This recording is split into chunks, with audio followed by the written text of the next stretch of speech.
1. The street and the studio. Time, 4 o'clock in the afternoon of the 10th day of July in the year of grace 1540. Place, the entrance to the Church des Grands Augustins, within the precincts of the university, by the receptacle for holy water near the door.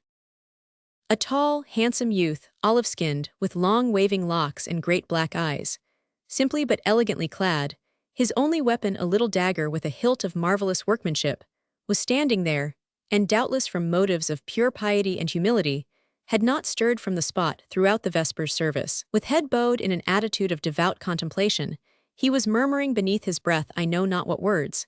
His prayers let us hope, for he spoke so low that none but himself and God could hear what he might say. As the service drew near its close, however, he raised his voice slightly, and they who stood nearest him could hear these half-audible words. How wretchedly these French monks drone out their psalms! Could they not sing more melodiously before her, whose ear should be accustomed to angels' voices? Ah, this is well, the Vespers are at an end at last. Mon Dieu, grant that I be more fortunate today than on last Sunday, and that she do at least raise her eyes to my face. This last prayer was most artful, in very truth, for if she to whom it was addressed should chance to raise her eyes to the suppliant's face, she would see the most adorable youthful head that she had ever seen in dreams, while reading the 11 mythological tales which were so fashionable at the time, by virtue of the charming couplets of Master Clement Marot, and which told of the loves of Psyche and the death of Narcissus. Indeed, beneath his simple sober-hued costume, the youth whom we have introduced to our readers was remarkably handsome, and wore an air of unmistakable refinement. Moreover, his smile was infinitely sweet and attractive, and his glance, which dared not yet be bold, was as ardent and impassioned as ever flashed from the great speaking eyes of 18 years. Meanwhile, upon hearing the movement of many chairs announcing the end of the service, our lover, for the reader will have discovered from the few words he has uttered that he is entitled to be so described, our lover, I say, drew aside a little, and watched the congregation pass silently forth. A congregation composed of staid churchwardens, respectable matrons past their giddy days, and prepossessing damsels. But for none of these had the youth come thither, for his glance did not brighten, nor did he step impulsively forward, until he saw approach a maiden dressed in white, and attended by a duenna of high station, be it understood, who seemed accustomed to the ways of society, a duenna not unyouthful nor unattractive, and by no means savage in appearance. When the two ladies approached the basin of holy water, our youth took some of the liquid and gallantly offered it to them. The duenna bestowed the most gracious of smiles and most grateful of courtesies upon him, and even touched his fingers as she took the cup, which, to his great chagrin, she herself handed to her companion.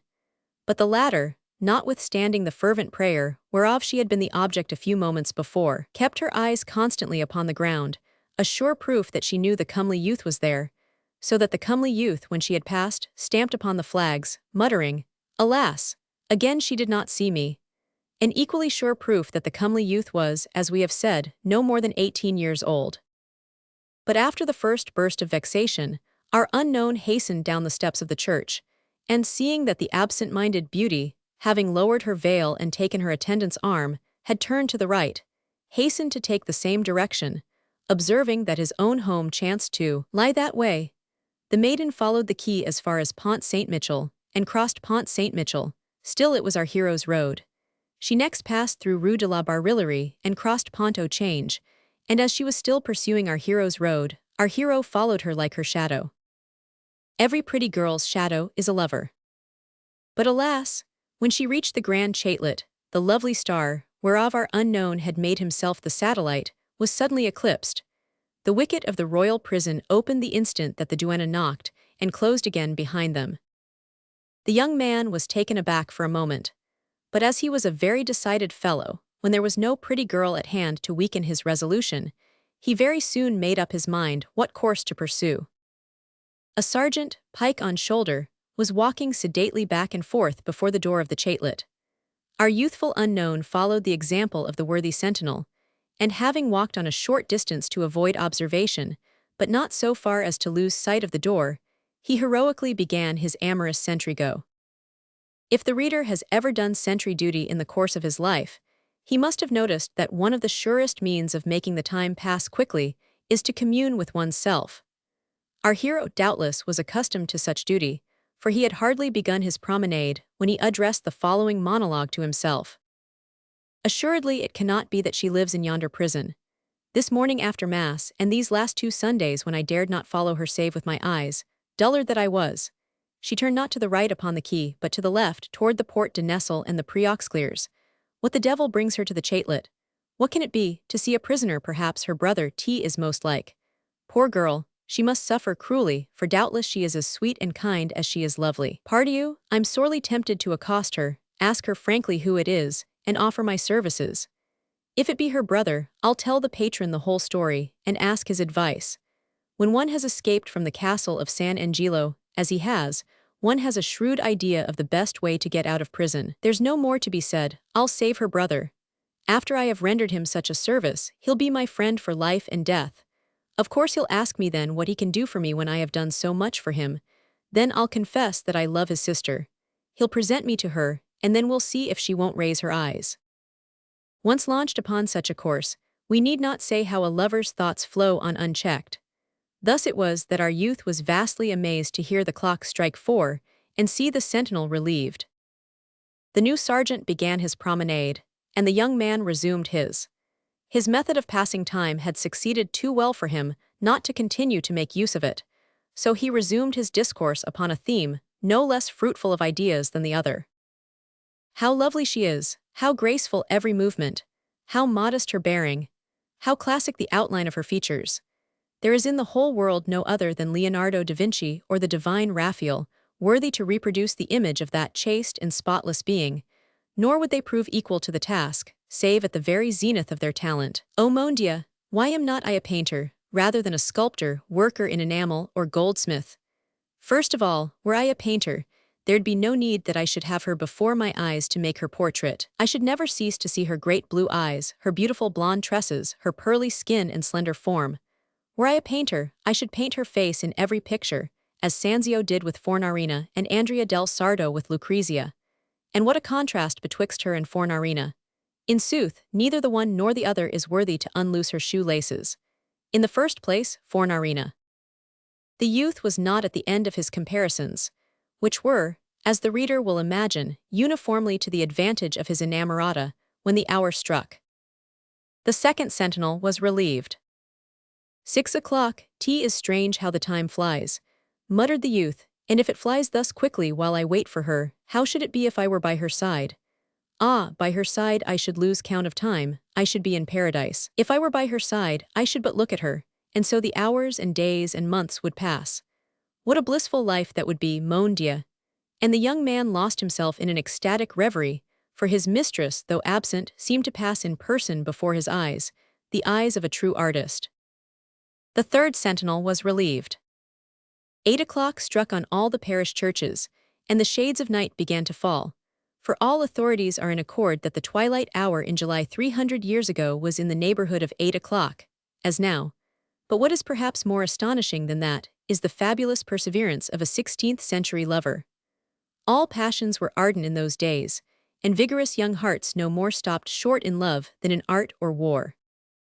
However, the patience of the young artist, for he has led us into the secret of his profession, was rewarded at last, when he saw the ponderous door of the Chatelet open for the 20th time, but this time to give passage to her for whom he was waiting.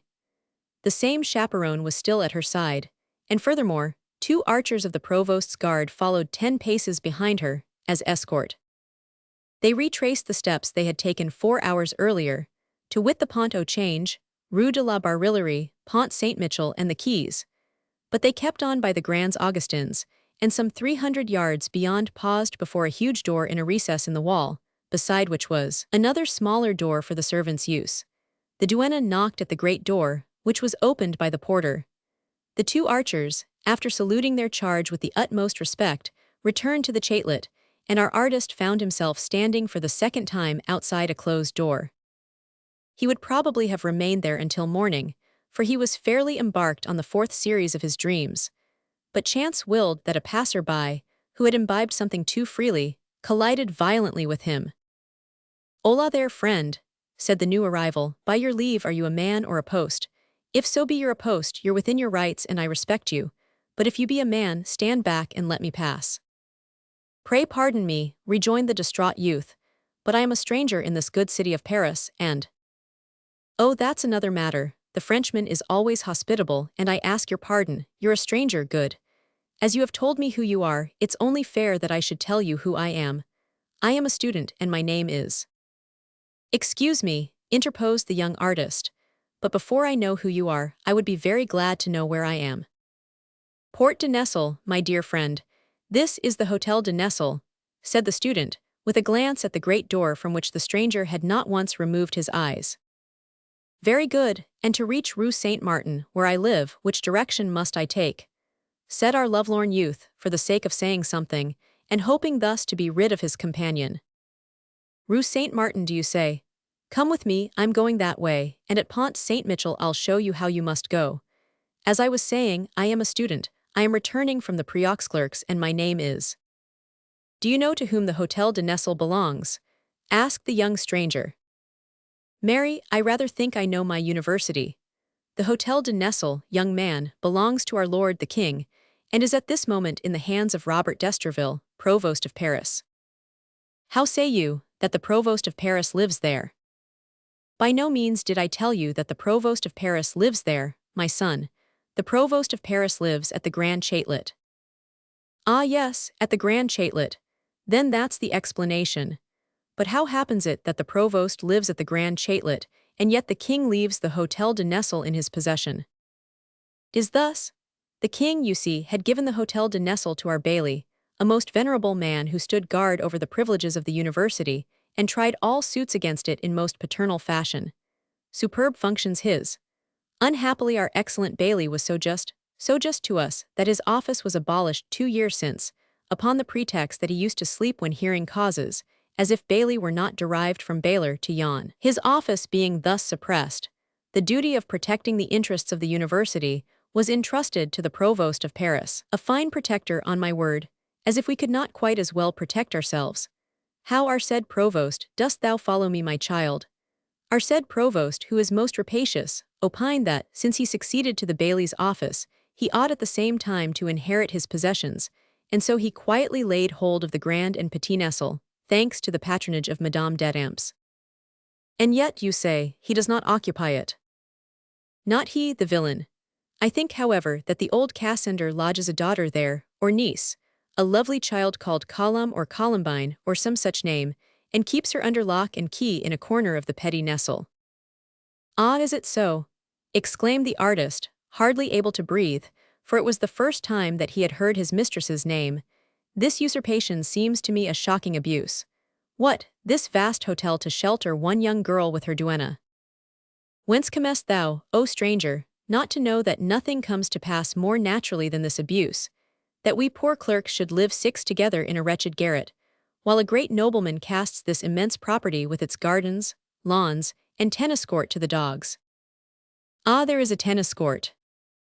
Magnificent, my son, magnificent. But this Hotel de Nesle, you say, is actually the property of King Francois I. To be sure, but what would you have King Francois I do with this property of his? Why, give it to others, as the Provost doesn't occupy it. Very good, then go and ask it of him for yourself. Why not? Tell me, does the game of tennis please your fancy? I fairly dote on it. In that case, I invite you to a game with me next Sunday. Where, pray? At the Hotel de Nesle. Gramercy, my Lord Grand Master of the Royal Chateaux. 'Tis meet that you should know my name at least. But as the young stranger knew all that he cared to know, and as the rest probably interested him but little, he heard not a word of his new friend's story.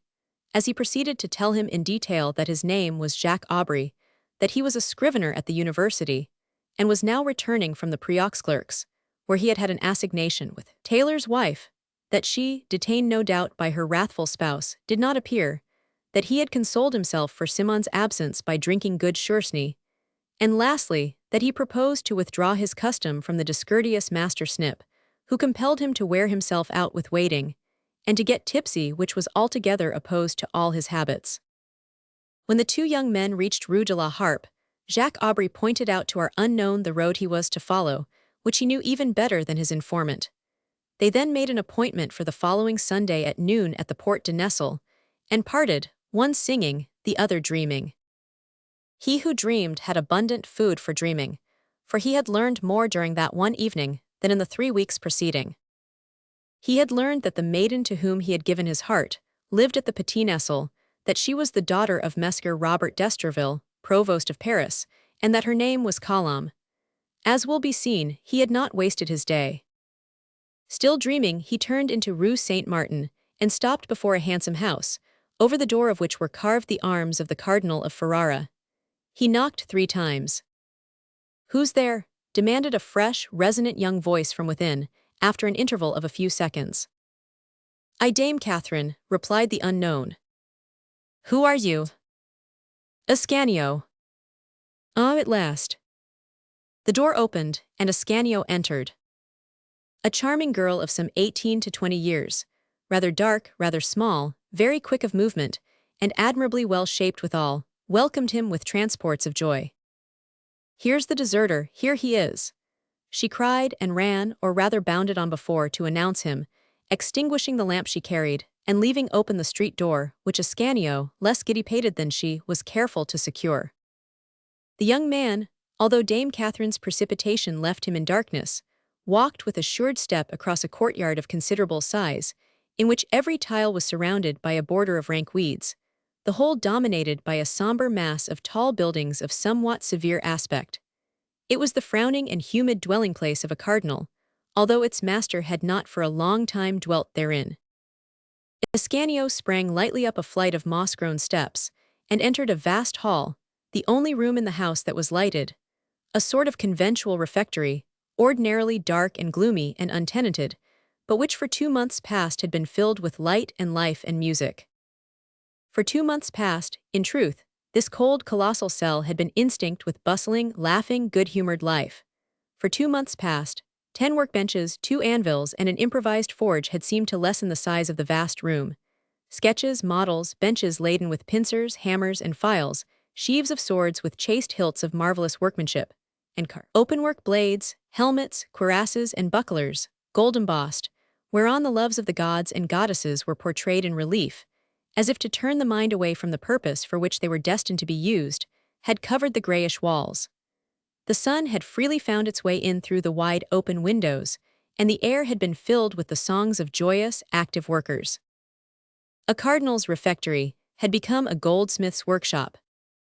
However, during this evening of July 10, 1540, the sanctity of the Sabbath had temporarily restored to the newly enlivened apartment the tranquility in which it had lain dormant for a century. But a table, upon which the remains of an excellent supper lay about in confusion, lighted by a lamp which one would take to have been stolen from the ruins of Pompeii, of so chaste and delicate a form was it, proved that, if the temporary occupants of the cardinal's mansion did sometimes enjoy repose, they were in no wise addicted to fasting.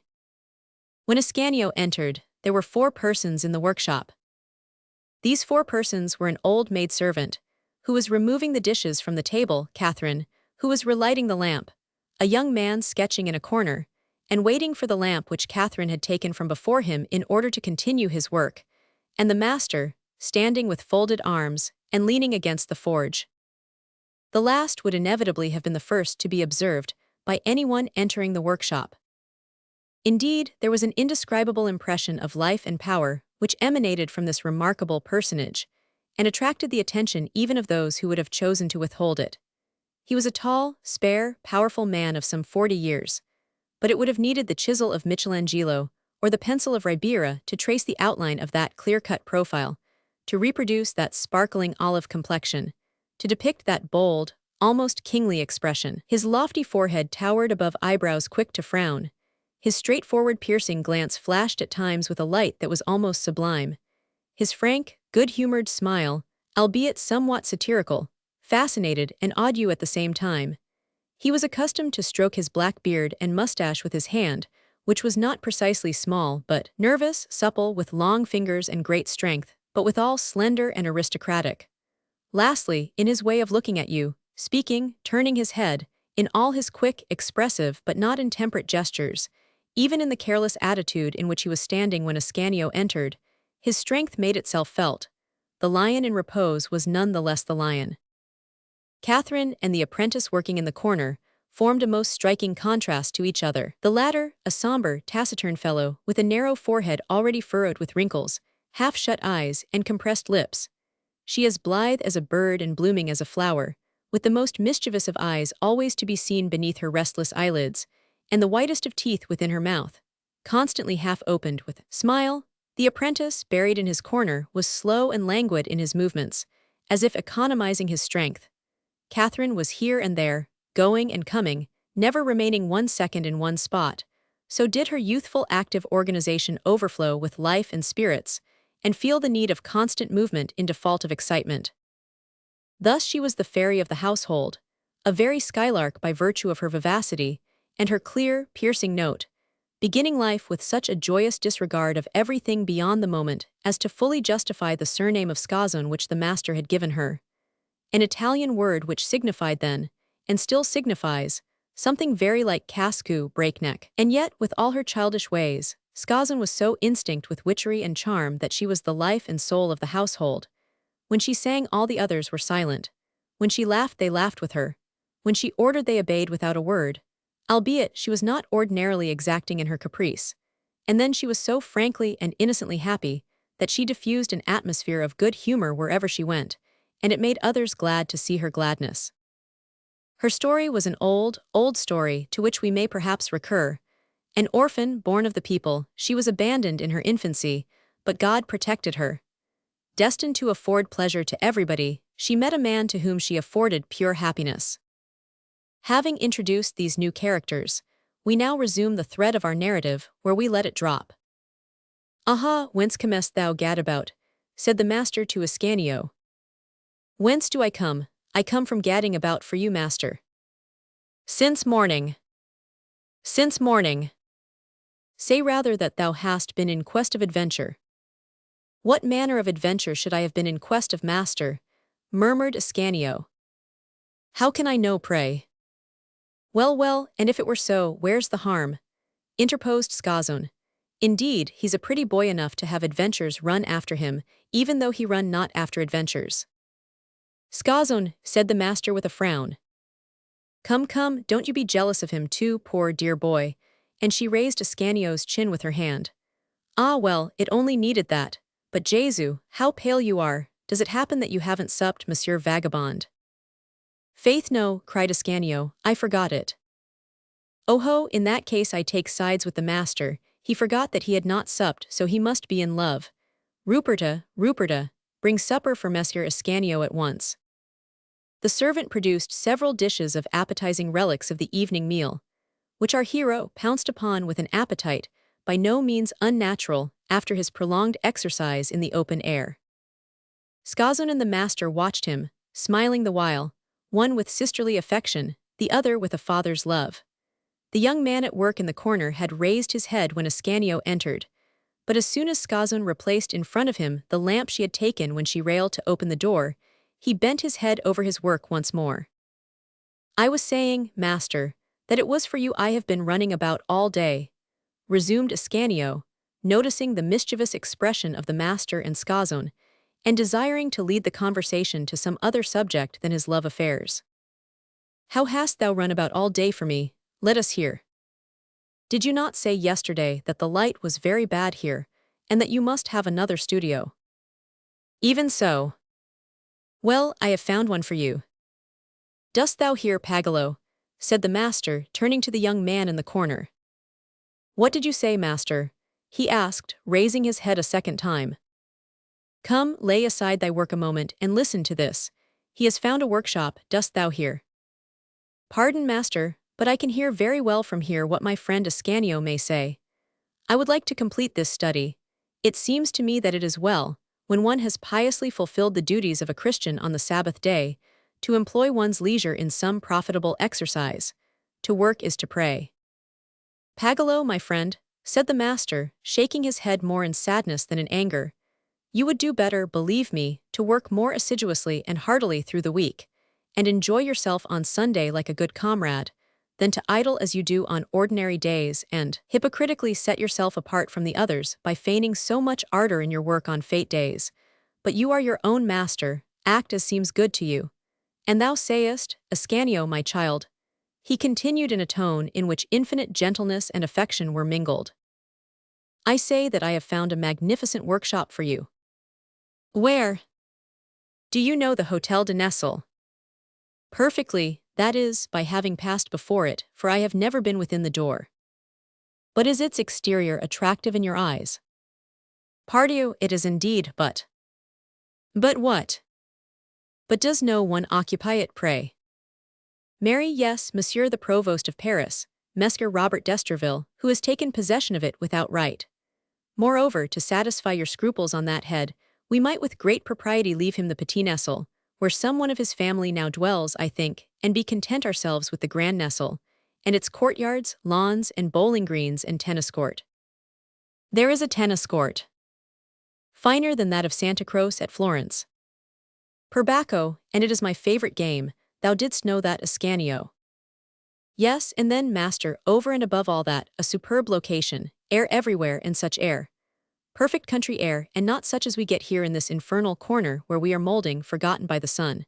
The Preux clerks on one side, the Seine on the other, and the king, your great king, only 2 steps away in his Louvre. But whose is this devil of a hotel?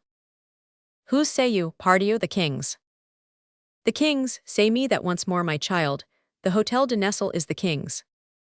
His own, now it remains to ascertain if he will give you so magnificent a dwelling place. Who the king? How do men call the king Ascanio? Why, Francois I, if I am not mistaken.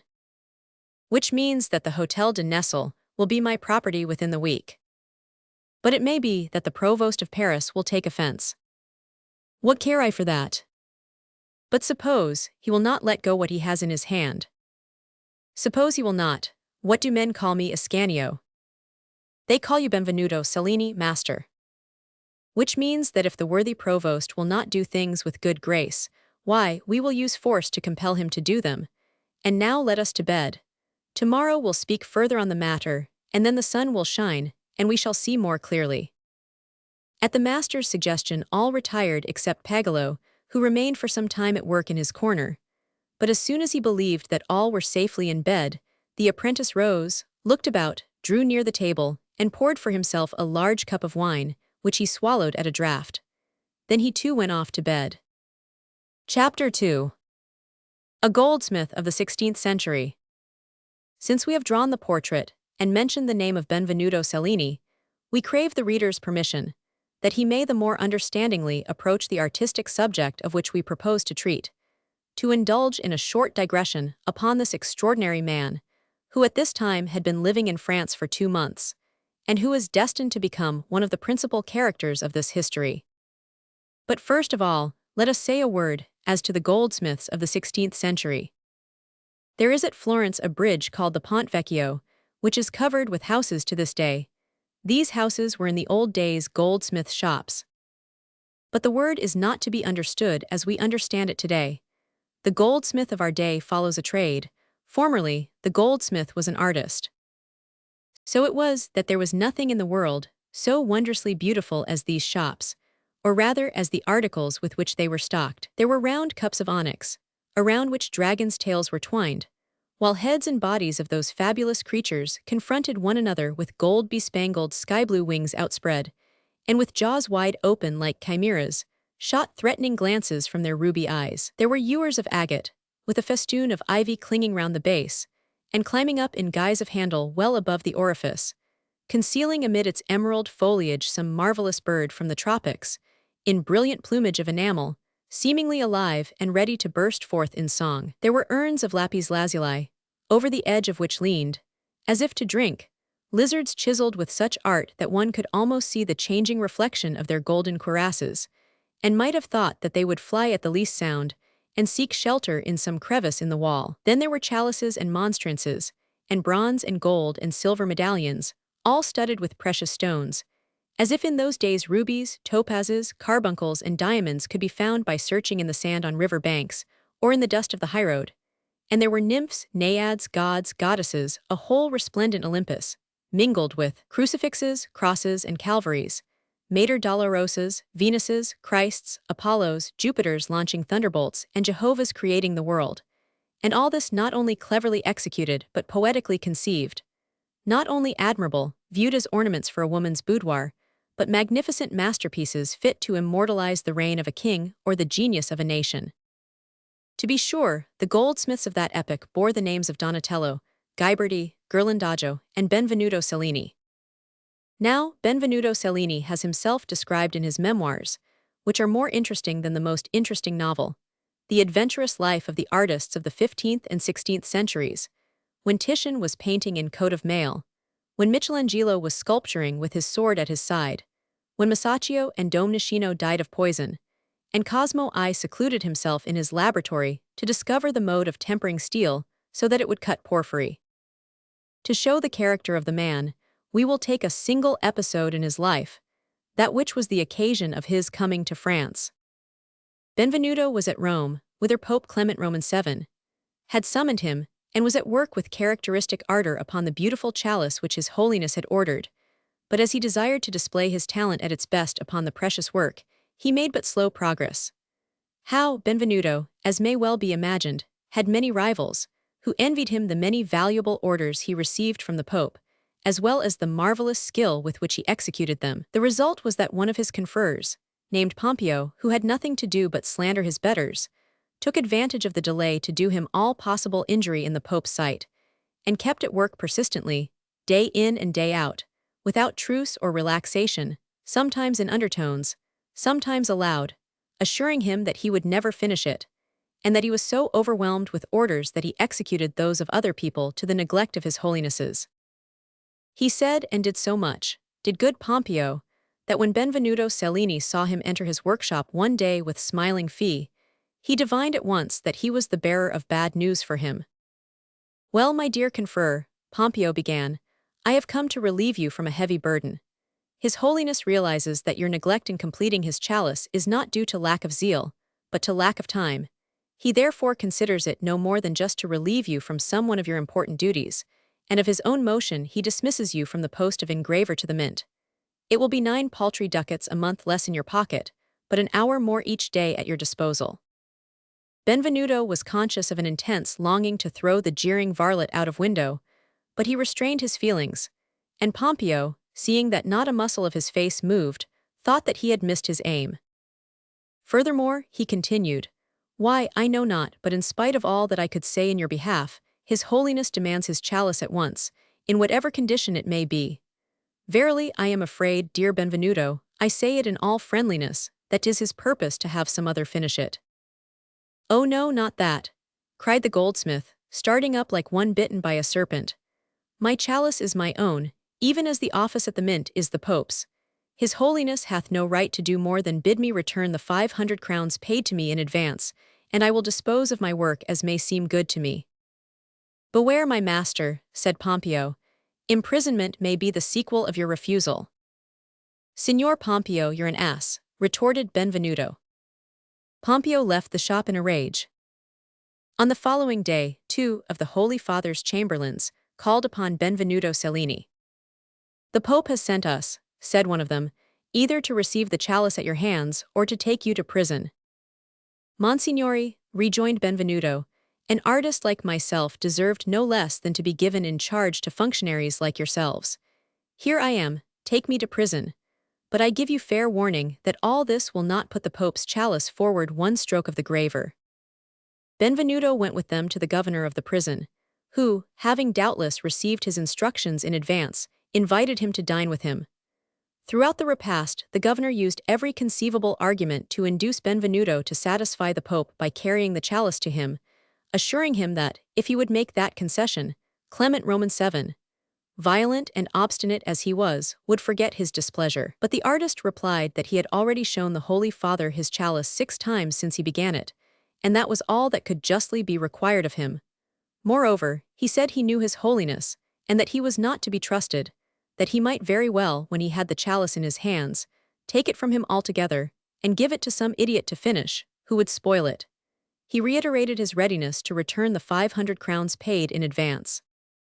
Having said so much, Benvenuto met all subsequent arguments of the governor by exalting his cook to the skies and praising his wines. After dinner, all his compatriots, all his dearest friends, all his apprentices, led by Ascanio, called upon him to implore him not to rush headlong to destruction by resisting the commands of Clement Roman VII. But Benvenuto told them that he had long desired to establish the great truth that a goldsmith can be more obstinate than a pope, and as the most favorable opportunity he could ask for was now at hand, he certainly would not let it pass, for fear that it might not return. His compatriots withdrew, shrugging their shoulders, his friends vowing that he was mad, and Ascanio weeping bitterly. Fortunately, Pompeo did not forget Cellini, and meanwhile he was saying slyly to the Pope, "Most Holy Father, give your servant a free hand.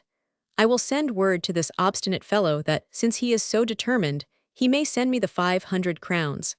As he is a notorious spendthrift, he will not have that sum at his disposal, and will be compelled to give up the chalice to me."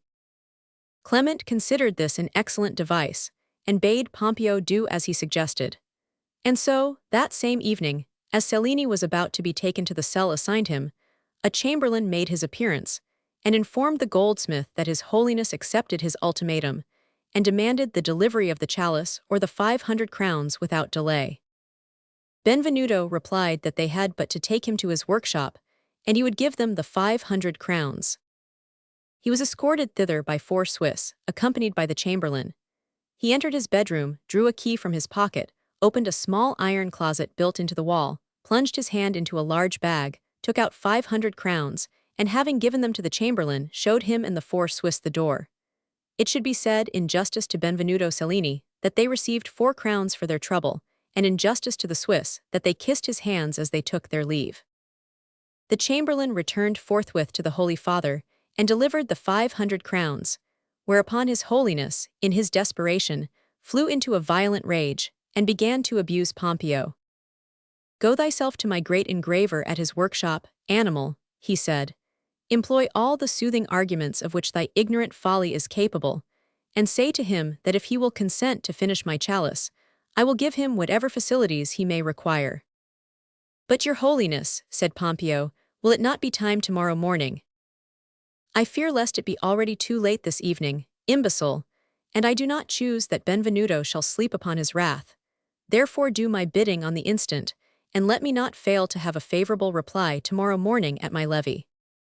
Pompeo thereupon left the Vatican with drooping feathers, and repaired to Benvenuto's workshop. It was closed. He peered through the keyhole and through the cracks in the door, and scrutinized all the windows, one after another, to see if there was not one which showed a light, but all were dark. He ventured to knock a second time somewhat louder than at first, and then a third time still louder. Thereupon a window on the first floor opened, and Benvenuto appeared in his shirt, arquebus in hand. "Who's there?" he demanded. "I, the messenger," replied. "Who art thou?" rejoined the goldsmith, although he recognized his man at once. "Pompeo." "Thou liest," said Benvenuto. "I know Pompeo well, and he is far too great a coward to venture out into the streets of Rome at this hour. But my dear Cellini, I swear." "Hold thy peace. Thou art a villain, and hast taken the poor devil's name to induce me to open my door, and then to rob me."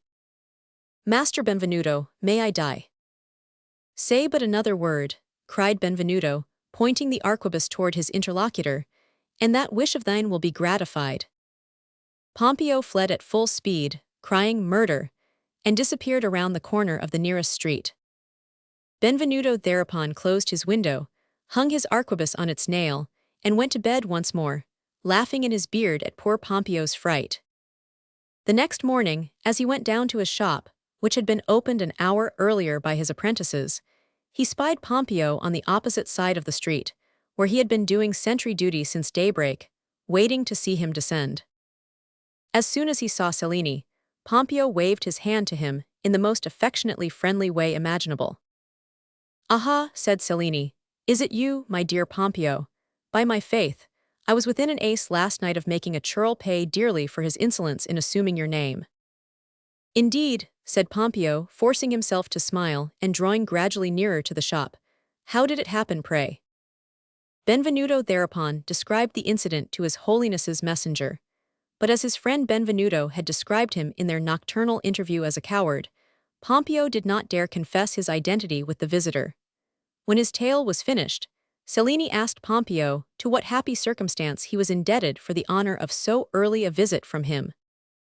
Pompeo thereupon acquitted himself, but in somewhat different terms, be it understood, of the errand upon which Clement Roman VII had sent him to his goldsmith. Benvenuto's features expanded as he proceeded. Clement Roman VII yielded, ergo the goldsmith had been more obstinate than the Pope. "Say to His Holiness," said Benvenuto, when the message was duly delivered, "that I shall be very happy to obey him, and to do anything in my power to regain his favor, which I have lost, not by any fault of my own, but through the evil machinations of envious rivals. As for yourself, Signor Pompeo, as the Pope does not lack retainers, I counsel you in your own interest to look to it that another than you is sent to me hereafter. For your health's sake, Signor Pompeo, interfere no more in my affairs. In pity for yourself, never happen in my path, and for the welfare of my soul, Pompeo, pray God that I be not your CSR." Pompeo waited to hear no more, but returned to Clement Roman VII, with Cellini's reply, of which, however, he suppressed the peroration. Some time thereafter, in order to put the seal to his reconciliation with Benvenuto, Clement Roman VII ordered his medallion struck by him. Benvenuto struck it in bronze, in silver, and in gold, and then carried it to him. The Pope was so enraptured with it that he cried out in his admiration that so beautiful a medallion had never been produced by the ancients. "Ah well, Your Holiness," said Benvenuto, "had not I displayed some firmness, we should have been at enmity today, for I would never have forgiven you, and you would have lost a devoted servant. Look you, holy bather," he continued, by way of good counsel, "Your Holiness would not do ill to remember now and then the opinion of many discreet folk, that one should bleed 7 times before cutting once, and you would do well also to allow yourself to be something less easily made the dupe of lying tongues and envious detractors. So much for your guidance in future, and we will say no more about it, most holy Father." Thus did Benvenuto pardon Clement Roman VII, which he certainly would not have done had he loved him less, but, as his compatriot, he was deeply attached to him. Great, therefore, was his sorrow when the Pope suddenly died, a few months subsequent to the episode we have described. The man of iron burst into tears at the news, and for a week he wept like a child. The pontiff's demise was doubly calamitous to poor Cellini. On the very day of his burial, he met Pompeo, whom he had not seen since the day when he bade him spare him the too frequent infliction of his presence. It should be said that since Cellini's dire threats, the unhappy Pompeo had not dared to go out unless accompanied by a dozen men well armed, to whom he gave the same pay that the Pope gave his Swiss guards, so that every walk that he took in the city cost him 2 or 3 crowns. And even when surrounded by his 12 esbirri, he trembled at the thought of meeting Benvenuto Cellini, for he knew that if the meeting should result in an affray, and any mishap should befall the goldsmith, the Pope, who was really very fond of him, would make him, Pompeo, pay dearly for it. But as we have said, Clement Roman VII was dead, and his death restored some little courage to Pompeo. Benvenuto had been to St. Peter's to kiss the feet of the deceased pontiff, and was returning through the street dei Banchi, accompanied by Pagolo and Ascanio, when he found himself face to face with Pompeo and his 12 men. At the sight of his enemy, Pompeo became very pale, but as he looked around and saw how amply provided he was with defenders, while Benvenuto had only 2 boys with him, he took heart of grace, halted, and nodded his head mockingly, while he toyed with the hilt of his dagger with his right hand. At sight of this group of men by whom his master was threatened, Ascanio put his hand to his sword, while Pagolo pretended to be looking in another direction. But Benvenuto did not choose to expose his beloved pupil to so unequal a conflict. He laid his hand upon Ascanio's, pushing the half-drawn blade back into the scabbard, and walked on as if he had seen nothing, or as if he had taken no offense at what he saw. Ascanio could hardly recognize his master in such guise, but as his master withdrew, he withdrew with him. Pompeo triumphantly made a deep salutation to Benvenuto, and pursued his way, still surrounded by his esbirri, who imitated his bravado. Benvenuto bit his lips till the blood came, while externally his features wore a smile. His behavior was inexplicable to anyone who knew the irascible nature of the illustrious goldsmith. But they had not proceeded 100 yards when he stopped before the workshop of one of his confreres, and went in, alleging as a pretext his desire to see an antique vase, which had recently been found in the Etruscan tombs of Corneto. He bade his pupils go on to the shop, and promised to join them there in a few moments. As the reader will understand, this was only a pretext to get Ascanio out of the way, for as soon as he thought that the young man and his companion, concerning whom he was less anxious because he was sure that such courage as he possessed would not carry him too far, had turned the corner of the street, he replaced the vase upon the shelf from which he took it, and darted out of the shop. With 3 strides Benvenuto was in the street where he had met Pompeo, but Pompeo was no longer there. Luckily, or rather unluckily, this man, encompassed by his 12 esbirri, was a noticeable object, and so when Benvenuto inquired as to the direction he had taken, the first person to whom he applied was able to give him the information, and like a bloodhound that has recovered a lost scent, Benvenuto started in pursuit. Pompeo had stopped at a druggist's door at the corner of the Chiavica, and was vaunting to the worthy compounder of drugs the prowess he had shown in his meeting with Benvenuto Cellini, when his eye suddenly fell upon the latter turning the corner of the street, with fire in his eye, and the perspiration streaming down his forehead. Benvenuto shouted exultantly as he caught sight of him, and Pompeo stopped short in the middle of his sentence. It was evident that something terrible was about to happen. The bravos formed a group around Pompeo and drew their swords. It was an insane performance for one man to attack 13, but Benvenuto was, as we have said, one of those leonine creatures who do not count their enemies. Against the 13 swords which threatened him, he drew a small keen-edged dagger which he always wore in his girdle, and rushed into the center of the group, sweeping aside 2 or 3 swords with one arm, overturning 2 or 3 men with the other, until he made his way to where Pompeo stood, and seized him by the collar. But the group at once closed upon him. Thereupon naught could be seen save a confused struggling mass, whence issued loud shouts, and above which swords were waving. For a moment the living mass rolled on the ground in shapeless, inextricable confusion, then a man sprang to his feet with a shout of triumph, and with a mighty effort forced his way out of the group as he made his way in, bleeding himself, but triumphantly waving his blood-stained dagger. It was Benvenuto Cellini. Another man remained upon the pavement, writhing in the agony of death. He had received 2 blows from the dagger, one below the ear, the other at the base of the neck behind the collar bone. In a few seconds he breathed his last. It was Pompeo. Any other than Benvenuto, after such a deed, would have taken himself off at full speed, but he passed his dagger to his left hand, drew his sword, and resolutely awaited the esbirri. But the esbirri had no further business with Benvenuto. He who paid them was dead, and consequently could pay them no more. They ran off like a flock of frightened rabbits, leaving Pompeo's body where it lay. At that juncture Ascanio appeared, and rushed into his master's arms. He was not deceived by the ruse of the Etruscan vase, but although he had made all possible speed, he arrived a few seconds too late. Chapter 3. Diadalis. Benvenuto returned to his abode with Ascanio, somewhat ill at ease, not because of the 3 wounds he had received, which were all too slight to occasion him any anxiety, but because of the possible results of the affray. 6 months before, he had killed Guasconti, his brother's murderer, but had come off scot-free by virtue of the protection of Pope Clement Roman VII. Moreover, that act was committed by way of reprisal, but now Benvenuto's protector had gone the way of all flesh, and the prospect was much more ominous. Remorse, be it understood, did not disturb him for one moment. But we beg our readers not for that reason to form an unfavorable opinion of our worthy goldsmith, who after killing a man, after killing 2 men perhaps, indeed, if we search his past very carefully, after killing 3 men, although he had a wholesome dread of the watch, did not for one instant fear to meet his God. For this man, in the year of grace 1540, was an ordinary man, an everyday man, as the Germans say. Men thought so little of dying in those days that they naturally came to think very little of killing. We are brave today, but the men of those days were foolhardy. We are men grown, they were hot-headed youths. Life was so abundant in those days that men lost it, gave it, sold it, nay, even took it, with absolute indifference and recklessness. There was once an author who was calumniated and abused for many years, whose name was made a synonym for treachery, cruelty, and all the words which mean infamy.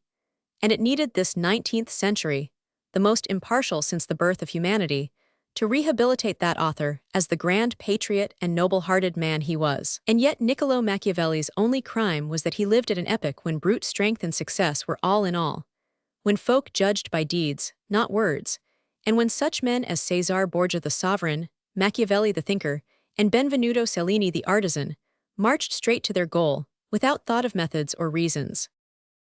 One day a body was found in the public square of Cesena, cut in 4 pieces. It was the body of Ramiro d'Orco. Now, as Ramiro d'Orco was a considerable personage in Italy, the Florentine Republic sought to ascertain the causes of his death. The aide of the Signoria therefore wrote to Machiavelli, their ambassador at Cesena, to satisfy their curiosity. But Machiavelli made no other reply than this. Magnificent Signoria, I have naught to say anent the death of Ramiro d'Orco, save this, that no prince in the world is so skillful as Cesare Borgia in the art of making and unmaking men according to their deserts. Machiavelli. Benvenuto was an exponent of the theory enunciated by the illustrious secretary of the Florentine Republic. Benvenuto the genius, Cesare Borgia the prince, both considered themselves above the laws by virtue of their power. In their eyes, the distinction between what was just and what was unjust was identical with the distinction between what they could and what they could not do. Of right and duty they had not the slightest conception. A man stood in their path, they suppressed the man. Today civilization does him the honor of purchasing him. But in those old days, the blood was boiling so abundantly in the veins of the young nations that they shed it for their health's sake. They fought by instinct, not for their country to any great extent, not for women to any great extent, but largely for the sake of fighting, nation against nation, man against man. Benvenuto made war upon Pompeo as François I did upon Charles v. France and Spain fought an intermittent duel, now at Marignano and again at Pavia, all as if it were the most natural thing in the world, without preamble, without long harangues, without lamentation. In the same way genius was exercised by those who possessed it as an innate faculty, as an absolute royal power, based upon divine right. Art in the 16th century was looked upon as the natural birthright of man. We must not therefore wonder at these men who wondered at nothing. We have, to explain their homicides, their whims, and their faults, an expression which explains and justifies everything in our country, especially in these days of ours. That was the fashion. Benvenuto therefore did simply what it was the fashion to do. Pompeo annoyed Benvenuto Cellini, and Benvenuto suppressed Pompeo. But the police occasionally investigated these acts of suppression. They were very careful not to protect a man when he was alive, but perhaps once in 10 times, they showed a feeble desire to avenge him when he was dead. They experienced such a desire in the matter of Pompeo and Benvenuto Cellini. As the goldsmith, having returned to his shop, was putting certain papers in the fire, and some money in his pocket, he was arrested by the pontifical esbirri and taken to the castle of San Angelo, an occurrence for which he was almost consoled by the reflection that the castle of San Angelo was where noblemen were imprisoned. But another thought that was no less efficacious in bringing consolation to Cellini as he entered the castle was this, that a man endowed with so inventive a mind as his need not long delay about leaving it, in one way or another. And so, when he was taken before the governor, who was sitting at a table covered with a green cloth, and looking through a great pile of papers, he said, "Sir Governor, multiply your locks and bolts and sentinels threefold, confine me in your highest cell or in your deepest dungeon, keep close watch upon me all day, and lie awake all night, and yet I warn you that, despite all that, I will escape." The governor looked up at the prisoner, who addressed him with such unheard-of assurance, and recognized Benvenuto Cellini, whom he had had the honor of entertaining 3 months before. Notwithstanding his acquaintance with the man, perhaps because of it, Benvenuto's allocution caused the worthy governor the most profound dismay. He was a Florentine, one Master Giorgio, a knight of the Ugolini and an excellent man, but somewhat weak in the head. However, he soon recovered from his first surprise and ordered Benvenuto to be taken to the highest cell in the castle. The platform was immediately above it. A sentinel was stationed on the platform and another sentinel at the foot of the wall. The governor called the prisoner's attention to these details, and when he thought that he had had time to digest them, he said, "My dear Benvenuto, one may open locks, force doors, dig out from an underground dungeon, Make a hole through a wall, bribe sentinels and put jailers to sleep. But without wings one cannot descend to earth from this height. I will do it, nevertheless, said Cellini. The governor looked him in the eye, and began to think that his prisoner was mad. Why in that case you propose to fly? Why not? I have always believed that man can fly, but I have lacked time to make the experiment. Here I shall have time enough, and pardieu, I mean to solve the problem. The adventure of Daedalus is history, not fable. Beware the sun, dear Benvenuto, sneeringly replied the governor. Beware the sun. I will fly away by night, said Benvenuto. The governor was not expecting that reply, so that he had no suitable repartee at hand, and withdrew in a rage. In good sooth, it was most important that Benvenuto should make his escape, at any price. At another time, he would not have been at all perturbed because he had killed a man, and would have been quit of all responsibility by following the procession of the Virgin in August, clad in a doublet and cloak of blue armason. But the new Pope, Paul Roman III, was vindictive to the last degree, and when he was still Monsignor Farnese, Benvenuto had had a crow to pluck with him, apropos of a vase which the goldsmith refused to deliver until paid for, and which his eminence sought to procure by force, the result being to subject Benvenuto to the dire necessity of using his eminence's retainers somewhat roughly. Moreover, the Holy Father was jealous because King Francois I had commanded Monseigneur de Montluc, his ambassador to the Holy See, to request that Benvenuto be sent to France. When he was informed of Benvenuto's imprisonment, Monseigneur de Montluc urged the request more strenuously than before, thinking thereby to render the unfortunate prisoner a service. But he was entirely unfamiliar with the character of the new pope, who was even more obstinate than his predecessor, Clement Roman VII, now Paul Roman III, had sworn that Benvenuto should pay dearly for his escapade, and if he was not precisely in danger of death, a pope would have thought twice in those days before ordering such an artist to the gallows. He was in great danger of being forgotten in his prison. It was therefore of the utmost importance that Benvenuto should not forget himself, and that was why he was determined to take flight without awaiting the interrogatories and judgment, which might never have arrived.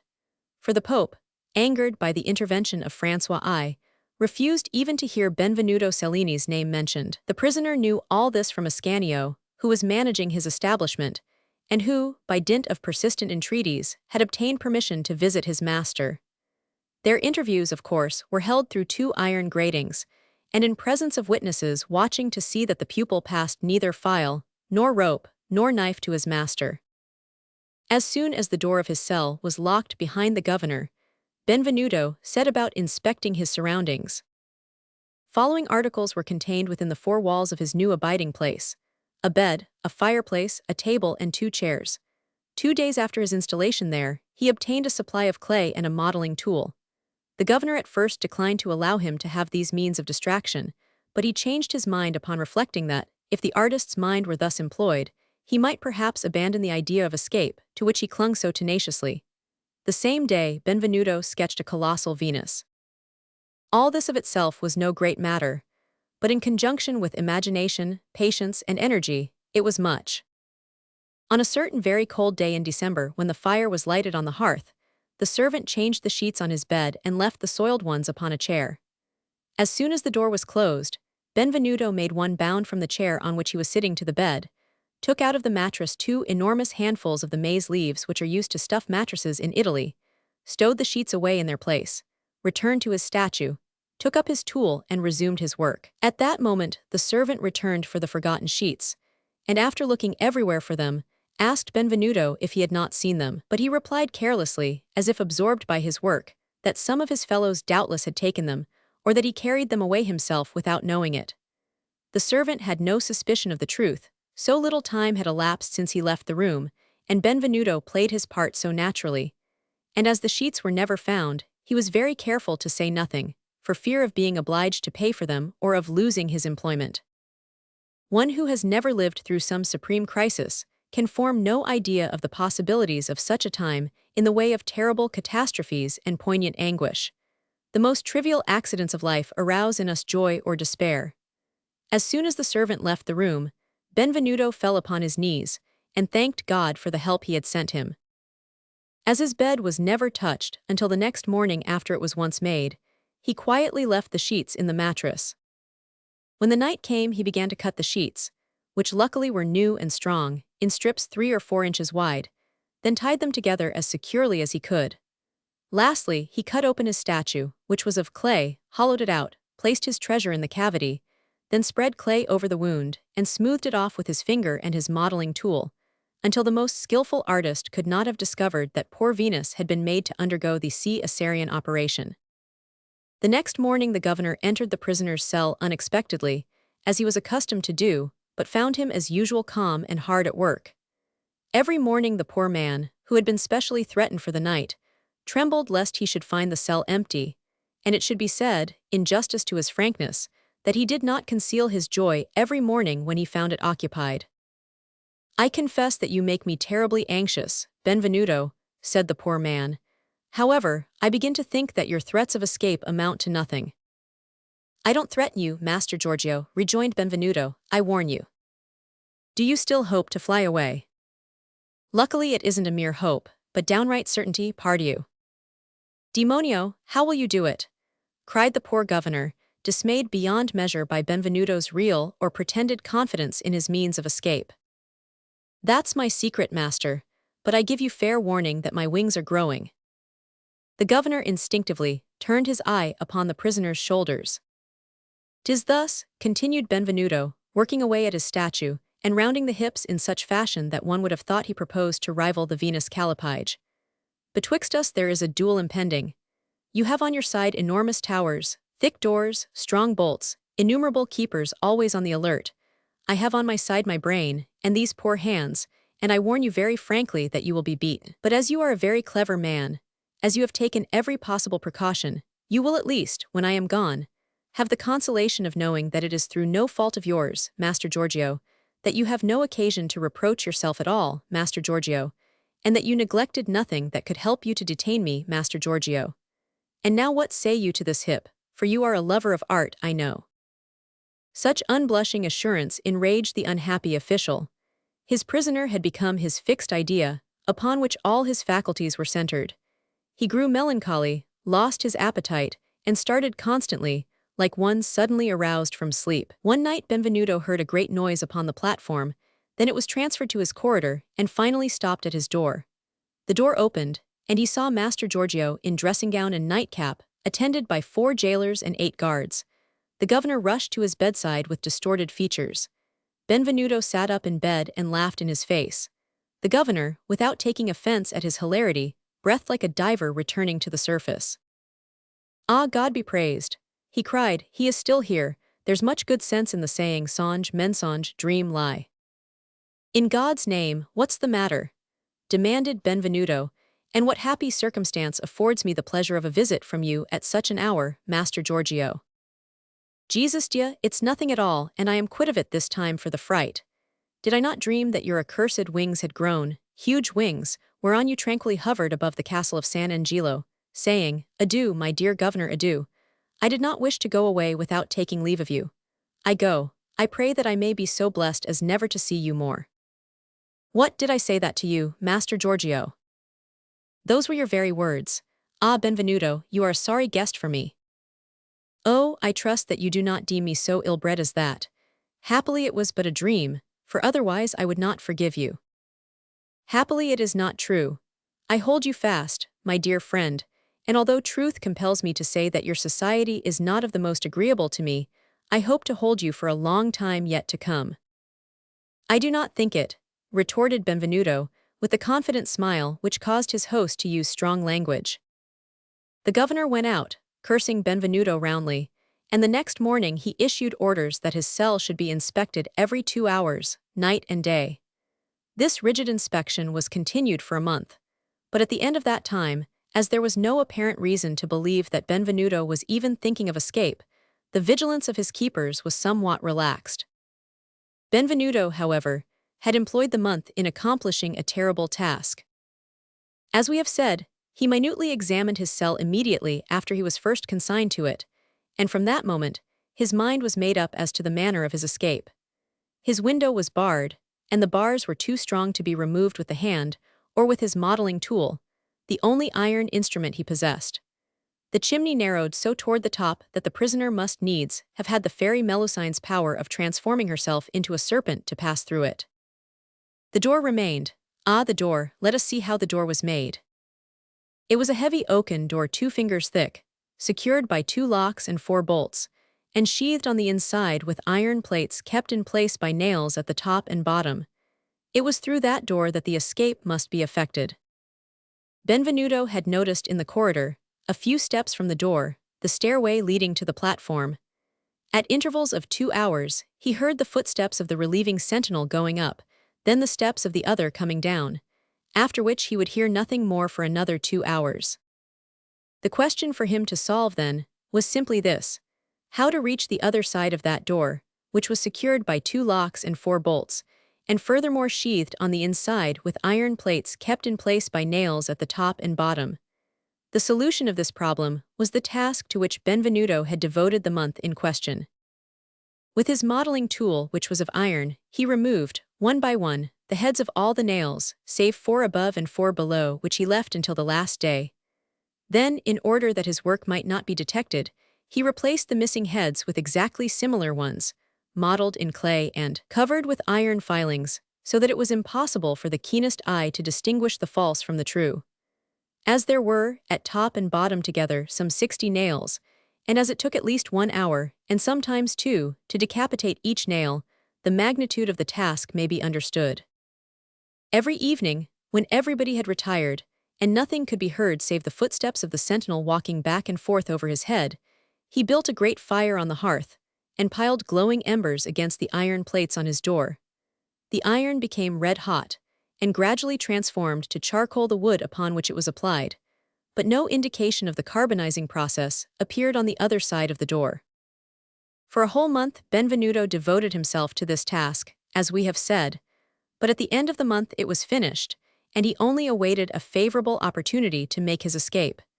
He was compelled, however, to wait a few days, for the moon was near the full when the work was done. There was nothing more to be done to the nails, so Benvenuto continued to char the door and drive the governor to desperation. That very day the functionary entered his cell more preoccupied than ever.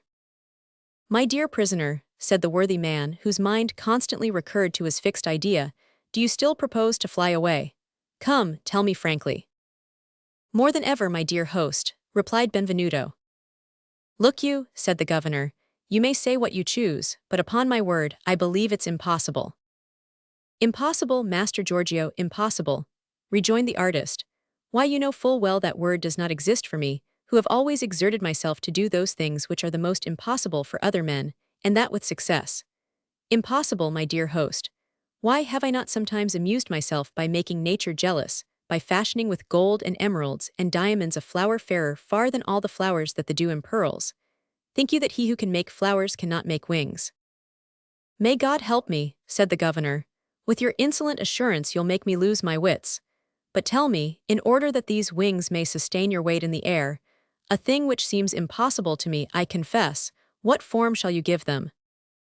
"I have thought deeply thereupon, as you may well imagine, since my safety depends entirely upon the shape of my wings." "With what result?" "After examining all flying things, I have concluded that, if I wish to reproduce by art what they have received from God, I can copy the bat most successfully."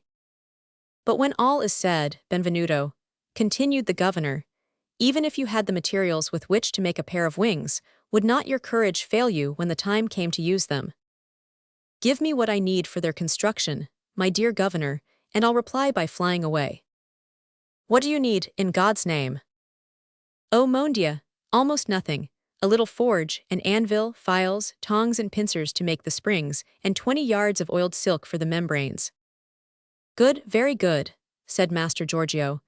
"That reassures me somewhat, for clever as you may be, you never will succeed in obtaining all those things here." "'Tis done," rejoined Benvenuto. The governor leaped from his chair, but he instantly reflected that it was a material impossibility. And yet, for all that, his poor brain had not a moment's respite. Every bird that flew by his window he imagined to be Benvenuto Cellini, so great is the influence of a master mind over one of moderate capacity. The same day Master Giorgio, sent for the most skillful machinist in all Rome, and ordered him to measure him for a pair of bat's wings. The machinist stared at the governor in blank amazement, without replying, thinking, with some reason, that Master Giorgio had gone mad.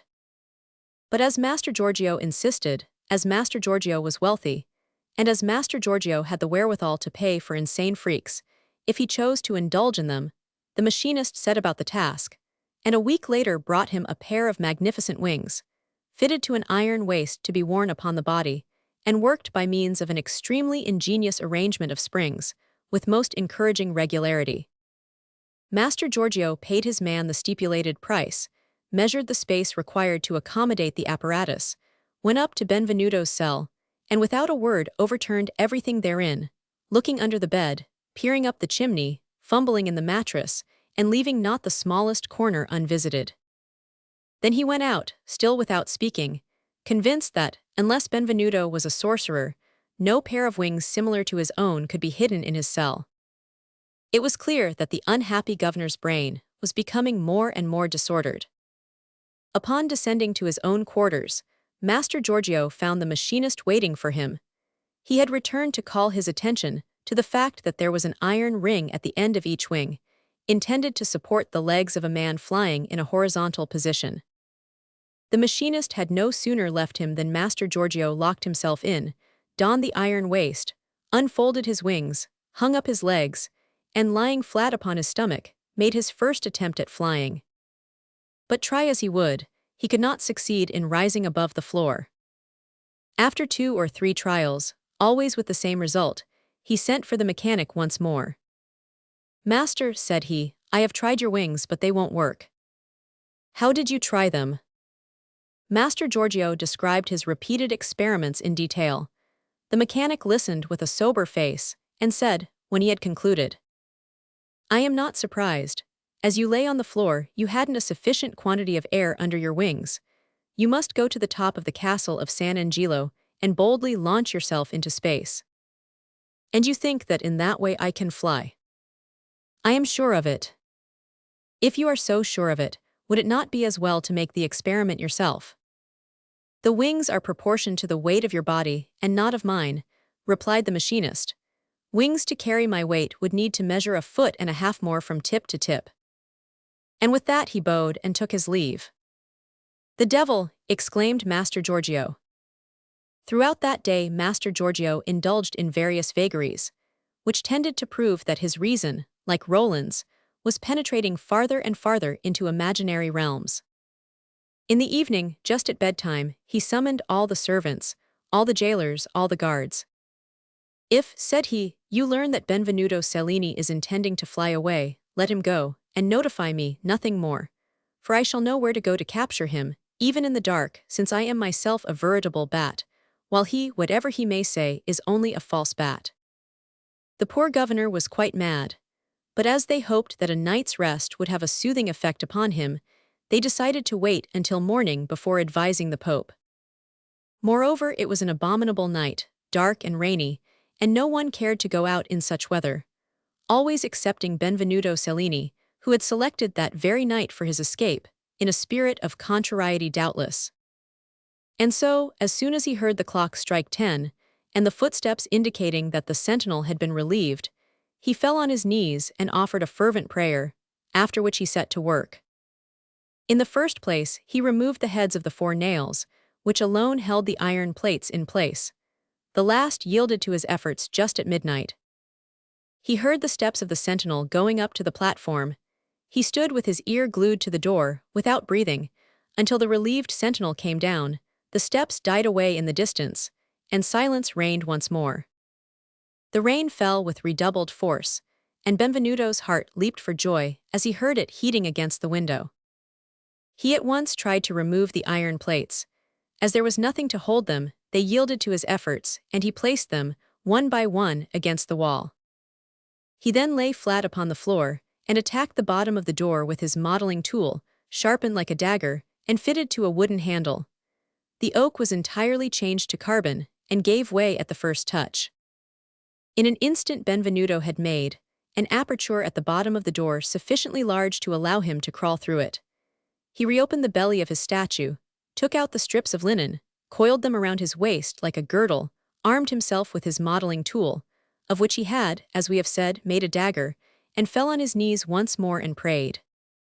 Then he passed his head through the hole, then his shoulders, then the rest of his body, and found himself in the corridor. He stood erect, but his legs trembled so that he was compelled to lean against the wall for support. His heart was beating as if it would burst, and his head was on fire. A drop of perspiration trembled at the end of each hair, and he clutched the handle of his dagger in his hand, as if someone were trying to tear it away from him. However, as everything was quiet, as nothing was stirring and not a sound was to be heard, Benvenuto soon recovered himself, and felt his way along the wall of the corridor with his hand, until the wall came to an end. Then he put out his foot and felt the first step of the staircase, or, more properly speaking, the ladder, which led to the platform. He mounted the rungs, one by one, shivering as the wood creaked under his feet, until he felt a breath of air.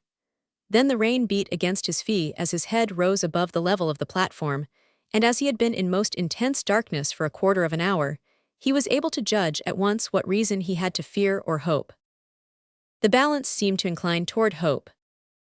The sentinel had taken refuge from the storm in his sentry box.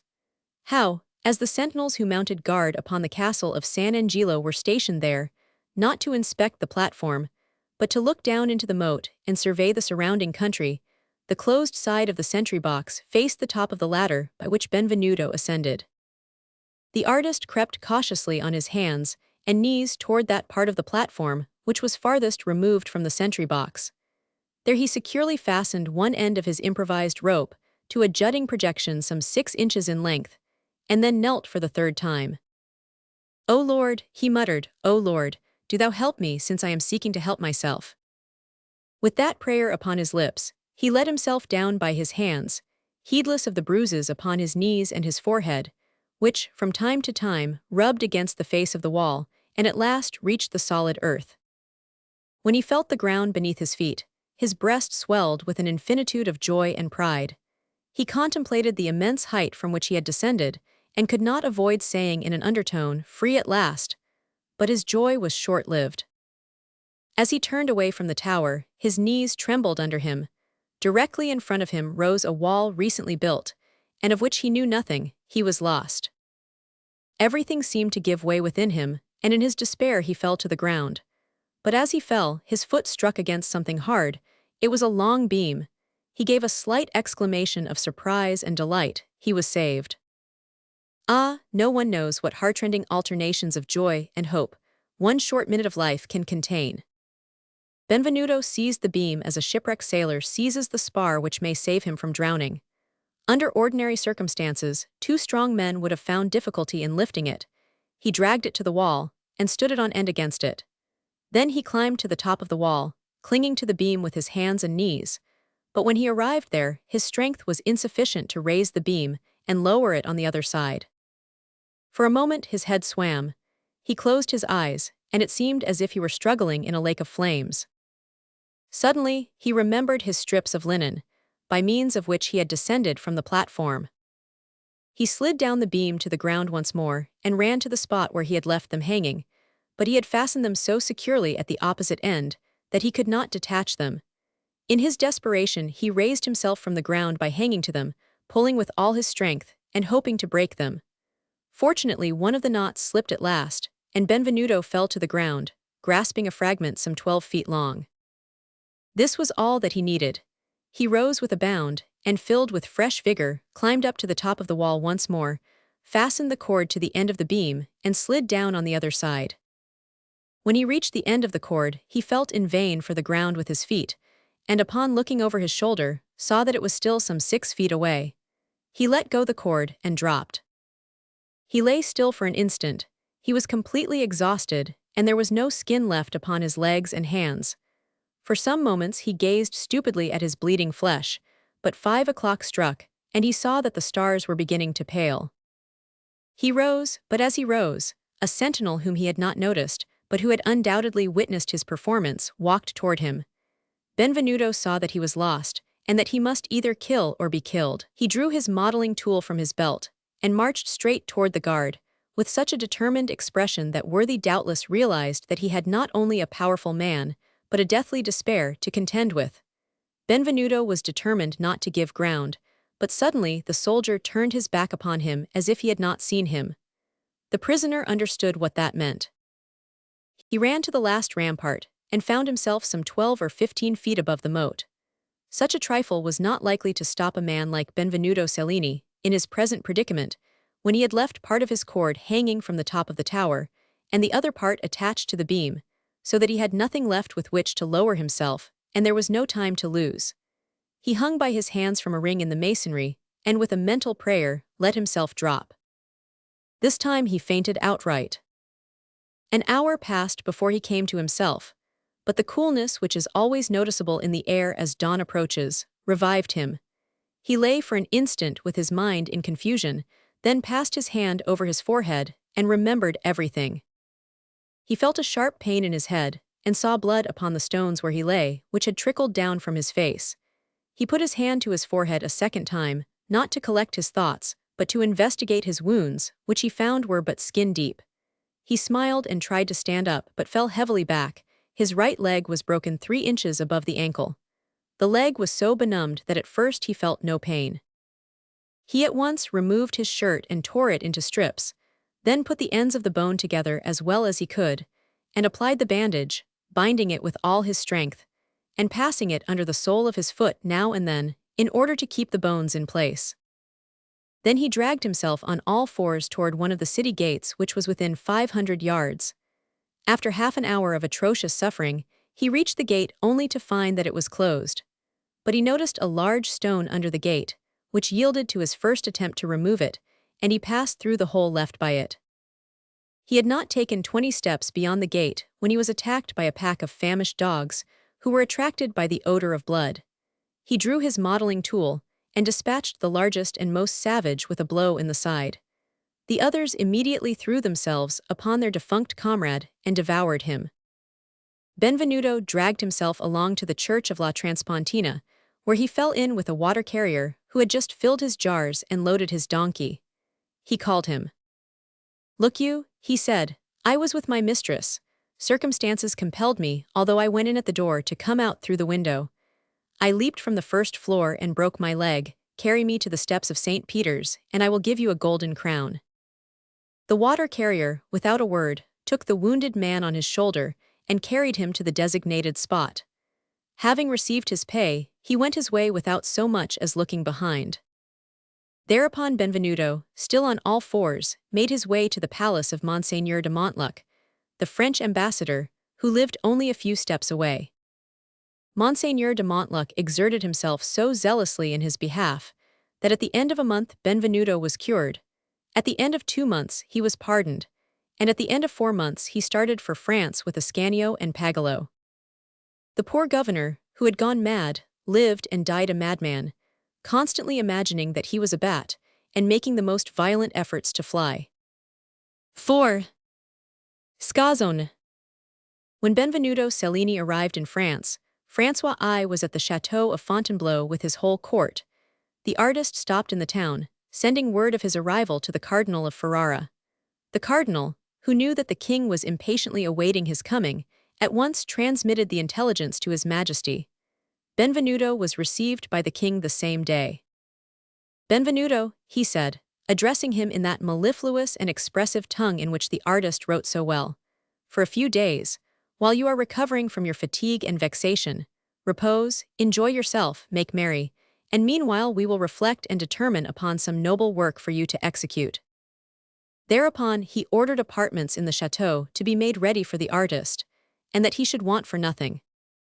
Thus Benvenuto found himself at the outset installed in the very center of French civilization, at that time behind that of Italy, with which it was already struggling for supremacy, and which it was soon to surpass.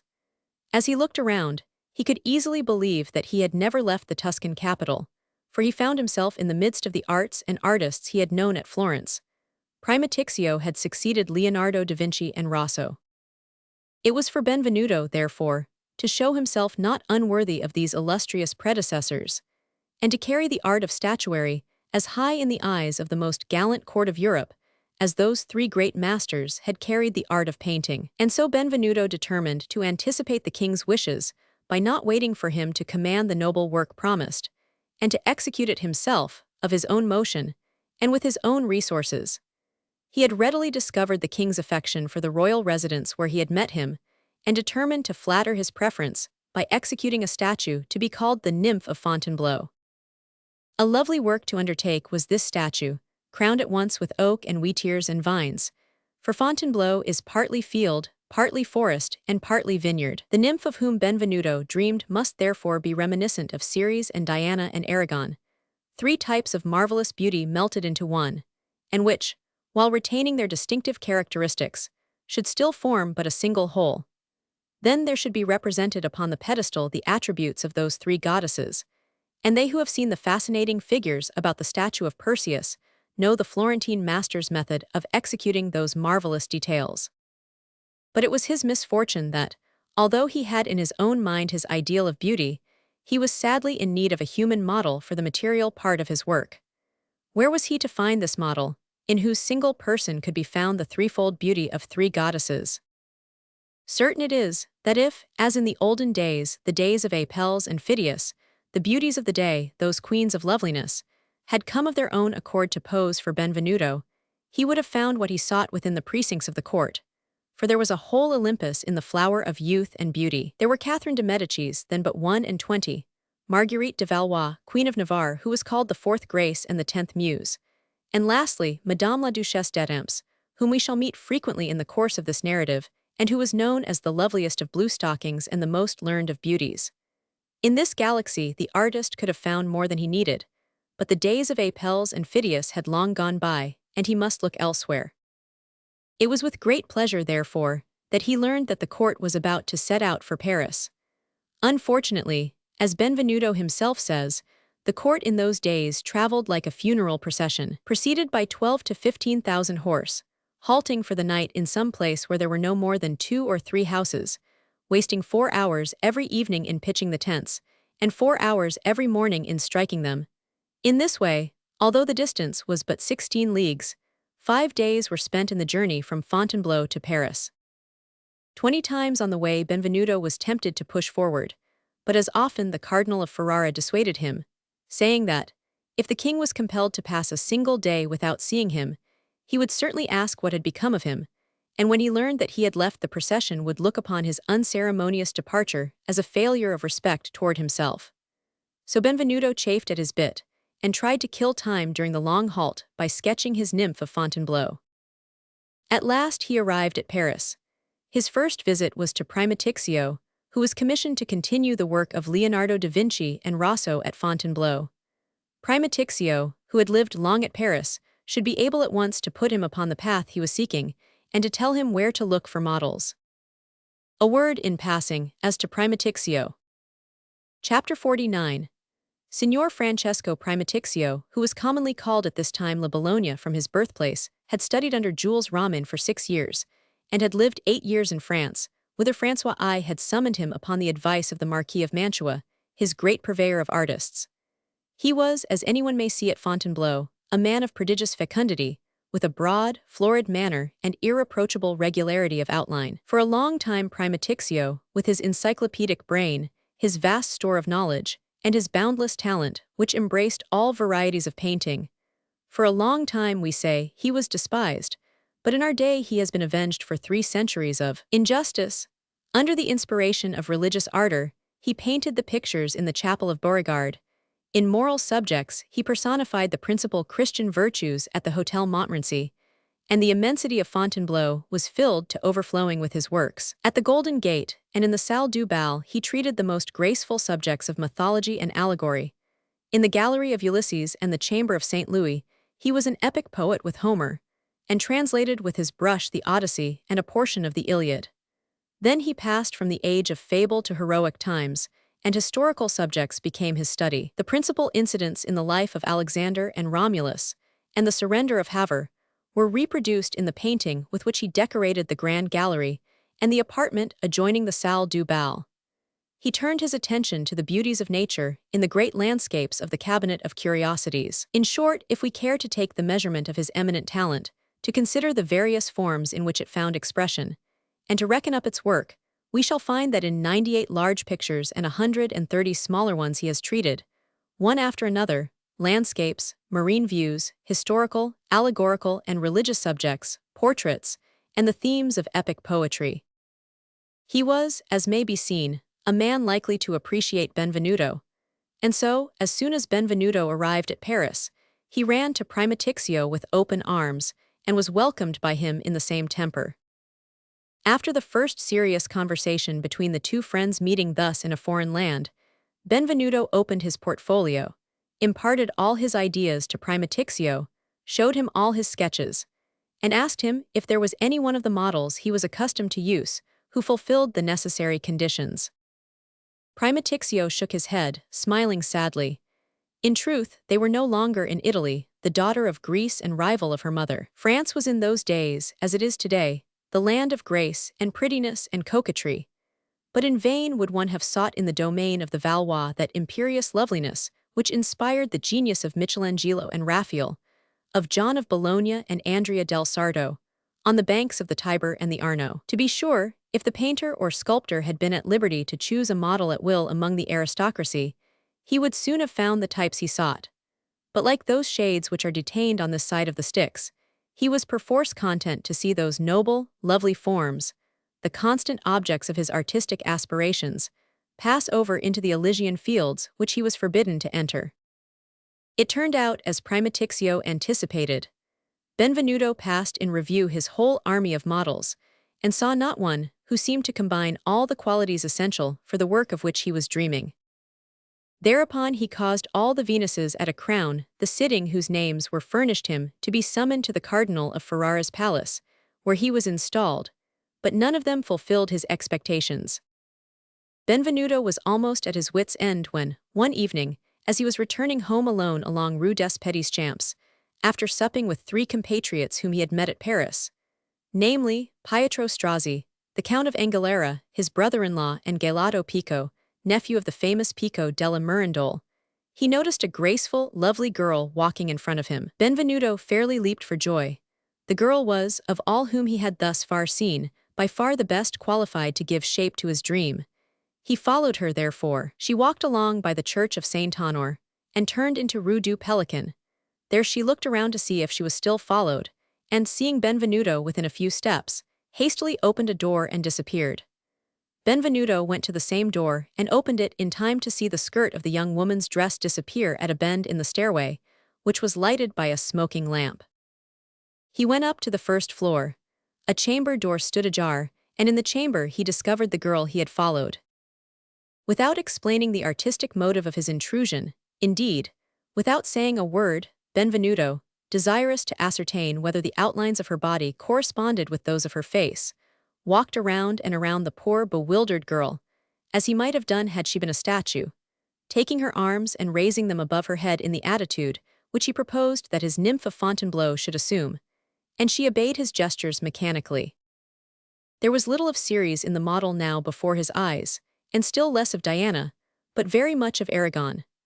The master thereupon made up his mind, in view of the manifest impossibility of finding the 3 types united in one person, to be satisfied with the Bacchante. But for the Bacchante he had certainly found all that he desired: sparkling eyes, coral lips, teeth like pearls, graceful neck, well-rounded shoulders and broad hips. And in the slender wrists and ankles and the long nails there was a suggestion of aristocratic blood, which removed the artist's last hesitation. "What is your name, mademoiselle?" Benvenuto, with his foreign accent, at last asked the poor girl, whose wonder momentarily increased. "Catherine, monsieur, at your service," she replied. "Very good. Here is a golden crown, Mademoiselle Catherine, for the trouble I have caused you. Come to me tomorrow at the Cardinal of Ferrara's hotel on Rue Saint-Martin, and I will give you as much more for the same service." The girl hesitated an instant, thinking that he was making sport of her. But the gold crown seemed to prove that he was speaking seriously, and after a very brief pause she said, "At what time?" 10 o'clock in the morning. Does that suit your convenience?" "Perfectly." "So that I may rely upon you." "I will come." Benvenuto saluted her as he would have saluted a duchess, and returned home with a glad heart. He at once burned all his idealistic sketches and set to work upon one based upon flesh and blood. Having completed the drawing, he placed a quantity of wax upon a pedestal, and beneath his dexterous touch it instantly assumed the shape of the nymph of whom he had dreamed, so that when Catherine appeared at the door of his studio the next morning, a part of his task was already done. As we have said, Catherine utterly failed to understand Benvenuto's motives. She was vastly astonished, therefore, when having closed the door behind her, he showed her the statue already begun, and explained why he had asked her to come. Catherine was a light-hearted, joyous creature, and laughed heartily at her mistake. Her bosom swelled with pride at the thought of posing as a model for a goddess to be presented to a king, so she removed her clothing, and of her own motion assumed the pose indicated by the statue, so gracefully, and withal so exactly, that the artist, when he turned and saw her posed so naturally and well, exclaimed in delight. Benvenuto at once set to work. His was, as we have said, one of those noble, vigorous, artistic natures in which inspiration is aroused by the work beneath their hands, and which seem to become illumined as their work proceeds. He had thrown aside his doublet, and as he went back and forth from the model to the copy, from nature to art, he seemed, with his bare neck and arms, like Jupiter, ready to kindle everything that he touched into flame. Catherine, accustomed to the commonplace or worn-out organization of the young men of the lower classes with whom she had associated, or the young nobleman whose plaything she had been, gazed at this man with the inspired glance, quickened respiration, and swelling breast, with an unfamiliar sensation of wonder. She seemed herself to rise to the master's level, her eyes shone, and the artist's inspiration was communicated to the model. The sitting lasted 2 hours.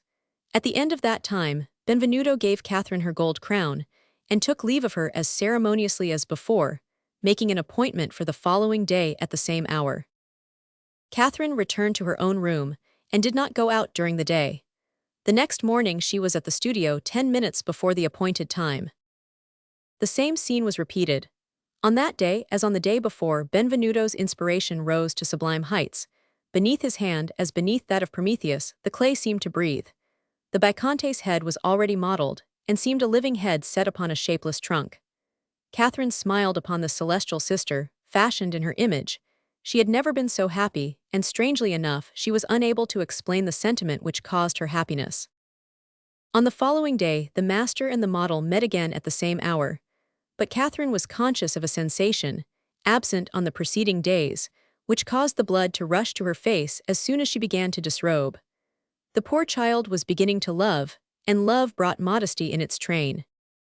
On the 4th day it was still worse, and Benvenuto was compelled several times to remind her that he was not modeling the Venus de Medicis, but Aragon, drunken with debauchery and wine. Moreover, her patience would be tried but a little longer, 2 days more, and the model's services would be no longer required. In the afternoon of the 2nd day, Benvenuto, having given the last touch to his statue, thanked Catherine for her complaisance, and gave her 4 gold crowns, but Catherine let them fall to the floor. The poor child's dream was ended. From that moment she must return to her former condition, and that condition had become hateful to her since the day that she entered the master's studio. Benvenuto, who had no suspicion of what was taking place in the girl's heart, picked up the 4 crowns, handed them to her once more, pressing her hand as he did so, and said to her that, if he ever could be of service to her, she must apply to no one but him. Then he passed into the apartment where his apprentices were at work, seeking Ascanio, to whom he wished to exhibit his completed statue. Catherine kissed the tools the master had used, one after another, and went away, weeping. The next morning Catherine appeared at the studio while Benvenuto was alone, and when he, astonished to see her again, asked her why she had come, she knelt at his feet and asked him if he did not need a servant. Benvenuto had an artist's heart, quick to detect feeling in another. He divined what was taking place in the poor child's heart and raised her from the floor, kissing her upon the forehead as he did so. From that moment Catherine was a part of the studio, which, as we have said, she brightened and made cheerful with her childish ways, and enlivened by her unceasing activity. She had become almost indispensable to everybody, above all to Benvenuto. She it was who superintended and managed everything, scolding and caressing Ruperta, who was dismayed at her first appearance in the household, but ended by loving her as everybody else did. The Aragon lost nothing by this arrangement. Having the model always at hand, Benvenuto had retouched and perfected it with greater care than he had ever before bestowed upon one of his statues, and had then carried it to Francois I, whose admiration knew no bounds, and who ordered him to execute it in silver. He subsequently conversed for a long time with the goldsmith, asked him if he was pleased with his studio, where it was situated, and whether there were beautiful things to be seen there. And when he dismissed him, he determined in his own mind to take him by surprise some morning, but said nothing to him of his intention. Thus did matters stand when this history opens, Benvenuto working, Catherine singing, Ascanio dreaming, and Pagolo praying. On the day following that on which Ascanio returned home so late, thanks to his excursion in the neighborhood of the Hotel de Nesle, there was a loud knocking at the street door. Dame Ruperta at once rose to answer the summons, but Scazon, the reader will remember that this was the name given to Catherine by Benvenuto, was already out of the room. A moment later they heard her voice, half joyous, half terrified, crying, "Oh mon Dieu, master, mon Dieu, it is the king. The king in person has come to see your studio." And poor Scazon, leaving all the doors open behind her, reappeared, pale and trembling, on the threshold of the workshop, where Benvenuto was at work, surrounded by his pupils and apprentices. 5. Genius and royalty. In very truth, Francois I was entering the courtyard with all his retinue. He led by the hand the Duchesse d'Étampes. The King of Navarre followed with the Dauphine, Catherine de Médicis. The Dauphin, afterwards Henry Roman II, came next, with his aunt, Marguerite de Valois, Queen of Navarre. Almost all the nobility accompanied them. Benvenuto went to meet them, without confusion or embarrassment, and welcomed the king, princes, great lords, and beautiful women as a friend welcomes friends. And yet there were in the throng the most illustrious names of France, and the most resplendent beauties in the world. Marguerite charmed, Madame d'Étampes entranced, Catherine de Médicis astonished, Diane de Poitiers dazzled. But Benvenuto was familiar with the purest types of antiquity and of the 16th century in Italy, even as the beloved pupil of Michelangelo was accustomed to the society of kings. "You must needs permit us, madame, to admire by your side the marvels we are to behold," said Francois I to the Duchesse d'Étampes, who replied with a smile. Anne de Pisseleu, Duchesse d'Étampes, who since the king's return from his captivity in Spain had succeeded the Comtesse de Chateaubriand in his favor, was at this time in all the splendor of a truly royal loveliness. Her figure was erect and graceful, and she carried her charming head with a dignity and feline grace, which recalled at once the cat and panther, which she also resembled in her habit of pouncing upon one unexpectedly, and in her murderous appetites. With all this, the royal courtesan was very clever at assuming an air of sincerity and candor, which would disarm the most suspicious. Nothing could be more mobile or more treacherous than the features of this pale-lipped woman, today Hermione, tomorrow Galatea, with her smile, sometimes cajoling, sometimes terrible, her glance, at one moment caressing and suggestive, and the next flaming with wrath. She had a habit of raising her eyelids so slowly that one could never tell whether they would disclose a languorous or a threatening expression. Haughty and imperious, she subjugated Francois I. By holding his passions enthralled, proud and jealous, she insisted that he should call upon the Comtesse de Chateaubriand to return the jewels he had given her. By returning them in the form of bullion, the lovely and melancholy countess did at least protest against the profanation. Supple and deceitful, she had closed her eyes more than once, when the king's capricious fancy seemed to distinguish some charming young woman at court, whom, however, he invariably abandoned very soon to return to his beautiful enchantress. "I was in haste to see you, Benvenuto, for 2 months have now passed since your coming to our realm, and vexatious affairs of state have since that time forbade my turning my thoughts to things artistic. Impute it to my brother and cousin, the emperor, who gives me not a moment of repose. If it is your will, sire, I will write to him, and pray that he will give you time to be a great friend to art, since you have proved to him ere this that you are a mighty captain." "Pray, do you know Charles V?" inquired the King of Navarre. "4 years since, sire, I had the honor, being then at Rome, to present a missal of my making to his sacred majesty, and make a speech to him which seemed to touch him nearly." "What said his sacred majesty to you?" "He said that he already knew me from having seen upon the Pope's cope, 3 years before, a carved stud, which did me honor." "Ah, I see that you are spoiled for royal compliments, said Francois I. Sire, 'tis true that I have had the fortune to please many cardinals, grand dukes, princes, and kings. Prithee, show me your beautiful designs, that I may see if I shall not be a harder judge to please than others. Sire, I have had very little time. However, here are a vase and silver basin which I have commenced, and which are perhaps not too unworthy of your Majesty's attention. The king examined the two works of art for 5 minutes without a word. It seemed that the handiwork made him forget the workman. At last, as the ladies gathered curiously about him, he spoke. See, mesdames, he cried, what marvelous workmanship! Observe the hold and novel shape of this vase. What ingenuity and marvelous modeling in the bas-reliefs and bosses, mon Dieu! Especially do I admire the beauty of the lines, and see how true to life and how diverse are the attitudes of the figures. Look at the one holding her arms over her head. The fugitive gesture is so naturally seized that one wonders that she doesn't continue the movement.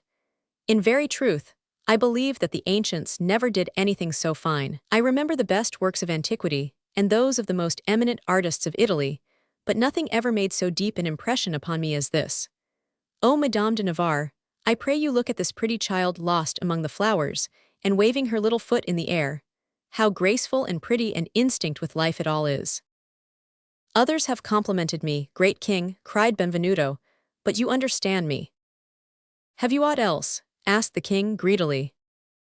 Here is a medallion representing Leda and her swan, made for Cardinal Gabriel Cesarini, and here a seal cut in intaglio, representing Saint John and Saint Ambrose. This is a reliquary, enameled by myself. Do you strike metals? Interposed Madame d'Adamps. As Cavedone of Milan did, madame. And you work in enamel, said Marguerite. Like Amerigo of Florence. And you engrave seals, inquired Catherine. Like Lantisco of Paros. Pray, did you think, madame, that my talent is confined to the production of tiny golden toys and great silver pieces? I can do a little of everything, God be praised. I am a passable military engineer, and I have twice prevented the capture of Rome. I can turn a sonnet prettily, and your Majesty has but to order me to compose a poem, provided that it be in praise of yourself, and I will undertake to execute it neither better nor worse than if my name were Clement Marat. As to music, which my father taught me with a stick, I found the method an admirable one, and I am so good a performer on the flute and cornet that Clement Romans 7 employed me among his musicians at the age of 24. Furthermore, I discovered the secret of compounding an excellent powder, and I can also make beautiful carbines and surgical instruments. If your Majesty is at war, and chooses to employ me as man-at-arms, you will find that I am not to be despised in that capacity, and that I know as well how to handle an arquebus as to sight a culverin. As a hunter, I have brought down my 25 peacocks in a day, and as an artillerist, I have freed the Emperor from the Prince of Orange, and your Majesty from the Connétable de Bourbon. Traitors seem not to be fortunate when they encounter me. Of which exploit are you the prouder? The young Dauphin interrupted, of having killed the constable or the 25 peacocks. I am proud of neither, Monseigneur. Like all other gifts, address is God-given, and I simply used my address. By my faith, I was ignorant that you had already rendered me so great a service, said the king. A service which, however, my sister Marguerite will be at great pains to pardon you. Was it indeed you who slew the Connétable de Bourbon? Prithee, how came it to pass? Mon Dieu, it was the simplest thing in the world. The constable's army had arrived unexpectedly before Rome, and a vigorous assault upon the fortifications was in progress. I sallied forth, with a few friends, to watch the fighting. As I left my house, I instinctively put my arquebus over my shoulder. When we reached the walls of the city, I saw that there was nothing to be done. But I said to myself, it shall not be said that I came hither to so little purpose. So I aimed my arquebus toward the point where I saw a numerous and compact group of soldiers, and singled out one who stood a head taller than his companions. He fell, and a great uproar at once arose, caused by the shot I had fired. I had in truth slain Bourbon. I learned afterward that it was he who towered above his companions. While Benvenuto was relating this incident with a most indifferent air, the circle of lords and ladies of which he was the center spread out somewhat, and they all gazed with respect, and almost with terror, at this unconscious hero. Francois I alone remained at his side. And so, my dear fellow, he said, I see that you loan me your gallantry before consecrating your genius to me. Sire, Benvenuto rejoined with a smile, I believe, in good sooth, that I was born to be your servitor. An incident of my early youth has always seemed to me to admit of no other interpretation. Your crest is a salamander, is it not? Yes, with this device, nutrisco et extinguo. Very well. When I was about 5 years old, I was sitting one day with my father in a small room where they had been scalding the lye, and where a rousing fire of young oak was still burning. It was very cold. Happening to glance at the fire, I espied a tiny creature like a lizard diverting itself in the spot where the heat was most intense. I pointed it out to my father, and my father, pray pardon me this detail of a somewhat brutal custom of my country, struck me a violent blow, and said to me, with great gentleness, I do not strike thee because thou hast done wrong, dear child, but so that thou mayst remember that the little lizard thou hast seen in the fire is a salamander. No human being has ever seen that animal save thou. Was not that a premonition of fate, sire? Indeed, I think I was predestined to do as I have done. For at the age of 20 I was about to set out for England, when the sculptor Pietro Torrigiano, who was to take me thither, told me that in his youth he one day struck our Michelangelo in the face, on the occasion of some studio quarrel. Ah, I abandoned all thought of the journey then. Not for a prince's title would I have traveled with one who had raised his hand against my great sculptor. I remained in Italy, and from Italy, instead of going to England, I came to France. France, proud of your choice, Benvenuto, will see to it that you do not sigh for your fatherland. Oh, my fatherland is art, and my prince he who commands the richest cup at my hands. Have you any beautiful work now in contemplation, Cellini? Oh yes, sire, a Christ. Not a Christ upon the cross, but Christ in his radiance and glory, and I shall copy as closely as possible the infinite beauty of the guise in which he revealed himself to me. What, laughed Marguerite the skeptic, in addition to all the kings of earth, have you seen the King of Heaven too? Yes, madame, replied Benvenuto with childlike simplicity. Oh, pray tell us of that, said the Queen of Navarre. Willingly, madame, said Benvenuto, with a confident air, which implied that it did not occur to him that anyone could doubt any part of his story. Some time before, he continued, I had seen Satan and all his legions, whom a necromancing friend of mine, a priest, evoked for me at the Colosseum. Indeed, we had much ado to rid ourselves of them. But the dread souvenir of those infernal apparitions was forever banished from my mind when, in answer to my fervent prayer, the blessed Savior of mankind appeared to me, in a flood of sunlight, crowned with glory, and brought sweet consolation to me in the misery of my captivity. And are you sure beyond a peradventure, demanded the Queen of Navarre, so sure that you have no shadow of doubt, that Christ really appeared to you? I have no doubt of it, madame. In that case, Benvenuto, go on and fashion a Christ for our chapel, said Francois I, with his usual good humor. Sire, if your majesty will so far indulge me, I pray you to order something different, and allow me to postpone the execution of that work. Why so? Because I promised God to undertake it for no other sovereign than him. E la bonne hura, be it so. Benvenuto, I need 12 candlesticks for my table. Ah, that is a different matter, and therein, sire, you shall be obeyed. It is my wish that they should take the form of 12 silver statues. The effect will be magnificent, sire. They must represent 6 gods and 6 goddesses, and be of my own height. Why, your order is for a whole epic poem, said the Duchesse d'Etampes. For a work of marvelous, surprising splendor, is it not, Monsieur Benvenuto? I am never surprised, madame. I should be greatly surprised myself, retorted the Duchess, somewhat piqued, if other sculptors than those of the olden time could carry such a task to completion.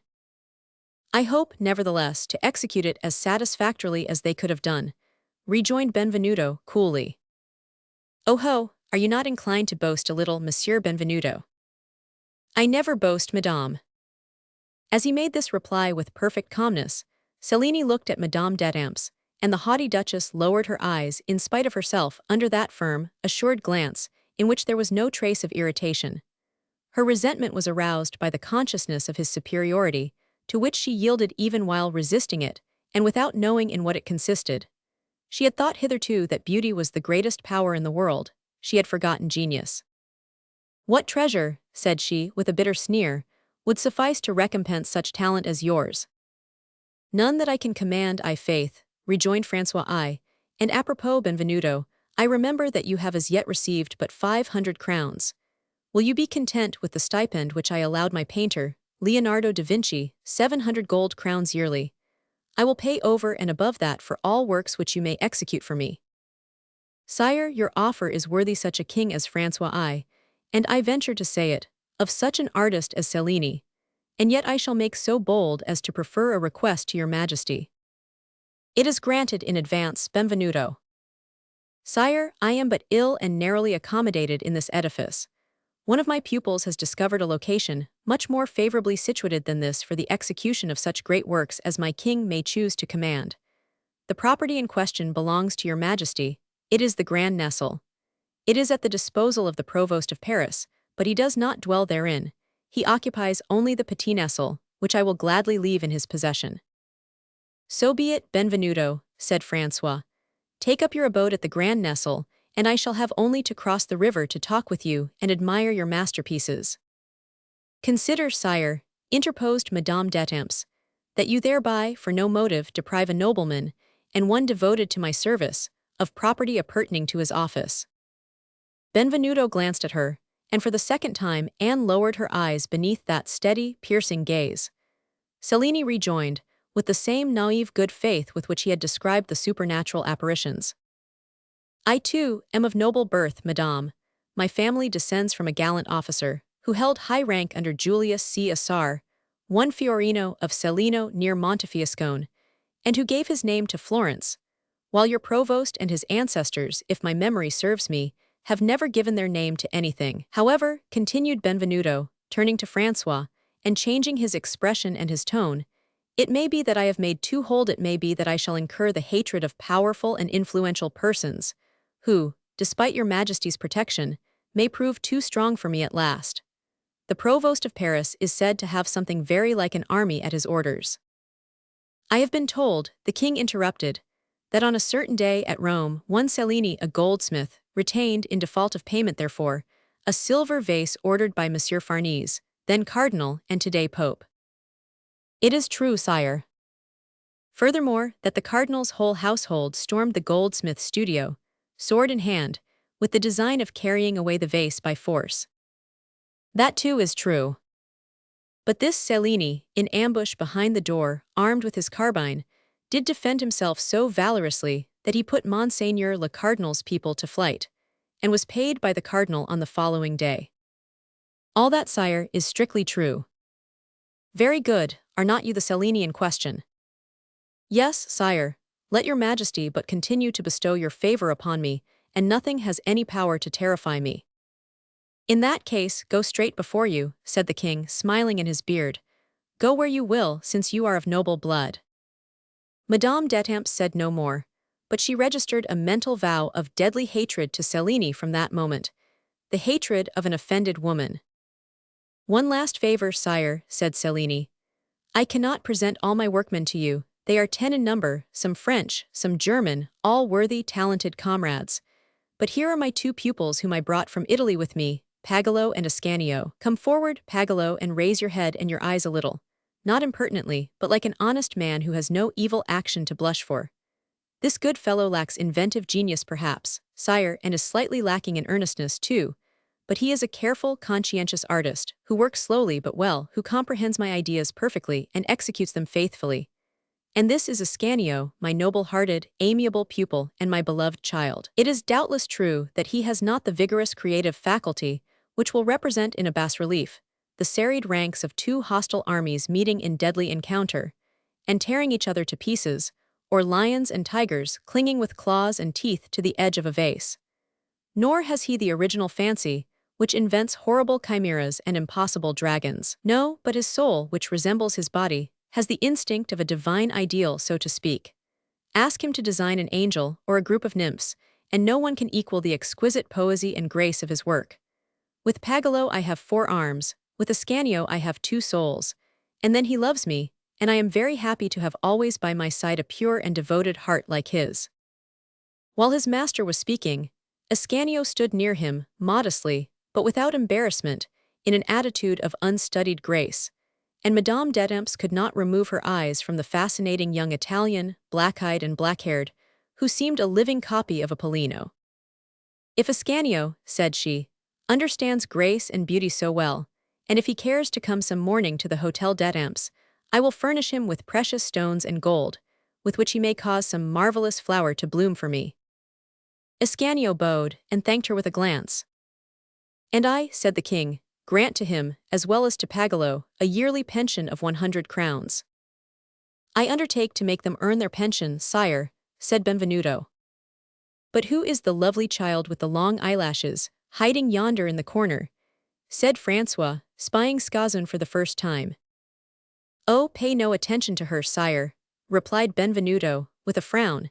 "She is the only one of the beautiful things in this studio whom I like not to have noticed." "Aha, you're jealous, my Benvenuto." "Mon Dieu, sire, I like not that any hand should be laid upon my property. To compare small things with great, it is as if some other should dare to think of Madame d'Etampes. You would be furious, sire. Scazon is my duchess." The duchess, who was gazing at Ascanio, bit her lips at this unceremonious interruption. Many courtiers smiled in spite of themselves, and all the ladies giggled. As for the king, he laughed outright. "Foi de gentilhomme, your jealousy is within its right, Benvenuto, and an artist and a king may well understand each other. Adieu, my friend, I commend my statues to your attention. You will commence with Jupiter, naturally, and when you have finished the model you will show it to me. Adieu and good luck. We will meet at the Hotel de Nesle. To bid me show you the model is a simple matter, sire, but how shall I gain entrance to the Louvre? Your name will be given at the gates, with orders to introduce you to my presence." Cellini bowed, and with Pagolo and Ascanio, escorted the king and court to the street. At the door he knelt and kissed the king's hand. "Sire," he said with deep feeling, "you have heretofore saved me from captivity, perhaps from death, through the intervention of Monseigneur de Montluc. You have overwhelmed me with wealth, you have honored my poor studio with your presence. But far more than all this, sire, is the fact, and I know not how to thank you that it is so that you so magnificently anticipate all my dreams. We ordinarily work only for a chosen few scattered through the centuries, but I shall have had the signal honor of finding a living judge, always present, always enlightened. Until now I have been only the workman of the future. Permit me henceforth to call myself your Majesty's goldsmith. My workman, my goldsmith, my artist, and my friend Benvenuto, if the last title seems to you no more deserving of contempt than the others. Adieu, or rather au revoir." It is needless to say that all the princes and nobles followed the example set by the king, and loaded Cellini with flattery and offers of friendship. When all were gone, and Benvenuto was left alone in the courtyard with his pupils, they thanked him, Ascanio effusively, Pagolo with something very like constraint. "Nay, do not thank me, my children, it's not worthwhile. But look you, if you do in truth consider yourselves under any obligation to me, I wish, since this subject of conversation was introduced today, to ask a service at your hands. It relates to something which I have very much at heart. You heard what I said to the king apropos of Catherine, and what I said to him truly expressed the deepest feeling of my heart. The child is necessary to my life, my friends. To my life as an artist, because, as you know, her services as a model are offered so freely and joyously. To my life as a man, because I think that she loves me. I pray you, therefore, although she is beautiful, and although you are young, as she also is, do not let your thoughts rest upon Catherine. There are enough other lovely girls in the world. Do not tear my heart, do not insult my affection by casting bold glances upon my Scazon. Nay, rather watch over her in my absence, and advise her as if you were her brothers. I conjure you, observe my wishes herein, for I know myself and my feeling in this matter, and I swear before God, that if I should discover aught amiss, I would kill her and her accomplice." "Master," said Ascanio, "I respect you as my master, and I love you as my father, have no fear." "Bless Jesus!" cried Pagolo, clasping his hands. "May God preserve me from thinking of such an infamous action. Do I not know that I owe everything to you, and would it not be a crime thus to abuse your sacred confidence in me, and to repay your benefactions by such dastardly treachery?" "Thanks, my friends," said Benvenuto, pressing their hands. "I have perfect faith in you, and I am content. Now, Pagolo, return to your work, for I have promised the seal at which you are working to M. de Villeroy for tomorrow. while Ascanio and myself pay a visit to the estate which our gracious king has bestowed upon us, and of which we will take possession on Sunday next, peaceably or by force." Then he turned to Ascanio. "Come, Ascanio," said he, "let us go and see if this nestle habitation, which seemed to you so eligible in its external aspect, has internal appointments corresponding to its reputation."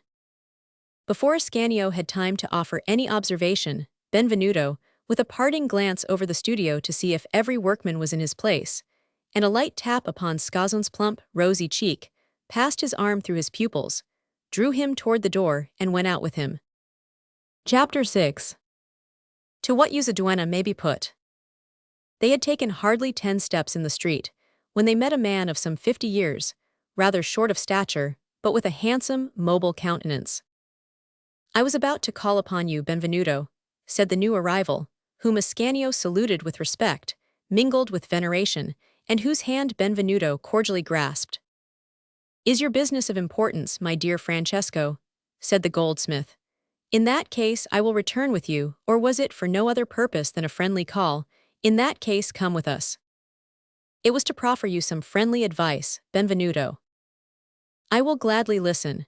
Advice is always a good thing to receive when it is proffered by a friend.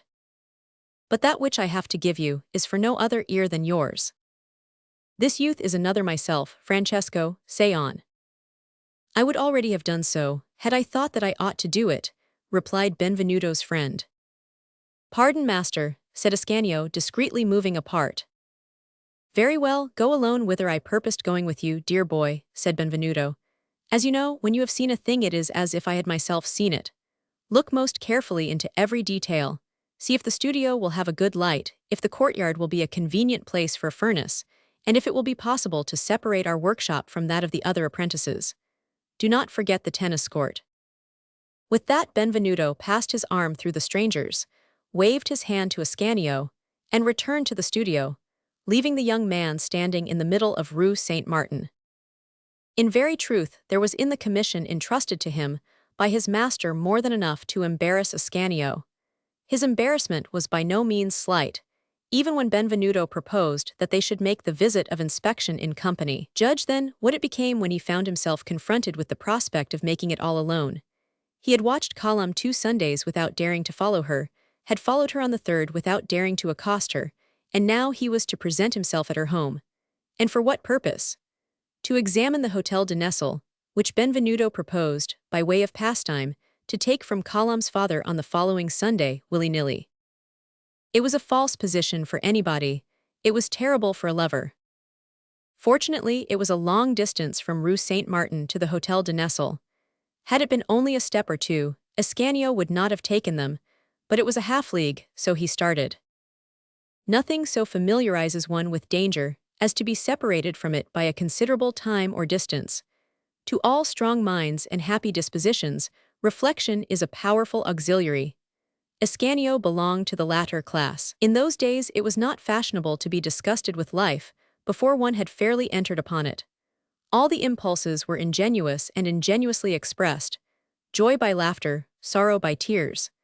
Affectation was a thing almost unknown, in life as in art, and a comely youth of 20 was in no wise ashamed in those days to confess that he was happy. But in all Ascanio's embarrassment there was a certain amount of joy. He had not expected to see Column again until the following Sunday, and he was to see her that very day. Thus he had gained 6 days, and 6 days of waiting are, as everybody knows, 6 centuries according to a lover's reckoning. And so, as he approached his destination, the affair became more simple in his eyes. He it was, to be sure, who had advised Benvenuto to ask the king for the Hotel de Nesle for his studio, but could Column take it ill of him that he had desired to be near her? This installation of the Florentine goldsmith in the old palace of Amory could not, it was true, be carried out without interference with Column's father, who looked upon it as his own. But would any real injury be inflicted upon Messer Robert d'Estreville when he did not occupy it? Moreover, there were 1,000 ways in which Benvenuto could pay for his occupancy.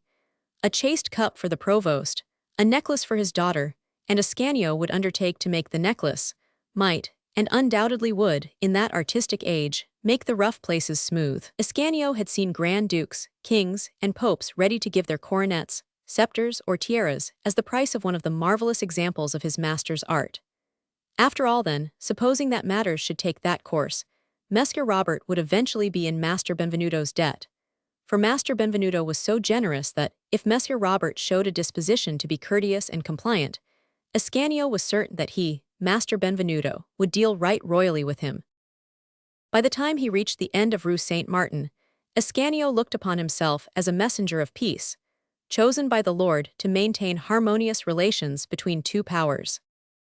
And yet, notwithstanding that conviction, Ascanio was not sorry, surely lovers are strange creatures, to lengthen his journey by 10 minutes, and instead of crossing the Seine by boat, he walked the whole length of the quays and crossed by the Pont aux Moulins.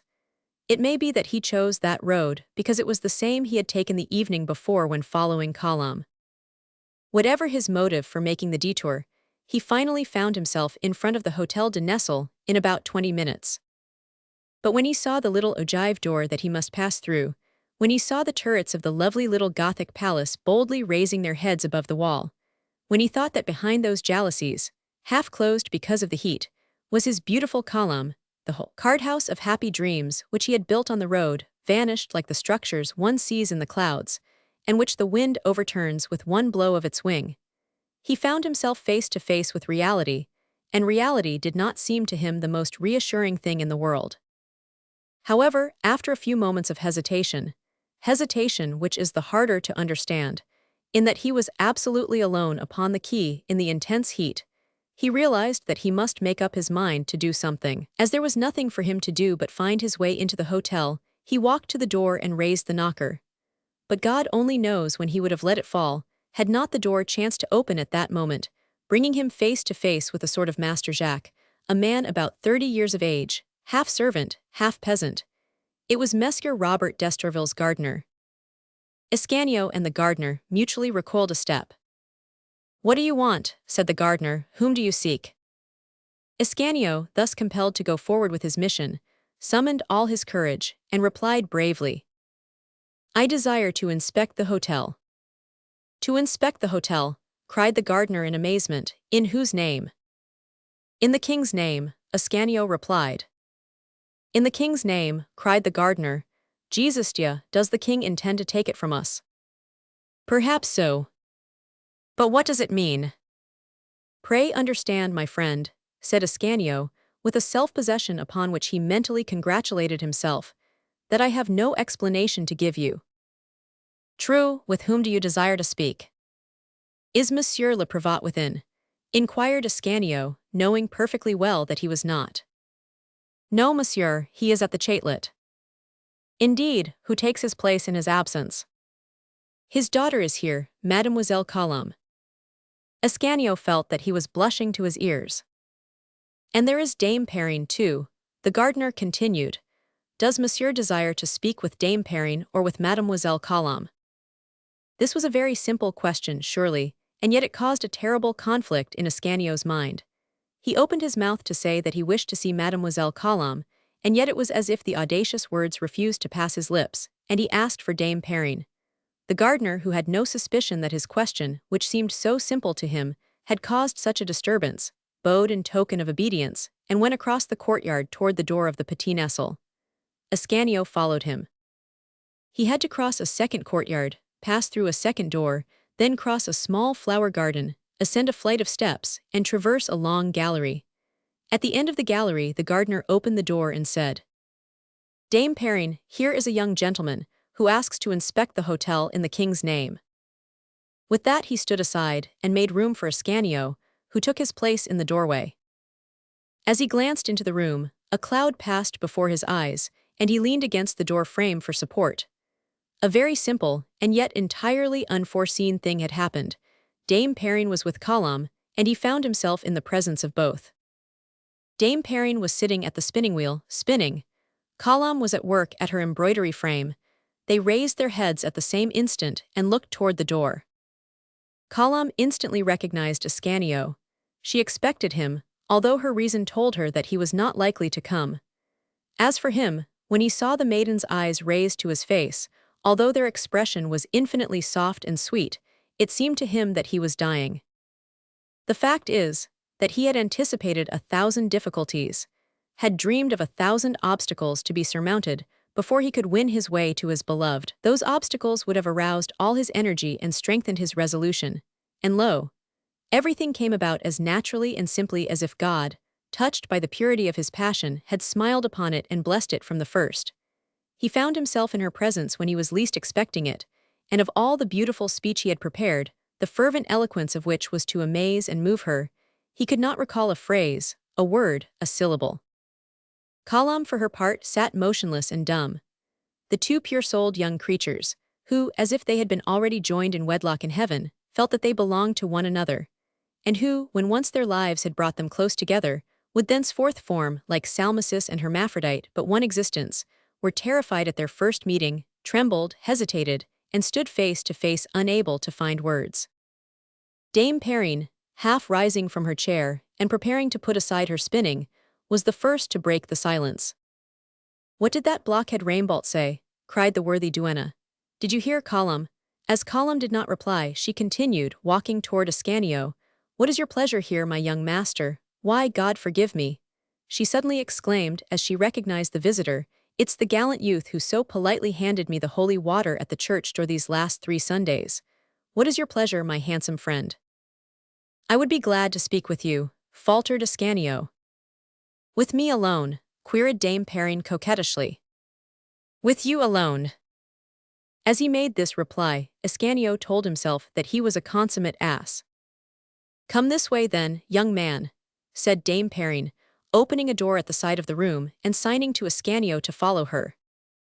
Ascanio did as she bade him, but as he left the room he cast upon Kalam one of those long, eloquent glances wherein lovers can say so much, and which, however unintelligible they may be to indifferent observers, are always understood at last by the person to whom they are addressed. Kalam undoubtedly lost no portion of its meaning, for her eyes, how she knew not, having met the youth's, she blushed prodigiously, and when she felt that she was blushing, she cast her eyes down upon her embroidery and began to mangle a poor inoffensive flower. Ascanio saw the blush and, stopping abruptly, stepped toward Kalam, but at that moment Dame Perrine turned and called him, and he was compelled to follow her. He had no sooner crossed the threshold of the door than Kalam dropped her needle, let her arms fall beside her chair, threw back her head, and breathed a long sigh, in which were mingled, by one of those inexplicable miracles which the heart alone can perform, regret at Ascanio's departure, and a sort of relief to feel that he was no longer there. The young man was very perceptibly in a bad humor, with Benvenuto, who had given him such a strange commission to fulfill, with himself, for his inability to take advantage of his opportunity, but most of all with Dame Perrine, who was cruel enough to make him leave the room just when Kalam's eyes seemed to bid him remain. So it was that, when the duenna inquired as to the purpose of his visit, Ascanio replied in a most deliberate manner, determined to be revenged upon her for his own bungling. "The purpose of my visit, my dear madame, is to beg you to show me the Hôtel de Nesle from one end to the other." "Show you the Hôtel de Nesle?" cried Dame Perrine. "Why, in heaven's name, do you desire to see it?" "To see if it will be convenient for us, if we shall be comfortable here, and if it is worthwhile for us to leave our present quarters to come and live here." "What, come and live here? Pray, have you hired the hotel of Monsieur le Prévôt?" "No, but His Majesty gives it to us." "His Majesty gives it to you," exclaimed Dame Perrine, more and more amazed. "Absolutely," replied Ascanio. "To you?" "Not precisely, my good woman, but to my master." "And who is your master, if I may ask, young man? Some great foreign nobleman, no doubt." "Better than that, Dame Perrine, a great artist, come hither from Florence, expressly to serve His Most Christian Majesty." "Aha," said the good woman, who did not understand very well. "What does your master make?" "What does he make? Why, he makes everything. Rings to put on maidens' fingers, ewers to put upon kings' tables, statues to place in the temples of the gods, and in his leisure moments he besieges or defends cities, as his caprice leads him to cause an emperor to tremble or to reassure a pope." "Jesus dia," cried Dame Perrine, "what is your master's name?" "His name is Benvenuto Cellini." "It's strange that I don't know that name," muttered the duenna. "What is his profession?" "He is a goldsmith." Dame Perrine gazed wonderingly at Ascanio. A goldsmith, she muttered, a goldsmith, and do you fancy that Monsieur le Prévôt will give up his palace like this to a goldsmith? If he doesn't give it up, we will take it. By force. Even so. But your master will hardly dare to contend against Monsieur le Prévôt, I trust. He has contended against 3 dukes and 2 popes. Jesus Dia, 2 popes, he's not a heretic surely. He is as good a Catholic as you and I, Dame Perrine. Have no fear on that score, Satan is in no wise our ally, but in default of the devil, we have the king on our side. So, but Monsieur le Prévôt has a more powerful protector than the king. Whom has he, pray? Madame d'Étampes. Then we are on equal terms, said Ascanio. But suppose Messer d'Estreville refuses. Master Benvenuto will take. And suppose Messer d'Estreville shuts himself up here as in a citadel. Master Cellini will lay siege to it. Consider that the provost has 24 sergeants at arms. Master Benvenuto Cellini has 10 apprentices. Still we are on equal terms, you see, Dame Perrine. But Messer d'Estreville is personally a sturdy fighter. At the tournament which took place at the time of the marriage of Francois I, he was one of the challengers, and all those who dared measure swords with him were unhorsed. Ah well, Dame Perrine, then he is just the man for Benvenuto, who has never met his match, and who, like Messer d'Estreville, always unhorses his adversaries. But there is this difference between them. A fortnight afterward, they who have encountered your provost are on their legs again in good health and spirits, while they who have my master to deal with never raise their heads again, and 3 days after are dead and buried. Evil will come of this, muttered Dame Perrine. Young man, they say that fearful things are done in cities taken by assault. Have no fear on that head, Dame Perrine, rejoined Ascanio with a smile. You will have to do with generous conquerors. What I mean, my dear child, said Dame Perrine, who was not sorry perhaps to secure a friend among the besiegers, is that I fear there may be bloodshed. For so far as your proximity to us is concerned, you will understand that it cannot fail to be very agreeable to us, since society is somewhat scanty in this accursed desert to which Messer d'Estreville has consigned his daughter and myself, like 2 wretched nuns, although neither she nor I have taken the vows, thank God. It isn't good for man to be alone, so saith Holy Writ, and when Holy Writ mentions man, woman is included. Is not that your opinion, young man? That goes without saying. And we are entirely alone, and therefore very doleful in this vast habitation. Why do you receive no visitors here? Ascanio asked. Jesus Dia, it's worse than if we were nuns, as I told you. Nuns have parents at least, and friends who come and talk to them through the grating. They have the refectory where they can assemble and talk together. It's not very diverting, I know, but it's something nevertheless. But we have only Monsieur le Prévôt, who comes from time to lecture his daughter for growing too lovely, I think. It's her only crime, poor child, and to scold me because I don't watch her closely enough, God save the mark, when she doesn't see a living soul in the world except myself, and aside from what she says to me, doesn't open her mouth except to pray.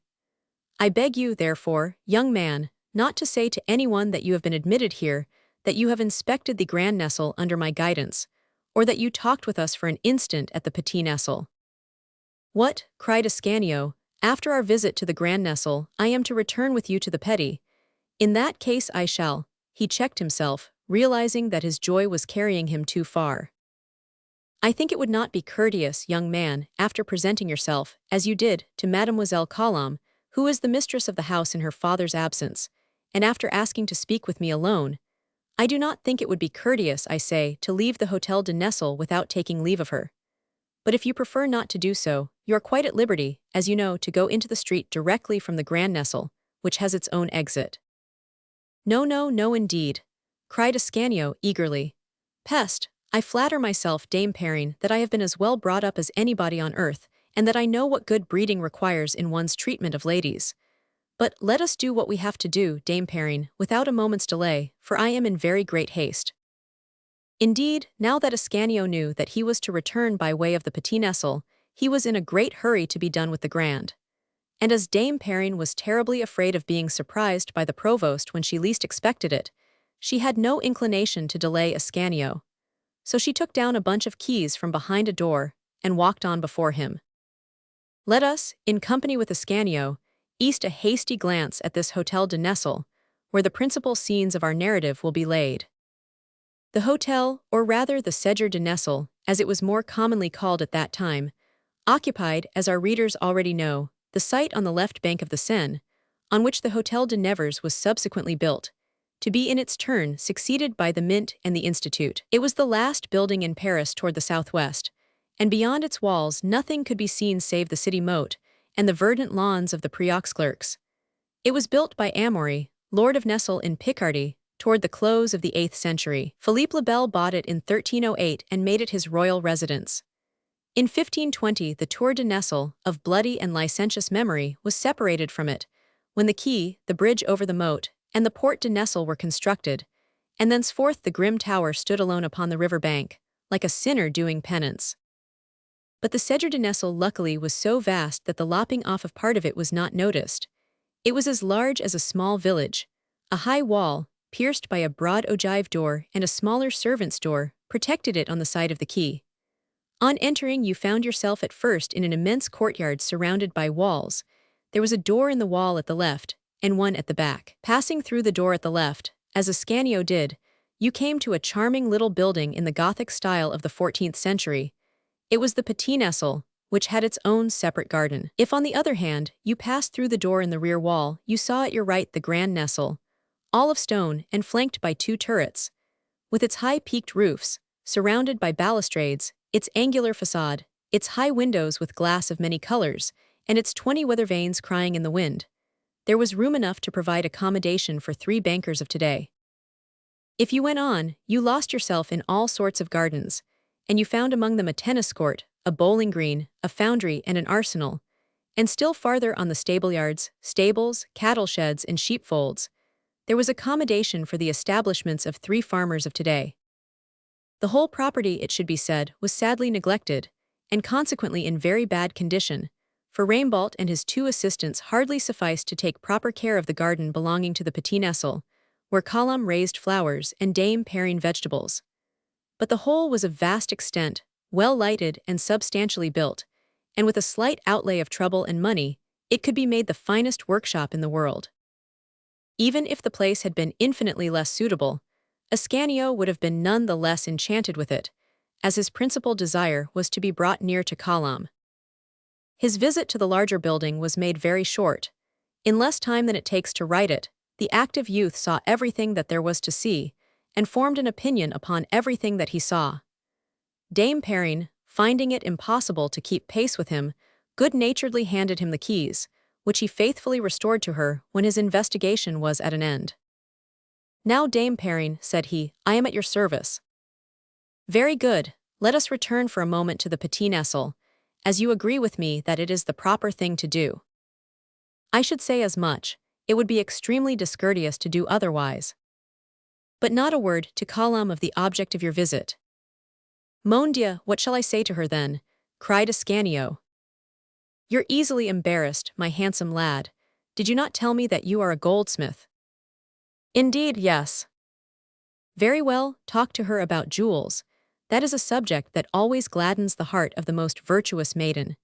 She is or is not a true daughter of Eve, and if she is a true daughter of Eve, she loves anything that glitters. Besides, she has so little diversion in her solitude, poor child, that it would be a blessing to entertain her a little. To be sure, the most suitable entertainment for a girl of her age would be a good marriage, and Master Robert never comes hither that I do not whisper in his ear, 'Find a husband for the poor dear, pray find a husband for her.'" Without stopping to consider what conjectures as to the relations between herself and the provost might be set on foot by this declaration of her familiar manner of addressing him, Dame Perrine led the way back to the Petit Nesle, and to the room where they had left Colomb. Colomb was still absorbed in thought, and in the same attitude in which we left her. But no one knows how many times she had raised her head and fixed her eyes upon the door through which the comely youth had gone from her sight. Anyone who had observed these oft-repeated glances might have thought that she was expecting him. But as she saw the door turning upon its hinges, Colomb went about her work once more so earnestly that neither Dame Perrine nor Ascanio could suspect that it had been interrupted. How she had divined that the young man was following the duenna is something that might have been explained by magnetism, if magnetism had then been invented. I bring back with me our donor of holy water, my dear Kalam, for he it is as I thought. I was about to show him out by the door of the Grand Nestle, when he reminded me that he had not taken leave of you. It was true enough, for you didn't say one little word to each other before. However, neither of you is dumb, God be praised. Dame Perrine, faltered Kalam, greatly embarrassed. Well, what is it? You must not blush like that. Monsieur Ascanio is an honorable young man, as you are a virtuous young woman. Furthermore, it seems that he is an artist in jewels, precious stones, and such gewgaws as suit the fancy of most pretty girls. He will come and show them to you, my child, if you wish. I need nothing, murmured Kalam. Possibly not at this moment, but it is to be hoped that you will not die a recluse in this accursed solitude. We are but 16 years old, Kalam, and the day will come when we shall be a lovely fiancé, to whom all sorts of jewels will be presented, and after that a great lady, who must have all sorts of finery. When that time comes, it will be as well to give the preference to this youth's as to those of some other artist, who surely will not be comparable to him. Kalam was on the rack. Ascanio, to whom Dame Perrine's forecasts of the future were but moderately pleasing, noticed her suffering, and came to the rescue of the poor child, to whom direct conversation was 1,000 times less embarrassing than this monologue by a self-constituted interpreter. "Oh, mademoiselle," said he, "do not deny me the great privilege of bringing some of my handiwork to you. It seems to me now as if I made them for you, and as if when making them I was thinking of you. Oh, believe it, I pray you, for we artists in jewels sometimes mingle our own thoughts with the gold and silver and precious stones. In the diadems with which your heads are crowned, the bracelets which encircle your white arms, the necklaces which rest so lovingly upon your shoulders, in the flowers, the birds, the angels, the chimeras, which we make to tremble at your ears, we sometimes embody our respectful adoration." It is our duty as an historian to state that at these soft words Kalam's heart dilated, for Ascanio, mute so long, was speaking at last, and speaking as she had dreamed that he would speak. For without raising her eyes the girl could feel his burning glance fixed upon her, and there was nothing, even to the unfamiliar tone of his voice, which did not impart a singular charm to these words, which sounded so strangely in Kalam's ears, and a profound and irresistible meaning to the flowing, harmonious language of love, which maidens understand before they can speak it. "I know," Ascanio continued, with his eyes still fixed upon Kalam, "I know that we can add nothing to your beauty. God has made none the richer by decking out his altar, but we can at least surround your graceful form with those things which are attractive and beautiful like itself. And when we poor, humble artificers of splendor and enchantment, from the depths of our obscurity see you pass by in a blaze of glory, we console ourselves for being so far below you by the thought that our art has helped to raise you to the height whereon you stand." "Oh, monsieur," replied Kalam, covered with confusion, "your lovely things will probably be always unfamiliar to me, or at least useless. I live in solitude and obscurity, and so far is it from being the case that the solitude and obscurity are oppressive to me, that I confess that I love them, I confess that I would like to live here always, and yet I also confess that I would like well to see your jewels, not for myself but for them, not to wear them but to admire them." Trembling with fear lest she had said too much, and perhaps with a longing to say even more, Kalam bowed and left the room so swiftly that to the eyes of a man more knowing in such matters her exit would have worn the aspect of a flight.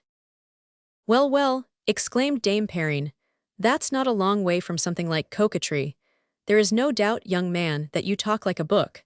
Yes, yes, one can but believe that you Italians have secret means of fascinating people. No stronger proof is needed than this, that you have enlisted me on your side at once, and, 'pon honor, I find myself wishing that Monsieur le Prévôt will not deal too hardly with you. Au revoir, young man, and bid your master be on his guard. Warn him that Monsieur d'Estreville is as hard of heart as the devil, and wields great influence at court, for which reason, if your master will take my advice, he will abandon all thought of living at the Grand Nestle, and especially of taking forcible possession of it. As for you, but we shall see you again, shall we not? Above all, do not believe Kalam. The property of her deceased mother is sufficient to enable her to indulge in baubles 20 times more costly than those you offer her.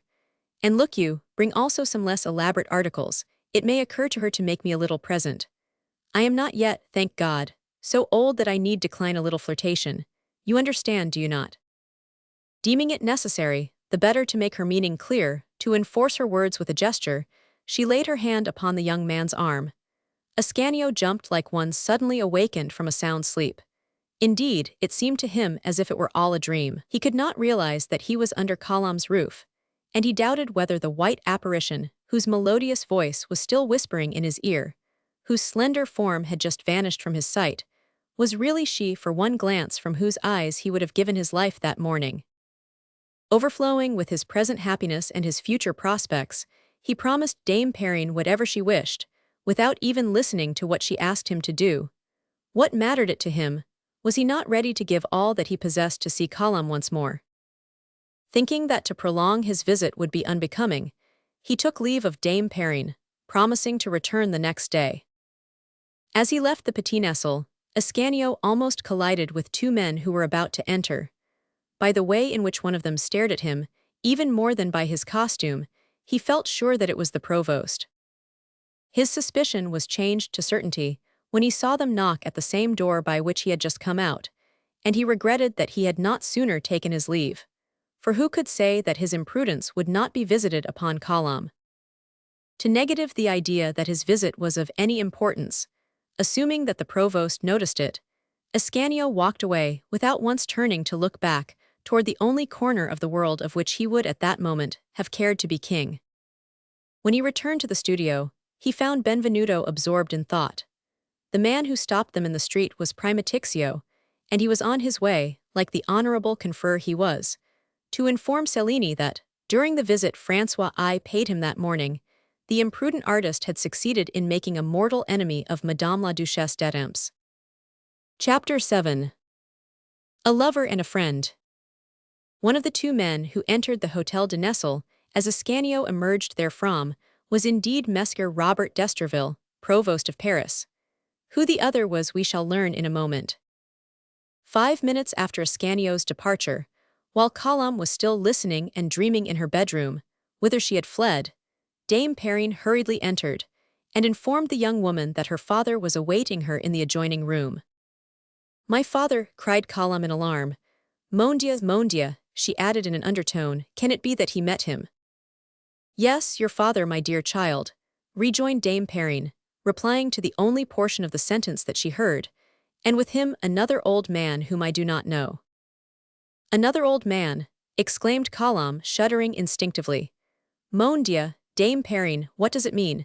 It is the first time in 2 or 3 years that my father has not come hither alone." However, notwithstanding her alarm she could but obey, knowing as she did her father's impatient disposition, so she summoned all her courage, and returned to the room she had just left with a smile upon her lips. Despite this feeling of dread, which she experienced for the first time and could not explain, she loved Messieurs d'Estreville as a daughter should love her father, and although his demeanor toward her was far from expansive, the days on which he visited the Hôtel de Nesle were marked as red-letter days among the uniformly gloomy days of her life. Colombe went forward with outstretched arms and her mouth half open, but the provost gave her no time either to embrace him or to speak. He took her hand, and led her to the stranger, who was leaning against the flower-laden mantel. "My dear friend," he said, "I present my daughter to you. Colombe," he added, "this is Comte d'Orbec, the king's treasurer and your future husband." Colombe uttered a feeble exclamation, which she at once stifled, out of regard for the requirements of courtesy, but feeling her knees giving way beneath her, she leaned against the back of a chair for support. Fully to understand the horror of this unexpected presentation, especially in Colombe's then frame of mind, it is necessary to know what manner of man this Comte d'Orbec was. Messieurs Robert d'Estreville, Colombe's father, was certainly far from handsome. There was in his bushy eyebrows, which he drew together at the least obstacle, physical or moral, that he encountered, a savage expression, and in his whole thick-set figure something heavy and awkward, which caused one to feel but slightly prepossessed in his favor. But beside Comte d'Orbec, he seemed like Saint Michael the archangel beside the dragon. The square head and the strongly accentuated features of the provost did at least indicate resolution and force of character, while his small, piercing gray lynx eyes denoted intelligence. But Comte d'Orbec, lean and withered, with his long arms like spiders' claws, his mosquito-like voice, and his snail-like movements, was not only ugly, he was absolutely hideous. It was the ugliness of the beast and the villain in one. His head was carried on one side, and his face wore a villainous smile and a treacherous expression.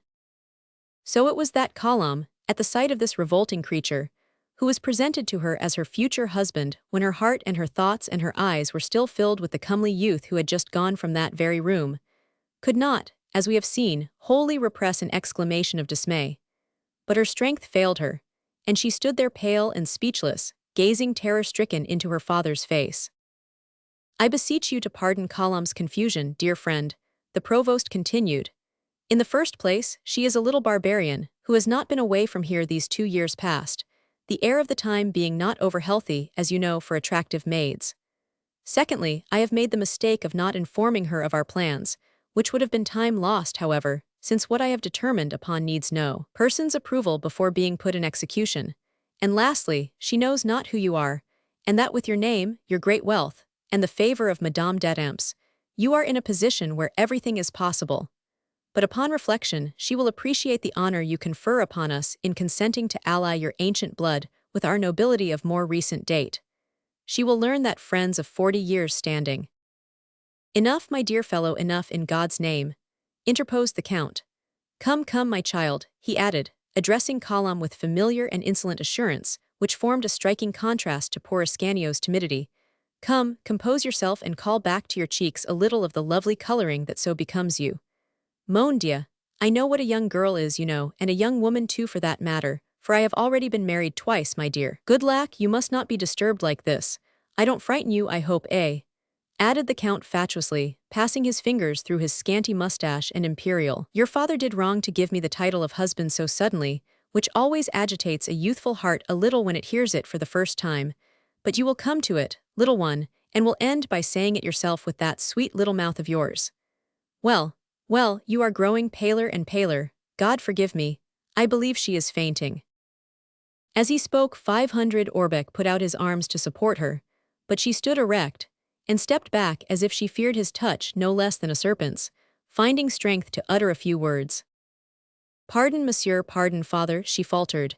"Forgive me, it is nothing, but I thought I hoped—" "What did you think, what did you hope?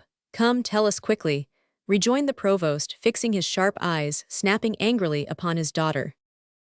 "That you would allow me to stay with you always, father," replied Colombe. "Since my poor mother's death, you have no one else to love you and care for you, and I had thought—" "Hold your peace, Colombe," retorted the provost imperatively. "I am not old enough as yet to need a keeper, and you have arrived at the proper age to have an establishment of your own." "Bon Dieu," interposed 500 Orbeck, joining once more in the conversation, "accept me without so much ado, my love. With me you will be as happy as one can be, and more than one will envy you, I swear. Mordieu, I am rich, and I propose that you shall be a credit to me. You shall go to court, and shall wear jewels that will arouse the envy, I will not say of the queen, but of Madame d'Adamps herself." I know not what thoughts these last words awoke in Colombe's heart, but the color returned to her cheeks, and she made hold to answer the Count, despite her father's harsh and threatening glance. "I will ask my father, Monseigneur, at least to give me time to reflect upon your proposal." "What's that?" cried Messer d'Estreville violently. "Not an hour, not a minute. You are from this moment the Count's betrothed, understand that, and you would be his wife this evening were it not that he is obliged to pay a visit to his estates in Normandy, and you know that my wishes are commands. Reflect indeed. Sarpejou, 500 Orbeck, let us leave her ladyship. From this moment, my friend, she is yours and you may claim her when you will. And now let us go and inspect your future abode." 500 Orbeck would have been glad to tarry and add a word to what he had already said, but the provost passed his arm through his, and led him away grumbling. He contented himself, therefore, with saluting Colombe with his wicked smile, and went out with Messer Robert. Behind them, Dame Perrine entered through another door. She had heard the provost speaking in a loud voice, and guessed that he was as usual scolding his daughter. She arrived in time to receive Colombe in her arms. "Oh, mon Dieu," sobbed the poor child, putting her hand over her eyes as if to avoid the sight of the odious 500 Orbeck, absent though he was. "Oh, mon Dieu, is this to be the end? Oh, my golden dreams! Oh, my poor hopes! All is lost, and naught remains for me but to die." We need not ask if this lament, added to Colombe's weakness and pallor, terrified Dame Perrine, and at the same time aroused her curiosity.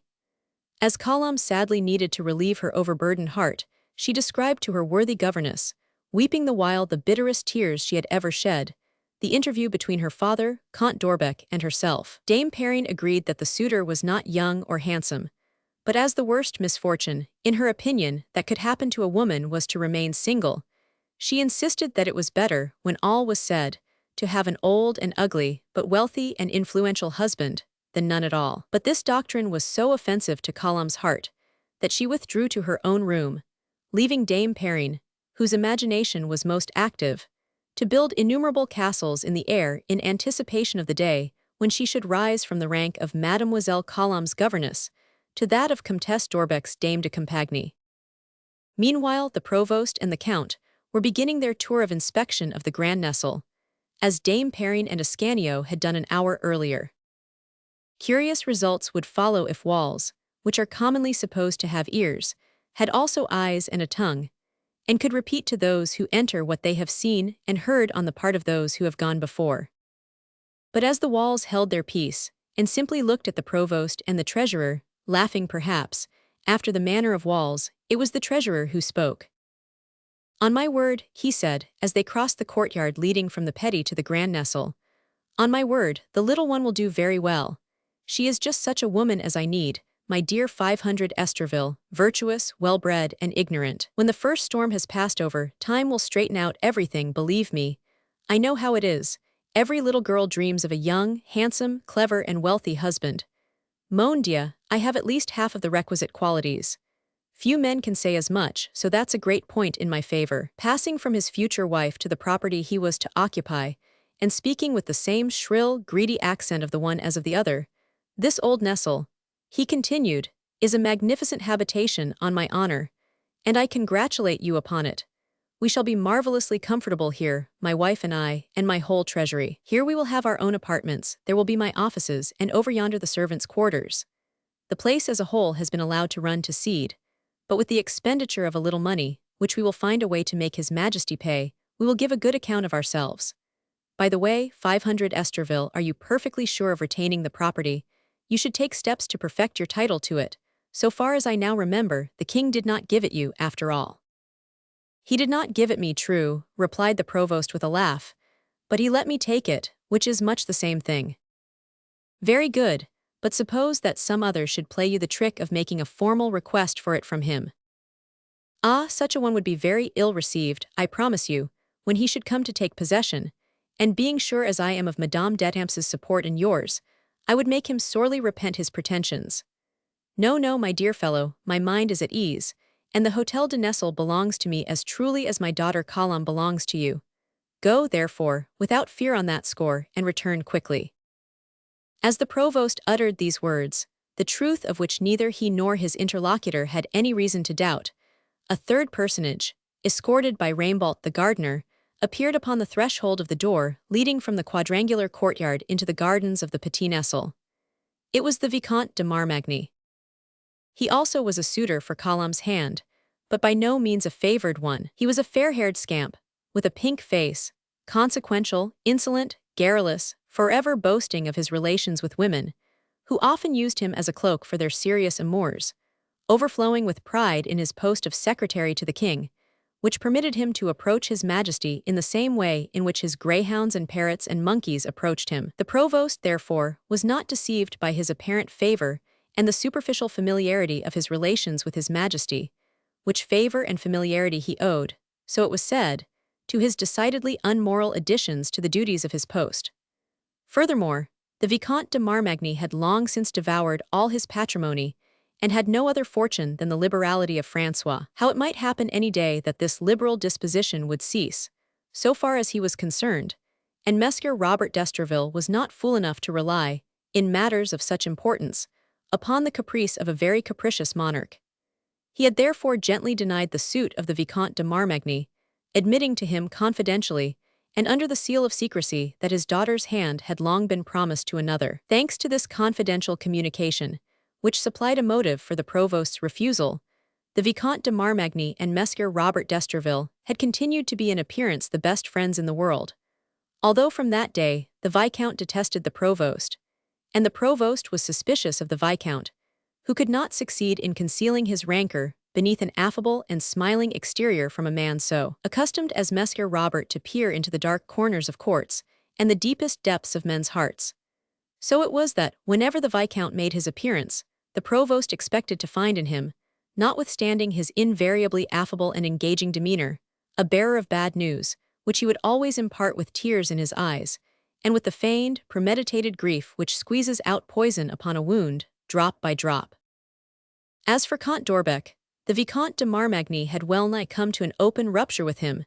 It was one of the rare instances of court enmities visible to the naked eye. 500 Orbec despised Marmagny, because Marmagny had no fortune and could make no display. Marmagny despised 500 Orbec, because 500 Orbec was old and had consequently lost the power of making himself agreeable to women. In fine, they mutually detested each other, because, whenever they met upon the same path, one of them had taken something from the other. So it was that when they met on this occasion, the two courtiers greeted each other with that cold, sardonic smile which is never seen save in palace antechambers, and which means, "Ah, if we weren't a pair of cowards, how long ago one of us would have ceased to live." Nevertheless, as it is the historian's duty to set down everything, good and bad alike, it is proper to state that they confined themselves to this salutation and this smile, and that Comte d'Orbec, escorted by the Provost, and without exchanging a word with Marmagny, left the house immediately by the same door by which his enemy entered. Let us hasten to add that, notwithstanding the hatred which kept them asunder, these two men were ready, in case of need, to unite temporarily to destroy a third. Comte d'Orbec having taken his leave, the Provost found himself tete-a-tete with the Vicomte de Marmagny. He walked toward him with a joyous countenance, in striking contrast to the melancholy visage with which the other awaited him. "Well, my dear Provost," said Marmagny to open the conversation, "you seem in extremely good spirits." "While you, my dear Marmagny," rejoined the Provost, "seem sadly depressed." "Simply because, as you know, my poor 500 Esterville, my friend's misfortunes afflict me as keenly as my own." "Yes, yes, I know your heart," said the Provost. "And when I saw you in such a joyous mood, with your future son-in-law, Comte d'Orbec, for your daughter's betrothal to him is no longer a secret, and I congratulate you upon it, my dear 500 Esterville.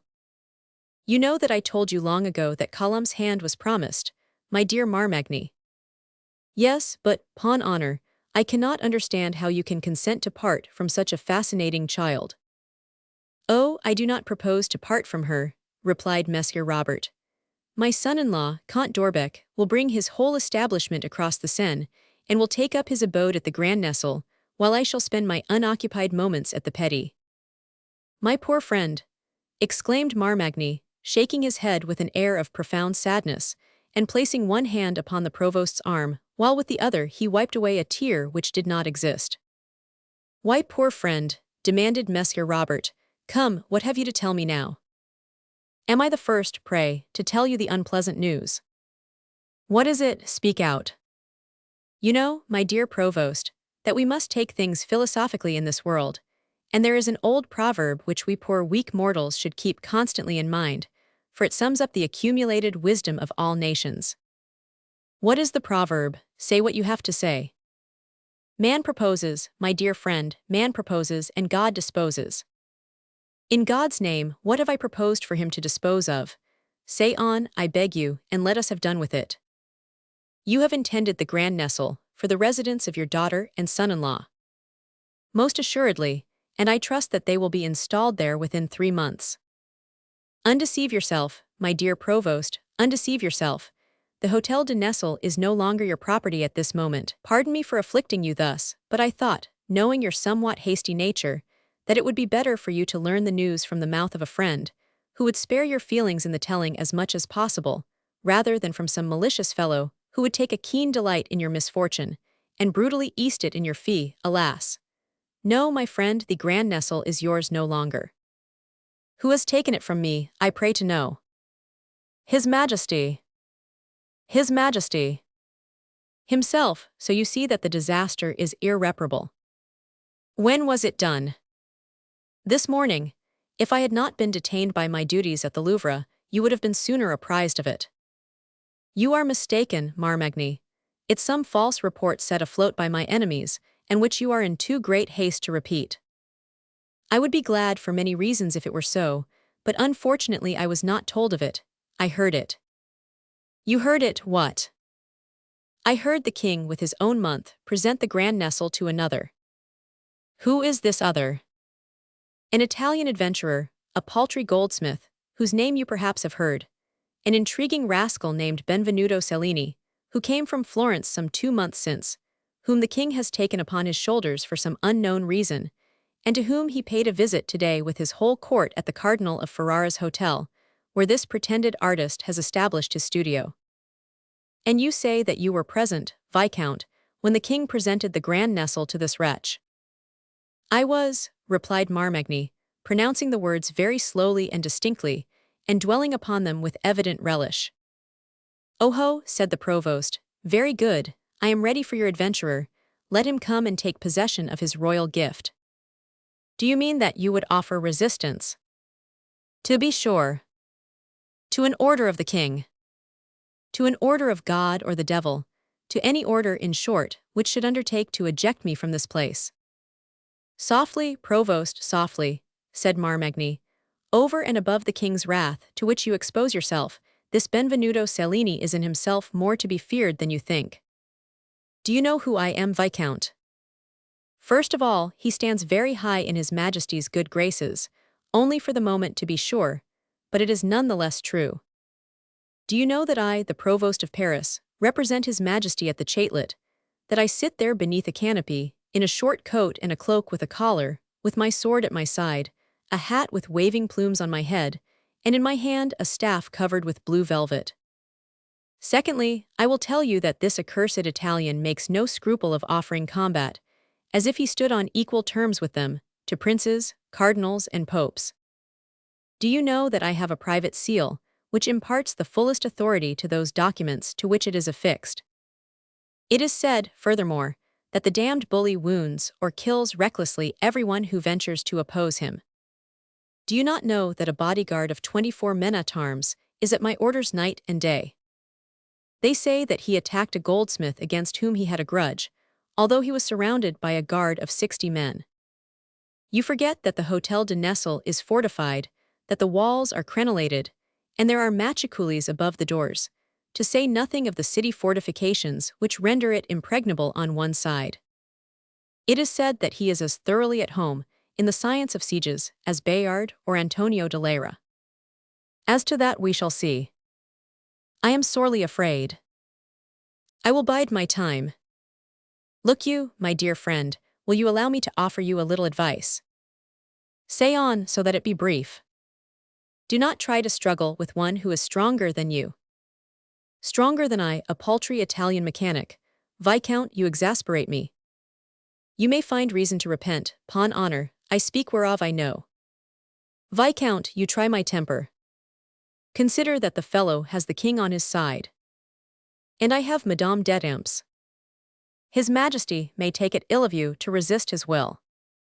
I have already done it, monsieur, and successfully. Yes, I know, in the matter of the toll at the bridge of Manse, but what? One risks nothing, or very little at all events, in resisting a weak, good-natured king, while one risks everything in entering into a contest with a powerful, formidable opponent like Benvenuto Cellini. By Mahomet's belly, Viscount, do you propose to drive me mad? On the contrary, my purpose is to make you discreet. Enough, Viscount, enough.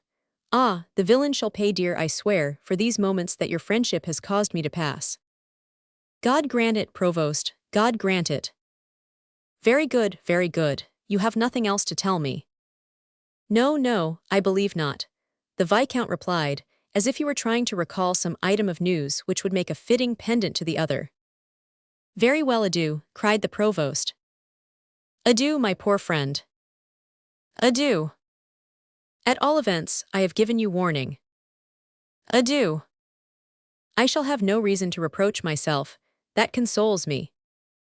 Adieu, adieu. Good luck attend you, but I must say that I express that wish with but little hope of its being gratified. Adieu, adieu, adieu. Adieu. And the Vicomte de Marmagny, sighing as if his heart would burst, and with grief-stricken face, took his departure, gesticulating mournfully, after he had pressed the provost's hand as if he were saying farewell to him forever. The provost followed him, and with his own hands secured the street door behind him. It will readily be understood that this friendly conversation had heated Messer d'Estourville's blood, and stirred his bile to an extreme degree. He was looking around in search of someone upon whom he might vent his ill humor, when he suddenly remembered the young man, whom he had seen emerging from the Grand Nestle, as he entered with Comte d'Orbec. As Raimbolt was at hand, he had not far to seek for one who could answer his questions touching that stranger. So he summoned the gardener with one of those imperative gestures which admit no delay, and asked him what he knew about the young man. The gardener replied that the individual to whom his master referred had presented himself in the king's name, to inspect the Grand Nestle, that he did not consider it his duty to take anything upon himself, and therefore referred him to Dame Perrine, who good-naturedly showed him over the whole establishment. The provost thereupon rushed to the Petit Nestle to demand an explanation from the worthy duenna, but she unfortunately had just gone out to purchase the weekly supply of provisions. There remained Colombe, but as the provost could not believe that she had seen the youthful stranger, after the forcible and explicit terms in which he had forbidden Dame Perrine to allow good-looking young men to approach her, he did not even speak to her on the subject. As his duties required him to return to the Grand Chatelet, he departed, ordering Raimbolt, on pain of instant dismissal, to admit no person to the Grand or Petit Nestle, whoever he might be, or in whosesoever name he might come, especially the miserable adventurer who had been admitted previously. So it was that, when Ascanio presented himself on the following day with his wares, in accordance with Dame Perrine's suggestion, Raimbolt simply opened a small window and informed him through the bars that the Hôtel de Nesle was closed to everybody, particularly to him. Ascanio, as may be imagined, withdrew in despair, but we hasten to say that he did not for a moment attribute this extraordinary reception to Colombe. The maiden had bestowed but one glance upon him, had uttered but one sentence, but that glance was so eloquent of shy affection, and there was such a wealth of loving melody in that one sentence, that it had seemed to Ascanio since he parted from her, as if an angel's voice were singing in his heart. He fancied, therefore, and with good reason, that, as he had been seen by the provost was the author of that terrible order of which he was the victim. Chapter 8. Preparations for Attack and Defense. Ascanio had no sooner returned to the studio on the previous day, and made his report to Benvenuto touching that part of his expedition which related to the topography of the Hôtel de Nesle, than the goldsmith, seeing that it met his requirements in every respect, hastened to the bureau of Seigneur de Neufville, the first secretary of the king's treasury, to obtain from him documentary evidence of the royal gift. Seigneur de Neufville demanded until the following day to assure himself of the validity of Master Benvenuto's claims, and although the latter considered him extremely impertinent to refuse to take his word for it, he realized the reasonableness of the demand, and assented, resolved however not to allow Messer de Neufville a half-hour's grace on the following day. He was punctual to the minute, and was at once admitted to the secretary's presence, which he considered a favorable augury. "Well, Monseigneur," he said, "is the Italian a liar, or did he tell you the truth?" "The whole truth, my dear friend." "That is very fortunate. And the king has ordered me to hand you a deed of gift in proper form." "It will be welcome." "And yet," continued the secretary hesitatingly. "Well, what more is there? Let us hear." "And yet, if you would allow me to offer you some good advice." "Good advice, the devil, that's a rare article, monsieur le secrétaire, say on, say on." "I should advise you to seek another location for your studio than the Grand Nestle." "Indeed," retorted Benvenuto dryly, "think you that it is not a convenient location?" "It is, indeed, and truth compels me to state that you would have great difficulty in finding a better." "Very well, what is the matter then?" "That it belongs to a personage of too much importance for you to come in collision with him without danger." I myself belong to the noble king of France, rejoined Cellini, and I shall never flinch so long as I act in his name. Very good, but in our country, Master Benvenuto, every nobleman is king in his own house, and in seeking to eject the provost from the house which he occupies you risk your life. We must all die sooner or later, was Cellini's sententious reply. You are determined, then, to kill the devil before the devil kills me. Trust me for that, Monsieur le Secrétaire. Let the provost look well to himself, as all those must do who assume to oppose the king's wishes, especially when Master Benvenuto Cellini has it in charge to carry them out. Thereupon Messer Nicolas de Neufville made an end of his philanthropic observations, but alleged all sorts of formalities to be complied with before delivering the deed. But Benvenuto tranquilly seated himself, declaring that he would not stir until the document was placed in his hands, and that he was determined to stay the night there, if necessary, having foreseen that possibility, and taken the precaution to say to his people that he might not return. Taking note of this determination, Messer Nicolas de Neufville, regardless of consequences, delivered the deed of gift to Benvenuto Cellini, taking pains, however, to advise Messer Robert d'Estreville of what he had been compelled to do, in part by the king's will, in part by the goldsmith's persistence. Benvenuto returned to his domicile without saying anything to anybody of what he had done, locked up the deed in the drawer in which he kept his precious stones, and calmly resumed his work. The information transmitted to the provost by the secretary convinced Messer Robert that Benvenuto, as the Vicomte de Marmagny had said that he would do, persisted in his purpose to take possession of the Hôtel de Nesle, peaceably or by force. The provost, therefore, prepared to maintain his rights, sent for his 24 sergeants at arms, posted sentinels upon the walls, and went to the Chatelet only when the duties of his office absolutely compelled him to do so. Days passed, however, and Cellini, tranquilly occupied with the work he had in hand, made not the least demonstration. But the provost felt certain that this apparent tranquility was only a ruse, and that his foe proposed to wait until he had grown weary of watching, and then take him unawares. And so Messer Robert, with eyes and ears always on the alert, his mind always in a state of extreme tension, and engrossed with warlike thoughts, was finally reduced by this condition of affairs, which was neither peace nor war, to a state of feverish expectation and anxiety, which threatened, if it were prolonged, to make him as mad as the governor of the castle of San Angelo. He could not eat or sleep, and grew perceptibly thinner. From time to time, he would abruptly draw his sword and begin to make passes at a wall, shouting, let him come on, the villain, let him come on, I am ready for him.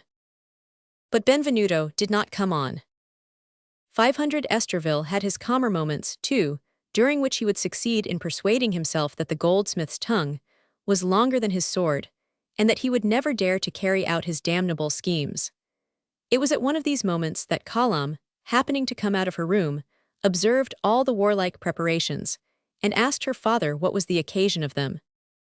A scoundrel to be chastised, that's all, the provost replied. As it was the provost's business to chastise, Colombe did not even ask who the scoundrel was whose chastisement was preparing, being too deeply preoccupied with her own thoughts not to be content with this brief explanation. In very truth, Messer Robert with a single word had made a fearful change in his daughter's life. That life, hitherto so calm, so simple, so obscure and secluded, that life of peaceful days and tranquil nights, was like a lake whose surface is suddenly ruffled by a tempest. She had felt at times before that her soul was sleeping, that her heart was empty, but she thought that her solitude was the cause of her melancholy, and attributed the emptiness of her heart to the fact that she had lost her mother in her infancy. And now, without warning, her existence, her thoughts, her heart and her soul were filled to overflowing, but with grief. Ah, how she then sighed for the days of ignorance and tranquility, when the commonplace but watchful friendship of Dame Perrine was almost sufficient for her happiness. The days of hope and faith, when she reckoned upon the future as one reckons upon a friend. The days of filial trust and confidence, when she believed in the affection of her father. Alas, her future now was the hateful love of Count d'Orbec. Her father's affection was simply ambition so disguised. Why, instead of being the only inheritor of a noble name and vast fortune, was she not the child of some obscure bourgeois of the city, who would have cared for and cherished her? In that case she might have fallen in with this young artist, in whose speech there was so much to move and fascinate, this handsome Ascanio, who seemed to have such a wealth of happiness and love to bestow. But when the rapid beating of her heart and her flushed cheeks warned her that the stranger's image had filled her thoughts too long, she condemned herself to the task of banishing the lovely dream, and succeeded in placing before her eyes the desolating reality. Since her father had made known to her his matrimonial plans, she had expressly forbidden Dame Perrine to receive Ascanio, upon one pretext or another, threatening to tell her father everything if she disobeyed. And as the governess, fearing to be accused of complicity with him, had said nothing of the hostile projects of Ascanio's master, poor Colombe believed herself to be well protected in that direction. It must not be supposed, however, that the sweet-natured child was resigned to the idea of obeying her father's commands. No, her whole being revolted at the thought of an alliance with this man, whom she would have hated had she really known what hate was. Beneath her beautiful, pale brow she revolved 1,000 thoughts, hitherto unknown to her mind, thoughts of revolt and rebellion, which she looked upon almost as crimes, and for which she asked God's forgiveness upon her knees. Then it occurred to her to go and throw herself at the king's feet. But she had heard it whispered that the same idea had occurred to Diane de Poitiers under much more terrible circumstances, and that she left her honor there. Madame d'Etampes might protect her too, if she chose. But would she choose? Would she not greet the complaints of a mere child with a contemptuous smile? Such a smile of mockery and contempt she had seen upon her father's lips when she begged him to keep her with him, and it made a terrible impression upon her. Thus Colombe had no refuge but God, and she knelt before her prie-dieu 100 times a day, imploring the Omnipotent to send succor to her weakness before the end of the 3 months, which still separated her from her formidable fiancé, or, if she could hope for no relief on earth, to allow her at least to join her mother in heaven.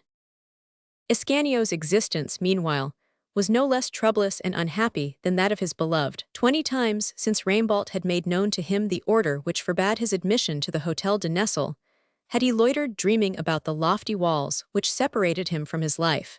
In the morning before anybody had risen, and at night after everybody was asleep, but not once, either openly or furtively, did he try to make his way into the forbidden garden.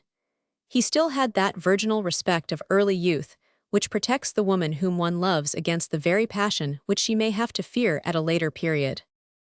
But this did not prevent Ascanio, as he worked away at his carving and chasing, from indulging in many an extravagant dream, to say nothing of those he dreamed in his morning and evening promenades, or during his troubled sleep at night. These dreams were concerned more especially with the day, at first so much dreaded, now so eagerly desired by him, when Benvenuto should assume possession of the Hôtel de Nesle, for Ascanio knew his master, and that all this apparent tranquility was that of a volcano breeding an eruption.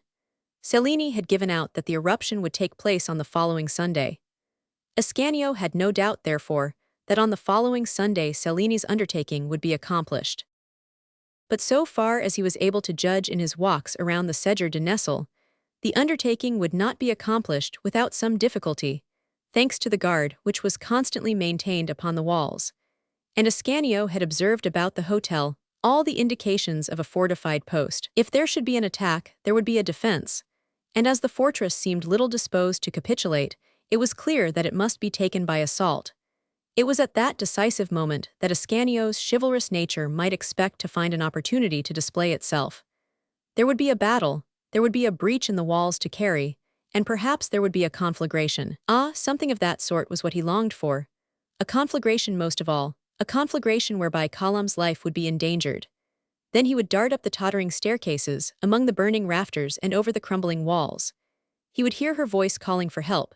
He would seek her out, take her in his arms, dying and almost unconscious, and bear her away to safety through the roaring sea of flame, her heart against his, and inhaling her breath. Then, having brought her safely through 1,000 dangers, he would lay her at the feet of her despairing father, who would reward his gallant conduct by giving her to the man who had saved her life. Or else, as he bore her in his arms over a frail plank thrown across the flaming chasm, his foot would slip, and they would fall together and die in each other's arms, their hearts blending in one last sigh, in a first and last kiss.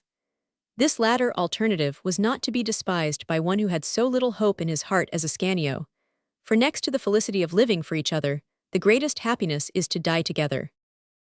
Thus it will be seen that all our friends were passing through some very agitated days and nights, with the exception of Benvenuto Cellini, who seemed entirely to have forgotten his hostile designs upon the Hotel de Nesle, and of Scazon, who knew nothing of them.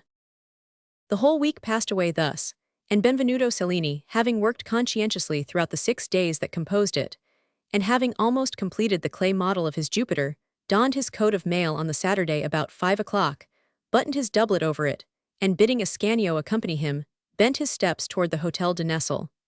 When they reached the spot, Cellini made the circuit of the walls, spying out the weak spots and meditating his plan of siege.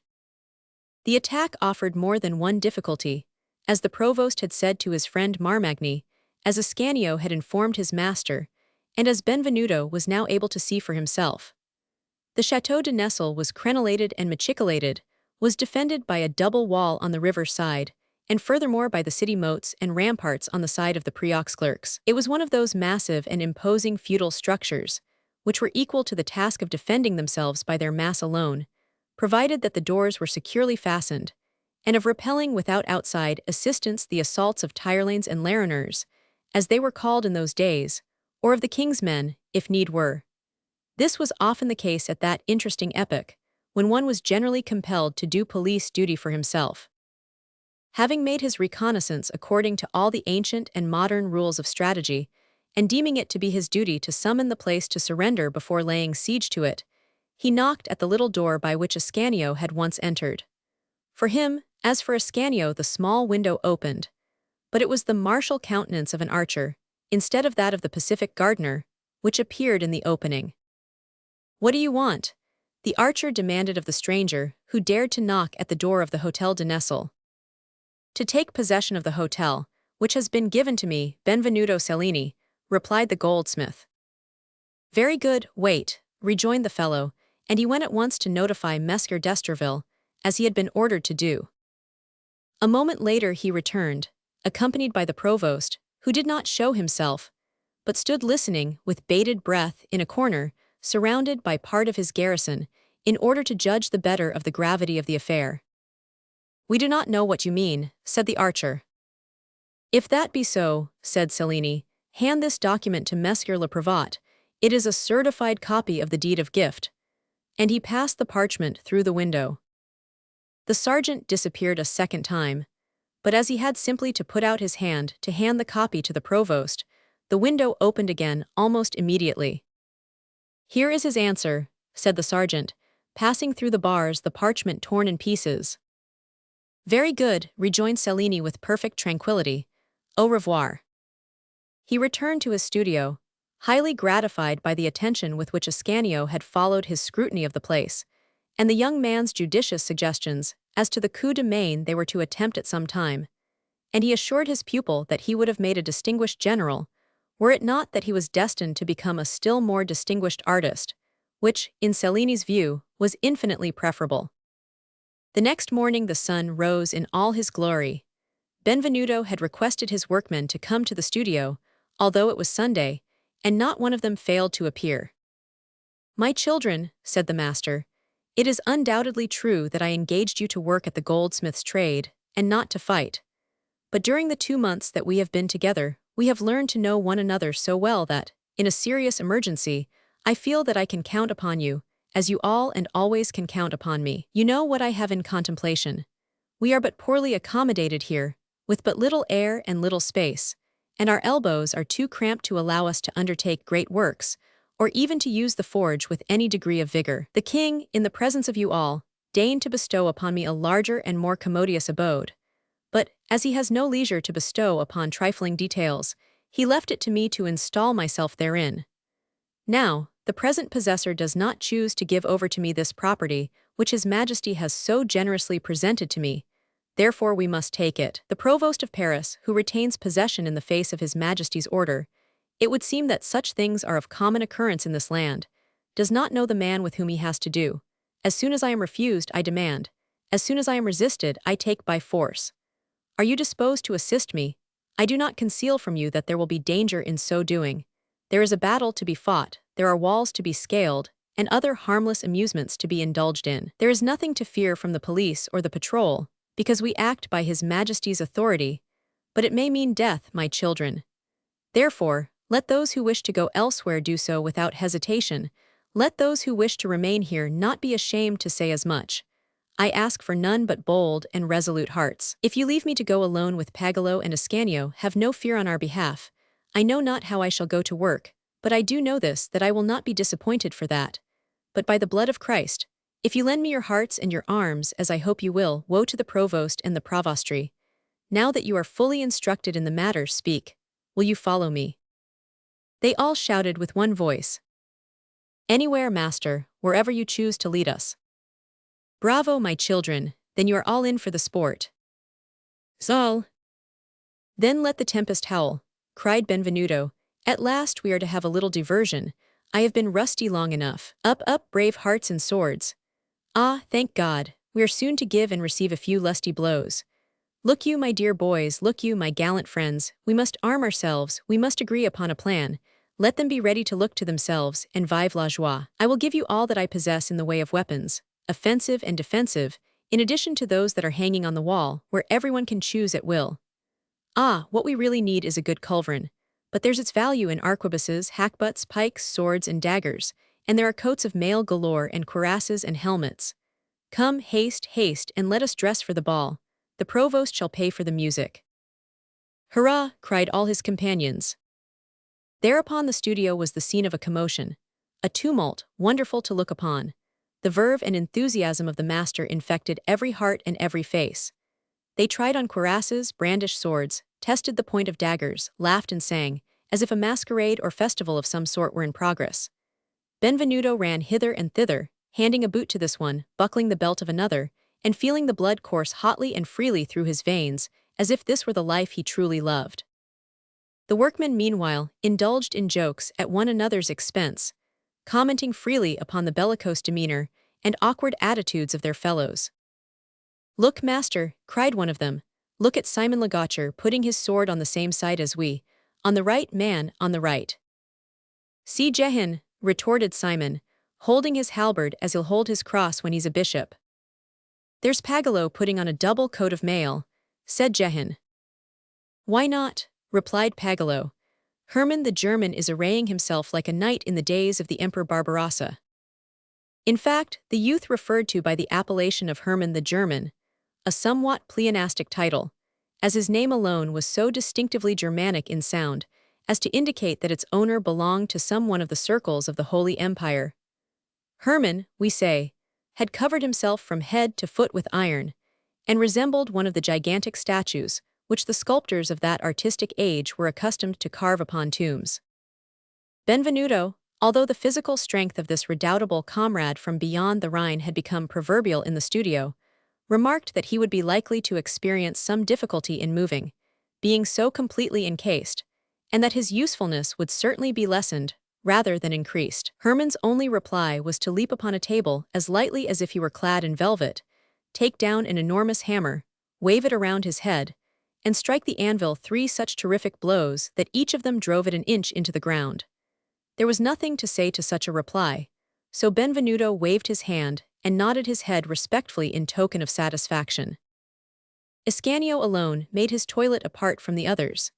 He could not avoid a feeling of uneasiness as to the results of the enterprise upon which they were about to embark, for it might well be that Colombe would not forgive him for attacking her father, especially if the struggle should lead to some grave catastrophe, and he would find himself farther removed from her heart, although nearer to her eyes. Scazon, half joyous, half anxious, wept one moment and laughed the next. The change of location and the prospect of a battle were by no means unpleasing to her, but as for blows and wounds, that was another matter. The preparations for the combat made the frolicsome creature dance for joy, but its possible results made the woman that was in her tremble. Benvenuto at last noticed her, smiling and weeping at the same time, and he went to her side.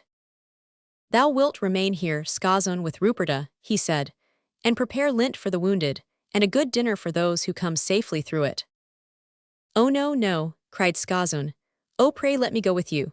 With you I have courage enough to defy the provost and all his myrmidons, but alone here with Ruperta I should die of anxiety and fear. Oh, I could never consent to that, replied Benvenuto. It would trouble me too much to think that some mishap might befall thee. Thou wilt pray for us, dear child, while awaiting our return. Listen, Benvenuto, rejoined the maiden, as if struck by a sudden thought. You understand, of course, that I cannot endure the thought of remaining quiet here while you are fighting yonder, wounded, perhaps dying. But there is a way of satisfying both of us. Instead of praying for your safety here in the studio, I will go and pray in the church nearest to the spot. In that way I shall be out of danger, and shall know the result immediately, whether it be a victory or a defeat. Very well, so be it, replied Benvenuto. It is understood, of course, that we shall not go forth to kill others, or to be killed ourselves, without first fulfilling the pious duty of listening to Mass. We will go together to the Church of the Grands Augustins, which is nearer than any other to the Hotel de Nesle, and will leave thee there, little one. These arrangements determined upon, and the preparations for the affray at an end, they drank a glass of Burgundy to the success of their enterprise.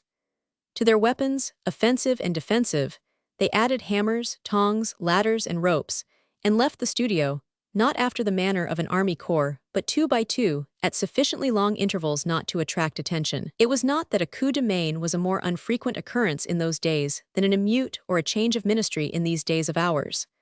But truth to say, it was not customary to select the Sabbath day, or the hour of noon, for this sort of diversion, and it required all Benvenuto's audacity, reinforced by his consciousness that right was on his side, to venture upon such an undertaking. One after another, our heroes arrived at the Grands Augustins, and having given their weapons and tools into the charge of the sacristan, who was a friend of Simon Legaucher, they entered the church to listen devoutly to the blessed sacrifice of the Mass, and to implore God's help in exterminating as many archers as possible.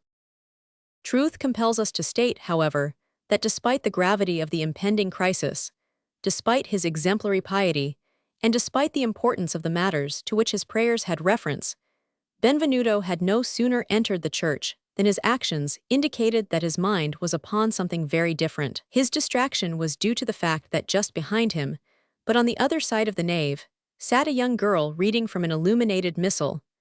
A young girl so adorably lovely that she might well have confused the thoughts of a saint, much more of a sculptor. Under such circumstances, the artist sadly interfered with the devotions of the Christian. The gallant Cellini could not resist the desire to have someone to join him in his admiration, and as Catherine, who was at his left, would certainly have frowned upon his inattention, he turned to Ascanio, who was at his right, with the purpose of bidding him turn his eyes toward the lovely picture. But Ascanio's eyes needed no bidding in that direction. From the moment that he entered the church his gaze was riveted upon the maiden, and his eyes never left her face. Benvenuto, seeing that he was absorbed in contemplation of the same object, simply nudged him with his elbow. Yes, said Ascanio, yes, it is Colombe. O master, is she not beautiful? It was indeed Colombe. Her father, not anticipating an attack at high noon, had given her permission, not without some reluctance, to go to the Augustins to pray. Colombe, it is true, was very earnest in her request, for it was the only consolation that remained to her. Dame Perrine was by her side. "Ah, who is Colombe?" was Benvenuto's very natural query. "Ah, yes, you do not know her. Colombe is the daughter of the provost, Messer d'Estreville himself. Is she not beautiful?" he said again. "No," rejoined Benvenuto, "no, it's not Colombe. 'Tis Hebe, Ascanio, the goddess of youth, the Hebe whom my great King Francois has ordered at my hands, the Hebe of whom I have dreamed, for whom I have prayed to God, and who has come down from above in response to my prayer." Regardless of the incongruity of the idea of Hebe reading her missal, and pouring out her heart in prayer, Benvenuto continued his hymn to beauty simultaneously with his devotion and his military plans. The goldsmith, the Catholic, and the strategist predominated in his mind by turns.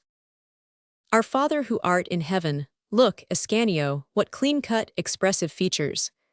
Thy kingdom come, thy will be done on earth as it is in heaven." How fascinatingly graceful the undulating outline of her figure. "Give us this day our daily bread. And thou sayest that such a lovely child is the daughter of that rascally provost whom I propose to exterminate with my own hand. And forgive us our trespasses, as we forgive those who trespass against us, even though I have to burn down the hotel to do it. Amen." And Benvenuto crossed himself, having no doubt that he had just concluded a most expressive rendering of the Lord's Prayer. The Mass came to an end, while he was still absorbed in these heterogeneous ideas, which might seem somewhat profane in the case of a man of different temperament at a different epoch, but which were altogether natural in so reckless a nature as Cellini's, at a time when Clement Marot was putting the 7 penitential psalms into gallant verse. As soon as the ite missa est was pronounced, Benvenuto and Catherine exchanged a warm grasp of the hand. Then, while the girl, wiping away a tear, remained on the spot where she was to await the result of the combat, Cellini and Ascanio, their eyes still fixed upon Colombe, who had not once looked up from her book, went with their companions to take a drop of holy water, after which they separated to meet in a deserted cul-de-sac about halfway from the church to the Hotel de Nesle.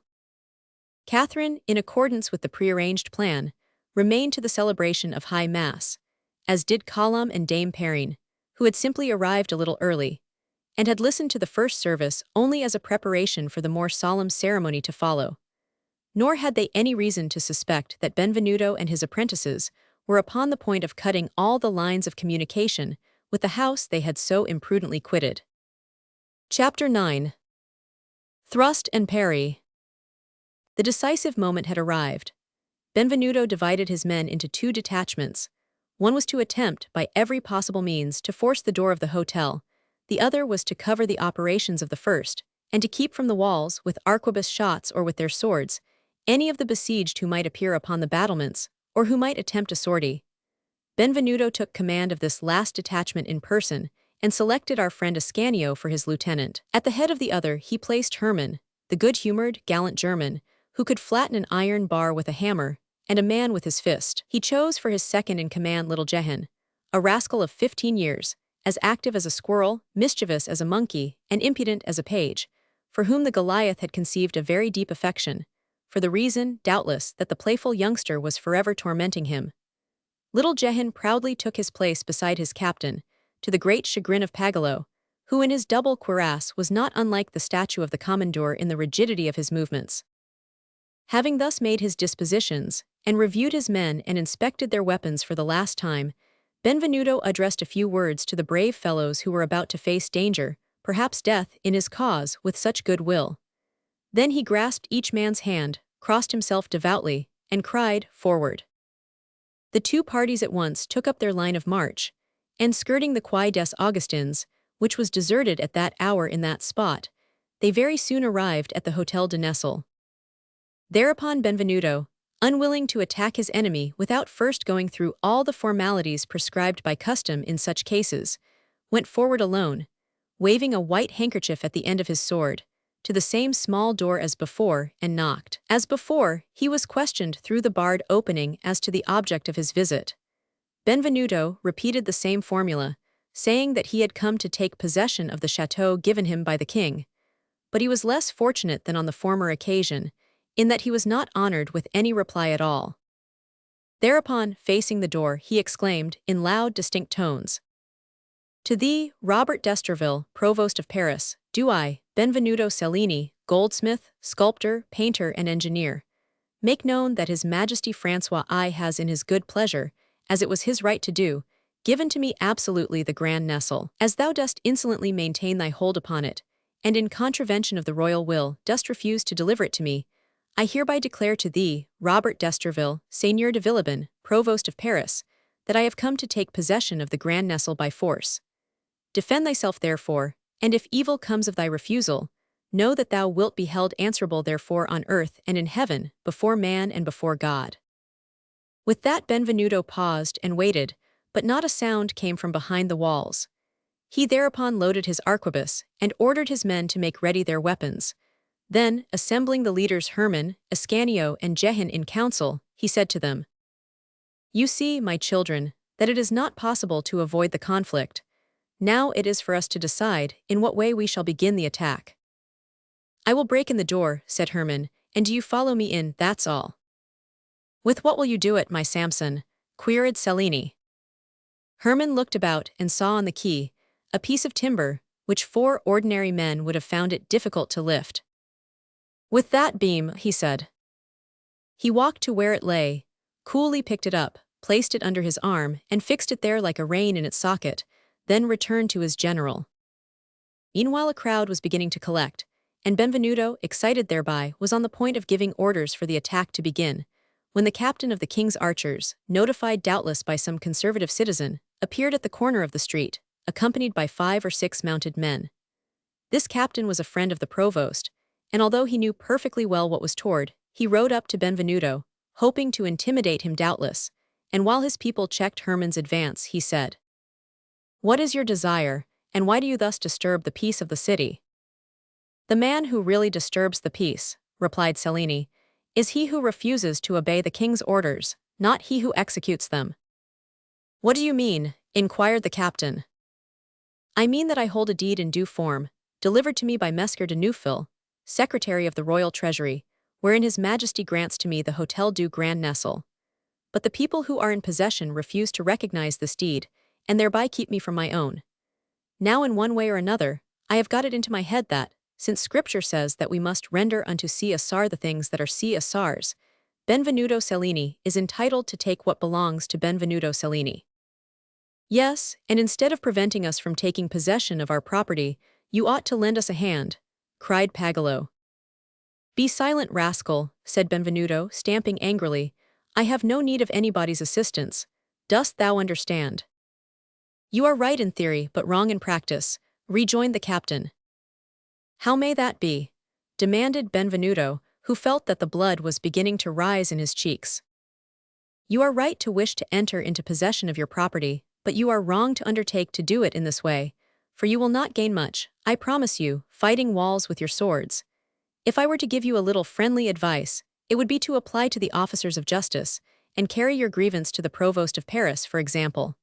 With that, adieu, and good luck to you."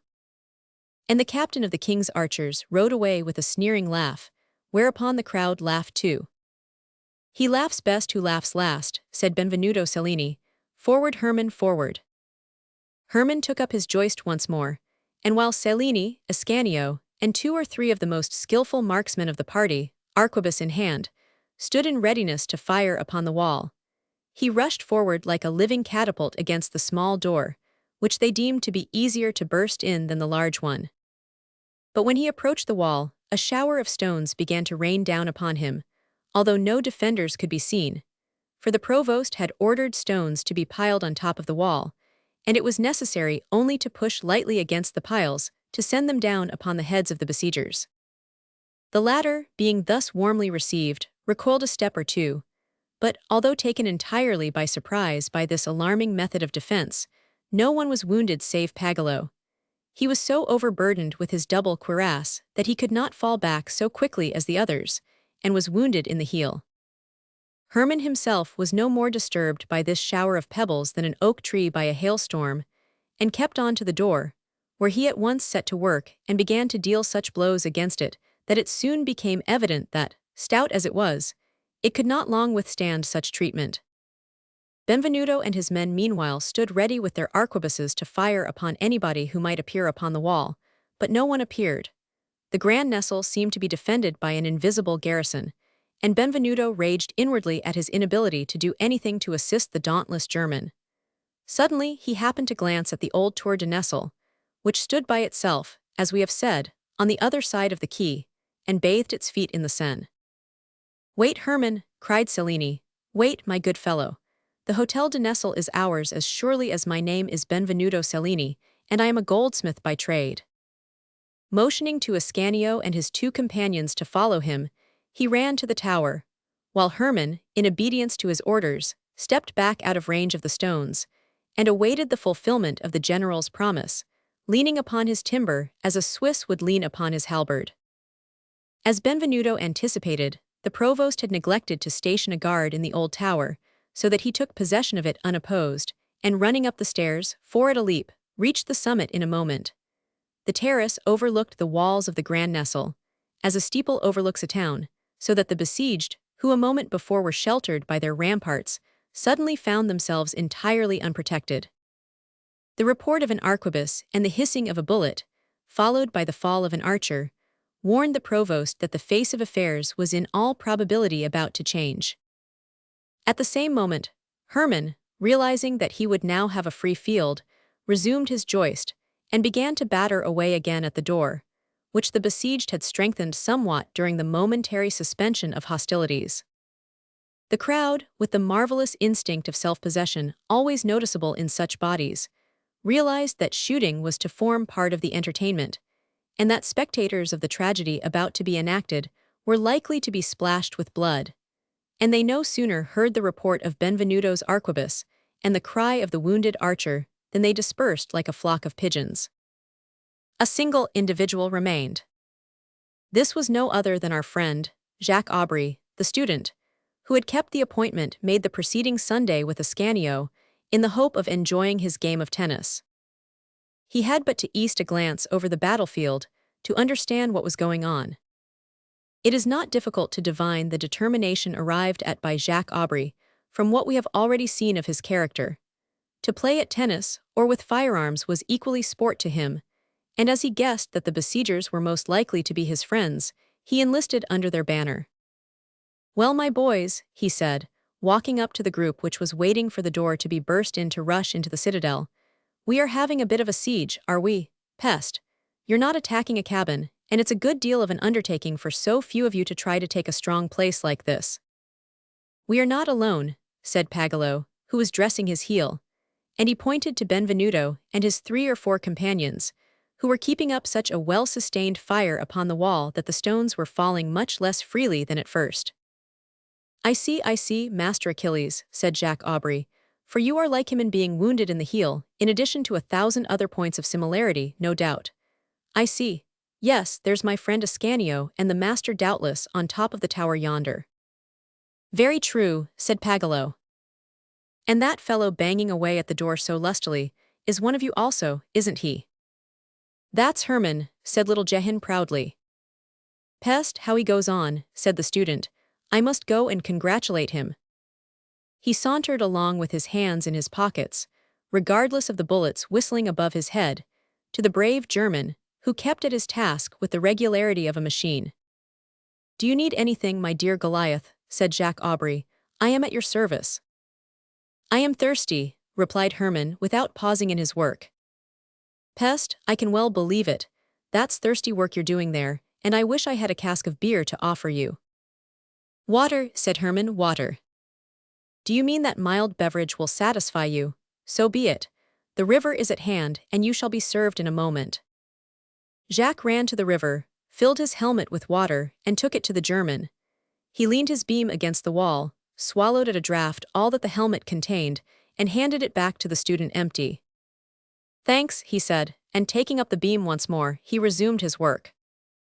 An instant later he said, "Go and tell the master to be in readiness, for we are getting on famously here."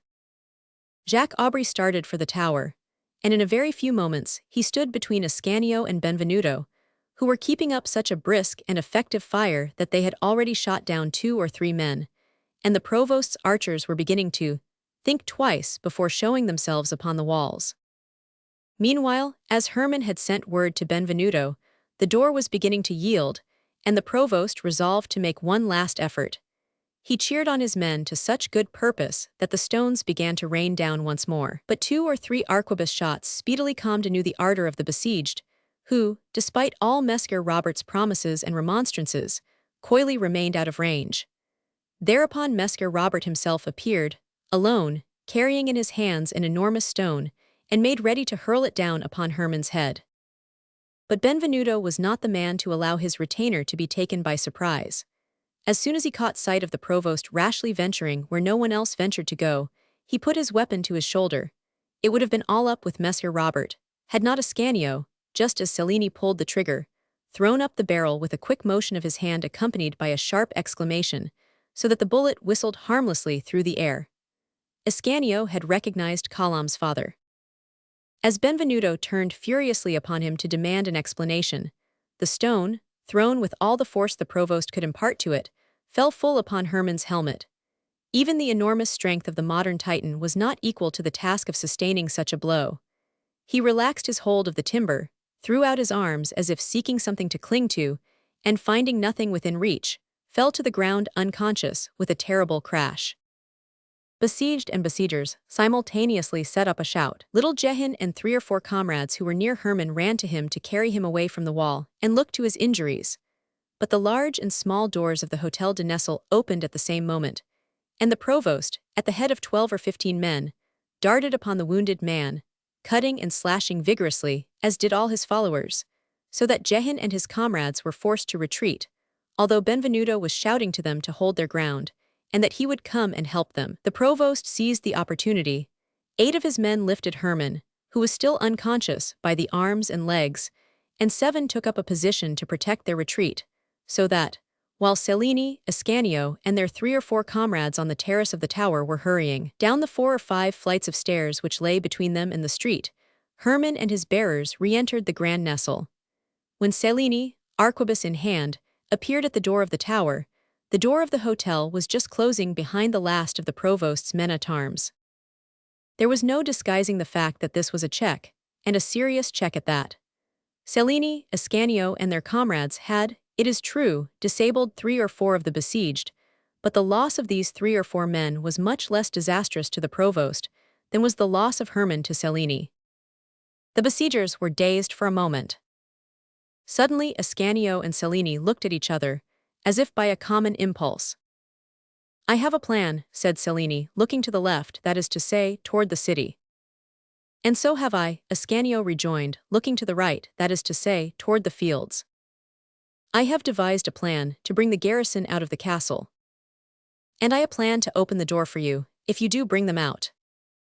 "How many men do you need?" "A single one will suffice." "Choose." "Will you come with me, Jacques Aubry?" said Ascanio. "To the end of the world, my dear fellow, to the end of the world. But I shouldn't be sorry to have some sort of a weapon, the end of a sword for instance, or a suspicion of a dagger, 4 or 5 inches of steel to feel my way with if occasion requires." "Oh, take Pagolo's sword," said Ascanio. "He can't use it, for he's nursing his heel with his right hand and crossing himself with the other." "And here's my own dagger to complete your outfit," said Cellini. "Strike with it all you please, young man, but do not leave it in the wound. It would be altogether too handsome a present to the wounded man, for the hilt was carved by myself, and is worth 100 golden crowns, if it is worth a sou." "And the blade?" queried Jacques Aubry. "The hilt is very valuable, no doubt, but at such a time the blade is of the greatest importance to my mind." "The blade is priceless," rejoined Benvenuto. "With it I killed my brother's murderer." "Bravo!" cried the student. "Come, Ascanio, let's be off." "I am ready," said Ascanio, winding 5 or 6 lengths of rope around his body and putting one of the ladders over his shoulder. "I am ready." The 2 venturesome youths walked along the quay 100 yards or thereabouts, then turned to the left, and disappeared around the corner of the wall of the Grand Nesle, behind the city moat. Let us leave Ascanio to carry out his scheme, and follow Cellini in the development of his. The objects upon which his eyes rested, when, as we have said, he looked toward the left, that is, in the direction of the city, were 2 women, standing amid a group of timid spectators at some little distance. 2 women, in whom he thought he recognized the provost's daughter and her governess. They were in fact Colombe and Dame Perrine, who, after hearing mass, set out to return to the Petit Nesle, and had come to a standstill in the crowd, trembling with alarm on account of what they had heard of the siege that was in progress, and of what they saw with their own eyes. But Colombe no sooner perceived that there was a momentary cessation of hostilities, which left the road open for her, than, heedless of the entreaties of Dame Perrine, who begged her not to risk her safety in the tumult, she went forward resolutely, impelled by her anxiety for her father, and leaving Dame Perrine entirely free to follow her or to remain where she was.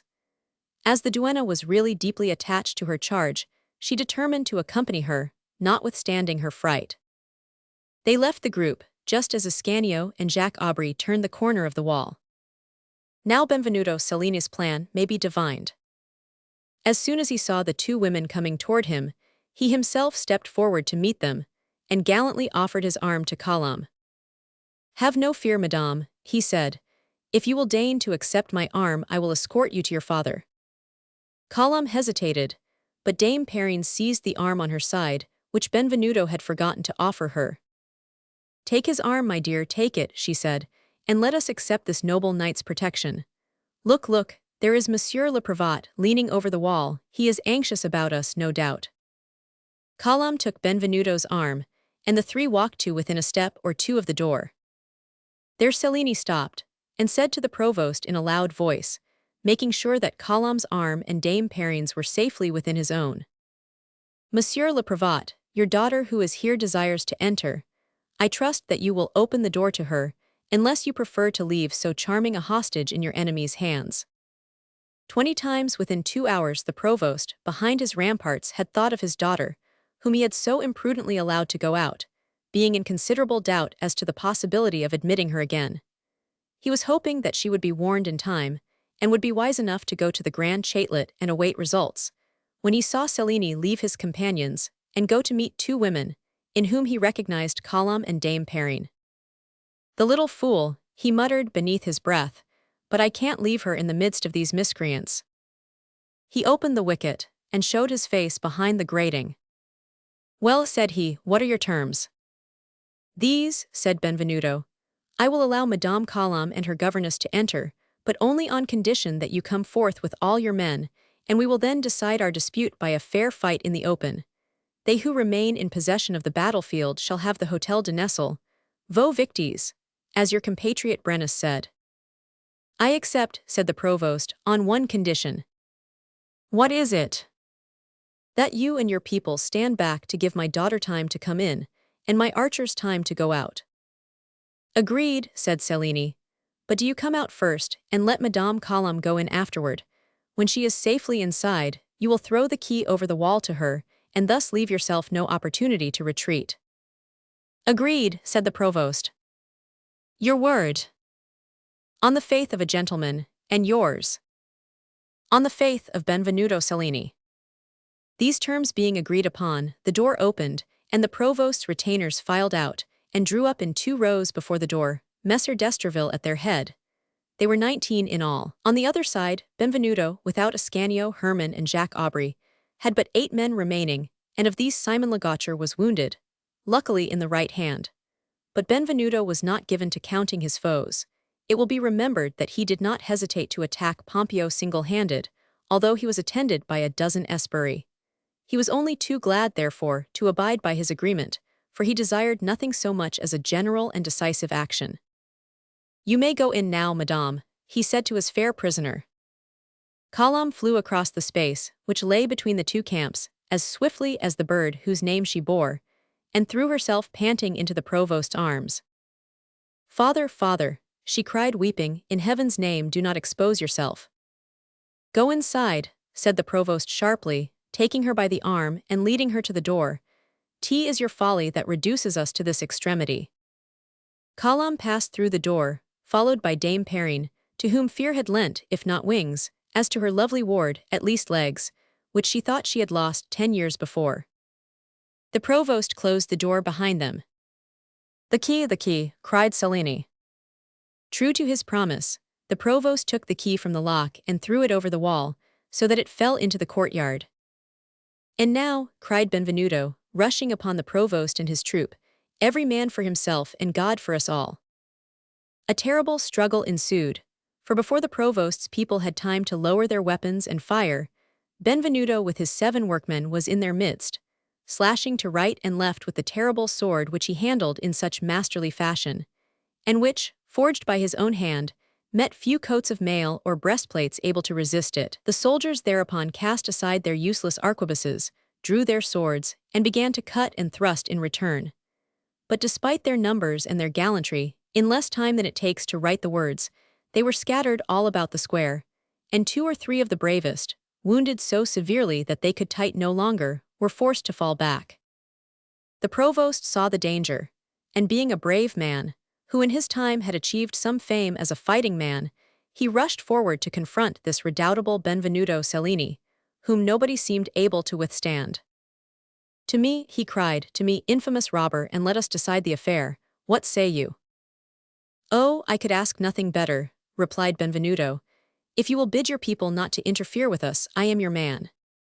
Stand where you are, said the provost to his men. Let not one of you stir, said Cellini to his. And the combatants on either side stood rooted in their places, silent and motionless, like the Homeric warriors, who ceased their own fighting in order to miss no part of a contest between two renowned chiefs. Thereupon the provost and Cellini, each of whom already held his naked sword in his hand, attacked each other at the same instant. The provost was a clever fencer, but Cellini's skill in that direction was of the very first order. For 10 or 12 years past the provost had not once had occasion to draw his sword. On the other hand, during those same 10 or 12 years, hardly a day had passed that Benvenuto had not had or made an occasion to draw his. At the outset, therefore, the provost, who had counted a little too much upon his own prowess, became conscious of his enemy's superiority. Cellini, for his part, meeting with a resistance which he hardly anticipated from a man of the robe, exerted all the energy, activity, and cunning of which he was capable. It was a marvelous thing to watch his sword, which, like the triple sting of a serpent, threatened the head and the heart at the same instant, flying from place to place, and hardly giving his adversary time to parry, much less to make a single thrust. And so the provost, realizing that he had to do with one stronger than himself, began to give ground, still defending himself, however. Unluckily for Messer Robert, his back was toward the wall, so that a very few steps brought him up against the door, for which he instinctively aimed, although he was well aware that he had thrown the key over the wall. When he reached that point he felt that he was lost, and like a wild boar at bay, he summoned all his strength, and delivered 3 or 4 lusty blows in such rapid succession that it was Benvenuto's turn to parry. Once indeed he was a second too late, and his adversary's blade grazed his breast, despite the excellent coat of mail he wore. But like a wounded lion bent upon speedy vengeance, Benvenuto, the moment that he felt the sharp point of the sword, gathered himself for a spring, and would have run the provost through with a deadly lunge, had not the door behind him suddenly given way at that moment, so that Messer d'Estreville fell over backwards, and the sword came in contact with the individual who had saved him by opening the door so unexpectedly. But the result was different from what might have been expected, for the wounded man said nothing, while Benvenuto gave utterance to a terrible cry. He had recognized Ascanio in the man whom he had unintentionally wounded. He had no eyes for Herman or for Jacques Aubry, who stood behind his victim. Like a madman, he threw his arms around the young man's neck, seeking the wound with his eyes and his hand and his mouth, and crying, "Slain, slain, slain by my hand! Ascanio, my child, I have killed thee!" and roaring and weeping, as lions roar and weep. Meanwhile Herman extricated the provost, unharmed, from between Ascanio's and Cellini's legs, and taking him under his arm as he might have done with a baby, deposited him in a little house where Raimbolt kept his gardening tools. He locked the door upon him, drew his sword, and assumed a posture indicative of his purpose to defend his prisoner against anyone who might undertake to recapture him. Jacques Aubry made but one bound from the pavement to the top of the wall, brandishing his dagger triumphantly, and shouting, "Blow, trumpets, blow, the grand nestle is ours." How all these surprising things had come to pass the reader will discover in the following chapter. 10. Of the advantage of fortified towns. The Hôtel de Nesle, on the side bounded by the Preux-Clercs, was doubly defended by its walls and by the city moat, so that on that side it was considered impregnable. Now Ascanio very sensibly reflected that it is seldom deemed necessary to guard what cannot be taken, and he determined to make an attack upon the point where the besieged had not thought of providing against one. With that object in view he set out with his friend Jacques Aubry, not dreaming that, as he disappeared in one direction, Colomb would appear in the other, and provide Benvenuto with a means of compelling the provost to adopt a course which he was most reluctant to adopt.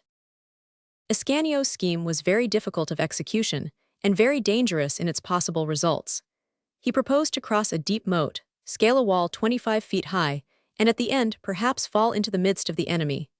Not till he arrived at the brink of the moat and of his enterprise did he realize the difficulty of crossing the one and carrying through the other. And then his determination, firm as it was at the outset, wavered for an instant. Jacques Aubry halted some 10 or 12 paces behind his friend, and stood tranquilly gazing from the wall to the moat. Having measured them both with his eye, he said, "I beg you, my dear fellow, to have the kindness to inform me why you bring me hither, unless it be to fish for frogs. Ah, yes, you glance at your ladder. Very good, I understand. But your ladder is only 12 feet long, while the wall is 25 feet high and the moat 10 wide, which makes a difference of 23 feet if my reckoning is correct. Ascanio was taken aback for a moment by this unanswerable arithmetic, but suddenly he cried, striking his forehead with his hand. "Ah, I have an idea, look." "Where?" "There," said Ascanio, "there." "That's not an idea you are pointing at," rejoined the student, "but an oak tree." There was in truth a huge oak growing near the outer edge of the moat, the upper branches of which gazed inquisitively over the wall of the Segger de Nesle. "What, don't you understand?" cried Ascanio. "Yes, yes, I begin to see through it now. Yes, it's the very thing, I see it all. The oak and the wall form part of the arch of a bridge which your ladder will complete, but the abyss yawns beneath, my friend, and an abyss full of mud. The devil, we mustn't forget that. I am wearing my best clothes, and Simon's husband is beginning to grumble about giving me credit." "Help me to hoist the ladder," said Ascanio. "That's all I ask of you." "Aha," said the student, "and I am to stay below, thanks." Each of them seized a branch, and they were soon in the tree. By their united strength, they succeeded in pulling the ladder up after them to the top of the tree, where they lowered it like a drawbridge, and found to their intense satisfaction that while one end rested firmly upon a stout branch, the other end extended 2 or 3 feet beyond the wall. "But when we are upon the wall, what are we to do?" Aubrey inquired. "Why, when we're upon the wall we will pull the ladder after us, and go down by it." "Very good, there is only one trifling difficulty, and that is that the wall is 25 feet high, and the ladder only 12. "I have provided for that," said Ascanio, unwinding the rope from his body. He then made one end fast to the trunk of the tree and threw the other over the wall. "Ah, great man, I understand you," cried Aubrey, "and I am proud and happy to break my neck with you." "Very well, what do you propose to do?" "Go across," and Aubrey prepared to cross the space that lay between them and the wall. "No, no," said Ascanio, "it is my place to go first." "Which finger is wet?" said Aubrey, holding out his hand to his companion with 2 fingers open and 2 closed. "So be it," said Ascanio, touching one of the 2 closed fingers. "You have one," said Aubrey. "Go on, but keep cool, don't get excited." "Never fear." Ascanio started out upon the flying bridge, while Jacques Aubrey steadied it by sitting upon the end. The latter was a frail support, but the daring youth was light. The student, hardly daring to breathe, thought that he wavered for an instant, but he passed quickly over the narrow space that separated him from the wall and arrived there safe and sound. He was still in very great danger if any of the besieged should happen to espy him, but his anticipations were verified. "No one in sight," he shouted to his companion, "no one."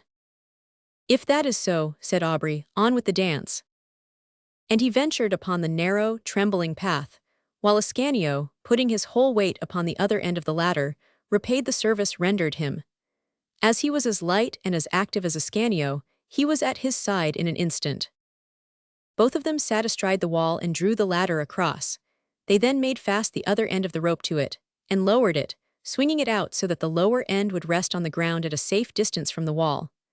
Lastly, Ascanio, who had won the privilege of making experiments, took the rope in both hands and slid down until his feet rested upon the topmost round of the ladder.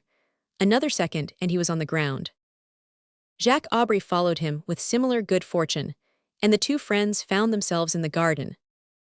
It was plainly advisable for them to act at once. All their maneuvering had taken considerable time, and Ascanio was fearful lest his absence and Aubrey's had been prejudicial to the master's interests.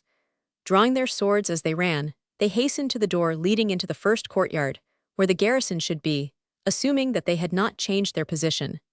When they reached the door, Ascanio put his eye to the keyhole and saw that the courtyard was empty. "Benvenuto has succeeded," he cried. "The garrison has gone out, the hotel is ours," and he tried to open the door, which proved to be locked. Both of the young men put forth all their strength in an effort to force it. This way," exclaimed a voice which found an echo in Ascanio's heart. "This way, monsieur." He turned and saw Column at a window on the ground floor. In 2 bounds, he was at her side. "Aha," exclaimed Jacques Aubrey following him. "It seems that we have friends in the citadel. Aha, you didn't tell me that, my boy." "Oh, save my father, Monsieur Ascanio." cried Kalam, without any indication of surprise at the young man's appearance, and as if his presence were the most natural thing in the world. They are fighting outside, do you know, and it's all for me, all on my account. Oh mon Dieu, grant that they kill not one another. Have no fear, said Ascanio, darting into the apartment, which had a door leading into the little courtyard. Have no fear, I will answer for everything. Have no fear, said Jacques Aubry, following at his heels. Have no fear, we will answer for everything. As he entered the room, Ascanio heard his name called a second time, but by a voice much less musical than the other. Who calls me? He said. I, my young friend, the same voice replied, with a most pronounced Teutonic accent. Pardieu, cried Aubry, T is our Goliath, what the deuce are you doing in that hen roost? He added, looking through the window of the gardener's shed, at which he saw a face which he recognized as Hermann's. I have found myself here, but I know not how I have here come. Draw the bolt that I may go and fight. Quick, quick, quick, my hand itches. There you are, said the student, rendering Hermann the service he requested. Meanwhile Ascanio was hurrying toward the door opening on the quay, where he could hear a tremendous clashing of swords. When naught but the thickness of the wood separated him from the combatants, he feared that, if he showed himself at that moment, he might fall into the hands of his enemies, so he first looked out through the grated wicket. There he saw Cellini facing him, eager, excited and thirsting for the blood of his antagonist, and realized that Messer Robert was lost. He picked up the key, which lay on the ground, opened the door quickly, and thinking of nothing save his promise to Kalam, received in his shoulder the blow which, but for him, would inevitably have transfixed the provost. We have already witnessed the result of that occurrence. Benvenuto, in desperation, threw himself upon Ascanio's neck. Hermann imprisoned the provost in the same cage from which he had just been set free himself, and Jacques Aubry, perched upon the rampart, flapped his wings and crowed lustily in honor of the victory. The victory was in very truth complete.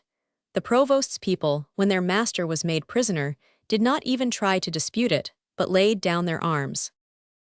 Accordingly the goldsmiths all entered the courtyard of the Grand Nestle, thenceforth their property, and secured the door behind them, leaving the archers and sergeants outside. Benvenuto, however, took no part in the latter proceedings. He still held Ascanio in his arms, having removed his coat of mail, torn away his doublet, and finally reached the wound, and was stanching the flow of blood with his handkerchief. My Ascanio, my child, he said again and again, wounded by me, what will thy mother in heaven say? Forgive me, Stephana, forgive me. Art thou in pain? Tell me. Does my hand hurt thee? Will this accursed blood never stop? A surgeon, quickly. Pray, will not someone call a surgeon? Jacques Aubry ran out of the courtyard at the top of his speed. It is nothing, dear master, it is nothing, said Ascanio, a mere scratch on my arm. Don't feel so terribly, for I assure you it's nothing. The surgeon, brought to the hotel by Jacques Aubry 5 minutes later, confirmed Ascanio's assurance that the wound was not dangerous, although quite deep, and at once set about bandaging it. Ah, what a weight you lift from my heart, said Cellini. Then I am not thy murderer, dear child, but what is the matter, my Ascanio? Thy pulse is beating madly and the blood rushing to thy face. Oh, monsieur le chirurgien, we must take him away from here, the fever is laying hold of him. No, no, master, said Ascanio, on the contrary I feel much better. Leave me here, I implore you. My father, suddenly inquired a voice behind Benvenuto, which made him jump. What have you done with my father? Benvenuto turned and saw Kalam, pale and rigid, seeking the provost with her glance, as she asked for him with her voice. Oh, he is safe and sound, mademoiselle, safe and sound, thanks be to heaven, cried Ascanio. Thanks be to this poor boy who received the blow intended for him, said Benvenuto, for you may truly say that this gallant fellow saved your life, monsieur le prévôt. How's this? Where are you, Messer Robert? Exclaimed Cellini, looking about for the provost, whose disappearance he could not understand. He is here, master, said Hermann. Where, pray? Here, in the little prison. Oh, Monsieur Benvenuto, cried Kalam, darting to the shed with a gesture of mingled entreaty and reproach. Open, Hermann, said Cellini. Hermann obeyed, and the provost appeared in the doorway, somewhat humiliated by his misadventure. Kalam threw herself into his arms. Oh, father, father, she cried, Are you not wounded? Has no harm befallen you? And as she spoke she looked at Ascanio. No, said the provost in his harsh voice. No, thank heaven, nothing has happened to me. And, queried Colum in a faltering tone, is it true that this youth? I cannot deny that he arrived at just the right time. Yes, interposed Cellini, yes, at the right time to receive the sword thrust which I intended for you, Monsieur le Prévôt.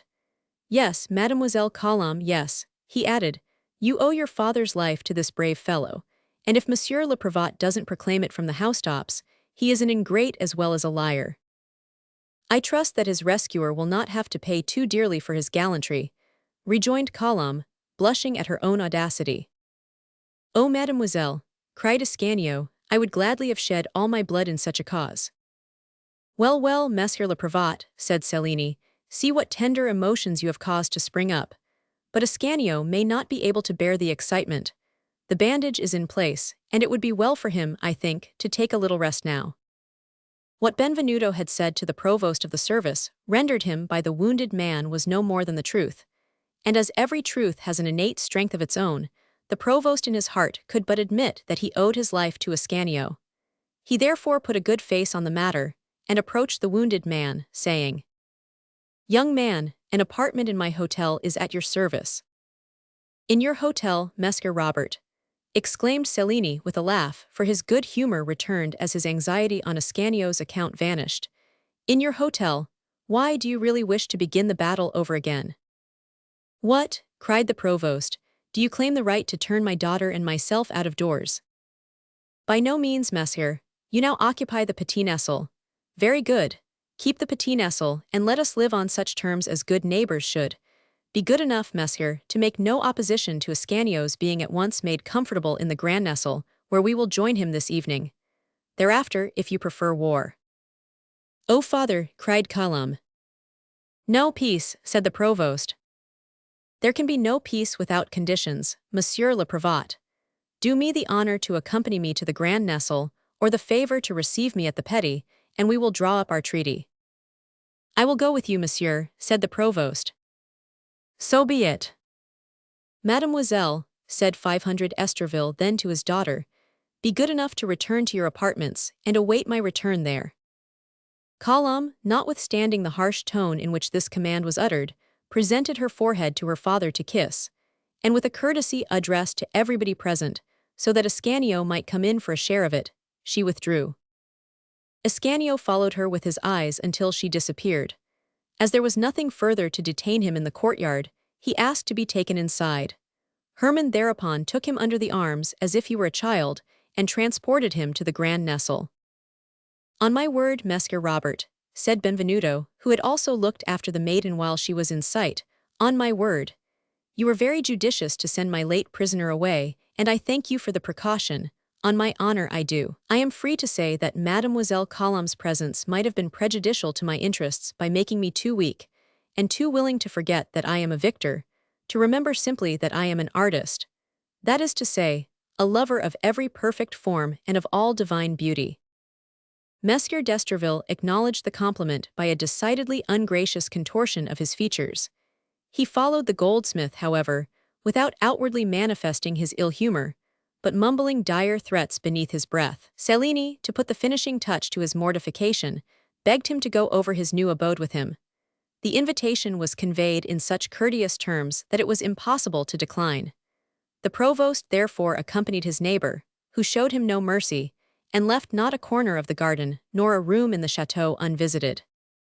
Ah, this is truly magnificent, said Benvenuto when they had finished the tour of inspection, during which they were actuated by widely opposed emotions.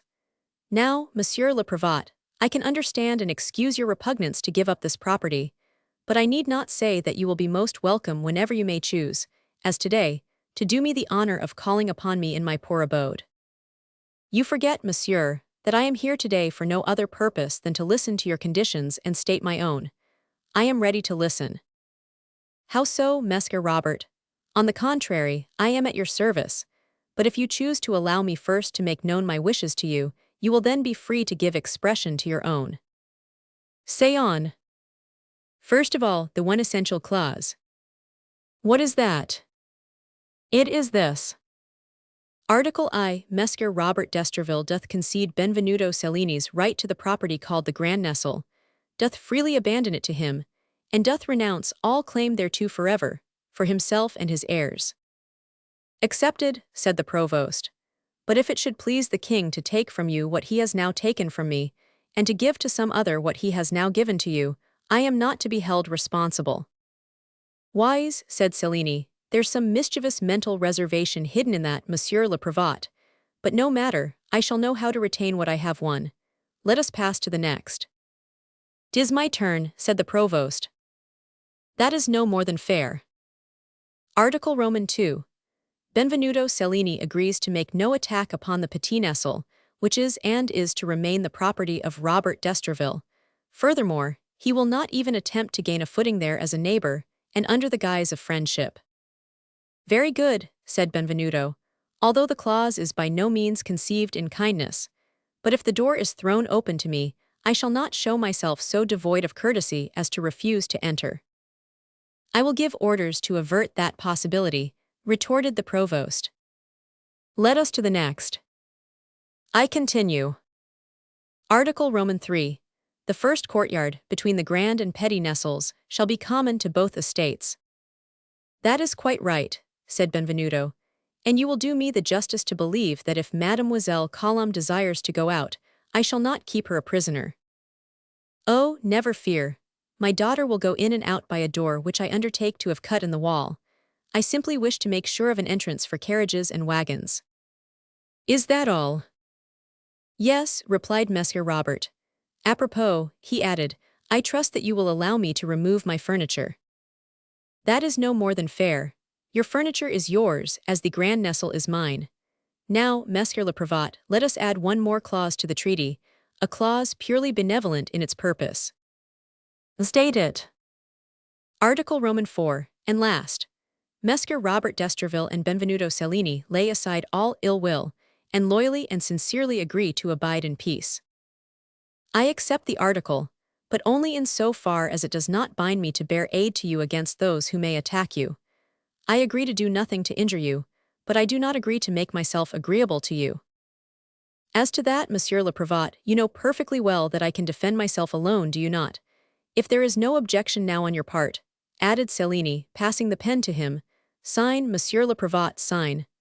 "I will sign," said the provost, suiting the action to the word, and each of the contracting parties retained a copy of the treaty.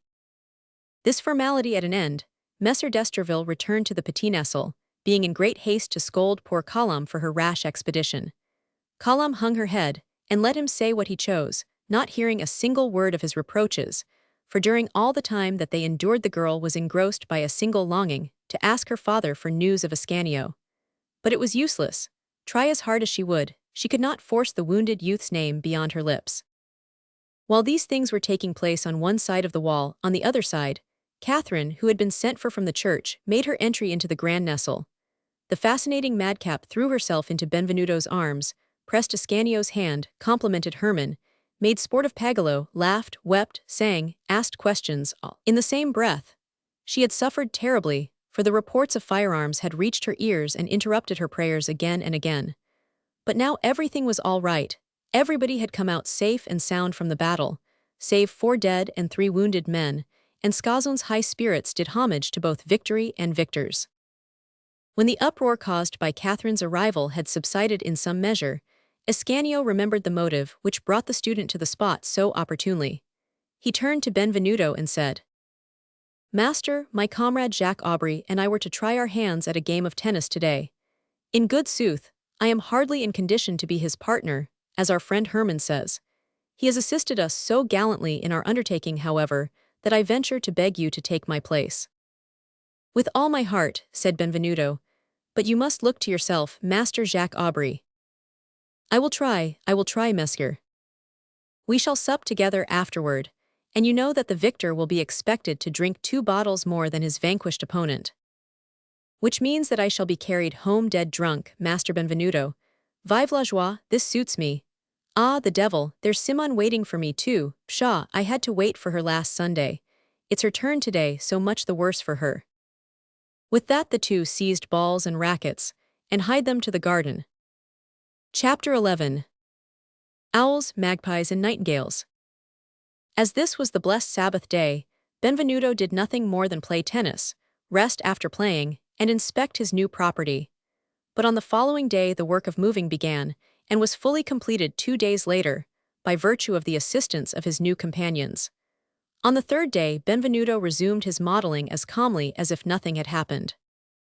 When the provost realized that he was definitively vanquished, when he learned that Benvenuto's studio, tools, and workmen were actually installed at the Grand Nestle, rage took possession of him once more, and he began to plot and plan for vengeance. He was in one of his most wrathful moments, when the Vicomte de Marmagny surprised him on the morning of this same third day, Wednesday.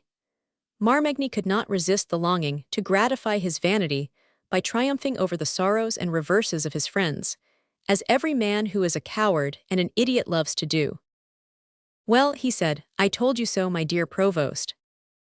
"Ah, is it you, Viscount? Good morning." "Well, was I right or wrong?" "Alas, right are you well." "At all events, I have no reason to reproach myself in this accursed business. I gave you sufficient warning." "Has the king returned to the Louvre?" "Nonsense, you said, a workman, a nobody, a fine sight it will be. You have seen it, my poor friend." "I asked you if His Majesty has returned from Fontainebleau." "Yes, and he keenly regrets not having reached Paris on Sunday, in order to look on from one of his towers at his goldsmith's victory over his provost." "What is said at court?" "Why, they say that you were thoroughly whipped." "Hum," said the provost, who began to be annoyed by this desultory conversation. "How was it? Did he really give you such an ignominious whipping?" "Why, he killed 2 of your men, did he not?" "I think so." "If you wish to replace them, I have 2 Italian bravos, consummate fighting men who are quite at your service. You will have to pay them well, but they are sure men." "We shall see, I won't say no. If not for myself, I may require them for my son-in-law, Count d'Orbec." "Whatever they may say, I cannot believe that this Benvenuto cudgeled you personally." "Who says so?" "Everybody. Some are indignant like myself, others laugh like the king." "Enough, we have not seen the end of this affair." "Ah, you were very wrong to compromise yourself with such a clown, and for such a paltry affair." "I shall fight for my honor henceforth." "If there had been a woman in the affair, why, you might properly have drawn your sword against such people, but for a mere place to sleep in." "The Hôtel de Nesle is a place for princes to sleep in." "Agreed, but even so, think of exposing yourself for such a matter to be chastised by a blackguard." "Ah, I have an idea, Marmagny," said the provost. "Parbleu, you are so devoted to me that I long to render you a friendly service, and I am delighted to have the opportunity now. For a nobleman and secretary to the king, you are wretchedly located on Rue de la Hachette, my dear Viscount. Now I recently requested for a friend of mine, from the Duchesse d'Étampes, who refuses nothing that I ask, apartments in such one of the king's palaces as my friend might select. I obtained the privilege for him, not without difficulty, but it so happens that he has been called to Spain on urgent business. I have therefore at my disposal the document signed by the king containing this grant of apartments. I cannot make use of it myself. Will you have it? I should be happy to acknowledge thus your services and your generous friendship." "Dear 500 Esterville, how can I ever repay you? It is quite true that I am living in very unsuitable quarters, and I have complained to the king a score of times. I shall insist upon one condition." "What is that?" "That, inasmuch as you are at liberty to take your choice among all the royal hotels, you will choose." "Go on, I am waiting." "The Hôtel de Nesle." "Aha, you were laying a trap for me." "Not at all, and to show you that I am speaking seriously, here is the document, duly signed by His Majesty, with the necessary blanks for the name of the beneficiary and of the place selected. I will write the Hôtel du Grand Nesle, and leave you to insert such names as you choose." "But this damned Benvenuto is entirely off his guard, relying upon a treaty we entered into and signed. Whoever cares to enter will find the doors open, and if on a Sunday he will find the rooms empty. In any event, it's not a matter of turning Benvenuto out, but simply of sharing the Grand Nestle with him, for it is quite large enough for 3 or 4 families. Benvenuto will hear reason. Well, what are you doing now? I am writing my names and titles in the grant, do you see? Beware, Benvenuto is more to be feared than you think. Bah, I will take my 2 fire eaters and surprise him some Sunday. What, compromise yourself with a clown for such a trifling matter? A victor is always right, and then, too, I shall be avenging a friend. Good luck to you then, I have given you fair warning, Marmagni. Thanks twice over, once for the gift and once for the warning. And Marmagni, delighted beyond measure, thrust the precious paper in his pocket, and set out in all haste to make sure of his 2 bravos. Very good, said Monsieur d'Estreville, rubbing his hands and looking after him. Go on, Viscount, and one of 2 things will come of it. Either you will avenge me for Benvenuto's victory, or Benvenuto will avenge me for your sarcasm. In any case, I shall be the gainer. I make my enemies of each other, let them fight and kill. I will applaud every blow on either side, for all will be equally gratifying to me. Let us now cross the Seine, and look in upon the occupants of the Grand Nestle, and see how they were employing their time, pending the results of the provost's militant hatred. Benvenuto, in the tranquil confidence of conscious strength, had quietly resumed the work he had in hand, without suspecting or caring for Monsieur d'Estreville's animosity.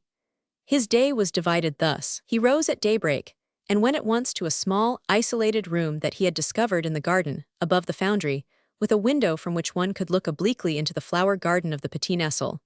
There he worked during the forenoon upon the model of a small statue of Hebe. After dinner, that is to say, at 1 o'clock in the afternoon, he went to the studio and worked at his Jupiter. In the evening, for relaxation, he played a game of tennis, or went for a walk. Now let us see how Catherine employed her time. She sewed and sang and ran hither and thither, instinct with joyous life, much more at her ease in the Grand Nestle than at the Cardinal of Ferrara's palace. Ascanio, whose wound made it impossible for him to work, did not find the time irksome, notwithstanding the activity of his mind, for he was dreaming. If now, availing ourselves of the thief's privilege of climbing walls, we enter the Petit Nestle, this is what we shall see there. In the first place, Colombe in her chamber dreaming like Ascanio. We beg leave to pause here for the moment. All that we can say is that, while Ascanio's dreams were rose-colored, poor Colombe's were black as night. And then here is Dame Perrine just setting out to market, and we must, if you please, follow her for an instant. For a long time, so at least it seems to us, we have lost sight of the good dame. Indeed, it must be said that courage was not her predominating virtue, and amid the perilous encounters we have described she had purposely kept herself out of sight. But when peace began to bloom once more, the roses reappeared in her cheeks, and as Benvenuto resumed his artistic labors, she peaceably resumed her joyous humor, her chattering, her gossip's inquisitiveness, in a word, the practice of all the excellent housewifely qualities. Dame Perrine, on her way to market, was obliged to pass across the common courtyard, for the new door for the Petit Nestle was not yet made. Now it happened, by the merest chance, that Ruperta, Benvenuto's old maidservant, was setting out at precisely the same moment to purchase her master's dinner. These 2 estimable individuals were much too well suited to each other to share the antipathies of their masters, so they walked along together on the best possible terms, and as talking shortens the longest road by half, they talked. Ruperta began by inquiring of Dame Perrine the price of various articles, and the names of the dealers in the quarter. From that they passed to more interesting subjects.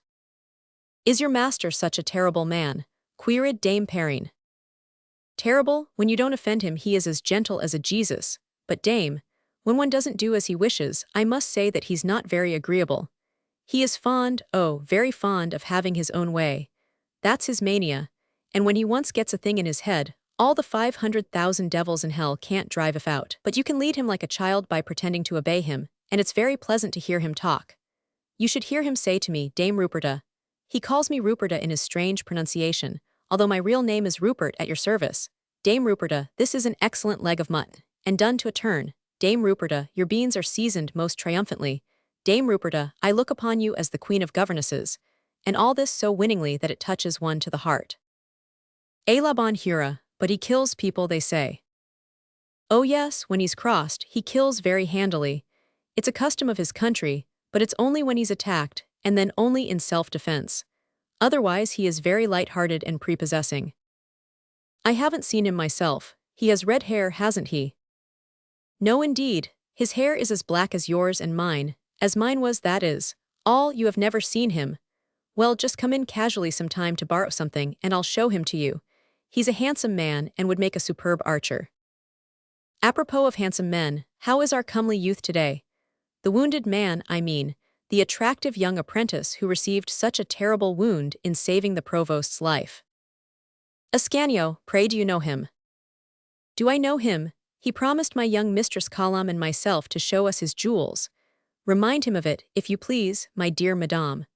But all this doesn't answer my question, and Colombe will be very glad to know that her father's savior is out of danger. Oh, you can tell her that he is doing very well.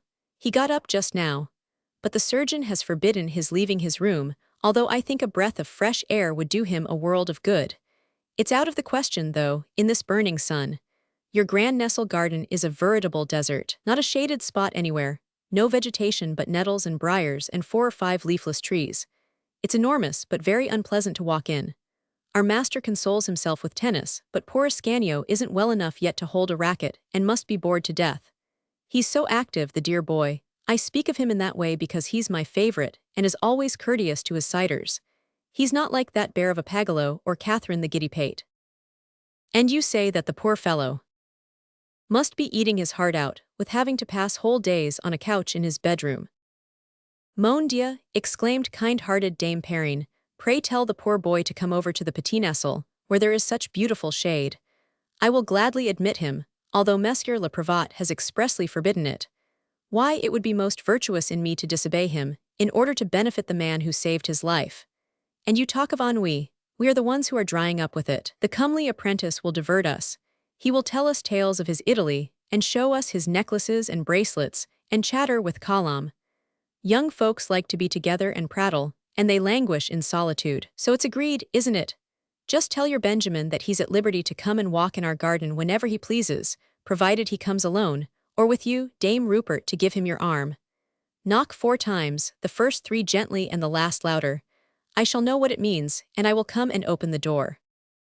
Thanks for Ascanio and myself. I will not fail to tell him of your amiable offer, and he will not fail to avail himself of it. I am delighted to think so, Dame Rupert. Au revoir, Dame Perrine, charmed to have made the acquaintance of such an estimable person. The same to you, Dame Rupert. The 2 gossips bowed low to each other, and parted with mutual satisfaction.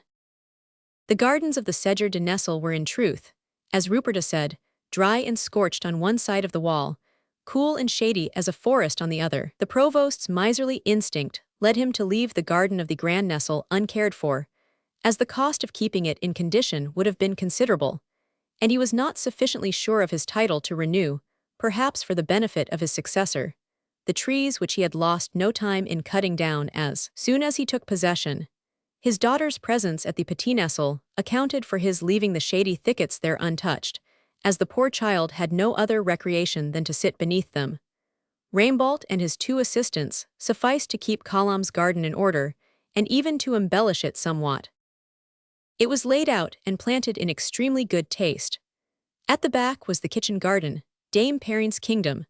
Along the wall dividing it from the Grand Nesle Colombe had her flower garden, called by Dame Perrine the Morning Avenue, because the sun's early rays fell full upon it, and sunrise was the time ordinarily selected by Colombe to water her marguerites and roses. Let us note, in passing, that from the room over the foundry in the Grand Nesle, one could see every movement of the lovely gardener without being seen. Following out Dame Perrine's geographical nomenclature, there was the Noonday Avenue, terminated by a thicket where Colombe loved to sit and read or embroider during the beat of the day.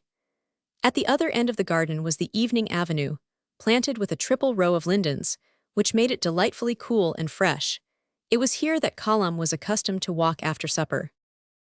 This last-named avenue Dame Perrine had in mind as a spot well adapted to hasten the convalescence of the wounded Ascanio. She was very careful, however, to say nothing to Colombe of her charitable intentions.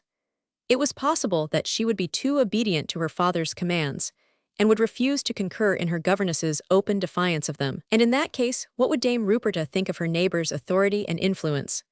No, since she had gone so far, perhaps a little recklessly, she must go on to the end. Indeed, the good woman's offense was excusable when we reflect that she had no one but Colum to whom she could speak from morning till night, and more often than not Colum was so deeply absorbed in her own thoughts that she did not reply.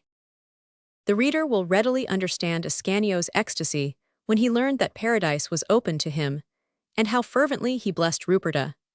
He insisted upon availing himself of his good fortune on the instant, and Ruperta had all the difficulty in the world in persuading him that he ought at least to wait until evening. He had every reason to believe that Dame Perrine's suggestion was made with Colum's sanction, and that thought made him mad with joy. With how great impatience, therefore, mingled with vague alarm, did he count the dragging hours.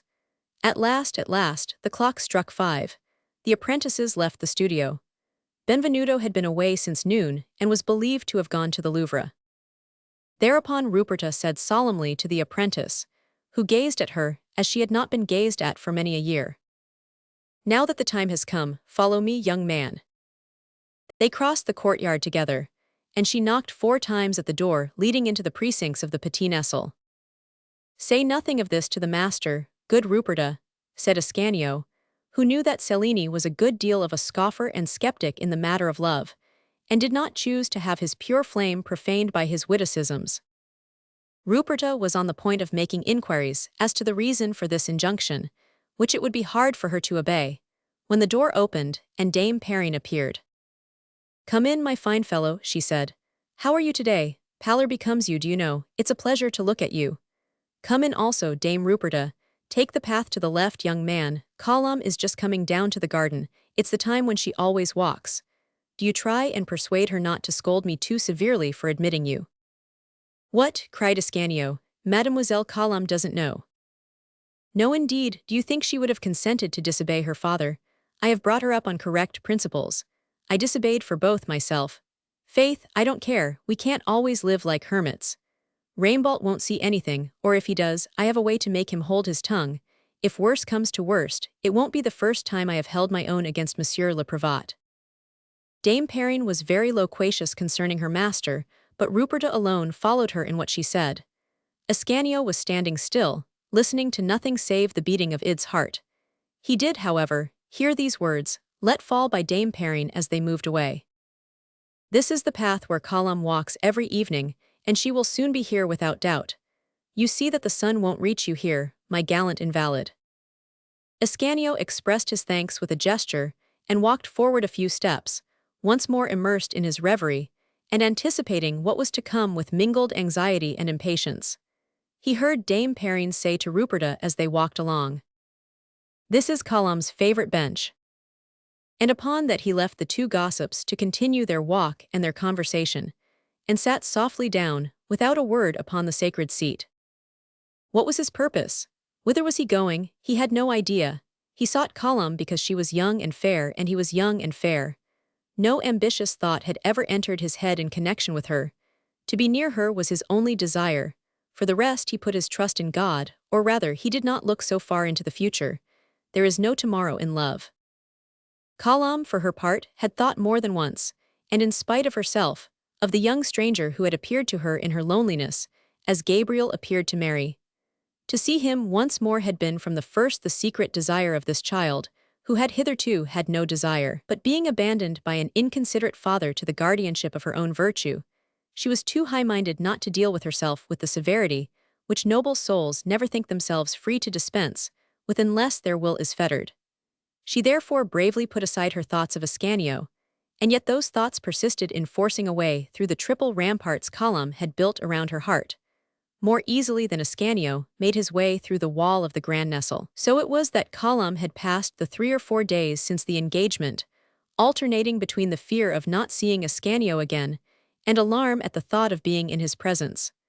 Her only consolation was to dream of him as she sat at her work or walked in the garden. During the day she shut herself up in her own room, to the despair of Dame Perrine, who was thereby doomed to carry on a perpetual monologue in the abyss of her own thoughts. As soon as the intense heat of the day had gone by, she would go down to the cool, shady path, poetically christened by Dame Perrine the Evening Avenue, and there, sitting on the bench where Ascanio now sat, she would allow the sun to set and the stars to rise, listening and replying to her thoughts, until Dame Perrine came to tell her that it was time to retire. At the usual hour then, the young man saw Colombe suddenly appear, book in hand, at the end of the path where he was sitting. She was reading the Lives of the Saints, a dangerous romance of faith and love, well adapted perhaps to prepare one for the cruel sufferings of life, but not surely for the cold realities of the world. Colombe did not see Ascanio at first, but started back in surprise when she saw a strange woman with Dame Perrine. At that decisive moment, Dame Perrine, like a determined general, plunged boldly to the heart of the question. "Dear Colombe," she said, "I know your kind heart so well that I didn't think I needed your express sanction to allow a poor wounded youth, who received his wound in your father's cause, to come and take the air under these trees.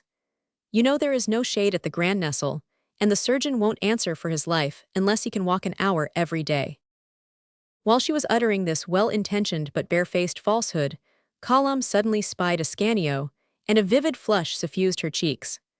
The apprentice, meanwhile, in the presence of Colombe, could hardly summon strength to rise to his feet. "It wasn't my sanction that was necessary, Dame Perrine," said the maiden at last, "but my father's." As she said these words, sadly, but firmly, Colombe reached the stone bench upon which Ascanio had been sitting. He overheard her, and said with clasped hands, "Forgive me, madame, I hoped that your kindness had ratified Dame Perrine's courteous offer. But if it is not so," he continued, in a tone of great gentleness, not unmixed with pride, "I beg you to excuse my involuntary boldness, and I will withdraw at once." "But it is not for me to decide," replied Colombe hastily, deeply moved. "I am not mistress here. Remain today at all events, even if my father's prohibition was meant to extend to him who saved his life. Remain, monsieur, if for nothing else than to receive my thanks." "Oh, madame," murmured Ascanio, "it is for me to thank you, and I do so from the bottom of my heart. But by remaining shall I not interfere with your walk? The place I have taken, too, is ill chosen." "Not at all," rejoined Colombe mechanically, without apparently paying attention, so embarrassed was she, to the other end of the stone bench. At that moment Dame Perrine, who had not stirred since Colombe's mortifying reprimand, growing weary of her own immobility and her young mistress's silence, took Dame Ruperta's arm and walked softly away. The young people were left alone. Colombe, whose eyes were fixed upon her book, did not at first observe the departure of her governess, and yet she was not reading, for there was a mist before her eyes. She was still excited and dizzy. All that she was capable of doing, and that she did instinctively, was to conceal her agitation, and repress the violent beating of her heart. Ascanio, too, was beside himself. He was excessively pained when he thought that Colombe desired to send him away, and insanely happy when he fancied that he could detect signs of emotion in his inamorata. And these sudden alternations of emotion in his enfeebled state transported and unnerved him at the same time. He was like one in a swoon, and yet his thoughts followed upon one another's heels with astounding rapidity and force. "She despises me, she loves me," he said to himself almost in the same breath. He glanced at Colombe, silent and still, and the tears rolled down his cheeks, although he felt them not. Meanwhile a bird was singing in the branches overhead. The leaves were scarcely stirring in the gentle breeze. From the Augustine church the evening angelus came floating softly downward through the air. Never was July evening more calm and peaceful. It was one of nature's solemn moments, when the soul enters a new sphere, one of those moments which seem 20 years, and which one remembers all his life. The two lovely children, so well suited to each other, had but to move their hands to join them, and yet it seemed as if there were a yawning gulf between them. After a moment or two, Colombe raised her head. "You are weeping," she cried, obeying an impulse stronger than her will. "I am not weeping," said Ascanio, falling back upon the bench, but his hands were wet with tears when he took them from his face. "It is true," he said, "I am weeping." "Why, what is the matter? I will call someone. Are you in pain?" "Only from my thoughts." "What thoughts, pray?" "I was thinking that perhaps it would have been better for me to die the other day." "Die? How old are you, pray, that you should talk thus of dying?" 19, but the age of unhappiness is a fit age for death. "And what of your kindred, who would weep for you?" said Colombe, unconsciously eager for a glimpse into the past of this life, of which she had a confused feeling that the future would be involved with her own. "I have no father or mother, and there is no one to weep for me save my master, Benvenuto." Poor orphan. Yes, an orphan indeed.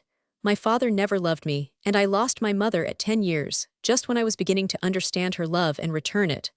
My father. But what am I saying, and what are my father and my mother to you? Oh yes, go on, Ascanio. Saints in heaven, you remember my name.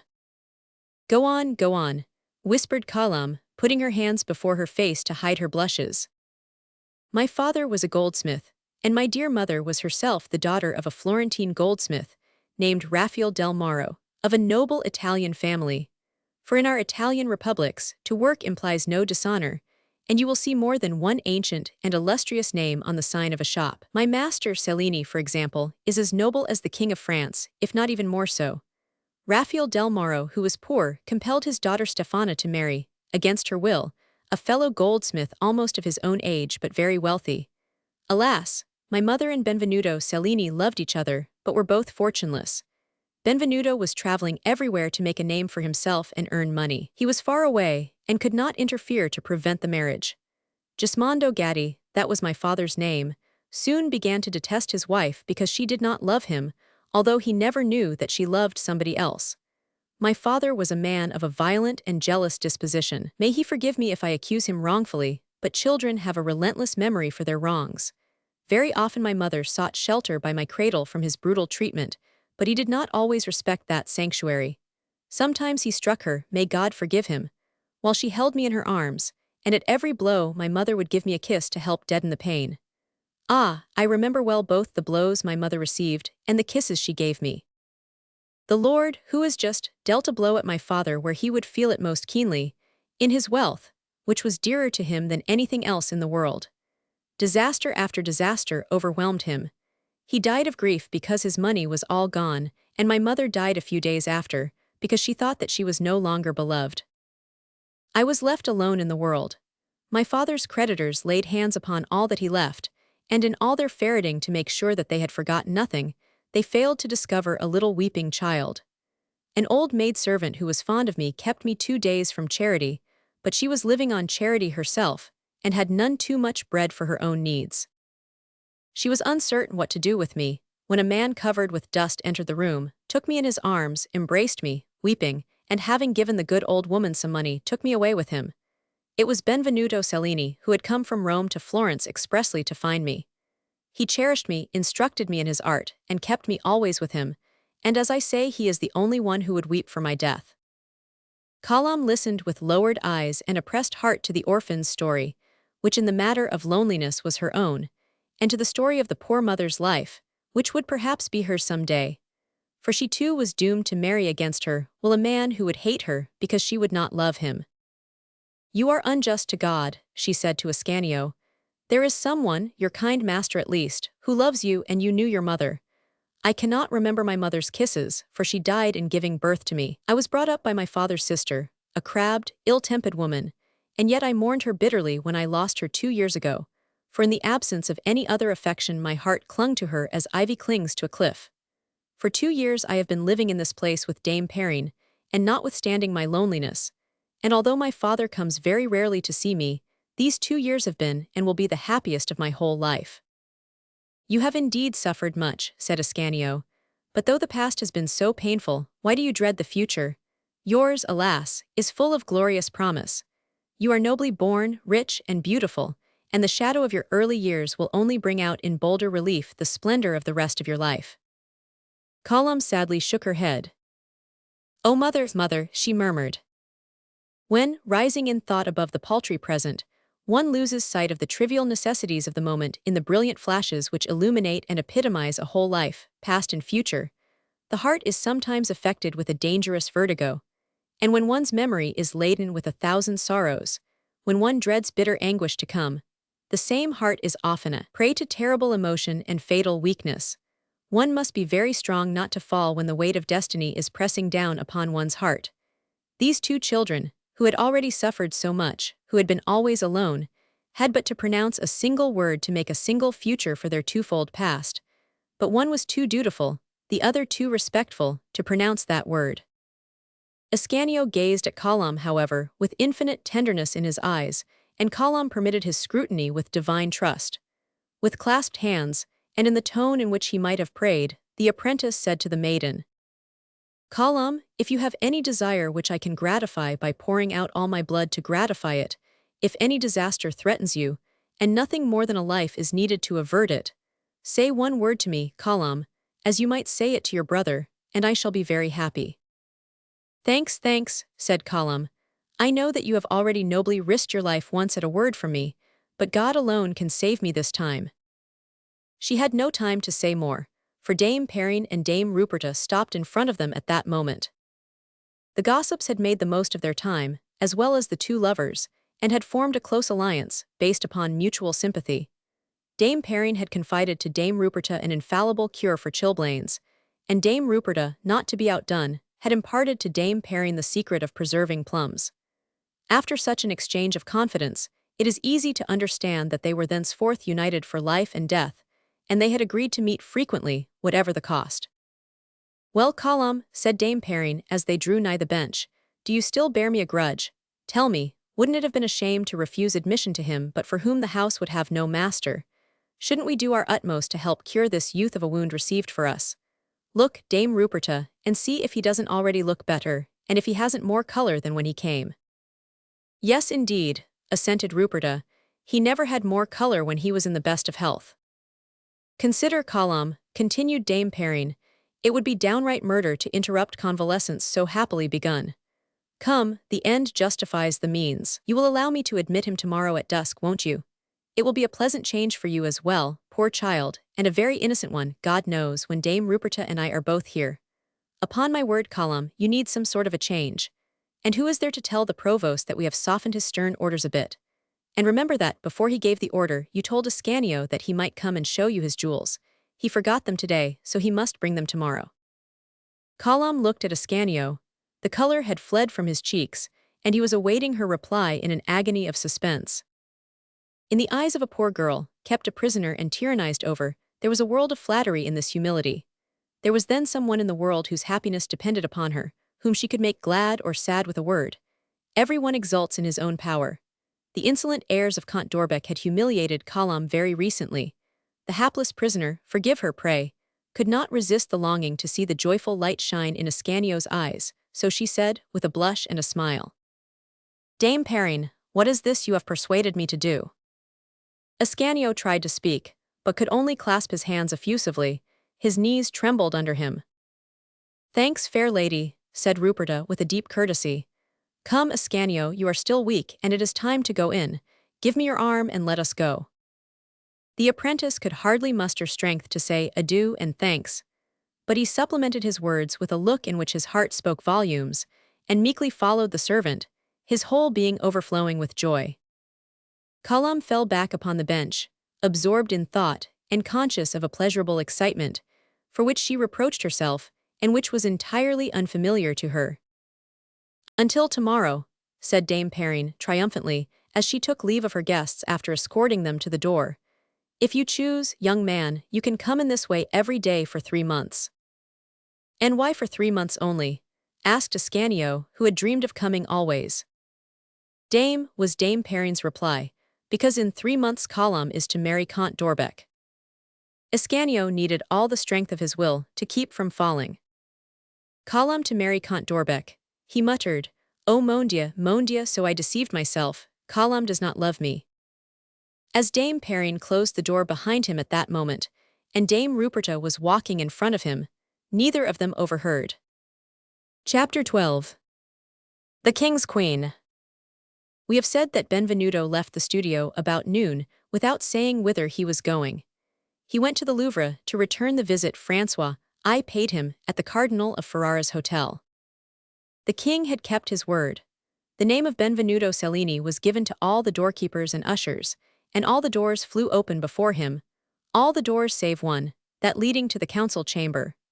Francois was discussing affairs of state with the first men in his realm, and although the king's orders were explicit, they dared not introduce Cellini in the midst of the momentous session, then in progress without further instructions from His Majesty.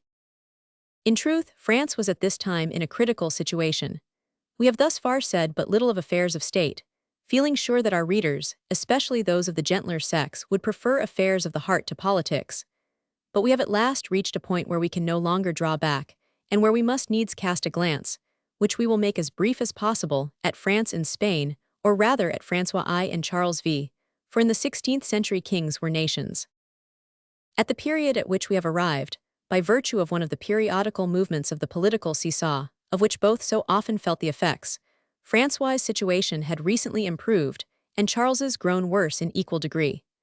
In fact, things had changed materially since the Treaty of Cambrai, which was negotiated by two women, Margaret of Austria, aunt of Charles V, and the Duchesse d'Angoulême, mother of Francois I. This treaty, which was the complement of the Treaty of Madrid, provided that the King of Spain should cede Burgundy to the King of France, and that the King of France should renounce his claim to the homage of Flanders and Artois.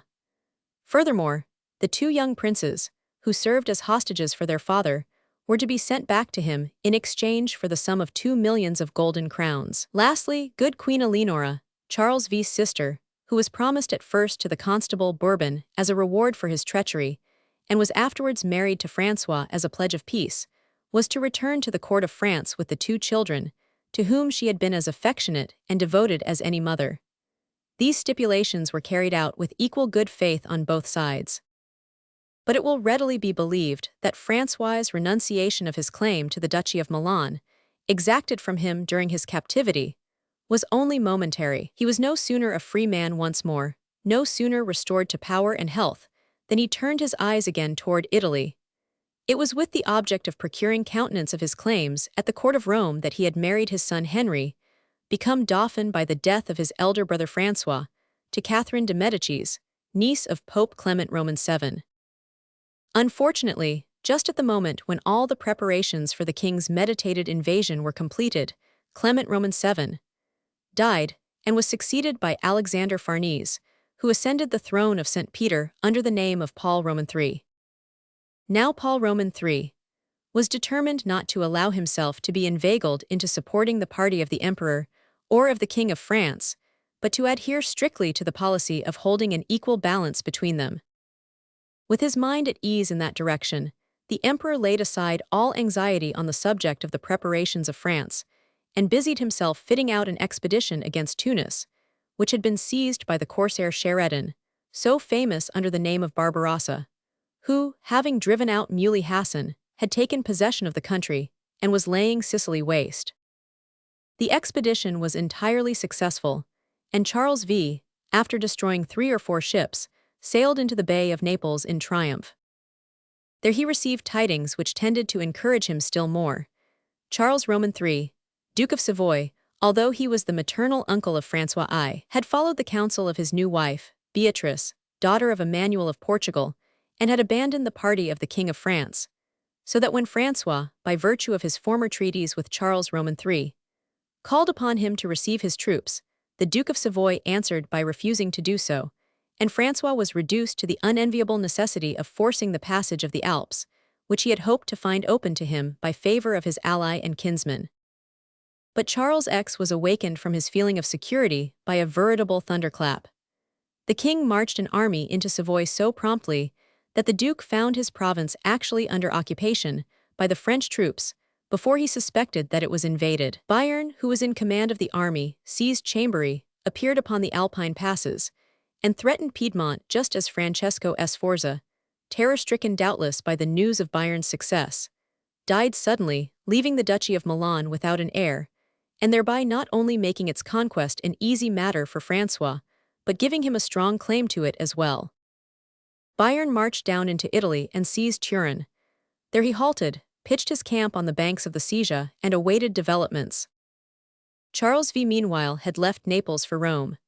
The victory he had won over the long-time enemies of Christ procured him the honor of a triumphal entry into the capital of Christendom. This entry intoxicated the emperor to such a point that, contrary to his custom, he went beyond all bounds, and in full consistory accused Francois I of heresy, basing the accusation upon the protection he accorded the Protestants, and upon his alliance with the Turks.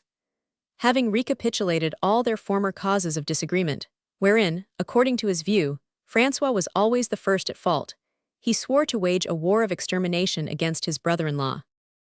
His disasters in the past had made Francois as prudent as he formerly was reckless. And so, As soon as he found himself threatened at one time by the forces of Spain and of the Empire, he left 500 anabout to guard Turin and called Bayern back to France, with orders to devote himself entirely to protecting the frontiers. Those who were familiar with the chivalrous and enterprising character of Francois were at a loss to understand this retrograde movement, and supposed from his taking one backward step that he considered himself whipped in advance. This belief still further exalted the pride of Charles V. He took command of his army in person and resolved upon invading France from the south. The results of this attempted invasion are well known. Marseille, which had held out against the Connétable de Bourbon and the Marquis of Pescara, the two greatest soldiers of the time, had no difficulty in holding out against Charles V., a great politician, but of only moderate capacity as a general. Charles was not discouraged, but left Marseille behind, and attempted to march upon Avignon. But Montmorency had constructed an impregnable camp between the Durance and the Rhône, against which Charles expended his force to no purpose, so that, after 6 weeks of fruitless endeavor, repulsed in front, harassed upon the flanks, and in great danger of having his retreat cut off, he ordered a retreat which strongly resembled a rout, and having narrowly escaped falling into his enemy's hands, succeeded with great difficulty in reaching Barcelona, where he arrived without men or money. Thereupon all those who were awaiting the issue of his expedition to declare themselves declared against Charles v. Henry Roman VIII, cast off his wife, Catherine of Aragon, in order to espouse his mistress, Anne Boleyn.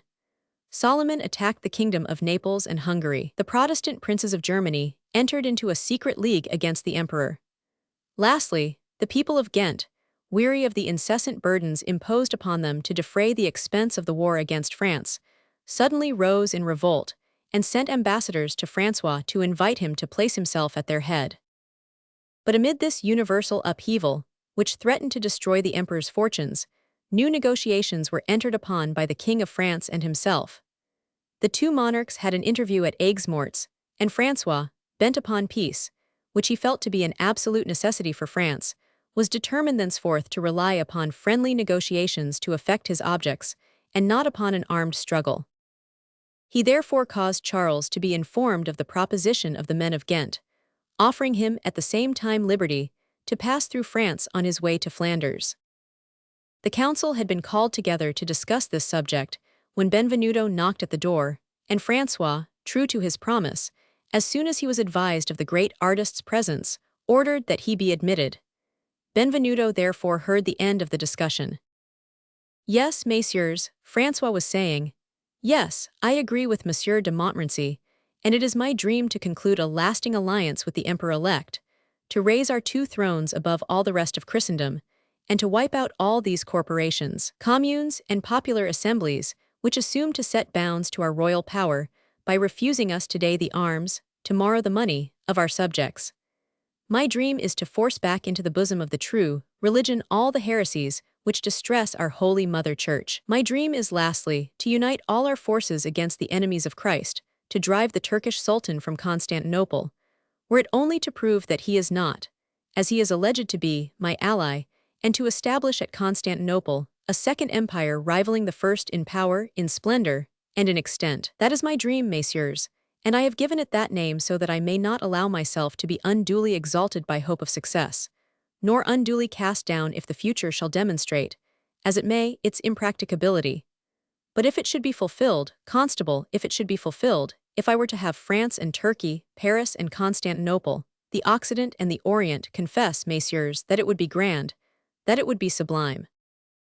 "I understand then, sire," said the Duc de Guise, "that it is definitely decided that you decline the suzerainty proffered you by the Ghentese, and that you renounce the former domains of the House of Burgundy." "It is so decided. The Emperor shall see that I am an ally as loyal as I am a loyal foe. But first of all, and in any event, I desire and shall demand that the Duchy of Milan be restored to me. It belongs to me by hereditary right and by imperial investiture, and I will have it, on my honor as a gentleman, but, I trust, without breaking with my brother Charles." "And you will offer to allow Charles V. to pass through France on his way to Ghent to chastise the rebels?" asked Poyet. "Yes, Monsieur le Chancelier," was the king's reply. "Dispatch M. de Fréjus today to extend the invitation in my name. Let us show him that we are disposed to go any length to maintain peace, but if he prefers war. A majestic, awe-inspiring gesture accompanied this phrase, interrupted for an instant as Francois caught sight of his artist standing modestly near the door. But if he prefers war, he resumed, by my Jupiter of whom Benvenuto brings me news, I swear that it shall be war bloody, desperate, and terrible. Well, Benvenuto, where is my Jupiter? Sire, replied Cellini, I bring you the model of your Jupiter. But do you know of what I was dreaming as I looked at you and listened to you? I was dreaming of a fountain for your Fontainebleau, a fountain to be surmounted by a colossal statue 60 feet high, holding a broken lance in its right hand, and with the left resting on its sword hilt. This statue, sire, should represent Mars. That is to say, your majesty, for your nature is all courage, and you use your courage judiciously and for the defense of your glory. Stay, sire, that is not all. At the four corners of the base of the statue there should be 4 seated figures, poetry, painting, sculpture, and generosity. Of that I was dreaming as I looked at you and listened to you, sire. And you shall cause your dream to live in marble or bronze, Benvenuto. Such is my wish, said the king in a commanding tone, but with a cordial, kindly smile. All the members of the council applauded, for all deemed the king worthy of the statue, and the statue worthy of the king. Meanwhile, said the king, let us see our Jupiter. Benvenuto drew the model from beneath his cloak, and placed it upon the table, around which the destiny of the world had so recently been debated. Francois gazed at it for a moment with undisguised admiration. At last, he cried, at last I have found a man after my own heart.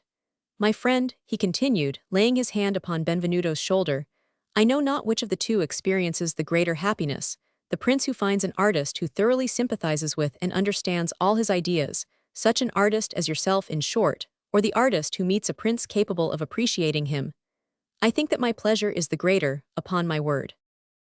Oh no, sire, permit me, cried Cellini, surely mine is much the greater. No, mine's Benvenuto. I dare not contradict your majesty, and yet. Let us say that we experience an equal amount of pleasure, my friend. You have called me your friend, sire, said Benvenuto. That is a word which pays me 100 times over for all that I have done, or can ever do for your majesty. Very well, it is my purpose to prove to you, Benvenuto, that it was no empty, meaningless word that escaped me, and that I called you my friend because you are my friend in fact. Bring me my Jupiter completed as soon as possible, and whatever you may ask of me when you bring it, upon my honor as a gentleman, you shall have if a king's hand can procure it for you. Do you hear, messieurs? If I forget my promise, remind me of it. Sire, cried Benvenuto, you are a great and a noble king, and I am ashamed that I am able to do so little for you, who do so much for me. Having kissed the hand the king held out to him, Cellini replaced the statue of Jupiter under his cloak, and left the council chamber with his heart overflowing with pride and joy. As he left the Louvre, he met Primatixio about to go in. Whither go you so joyously, my dear Benvenuto? He said, as Cellini hastened along without seeing him. Ah, Francesco, is it you? Cried Cellini. Yes, you are quite right. I am joyous indeed, for I have just seen our great, our sublime, our divine Francois I. And did you see Madame d'Adamps? Queried Primatixio. Who said things to me, Francesco, that I dare not repeat, although they say that modesty is not my strong point. But what did Madame d'Adamps say to you? He called me his friend, Francesco, do you understand? He talked to me as familiarly as he talks to his marshals. Finally, he said that when my Jupiter is finished, I may ask whatever favor I choose, and it is accorded in advance. But what did Madame d'Adamps promise you? What a strange man you are, Francesco. Why so? You persist in talking about Madame d'Adamps when I speak of the king.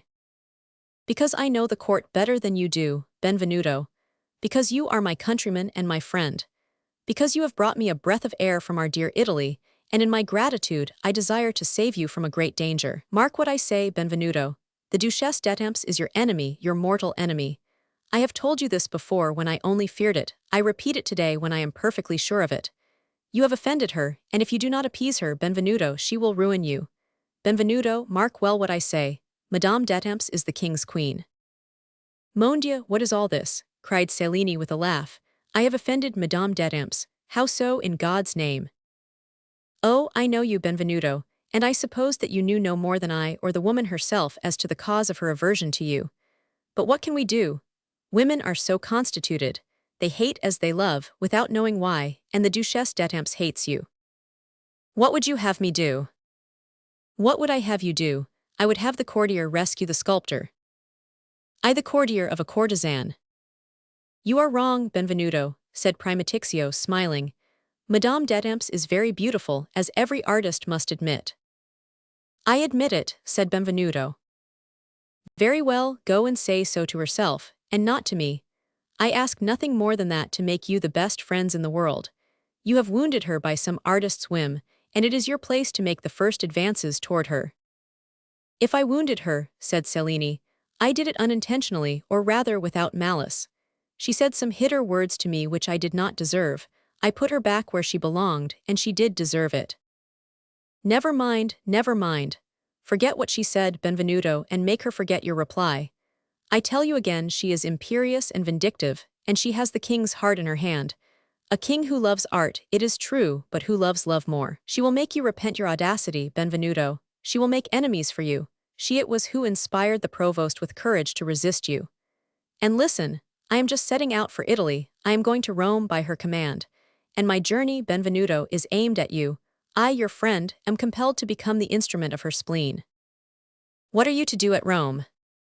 What am I to do there? You have promised the king to emulate the ancients, and I know that you are a man to keep your promise.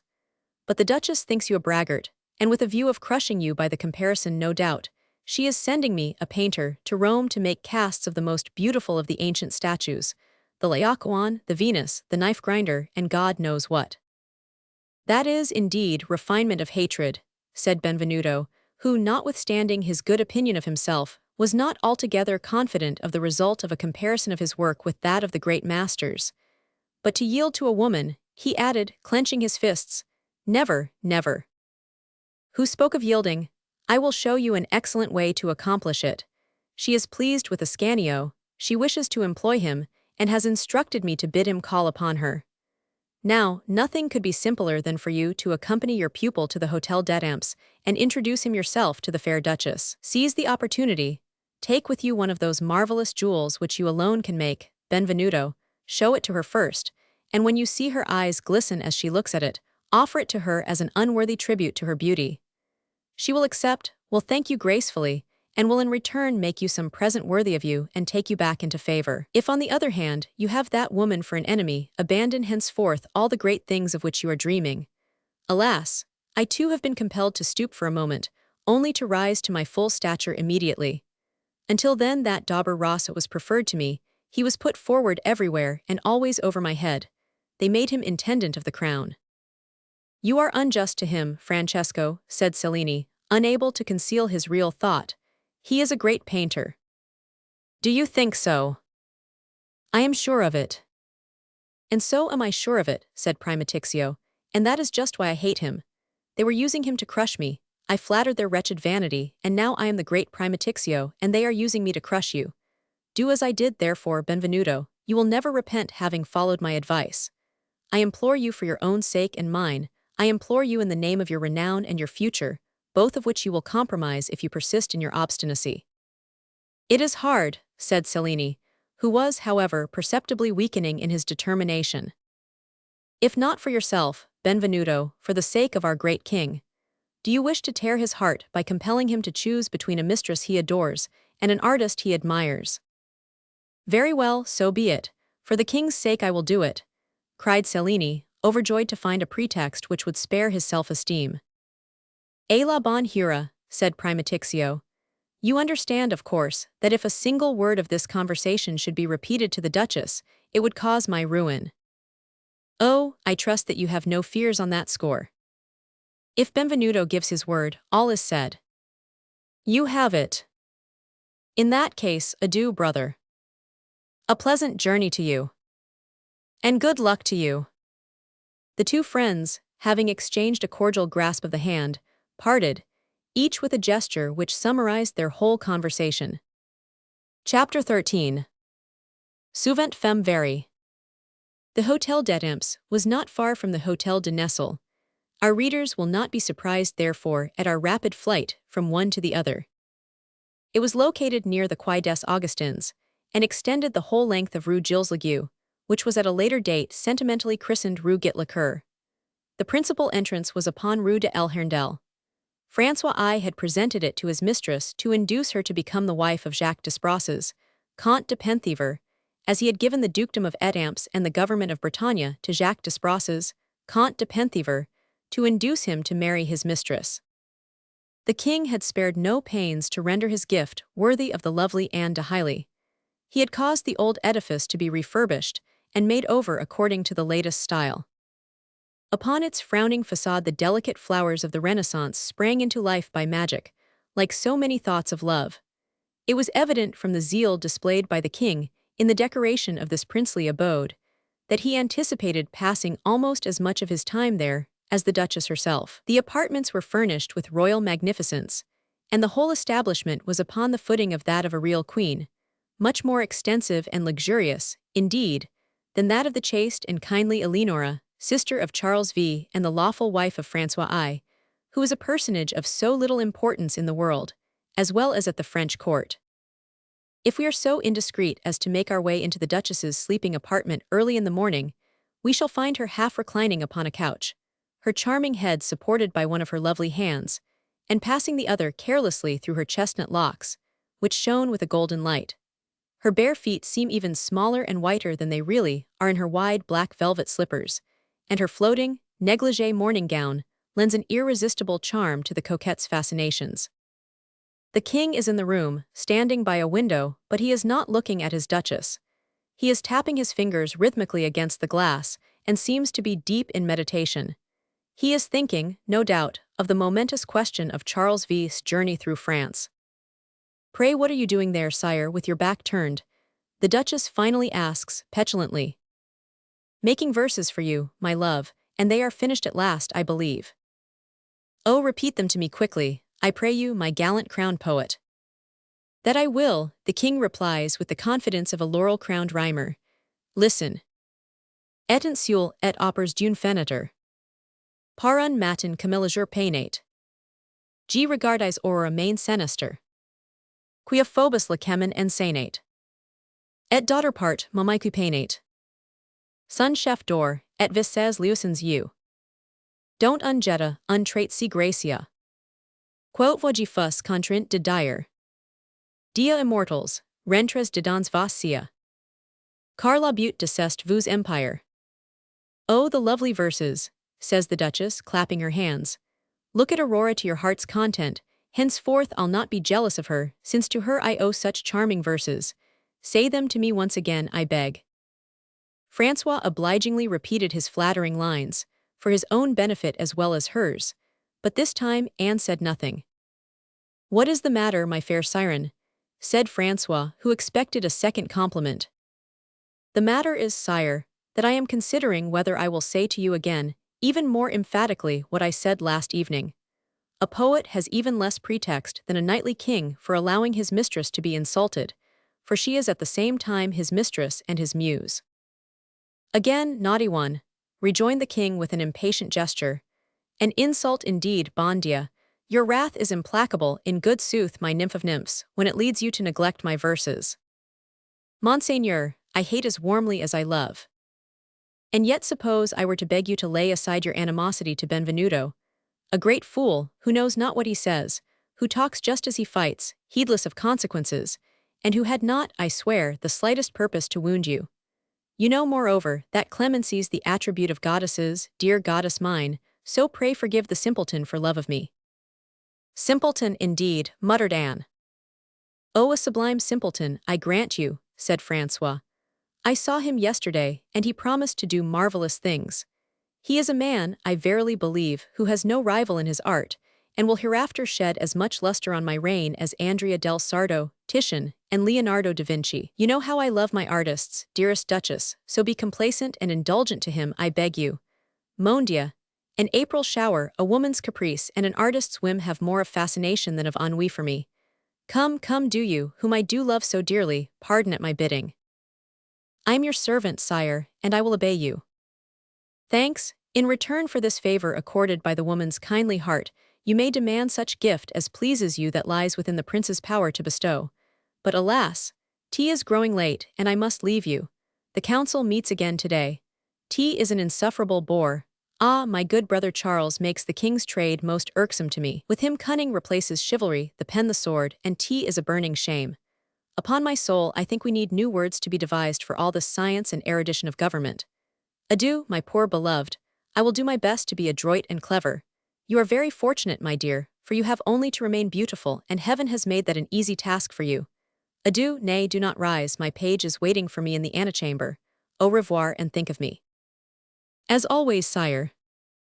Francois waved a last farewell to her with his hand, raised the hangings, and went out, leaving the fair duchess alone. And she, true to her promise, began at once, if we must say it, to think of other things. Madame d'Etampes was of an impulsive, active, ambitious nature. Having eagerly sought and gallantly won the king's love, it was not long before that love ceased to satisfy her restless spirit, and she began to suffer from ennui. Neither Admiral Bayern, nor the Comte de Longueville, whom she loved for some time, nor Diane de Poitiers, whom she always hated, furnished a sufficient amount of excitement for her needs. But within a week the void in her heart had been measurably filled, and she had begun to live again, thanks to a new hate and a new love. She hated Cellini and loved Ascanio, and she was thinking of one or the other while her women were completing her toilet. When she was fully dressed, except as to her headgear, the Provost of Paris and the Vicomte de Marmagny were announced. They were among the most devoted partisans of the Duchess in the warfare, which existed at court between the Dauphin's mistress, Diane de Poitiers, and herself. One is naturally glad to see one's friends when thinking of one's enemies, and the manner of Madame d'Etampes was infinitely gracious, as she gave the scowling provost and the smiling viscount her hand to kiss. Monsieur le Prévôt, she began, in a tone in which unfeigned wrath was blended with compassion that contained no suggestion of offense, we have been informed of the infamous treatment you have received from this Italian clown, you, our best friend, and we are extremely indignant. Madame, replied 500 Esterville, neatly turning his misfortune into an occasion for flattery, I should have been ashamed if one of my years and character had been spared by the villain, who was not deterred by your beauty and charm. Oh, said Anne, I think only of you. As to the insult to me personally, the king, who is really too indulgent to these insolent foreigners, has begged me to forget it, and I have done so. In that case, madame, the request we have to make will doubtless be but ill received, and we ask your permission to withdraw without stating it. What, Monsieur d'Esterville, am I not at your service at all times, and whatever may happen? Speak, speak, or I shall lose my temper with so distrustful a friend. Very well, madame, this is what we have to say. I had believed that I might dispose of this grant of lodgings which I owe to your munificence in favor of the Vicomte de Marmagny, and naturally we cast our eyes upon the Hôtel de Nesle, which has fallen into such bad hands. Aha, said the Duchess, you interest me immensely. The Viscount, madame, accepted my suggestion in the first place with the utmost enthusiasm, but now, upon reflection, he hesitates, and thinks with terror of the redoubtable Benvenuto. Pardon me, my good friend, the Viscount interposed. Pardon me, you explain the matter very ill. I am not afraid of Benvenuto, but of the anger of the king. I have no fear of being killed by the Italian clown, to use madame's words. No, no, what I fear, so to speak, is that I may kill him, and that some ill may come to me for having deprived our lord and master of a servitor by whom he seems to set great store. I ventured to hope, madame, that, in case of need, your protection would not fail him. It has never yet failed my friends, said the Duchess. And furthermore, have you not on your side a better friend than I, Justice? Are you not acting in accordance with the king's will? His Majesty, Marmagny replied, did not himself designate the Hôtel de Nesle as the abode of any other than Benvenuto, and our choice, under those circumstances, would seem very much like revenge. There's no denying it. And then, suppose that I kill this Cellini, as I can promise to do, for I shall have 2 sure men with me. Oh, mon Dieu, exclaimed the Duchess, showing her white teeth as she smiled. The king's protection extends to living men, but I fancy that he takes but little thought to avenge the dead, and when his admiration for art is deprived of this particular subject, he will remember not save his affection for me, I trust. The man insulted me publicly and outrageously, Marmagny, do you forget it? But madame, rejoined the prudent viscount, be very sure that you know all you will have to defend. Oh, you are perfectly clear, viscount. Nay, madame, if you will permit me, I do not wish to leave you in ignorance upon any point. It may be that force will fail to effect our purpose with this devil of a man. In that event, we shall have recourse to stratagem. If he escapes my bravos in his hotel in broad daylight, they will meet him again some night by accident in a lonely street, and they have daggers, madame, as well as swords. I understand, said the Duchess, nor did she turn a shade paler while listening to this little scheme of assassination. Well, madame. Well, viscount, I see that you are a man of precautions, and that it's not well to be numbered among your enemies, deuce take me. But touching the affair itself, madame. Tea is serious, in very truth, and is perhaps worth reflecting upon, but what was I saying? Everyone knows, the king himself included, that this man has wounded me grievously in my pride. I hate him as bitterly as I hate my husband or Madame Diane, and I think that I can promise you. What is it, Isabeau, why do you interrupt us? The Duchess's last words were addressed to one of her women, who entered hurriedly in a state of intense excitement. Mon Dieu, madame, said she, I ask madame's pardon, but the Florentine artist, Benvenuto Cellini, is below with the loveliest little golden vase you can imagine. He said very courteously that he has come to present it to your ladyship, and he requests the favor of speaking with you a moment. Aha, exclaimed the Duchess, with an expression of gratified pride. What reply did you make to him, Isabeau? That madame was not dressed, and that I would go and inform her of his presence. Very good, it would seem, the Duchess added, turning to the dismayed provost, that our enemy sees the error of his ways and begins to realize who we are and what we can do. All the same, he will not come off so cheaply as he thinks, and I don't propose to accept his excuses all in a moment. He must be made to feel the enormity of his offense and the weight of our indignation a little more sensibly. Say to him, Isabeau, that you have informed me and that I bid him wait. Isabeau went out. I was saying, Vicomte de Marmagny, resumed the Duchess, with a perceptible softening in her tone, that what you were speaking of is a very serious matter, and that I could hardly promise to give my countenance to what is, after all, nothing less than ambuscade and murder. But the insult was so pronounced, the provost ventured to say, the reparation will be no less so, I trust, Monsieur. This famous pride, which has resisted the will of sovereigns, is yonder in my antechamber awaiting the good pleasure of a woman, and 2 hours of this purgatory will, in all conscience, sufficiently atone for an impertinent word. We must not be altogether pitiless, provost. Forgive him, as I shall forgive him 2 hours hence. Ought my influence over you to be less than the king's over me? Kindly permit us to take leave now, madame, said the provost, bowing, for I prefer not to make a promise to my real sovereign which I could not keep. Take your leave. Oh no, said the Duchess, who was determined to have witnesses of her triumph. I intend, Monsieur le Prévôt, that you shall be present at the humiliation of your enemy, and thus we shall both be avenged by the same stroke.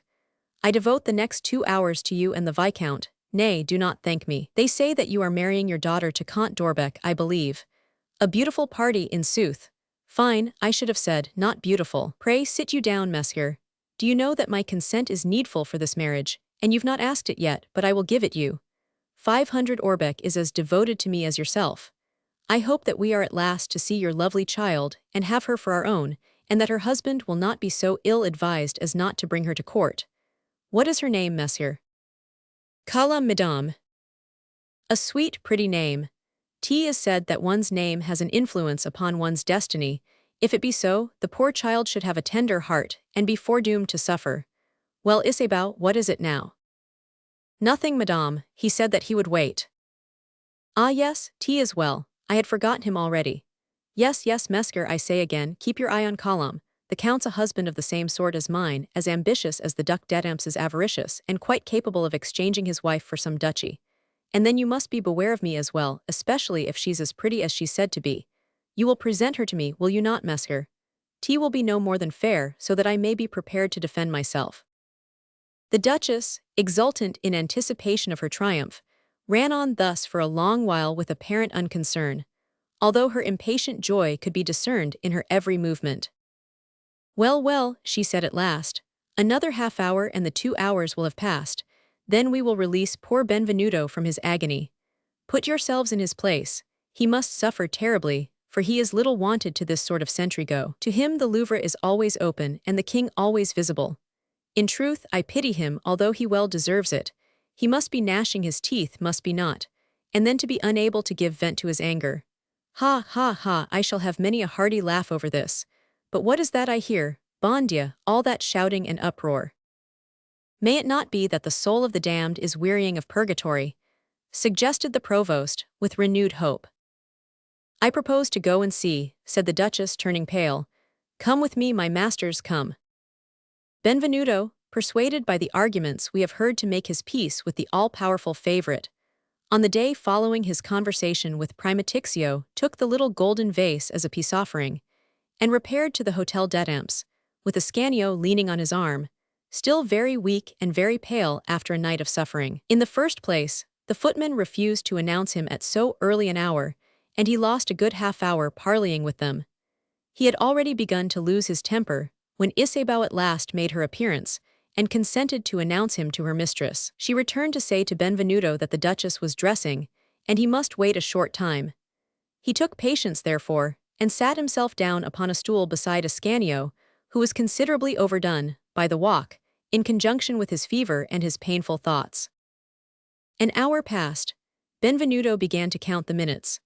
After all, he thought, the toilette of a duchess is the most important function of the day, and I don't propose to lose the benefit of the step I have taken for a quarter of an hour more or less. Nevertheless, in the face of this philosophical reflection, he began to count the seconds. Meanwhile Ascanio turned paler and paler. He was determined to say nothing to his master of his sufferings, and had accompanied him without a word. But he had eaten nothing that morning, and, although he refused to acknowledge it, he felt that his strength was failing him. Benvenuto could not remain seated, but began to stalk up and down the room. A quarter of an hour passed. Are you suffering, my child? He asked. No, master, indeed I'm not. You are the one who is suffering. Be patient, I beg you, for she cannot be long now. At that moment, Isabeau appeared again. Your mistress is very slow, said Benvenuto. The mischievous girl went to the window, and looked at the clock in the courtyard. Why, you have waited only an hour and a half, she said. Why do you complain, pray? As Cellini frowned, she laughed in his face and tripped away. Benvenuto, by a violent effort, subdued his wrath once more. But in order to do it, he was obliged to resume his seat, and sat with folded arms, silent and stem. He seemed calm, but his wrath was fermenting silently. Two servants stood like statues at the door, observing him with a serious expression, which seemed to him derisory. The clock struck the quarter. Benvenuto glanced at Ascanio, and saw that he was paler than ever, and almost ready to faint. "Aka," he cried, throwing his self-restraint to the winds, "so this is done designedly. I chose to believe what I was told and wait good-naturedly, but if an insult is intended, and I am so little wanted to them that the thought did not occur to me, if an insult is intended, I am not the man to allow myself to be insulted, even by a woman, and I go. Come, Ascanio." As he spoke, Benvenuto, raising in his powerful hand the unhospitable stool, on which the duchess in her wrath had humiliated him for 2 mortal hours without his knowledge, let it fall to the floor and shattered it. The valets made a movement toward him, but he half drew his dagger and they stopped. Ascanio, terrified for his master, essayed to rise, but his excitement had exhausted what remained of his strength, and he fell to the floor unconscious. Benvenuto at first did not see him. At that moment the duchess appeared in the doorway, pale and trembling with wrath. "Yes, I go," Benvenuto repeated in a voice of thunder, perfectly well aware of her presence but addressing the valets. "Do you tell the woman that I take my present with me to give to somebody, I know not whom, who'll be more worthy of it than herself. Tell her that, if she took me for one of her valets like yourselves, she made a sad mistake, and that we artists do not sell our loyalty and homage as she sells her love. And now make way for me. Follow me, Ascanio." As he spoke, he turned toward his beloved pupil, and saw that his eyes were closed, and that his head had fallen back against the wall. "Ascanio," he cried, "Ascanio, my child, fainting, perhaps dying. Oh, Ascanio, my beloved. And is this woman again?" And Benvenuto turned with a threatening gesture to Madame d'Étampes, at the same time starting to carry Ascanio away in his arms. The Duchess, meanwhile, transfixed with rage and terror, had not moved or spoken. But when she saw Ascanio with his head thrown back, and his long hair disheveled, as white as marble and so beautiful in his pallor, she rushed to him in obedience to an irresistible impulse, and fell on her knees opposite Benvenuto, seizing one of Ascanio's hands in her own. "Why, the child is dying. If you take him away, monsieur, you will kill him. He may need immediate attention. Jerome, run and fetch Master Andre. I do not mean that he shall go from here in this condition, do you understand? You may go or stay, as you please, but leave him." Benvenuto cast a penetrating glance at the Duchess, and one of deep anxiety at Ascanio. He realized that there could be no danger in leaving his cherished pupil in the care of Madame d'Etampes, while there might be very serious danger in removing him without proper precaution. His mind was soon made up, as always, for swift and inexorable decision was one of Cellini's most striking good or head qualities. "You will answer for him, madame," he said. "Oh, with my life," cried the Duchess. He softly kissed his apprentice on the forehead, and wrapping his cloak about him, stalked proudly from the room, with his hand upon his dagger, not without exchanging a glance of hatred and disdain with the Duchess. As for the two men, he did not deign to look at them. Anne followed her enemy so long as she could see him with eyes blazing with wrath. Then, with an entire change of expression, her eyes rested sadly and anxiously upon the comely invalid. Love took the place of anger, the tigress became a gazelle once more. "Master Andre," she said to her physician who entered hurriedly, "save him, he is wounded and dying." "It is nothing," said Master Andre, "a mere passing weakness." He poured upon Ascanio's lips a few drops of a cordial, which he always carried about him. "He is coming to himself," cried the Duchess, "he moved. Now, master, he must be kept quiet, must he not? Take him into yonder room," she said to the valets, "and lay him upon a couch. But hark ye," she added, lowering her voice so that none but they could hear, "if one word escapes you as to what you have seen and heard, your neck shall pay for your tongue. Go." The trembling lackeys bowed, and gently lifting Ascanio, bore him away. Remaining alone with the provost and the Vicomte de Marmagny, prudent and passive spectators of the outrage upon her, Madame d'Etampes eyed them both, especially the latter, with a scornful glance, but she speedily repressed the inclination to express her contempt in words. "I was saying, Viscount," she began in a bitter tone but calmly, "I was saying that the thing you proposed was very serious, but I did not reflect sufficiently upon it. I have sufficient power, I think, to permit me to strike down a traitor, even as I should have sufficient, if need were, to deal with indiscreet friends. The king would condescend to punish him this time, I trust, but I choose to avenge myself. Punishment would make the insult public, vengeance will bury it. You have been cool and clever enough, messieurs, to postpone my vengeance, in order not to compromise its success, and I congratulate you upon it. Be shrewd enough now, I conjure you, not to let it escape you, and do not compel me to have recourse to others than yourselves. Vicomte de Marmagny, it is necessary to speak plainly to you.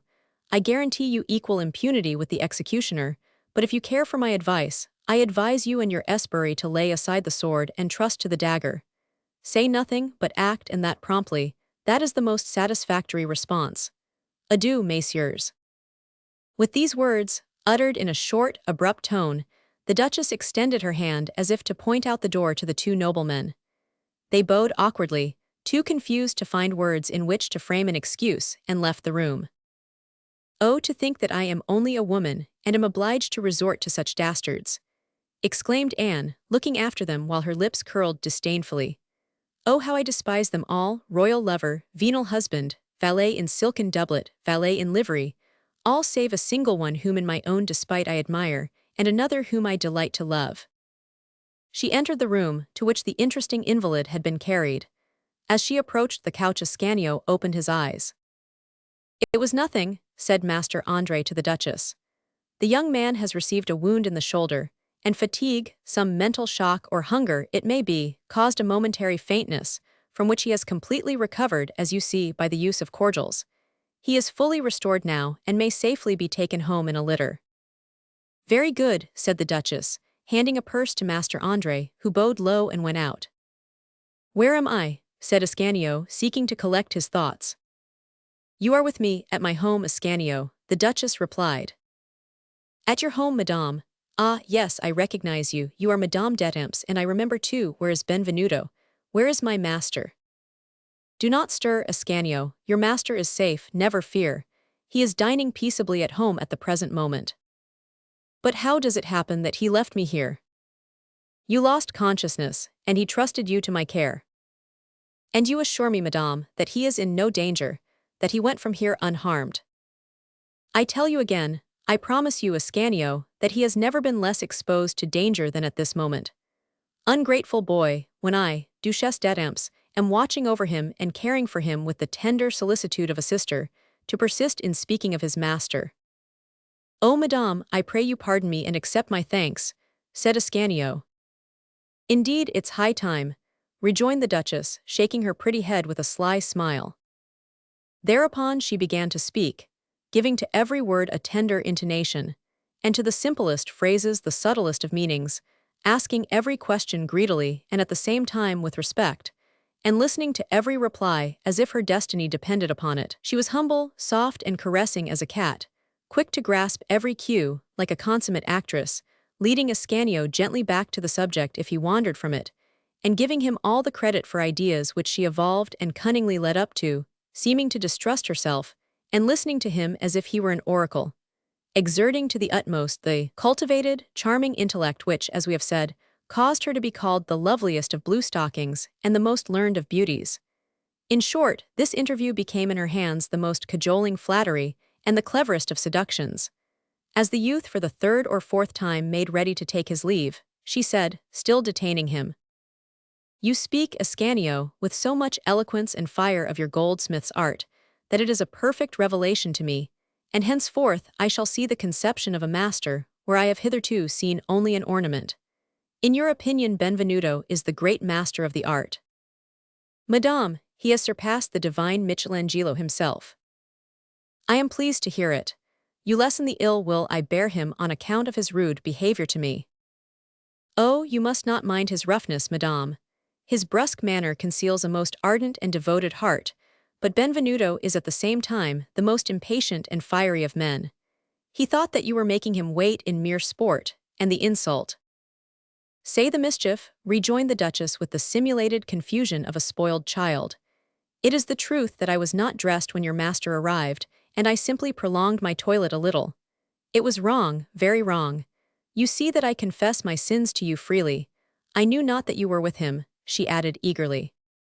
"True, madame, but Cellini, who is not very sagacious, I admit, and whose confidence has been sadly abused, deems you to be, I may say it to you who are so gracious and kind, very wicked and very terrible, and he thought that he detected an insult in what was nothing more than child's play."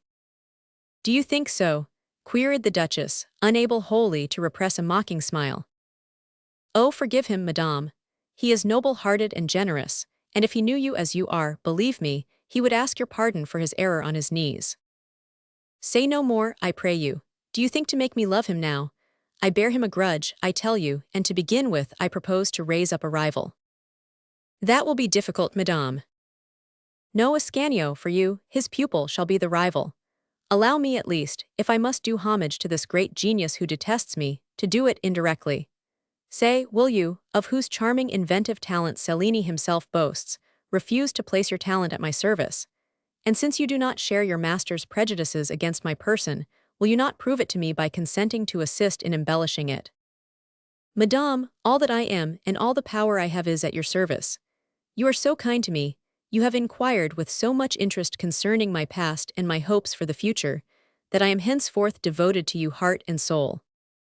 Child, I have done nothing yet, and I ask nothing from you at present except a little of your talent. Tell me, have you not seen some jewel of surpassing beauty in your dreams? I have superb pearls. Into what marvelous creation would you like to transform them, my pretty wizard? Shall I confide to you an idea of my own? A moment since, as you lay in yonder room with pale cheeks and head thrown back, I fancied that I saw a beautiful lily whose stalk was bending in the wind.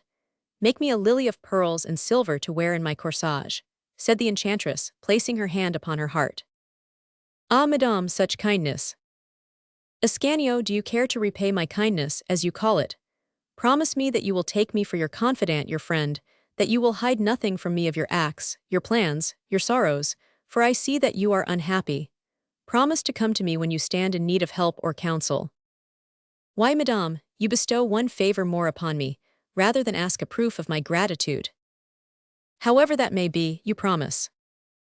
Alas, I would have given you the promise yesterday, madame, for yesterday I might have thought that I might some day need your help or counsel, but today it is in no one's power to help me. Who knows? I know, madame. Ascanio, you are unhappy. You are unhappy, you cannot deceive me. Ascanio sadly shook his head. You are disingenuous with a friend, Ascanio. Tea is not well done of you, the Duchess continued, taking the young man's hand and softly pressing it. My master must be anxious, madame, and I am afraid that my presence discommodes you. I feel quite well again. Allow me to withdraw. How eager you are to leave me. Wait at least until a litter is prepared for you. Do not resist. It is the doctor's order and my own. Anne called a servant and gave him the necessary orders, then bade Isabeau bring her pearls and some of her jewels, which she handed to Ascanio. How I restore your freedom, she said. But when you are fully restored to health, my lily will be the first thing you give your mind to, will it not? Meanwhile, think upon it, I beg you, and as soon as you have finished your design, come and show it to me. Yes, Madame la Duchesse. And do you not wish me to think upon how I can be of service to you, and to do whatever you wish, since you are doing for me what I wish? Come, Ascanio, come, my child, and tell me what you sigh for at your age one seeks in vain to still the heating of his heart, turn his eyes away and close his lips. One always sighs for something. Do you deem me to be so devoid of power and influence that you disdain to make me your confidant? I know, madame, rejoined Ascanio, that you enjoy all the power which you deserve, but no human power will avail to help me in my present plight. Tell me all the same, said the Duchess. I insist. Then, with fascinating coquetry, softening her voice and her expression, she added, I beseech you. Alas, alas, madame, cried Ascanio as his grief overflowed. Alas, since you speak so kindly to me, and since my departure will cover my shame and tears, I will do, not as I should have done yesterday, address a prayer to the Duchess, but make a confidant of the woman. Yesterday I would have said, I love Colombe and I am happy. Today I will say, Colombe does not love me, and there is nothing left for me to do but to die. Adieu, madame, and pity me. Ascanio hurriedly kissed Madame d'Etampes' hand, as she stood mute and motionless, and vanished. A rival, said Anne, as if awaking from a dream. But she does not love him, and he shall love me, for I will have it so. Oh yes, I swear that he shall love me, and that I will kill Benvenuto. Standing alone beside my window. One morning, as the day was breaking, I saw at my left hand Aurora, to Phoebus pointing out his daily road, and on the other hand, my sweetheart combing her golden locks. I saw her beaming eyes, that shone so lovingly upon me, that I was fain to cry aloud. Immortal gods, return to your abodes celestial. Her loveliness doth put yours to the blush. Chapter 14. Wherein it is proven that sorrow is the groundwork of the life of man. We ask pardon for the bitter misanthropy of this title. It is the fact that the present chapter will exhibit scarcely any other coherent principle than sorrow, and therein will resemble life. The reflection is not new, as a celebrated character in comic opera would say, but it is consoling, in that it will perhaps be accepted as an apology by the reader, whom we are about to lead, even as Virgil led Dante, from despair to despair. No offense is intended either to the reader or to Virgil. Our friends, in very truth, at the moment at which we have now arrived, mere all, beginning with Benvenuto and ending with Jacques Aubry, plunged in melancholy, and we are about to see them gradually engulfed in the dark rising tide of sorrow. We left Benvenuto exceedingly anxious concerning Ascanio's condition. On his return to the Grand Nestle, he thought but little of the wrath of Madame d'Etampes, I promise you. His sole preoccupation was his dear invalid. So it was that his joy knew no hounds when the door opened to give admission to a litter, and Ascanio, leaping lightly to the ground, grasped his hand, and assured him that he was no worse than in the morning. But Benvenuto's brow quickly grew dark at the apprentice's first words, and he listened with an expression of peculiar dissatisfaction, while the younger man said, Master, I propose to show you that you have done a wrong for which you must make amends, and I am sure that you will thank me instead of hearing me ill will for it. You are mistaken with relation to Madame d'Etampes. She neither despises nor hates you. On the contrary, she honors and admires you, and you must agree that you were very rude in your treatment of her. A woman and a duchess. Master, Madame d'Etampes is not only as beautiful as a goddess, she is as kind as an angel, modest and enthusiastic, simple-minded and noble, and at heart her disposition is lovely. What you deemed insulting insolence this morning was nothing more than childish mischief. I implore you, for your own sake, you surely would not be unjust, as well as for mine, whom she made welcome and cared for with such touching kindness, not to persist in your insulting contempt for her. I will answer for it that you will have no difficulty in persuading her, but you do not answer me, dear master, you shake your head. Can it be that I have wounded you? Hark ye, my child, rejoined Benvenuto gravely. I have often told you that in my view there is but one thing in the world forever beautiful, forever young, forever fruitful, and that is art divine.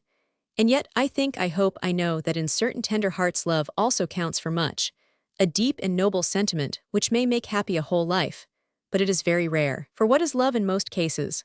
A fancy of a day, a joyous intimacy in which both parties are deceived, and very often in the best of faith. I make sport of this love, as it is called, Ascanio, with great freedom, as you know. I laugh at its high-flown pretensions and its stilted language. I do not slander it. To say truth, it rather pleases me. It has in petto all the joy, all the sweetness, all the jealousy of a serious passion, but its wounds are not mortal. Comedy or tragedy, after a certain time one hardly remembers it save as a sort of theatrical performance. And then, Ascanio, while women are charming creatures, to my mind all save a very few do not deserve, and do not understand anything more than this passing fancy. To give them more, one must be a dupe or an imprudent fool. Take Scazone, for example. If she should enter my heart, she would be terrified at what she saw therein. I leave her at the threshold, and she sings and dances. She is light of heart and happy. Moreover, Ascanio, these ever-changing alliances have a less durable basis, which however is all sufficient for the artist, the worship of form and the adoration of pure beauty. That is their serious side, and it is on account of that I say no ill of them, although I laugh at them. But Ascanio, mark this. There are other passions which do not make me laugh, but make me tremble, terrible, insensate passions, as impossible as things we see in dreams. Mon Dieu, thought Ascanio, can he have learned aught of my mad passion for Colombe? They afford neither pleasure nor happiness, continued Cellini, and yet they take possession of one's whole being. They are vampires which slowly drink your whole existence, which devour your heart little by little. They hold you in a deathly embrace, and you cannot extricate yourself. Ascanio, Ascanio, beware of such a passion. 'Tis clear that they are mere chimeras, and that they can in no way profit one, and yet men who know this well plunge into them body and soul, and abandon their lives to them almost with joy. He has that in his mind, he knows all, said Ascanio to himself. My dear son, pursued Benvenuto, if there still is time, break these bonds which would hold you fast forever. You will bear the mark of them, but try at least to save your life. Who told you that I love her, in God's name? Demanded the apprentice. If you do not love her, God be praised, exclaimed Benvenuto, thinking that Ascanio denied the impeachment, when he simply asked a question. Beware at all events, for I saw this morning that she loves you. This morning, of whom are you speaking? What do you mean? Of whom am I speaking? Of Madame d'Etampes. Madame d'Etampes, echoed the bewildered apprentice. Why, master, you are wrong, it's not possible. You say that you saw that Madame d'Etampes loves me. Ascanio, I am 40 years old. I have lived, and I know whereof I speak. By her manner of looking at you, by the favorable opinion which she has succeeded in leading you to form of her, I would dare swear that she loves you. And from the enthusiasm with which you defended her, just now, I was much afraid that you had fallen in love with her as well. In that case, dear Ascanio, you would be lost. Her love, hot enough to consume your whole being, when it left you, would leave you with no illusion, no faith, no hope, and you would have no other resource but to love others as you had been loved yourself, and to carry to other hearts the havoc that had been wrought in your own. Master, said Ascanio, I do not know whether Dame d'Etampes loves me, but I am perfectly sure that I do not love Madame d'Etampes. Benvenuto was no more than half convinced by Ascanio's apparent sincerity, for he thought that he might be deceived as to his own feelings. He said nothing more on the subject, and in the days which followed often gazed at the apprentice with a sad face. It should be said, however, that he did not seem to be troubled exclusively on Ascanio's account. He gave every indication of being tormented by some personal distress. He lost his frank, joyous manner, and no longer indulged in his original pranks of former days. He always secluded himself during the forenoon in his room over the foundry, and had given explicit orders that he should not be disturbed there. The rest of the day he worked at the gigantic statue of Mars with his accustomed ardor, but without talking about it with his accustomed effusiveness. Especially in Ascanio's presence did he seem gloomy, embarrassed, and almost shamefaced. He seemed to avoid his dear pupil as if he were his creditor or his judge. In short, it was easy to see that some great sorrow or some great passion had found its way into that manly heart, and was laying it waste. Ascanio was hardly more happy. He was persuaded, as he had said to Madame d'Etampes, that Colombe did not love him. Count d'Orbec, whom he knew only by name, was, in his jealous thoughts, a young and attractive nobleman and Messieurs d'Estreville's daughter, the happy betrothed of a well-favored, nobly born lover, had never for an instant thought of an obscure artist. Even if he had retained the vague and fleeting hope, which never deserts a heart overflowing with love, he had himself destroyed his last chance, if Madame d'Etampes was really in love with him, by disclosing to her the name of her rival. This proposed marriage, which she might perhaps have prevented, she would now do everything in her power to hasten forward, and poor Colombe would feel the full force of her hatred. Yes, Benvenuto was right. That woman's love was in very truth a terrible and deadly thing, but Colombe's love would surely be the sublime, celestial sentiment of which the master had first spoken, and alas, that immeasurable blessing was destined for another. Ascanio was in despair. He had believed in Madame d'Etampes' friendship, and now it seemed that this deceitful friendship was a dangerous passion. He had hoped for Colombe's love, and it seemed that her supposititious passion was nothing more than indifferent friendship. He felt that he almost hated both these women, who had so falsified his dreams in that each of them regarded him as he would have liked to be regarded by the other. Entirely absorbed by a feeling of hopeless discouragement, he did not once think of the lily ordered by Madame d'Etampes, and in his jealous anger he would not repeat his visit to the Petit Nestle, despite the entreaties and reproaches of Ruperta, whose innumerable questions he left unanswered. Sometimes, however, he repented of the resolution he made on the first day, which was assuredly cruel to none but himself. He longed to see Colombe to demand an explanation. But of what? Of his own extravagant visions. However he would see her, he would think in his softer moments. He would confess his love to her as a crime, and she was so tender-hearted that perhaps she would comfort him as if it were a misfortune. But how explain his absence, how excuse himself in the maiden's eyes? Ascanio allowed the days to pass in innocent, sorrowful reflections, and did not dare to take any decided step. Colombe awaited Ascanio's coming with mingled terror and joy on the day following that on which Dame Perrine floored the apprentice with her direful revelation. But in vain did she count the hours and the minutes. In vain did Dame Perrine keep her ears on the alert. Ascanio, who had recovered in good time from his swoon and might have availed himself of Colombe's gracious permission, did not come, attended by Ruperta, and give the preconcerted signal at the door in the wall of the Petit Nestle. What did it mean? It meant that Ascanio was ill, dying perhaps, at all events too ill to come. At least that was what Colombe thought. She passed the whole evening kneeling at her prie-dieu, weeping and praying, and when she ceased to pray, she found that she continued to weep. That discovery terrified her. The anxiety which oppressed her heart was a revelation to her. Indeed, there was sufficient cause for alarm, for in less than a month Ascanio had taken possession of her thoughts to such a degree as to make her forget her God, her father, and her misery. But there was room in her mind for nothing now but this. Ascanio was suffering within 2 steps of her. He would die before she could see him. It was no time to reason, but to weep and weep. If he should be saved, she would reflect. The next day it was still worse. Perrine watched for Ruperta, and as soon as she saw her leave the house rushed out to go to market for news far more than for supplies. Now Ascanio was no longer seriously ill. He had simply refused to go to the Petit Nestle, without replying to Dame Ruperta's eager questions otherwise than by obstinately keeping silent. The 2 gossips were reduced to conjectures. Such a thing was entirely incomprehensible to them. Colombe, however, did not seek long for the explanation. She said to herself at once, "He knows all. He has learned that in 3 months I shall be Count d'Orbec's wife, and he has no wish to see me again." Her first impulse was to be grateful to her lover for his anger and to smile. Let him explain this secret joy who can. We are simply the historian. But soon, upon reflection, she took it ill of Ascanio that he was able to believe that she was not in despair at the thought of such a union. So he despises me, she said to herself. All these impulses, indignant or affectionate, were very dangerous. They laid bare the heart which before knew not itself.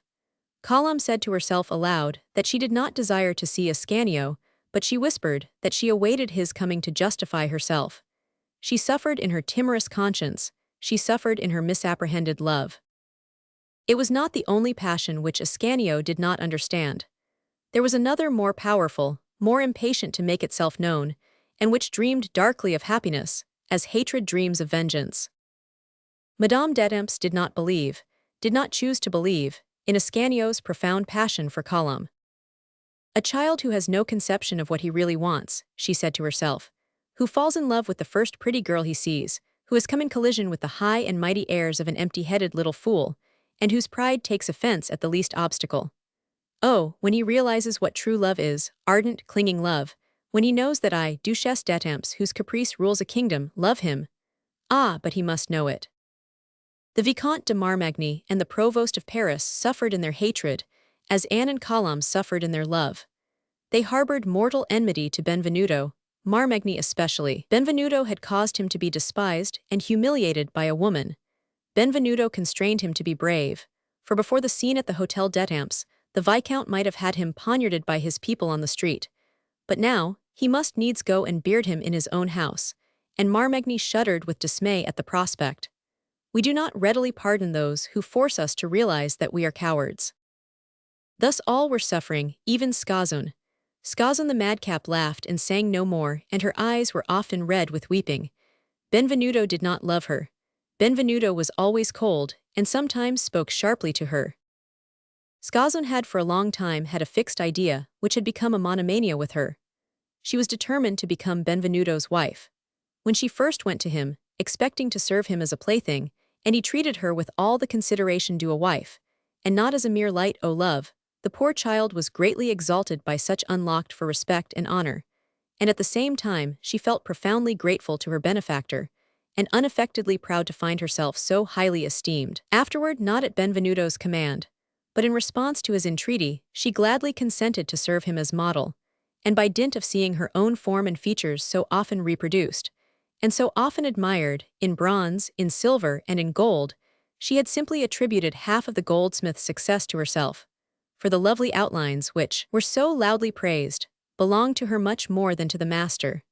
She blushed with pleasure when Benvenuto was complimented upon the purity of the lines of this or that figure.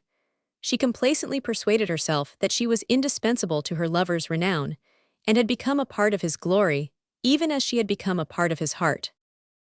Poor child, she did not dream that she had never been to the artist that secret inspiration, that hidden divinity, which every creator evokes and which makes him a creator. Because Benvenuto copied her graceful attitudes, she believed in good faith that he owed everything to her, and little by little she took courage to hope that, after raising the courtesan to the rank of mistress, he would raise the mistress to the rank of wife. As dissimulation was altogether foreign to her character, she had avowed her ambition in very precise terms. Cellini listened to her gravely and replied, "This requires consideration." The fact was that he would have preferred to return to the castle of San Angelo, at the risk of breaking his leg, a second time, in making his escape. Not that he despised his dear Scazon. He loved her dearly, and sometimes a little jealously as we have seen, but he adored art before everything, and his true and lawful wife was sculpture first of all. Furthermore, when he should be married, would not the husband depress the spirits of the gay bohemian? Would not the paterfamilias interfere with the freedom of the sculptor? And again, if he must marry all his models, he would commit bigamy 100 times over. When I cease to love Scazon, and to need her as a model, he said to himself, I will find some worthy fellow for her, too short-sighted to look back into the past and to divine the future, who will see nothing but a lovely woman and the marriage portion I will give her. Thus I will satisfy her mania for wearing the name of wife, bourgeois fashion. For Benvenuto was convinced that Scazon's desire was simply to have a husband, and that it mattered little to her who the husband might be. Meanwhile, He left the ambitious damsel to take what comfort she could in her fancies. But since their installation at the Grand Nestle, her eyes had been opened, and she realized that she was not so necessary to Cellini's life and work as she thought, for she could no longer with her gaiety dispel the cloud of melancholy which overhung his brow, and he had begun to model a Hebe in wax for which she was not asked to pose. At last, the poor child, horrible dictu, had essayed to play the coquette with Ascanio in Cellini's presence, and there had been not the slightest drawing together of the eyebrows to bear witness to the master's jealous wrath. Must she then bid farewell to all her blissful dreams, and become once more a poor, humiliated creature? As to Pagolo, if anyone cares to sound the depths of his heart, we venture to say that he had never been more gloomy and taciturn than of late. It may be imagined that the hilarious student, Jacques Aubry, had escaped this contagious depression of spirits. Not at all. He had his own cause for rejoining. Simon, after waiting a long while for him on the Sunday of the siege of Nesle, returned to the conjugal mansion in a rage, and had since stubbornly refused to meet the impertinent embryo lawyer upon any pretext whatsoever. He, in revenge, had withdrawn his custom from his capricious charmer's husband, but that disgusting tradesman evinced at the news no other sentiment than the keenest satisfaction. For although Jacques Aubry wore out his clothes quickly and recklessly, always excepting the pockets, we must add that his guiding economical maxim was never to pay for them. When Simon's influence was no longer exerted as a counterpoise to the absence of money, the selfish tailor concluded that the honor of dressing Jacques Aubry did not compensate him for the loss he suffered by dressing him for nothing. Thus our poor friend found himself at one and the same time bereft of his love and cut short in his supply of clothing. Luckily, as we have seen, he was not the man to wither away in melancholy. He soon fell in with a charming little consolation named Gervaise. But Gervaise was bristling all over with principles of all sorts, which to his mind were most absurd. She eluded him again and again, and he wore his heart out in devising means to bring the flirt to her senses. He almost lost the power to eat and drink, especially as his infamous landlord, who was own cousin to his infamous tailor, refused to give him credit. Thus all whose names have figured prominently in these pages were sorely ill at ease, from the king, who was very anxious to know whether Charles V would or would not conclude to pass through France, to Dame Perrine and Dame Ruperta, who were much put out at their inability to continue their gossip.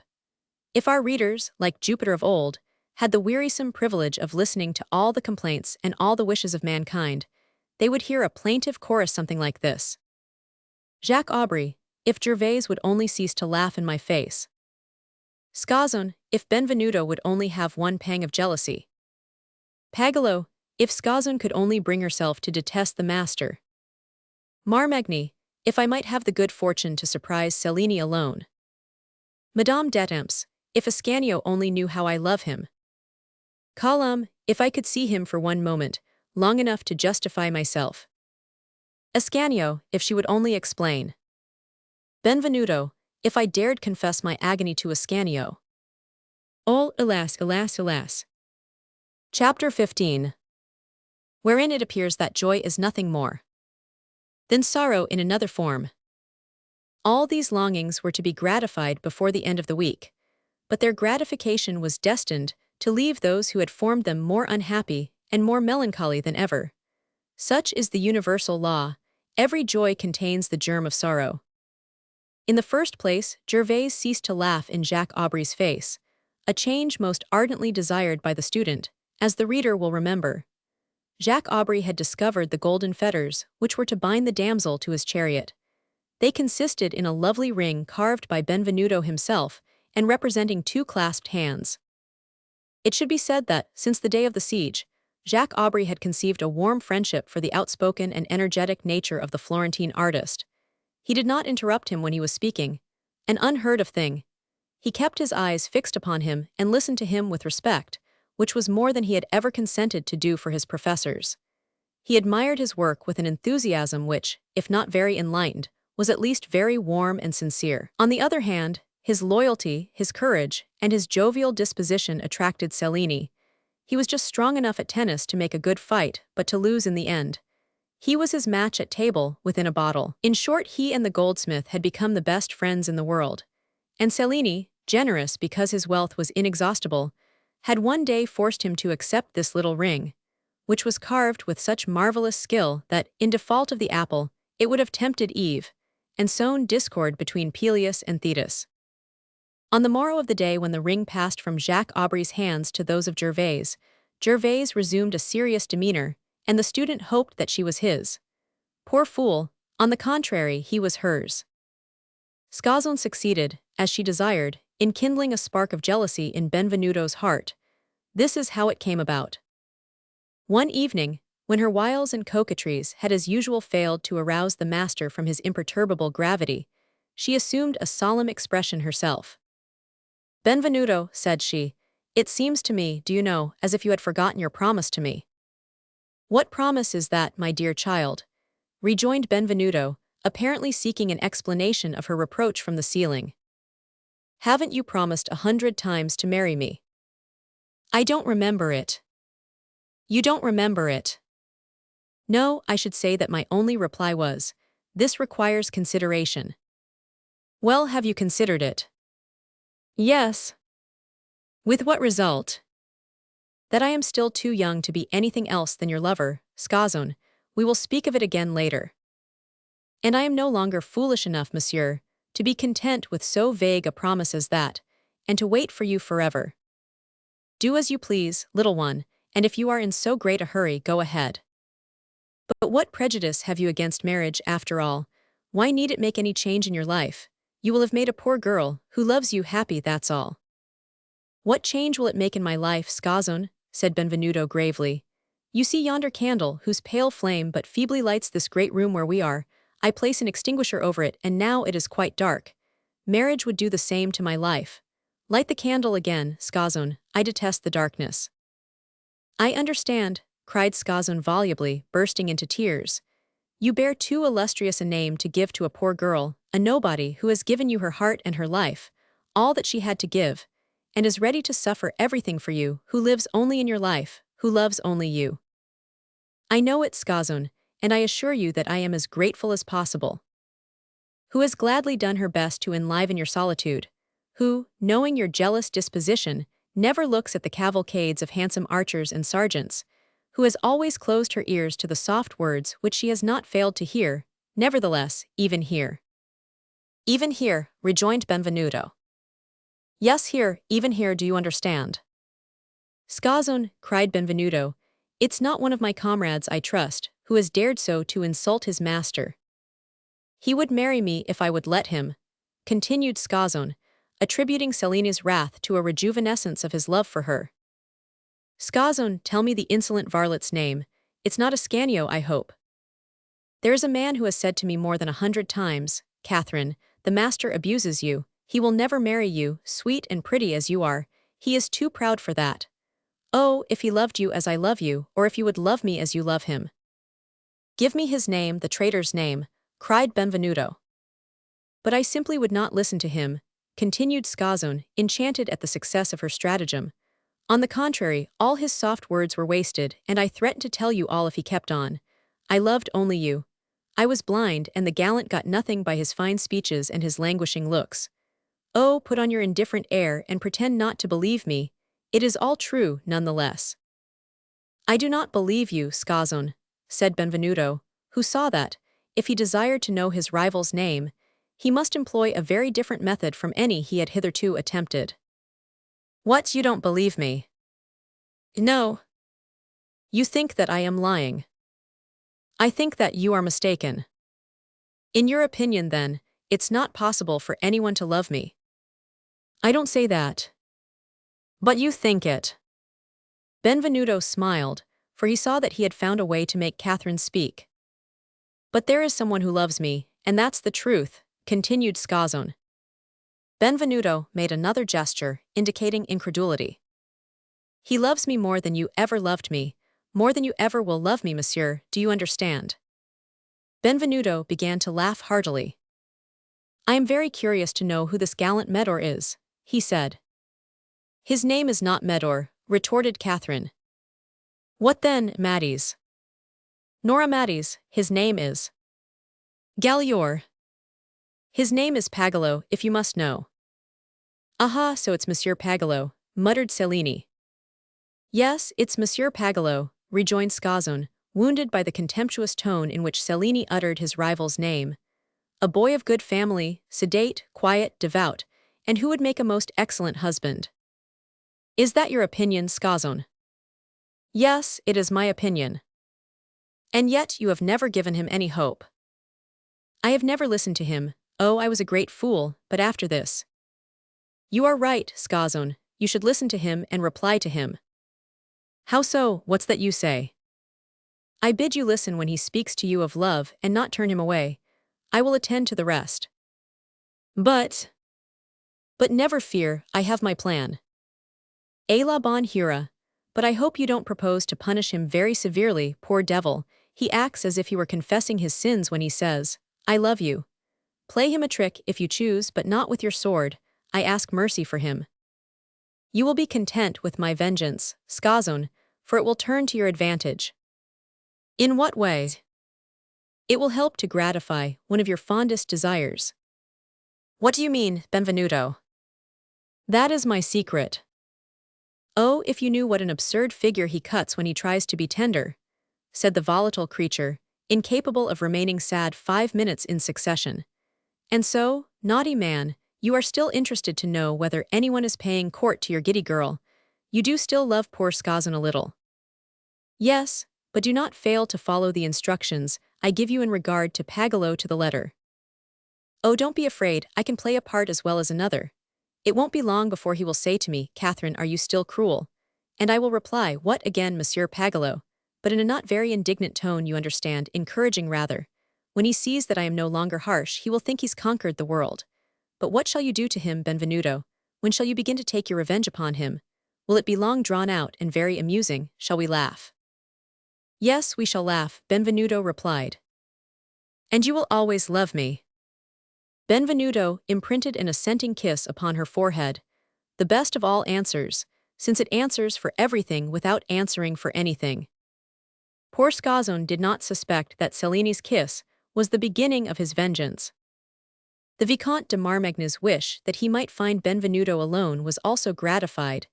This is how it came about.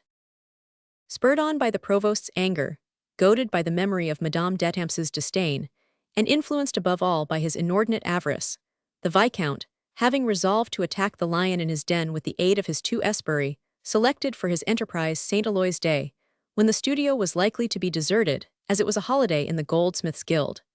He was proceeding along the quay, with his head high and his heart beating fast, his 2 bravos walking 10 steps behind him. Well, well, said a voice at his side. Here's a fine young gentleman on amorous conquest bent, with his valorous bearing for the lady, and his 2 esbirri for the husband. Marmagny turned, thinking that some one of his friends was speaking to him, but he saw only a stranger who was going in the same direction as himself, but whom in his absorption he had failed to observe. I'll wager that I have guessed the truth, my fair sir, continued the stranger. I will bet my purse against yours, without knowing what it contains, that you are out on some such errand. Oh, tell me nothing. It's one's duty to be circumspect in love. My own name is Jacques Aubry, my profession student, and I am on my way at present to an appointment with my sweetheart, Gervaise Philippot, a pretty girl, but between ourselves of appalling virtue, which suffered shipwreck, however, upon a certain ring. To be sure, the ring was a jewel, and a jewel of marvelous workmanship, nothing less than one of Benvenuto Cellini's own. Until then, the Vicomte de Marmagny had hardly listened to the confidences of his loquacious interlocutor, and had been careful not to reply. But his interest was aroused by the name of Benvenuto Cellini. One of Benvenuto Cellini's carvings, the devil, that's a royal gift for a student to make. Oh, pray understand, my dear Baron, are you Baron, Count, or Viscount? Viscount, said Marmagny, biting his lips at the impertinent familiarity with which the student assumed to address him, but anxious to find out if he could not procure some valuable information from him. Pray understand, my dear Viscount, that I did not buy it. No, although I'm an artist in my way, I don't put my money into such trifles. Benvenuto himself gave it to me in acknowledgement of my lending him a hand last Sunday to take the Grand Nestle from the provost. Then you are Cellini's friend? Marmagny inquired. His most intimate friend, Viscount, and I glory in it. Between ourselves it's a friendship for life and death. Doubtless you also know him. Yes. You are very fortunate. A sublime genius, is he not, my dear fellow? Pardon me, I say, my dear fellow, but it's simply my way of speaking. Besides, I think that I am nobly born too. At least my mother used to tell my father so whenever he beat her. However, I am, as I told you, the admirer, the confidant, the brother of the great Benvenuto Cellini, and consequently a friend to his friends, and a foe to his foes. For my sublime goldsmith doesn't lack foes. In the first place, Madame d'Etampes, secondly, the provost of Paris, the old villain, and thirdly, a certain Vicomte de Marmagny, a great, lanky creature, whom you perhaps know, and who proposes, so they say, to take possession of the Grand Nestle. Pardy you, he'll have a warm reception. Benvenuto has heard of his claim, has he? Queried Marmagny, beginning to take a very decided interest in the student's conversation. He has been warned, but hold, I must not tell you, so that the aforesaid Marmagny may receive the chastisement he deserves. From what you say, I judge that Benvenuto is on his guard. On his guard? Why, Benvenuto is always on his guard.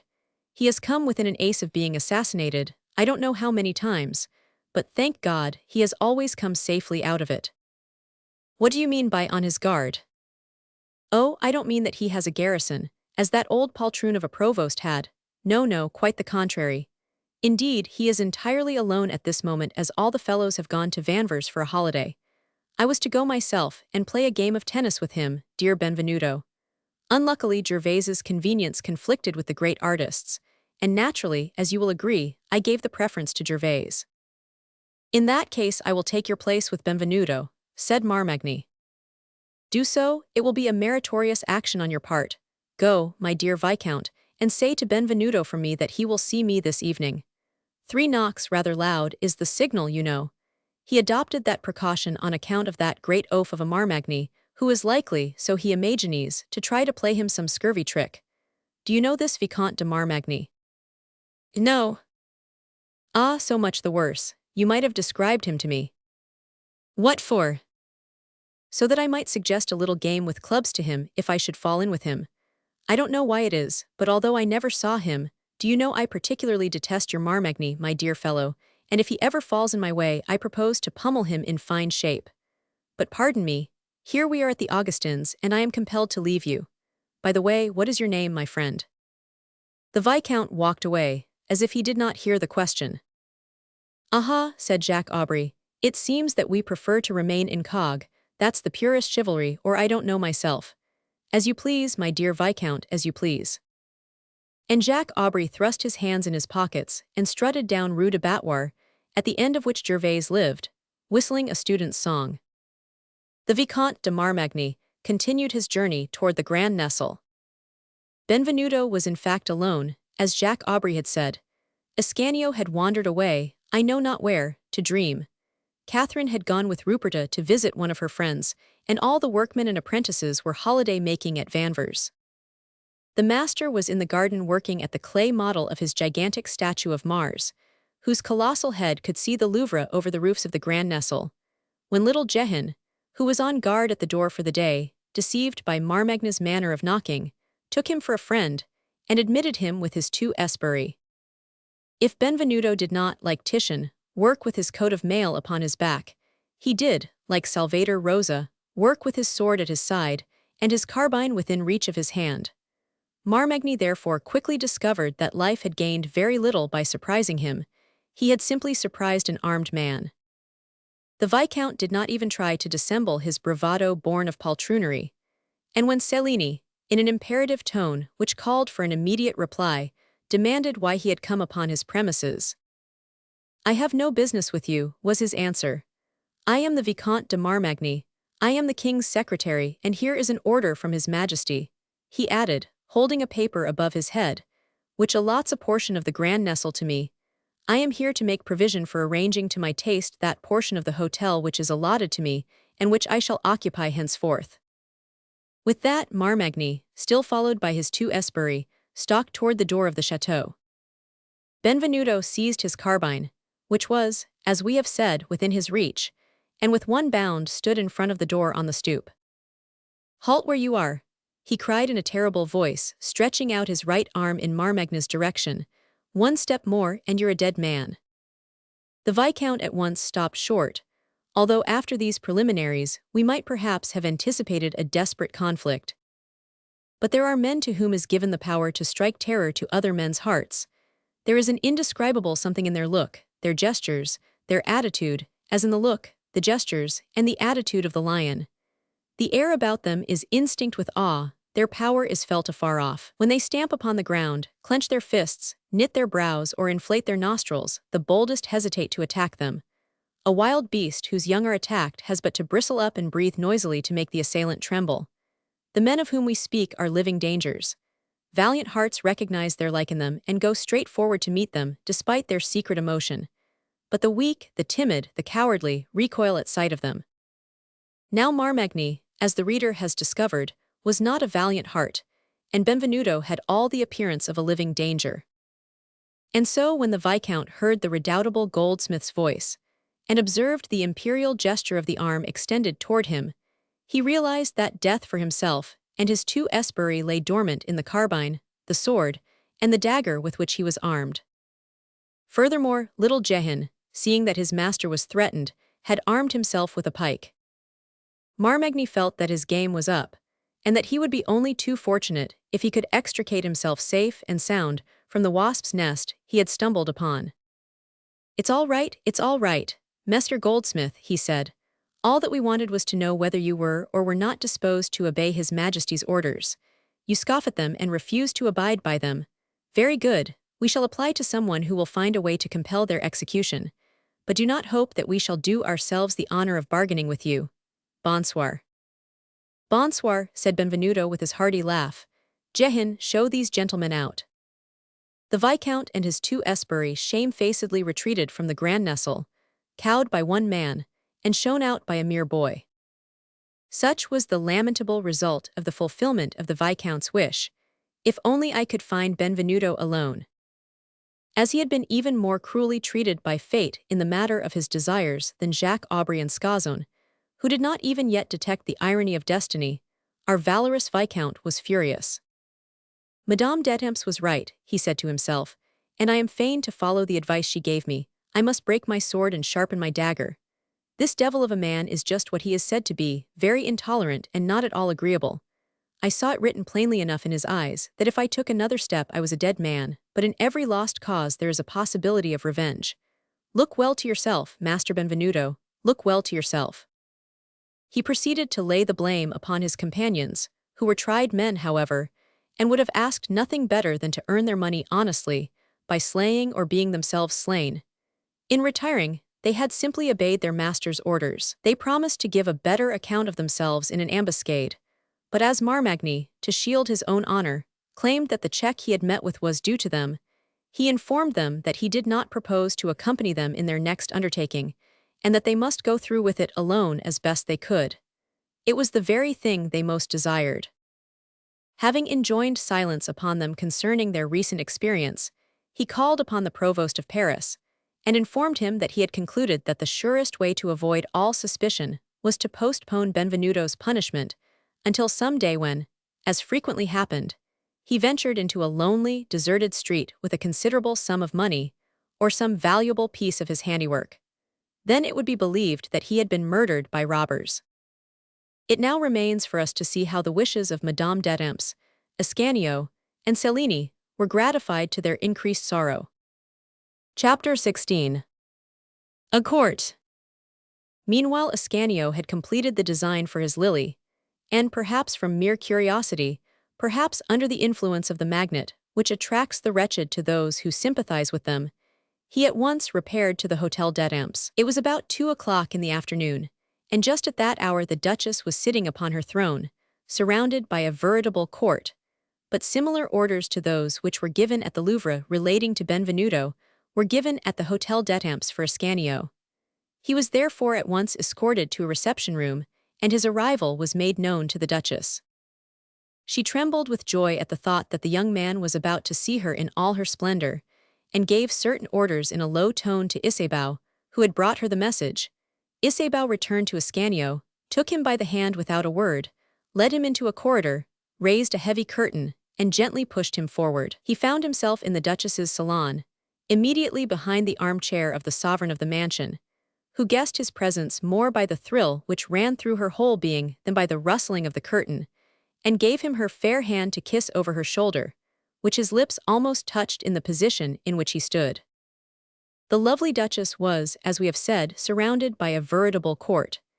At her right was seated the Duke of Medina Sidonia, ambassador of Charles V. Monsieur de Montbrion, governor of Charles d'Orleans, the king's second son, was at her left.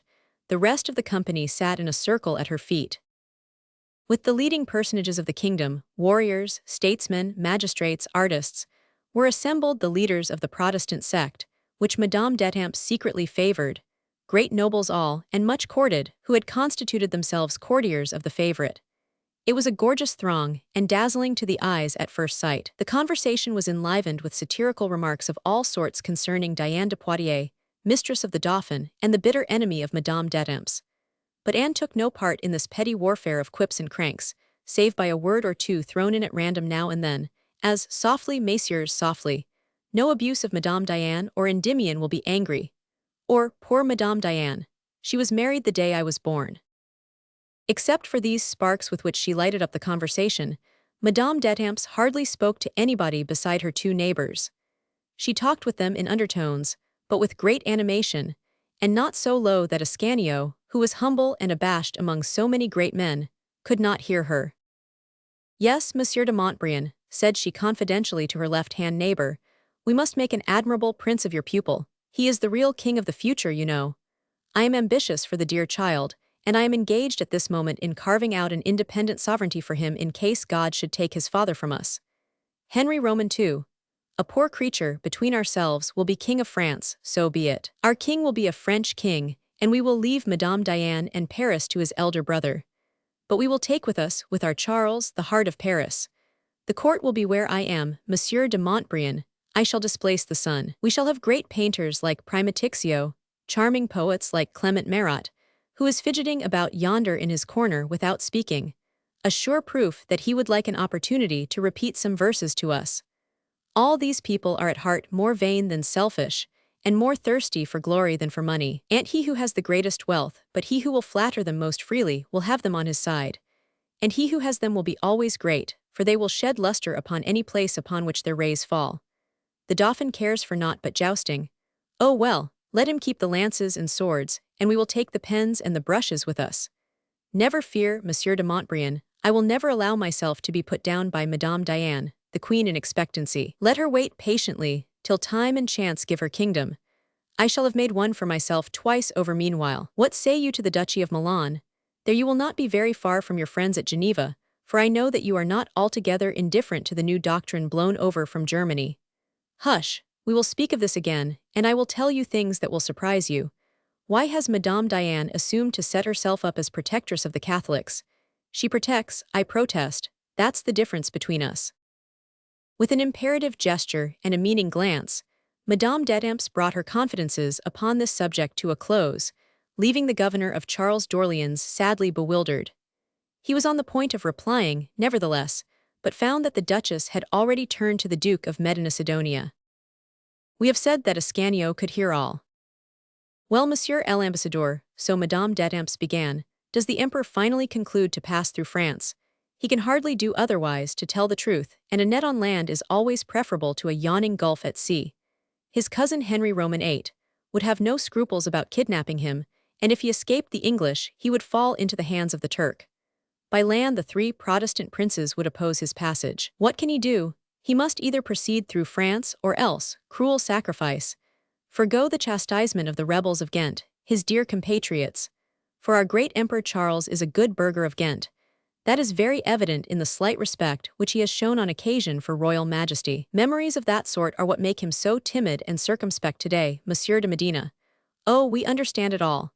He fears that the King of France will avenge the prisoner in Spain, and that the prisoner at Paris may pay the balance of the ransom due from the prisoner of the Escurial. Oh mon Dieu, let his mind be at ease. Even if he does not comprehend our chivalrous loyalty, he has heard of it, I trust." "Most assuredly, Madame la Duchesse," said the ambassador. "We know the loyalty of Francois I when left to his own devices, but we fear." The Duke paused. "You fear his advisers, do you not?" rejoined the Duchess. Yes, yes. Oh, I know very well that advice from a pretty mouth, advice which should take a clever and satirical form, would never fail of influence upon a king's mind. It is your duty to think of that, Monsieur l'Ambassadeur, and take your precautions accordingly. After all, you must have full powers, or if not full powers, a little paper signed in blank, wherein a good many things can be inserted in a few words.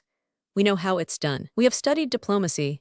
Indeed, I once asked the king to make me an ambassador, for I believe that I have a decided talent for negotiation. Yes, I am sure that it would be very painful for Charles V to give up a slice of his empire in order to obtain his release, or to assure his inviolability. On the other hand, Flanders is one of the fairest jewels of his crown. It is the inheritance of his mother, Marie de Bourgogne, and it is hard to renounce the patrimony of one's ancestors with a stroke of the pen, especially when that patrimony is a great duchy, which may well be transformed into a little monarchy. But what am I saying, mon Dieu? I who have a perfect horror of politics, for it is universally agreed that politics and women do not go well together. To be sure, I let fall a word or two thoughtlessly now and then on affairs of state, but if His Majesty presses me and insists upon my expressing my thoughts more fully, I beg him to spare me such tiresome discussions, and sometimes I run away and leave him alone to dream upon them. You, clever diplomatist that you are, and who know mankind so well, will tell me that these words tossed into the air are just the ones which take root in minds like the king's, and that such words, which are supposed to have been blown away by the wind, almost always have more weight than a long harangue which is not listened to. That may be, Monsieur le Duc de Medina, that may be, but I am only a poor woman, engrossed with ribbons and gewgaws, and you understand all these serious matters 1,000 times better than I. But the lion may have need of the ant, the skiff may save the ship. We are here to come to an understanding, Monsieur le Duc, and that's all we have to do. If you choose, madame, said the ambassador, it will be very quickly done. Who gives today receives tomorrow, continued the Duchess, evading a direct reply. My womanly instinct will always lead me to advise François I to perform great and generous deeds, but instinct often turns its back on reason. We must also think of our interest, of the interest of France, of course. But I have confidence in you, Monsieur de Medina. I will ask your advice, and upon the whole I think that the Emperor will do well to rely upon the King's word. Ah, if you were in our interest, madame, he would not hesitate. Master Clement Marat, said the Duchess, abruptly breaking off the conversation, as if she had not heard the ambassador's last exclamation. Master Clement Marat, do you not happen to have some flowing madrigal or some stately sonnet to repeat to us? Madame, said the poet, sonnets and madrigals are natural flowers beneath your feet, and grow apace in the sunshine of your lovely eyes. Half a score of lines have come to my mind simply from looking into them. Indeed, master, very good, we will listen to them. Ah, Monsieur le Prévôt, welcome. Pray forgive me for not seeing you at once. Have you news of your future son-in-law, our friend Comte d'Orbec? Yes, madame, replied 500 Esterville. He writes that he is to hasten his return, and we shall soon see him, I trust. A half-suppressed sigh made Madame d'Etampes start, but she said, without turning toward its author, he will be welcomed by us all. Well, Vicomte de Marmagny, she continued, have you found the sheath of your dagger? No, madame, but I am on the trace of it, and I know how and where to find it now. Good luck to you then, Monsieur le Vicomte, good luck to you. Are you ready, Master Clement? We are all ears. The subject is the Duchy of Etampes, said Marat. A murmur of approval ran through the room, and the poet recited the following lines in an affected voice. Si placent val que elan nom tempi.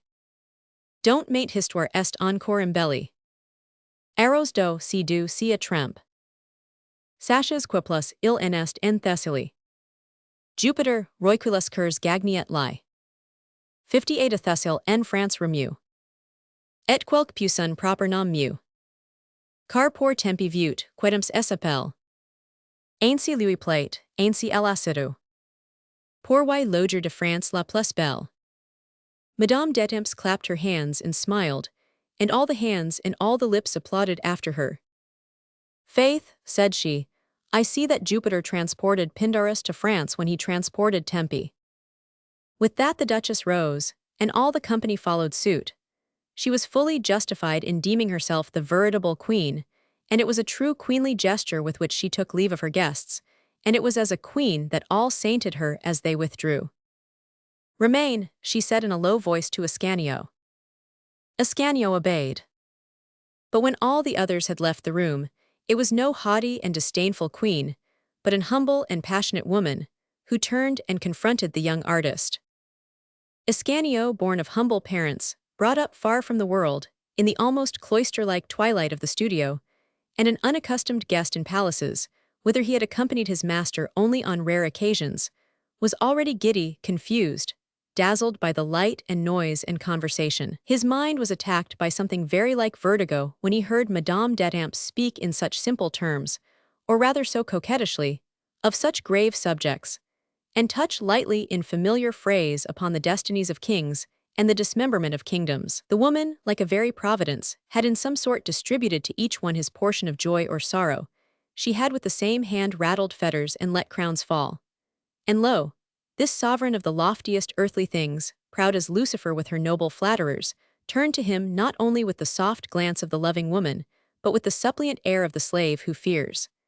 Ascanio had suddenly become the leading character in the play, instead of a simple spectator. It should be said that the coquettish duchess had skillfully planned and brought about this effect. Ascanio was conscious of the empire which this woman assumed, despite his efforts to combat it, not over his heart, but over his mind, and like the child that he was, he sought to hide his trouble beneath a cold, stern demeanor.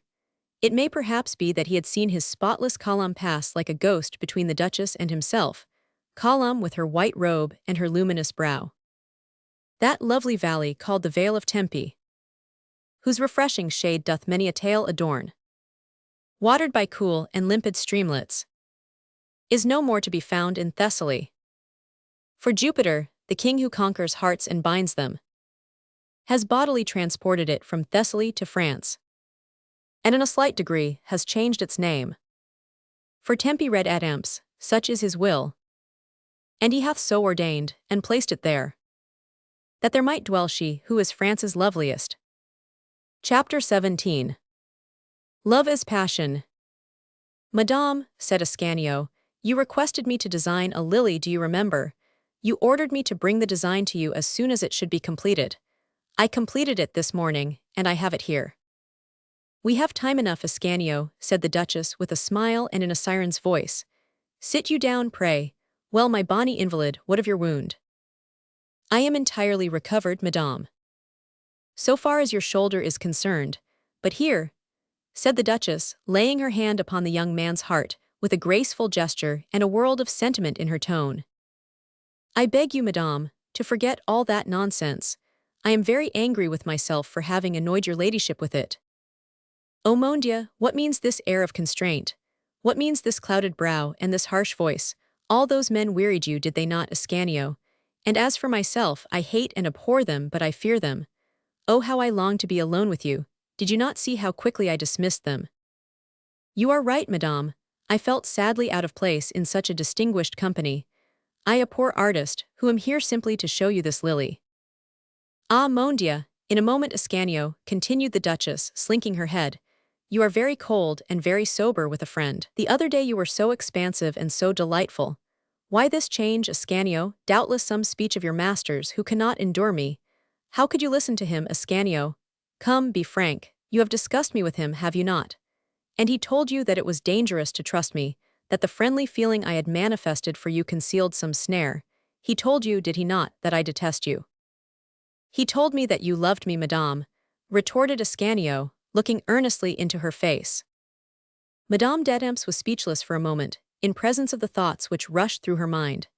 She wished without doubt that Ascanio should know her love, but she would have liked time to prepare him for it, and to extinguish gradually, without seeming interested in so doing, his passion for Colomb. How that the ambuscade she had arranged was discovered, she must fight her battle in the broad daylight, and win the victory openly if at all. She made her decision in a second. "Well, yes," said she, "I do love you. Is it a crime? Is it a sin even? Can one command one's love or hatred? You should never have known that I love you. For why tell you when you love another? But that man revealed the whole truth. He laid bare my heart to you, and he did well, Ascanio. Look upon it, and you will see their adoration so deep that you can but be touched by it. And now, Ascanio, you must love me too, mark that." Anne d'Etampes, a potent, superior nature, disdainful by instinct and ambitious from weariness of her surroundings, had had several lovers hitherto, but not one love. She had fascinated the king, Admiral Briand had taken her by surprise, the Comte de Longueville caught her fancy for the moment, but throughout all these intrigues the head had always taken the place of the heart. At last, one day she found this young, true love, tender and deep, which she had so often summoned without avail, and now another woman disputed its possession with her. Ah, so much the worse for that other woman. She could not know what an irresistible passion she had to contend with. All the determination and all the violent impulses of her heart, she, Anne d'Etampes, would make manifest in her affection. That woman did not yet know what a fatal thing it would be to have the Duchesse d'Etampes for her rival, the Duchesse d'Etampes, who desired to have her Ascanio to herself, and whose power was such that she could, with a look, a word, a gesture, crush whatever might come between him and herself. The die was cast. The ambition and the beauty of the king's mistress were thenceforth to serve no other masters than her love for Ascanio and her jealousy of Colombe. Poor Colombe, at that moment bending over her embroidery, sitting at her spinning-wheel, or kneeling before her prie-dieu. Ascanio, in presence of so outspoken and so redoubtable a passion, felt fascinated, carried away, and dismayed all at the same moment. Benvenuto had said, and Ascanio now realized, that this was no mere whim, but he was deficient, not in the strength to struggle, but in the experience which would have taught him to feign submission. He was hardly 20 years old, and was too candid to pretend. He fancied, poor child, that the memory of Colombe, the name of the innocent girl uttered by him, would be an offensive and defensive weapon, a sword and a shield, while on the other hand it was sure to drive the shaft still deeper into the heart of Madame d'Etampes, who perhaps would soon have grown weary of a love in which she had no rival and no battle to wage. "Come, Ascanio," she resumed more calmly, seeing that the young man held his peace, alarmed perhaps by the words she had let fall. "Let us for today forget my love, which an imprudent word of yours inopportunely awakened. Let us think now of yourself only. Oh, I love you more on your own account than mine, I swear to you. I long to brighten your life as you have brightened mine. You are an orphan, take me for your mother. You heard what I said to Montbriand and Medina, and you may have thought that I am all ambition. 'Tis true, I am ambitious, but for you alone. How long is it since I conceived this project of creating an independent duchy in the heart of Italy for a son of France? Only since I have loved you. If I were queen there, who would be the veritable king? You. For you I would cause empire and kingdom to change places. Ah, Ascanio, you do not know me, you do not know what a woman I am. You see that I tell you the whole truth, I unfold my plans to you without reserve. How do you, in your turn, confide in me, Ascanio? What are your wishes, that I may fulfill them? What are your passions, that I may minister to them? Madame, I desire to be as frank and loyal as yourself, and to tell you the truth, as you have told it to me. I ask nothing, I wish nothing, I long for nothing, save Colombe's love. But she loves you not, you yourself told me so. I was desperate the other day, true, but today who can say?" Ascanio lowered his eyes and his voice. "For you love me," he added. The Duchess was taken aback by this instance of the instinctive divination of true love. There was a moment of silence, and that moment sufficed for her to collect her thoughts. "Ascanio, let us not talk today of affairs of the heart," she said.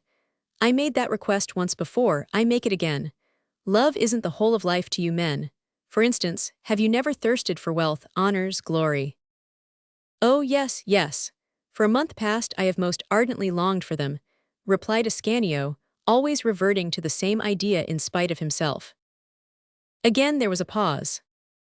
"Are you fond of Italy?" Anne resumed with effort. "Yes, madame," said Ascanio. "There are flowering orange groves there, beneath which it is so pleasant to wander and converse. There the bluest of blue skies surrounds, caresses, and adorns everything that is beautiful. Oh, to fly thither with you, to have you all to myself, to be all in all to you as you would be all in all to me. Mon Dieu," cried the Duchess, likewise yielding to the irresistible force of her love. But she at once recovered herself, fearing to frighten Ascanio again, and continued, "I thought that you loved art before everything." "Before everything I love to love," said Ascanio. "Oh, it is my great master Cellini, not I, who throws his whole being into his work.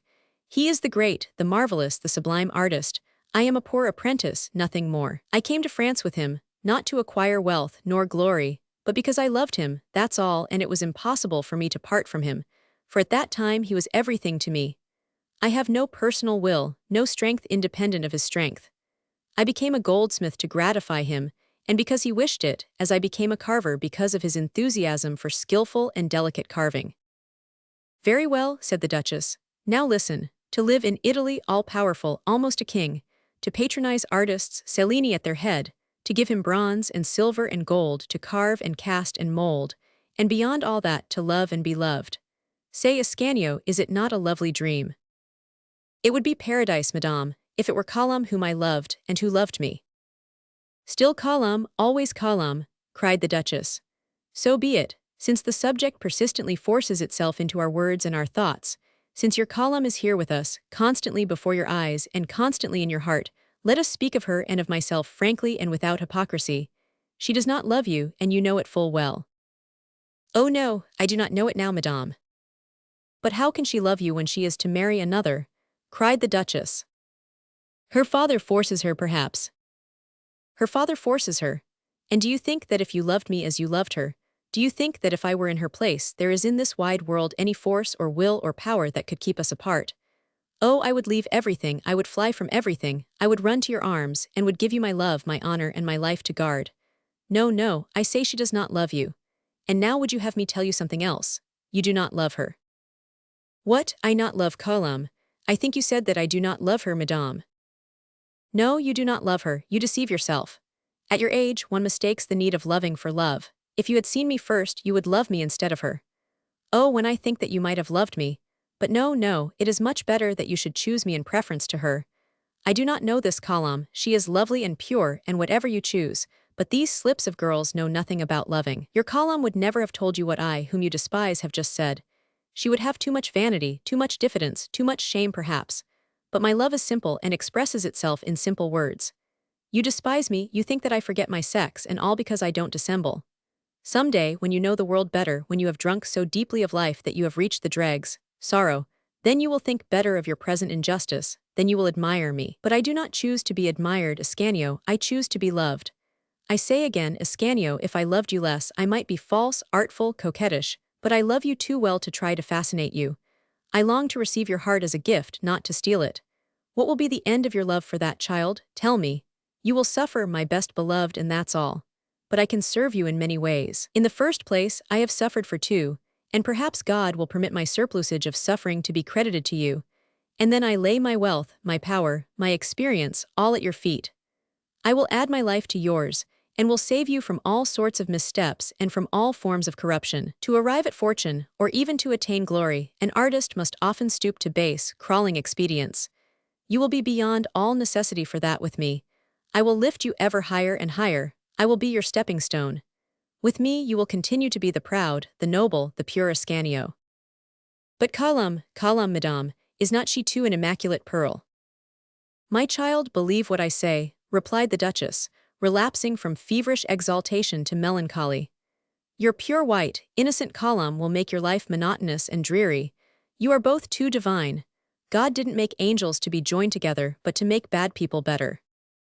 The Duchess's manner was so eloquent, and her voice so sincere, that Ascanio was conscious of a thrill of affectionate compassion stealing over him, in spite of himself. Alas, madame, he said, I see that I am indeed honored by your affection, and I am very deeply touched, but it is even better to love.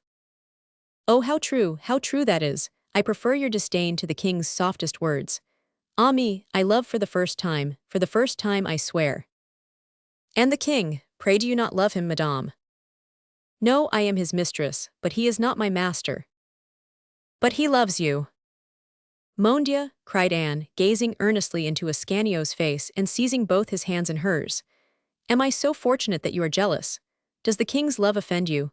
Listen, hitherto I have been in your eyes the Duchess, wealthy, noble, powerful, offering to stir up crowned heads and overturn thrones. Do you prefer the poor, lonely woman, out of the world, with a simple white robe and a wild flower in her hair?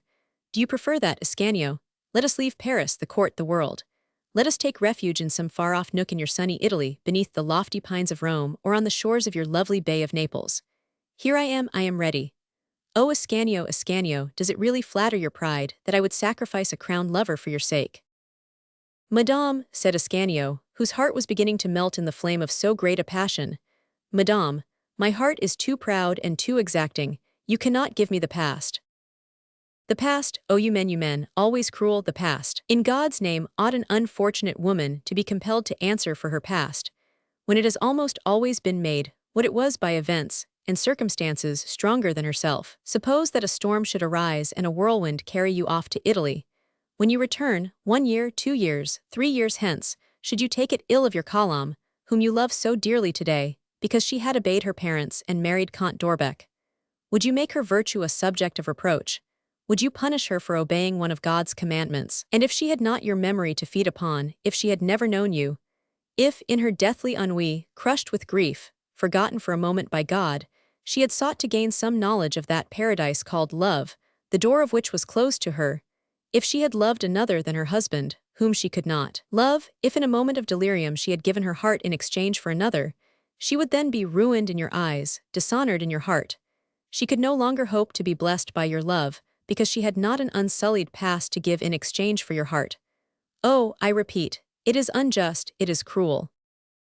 Madame! Who told you that is not my story? Listen to what I say, and believe what I declare to be the truth. I say again that I have suffered for both, and this poor woman, whom God forgives, you refuse to forgive. You do not understand how much greater and nobler it is to raise one's self from the abyss after falling into it, than to pass close by without seeing it, having the bandage of happiness over your eyes. Oh, Ascanio, Ascanio, I deemed you better than the others, because you were younger, and fairer to look upon. Oh, madame! Reach me your hand, Ascanio, and at one bound I will spring from the bottom of the abyss to your heart. Will you? Tomorrow I will have broken with the king, the court, the world. Oh, I am valiant in love, but I do not wish to make myself any greater than I am. It would be but a trifling sacrifice for me, believe me. All these men are not worth one glance from you, but if you would trust to me, dear child, you would let me retain my authority and continue my plans for you. I would make you great, and you men can do without love if you attain glory. You are ambitious. You may not know it yet, but you are. As for the king's love, don't be alarmed about that. I will turn it aside upon some other to whom he will give his heart while I retain his mind. Choose, Ascanio, powerful through my means and with me, or I humble through your means and with you. Look you, a short time since, as you know, I was in this chair, and the most powerful courtiers were at my feet. Sit you in my place, sit you there and behold me at your feet. Oh, how I love to be here, Ascanio. Oh, what bliss to see you and look into your eyes. You turn pale, Ascanio. Oh, if you would but tell me that you would love me some day, though not for a very long while. Madame, madame, cried Ascanio, hiding his face in his hands, and covering eyes and ears, so conscious was he of the potent fascination of the aspect, and the accent of the siren. Do not call me madame, do not call me Anne, said the Duchess, putting aside his hands. Call me Louise. It is also my name, but a name by which no one has ever called me, and it shall be yours. Louise, Louise. Do you not think it a sweet name, Ascanio? I know one sweeter still, replied Ascanio. Beware, Ascanio, cried the wounded lioness. If you make me suffer too keenly, I may perhaps come to hate you as much as I love you. Mon Dieu, replied the young man, shaking his head as if to avert the spell. Mon Dieu, you confuse my thoughts and overwhelm my heart. Am I delirious? Have I a fever? Am I dreaming? If I say harsh things to you, forgive me, for I do it to awaken myself. I see you, lovely, adored, a queen, here at my feet. It cannot be that such temptations exist except to lead souls to perdition. Ah, you are, as you say, in an abyss, but instead of rising out of it yourself, you would draw me in. Oh, do not expose my weakness to such a trial. There is neither temptation, nor trial, nor dream. There is a resplendent reality for us both. I love you, Ascanio, I love you. You love me, but you will repent of your love hereafter, and will reproach me some day for what you have brought into my life, or what I have taken away from yours. Ah, you do not know me, cried the Duchess, if you think me weak enough to repent. Stay, will you have a pledge? Anne hastily seated herself at a table upon which were writing materials, and, seizing a pen, dashed off a few words. Take this, she said, and doubt me again if you dare. Ascanio took the paper and read. Ascanio, I love you. Go with me where I go, or let me go with you where you go. Anne de Hiley. Oh, that cannot be, madame. It seems to me that my love would be a cause of shame to you. Shame, cried the Duchess. Do I know shame? I am too proud for that, my pride is my virtue." "Ah, I know a lovelier and more saintly virtue than that," said Ascanio, clinging to the thought of Colum with a desperate effort. The blow struck home. The Duchess rose, trembling with indignation. "You are an obstinate, hard-hearted child, Ascanio," she said in a broken voice. "I would fain have spared you much suffering, but I see that sorrow alone can teach you what life is. You will come back to me, Ascanio. You will return wounded, bleeding, heartbroken, and you will know then the worth of your Colum and of myself. I will forgive you then, because I love you, but ere that time comes terrible things will happen. Au revoir." And Madame d'Etampes, wild with love and hatred, left the room, forgetting that the 2 lines she had written in a moment of exaltation remained in Ascanio's hands. Chapter 18. Love as a Dream. As soon as Ascanio was out of Madame d'Etampes' presence, the fascinating influence which emanated from her disappeared, and he could once more see clearly the condition of his own heart, as well as what was going on about him. How, he recalled 2 things he had said. Colum might love him, since the Duchesse d'Etampes loved him. Thenceforth his life did not belong to him. His instinct had served him well in suggesting these 2 thoughts to him, but it had led him astray when it inspired him to give utterance to them. If the honest, upright soul of the young man had been capable of descending to dissimulation, all would have been well, but he had simply put the wounded and much to be dreaded Duchess on her guard. The struggle henceforth was to be the more terrible, in that Colum only was threatened. However, this passionate and perilous scene with the Duchess was of service to Ascanio in one respect.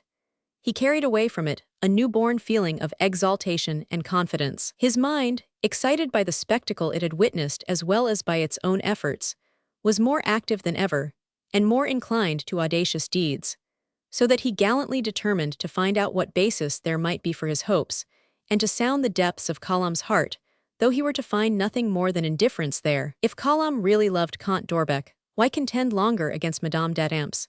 She might do what she would with a rebellious, despised, desolate, despairing existence. He would be ambitious, he would become gloomy and evil-minded. What matter if he did? But first of all he must put an end to his doubts, and go with a determined step to meet his fate. If worse came to worst, Madame d'Etampes' promise would take care of the future. Ascanio arrived at this decision as he returned along the quay, watching the sun sink in a sea of flame behind the black, frowning Tour de Nesle. When he reached the hotel, without delay or hesitation, he went first to put together a few jewels, then resolutely knocked 4 times at the door leading to the Petit Nesle. Dame Perrine chanced to be in the neighborhood. With astonishment, mingled with curiosity, she made haste to open the gate. But when she saw the apprentice, she felt called upon to assume a very frigid demeanor.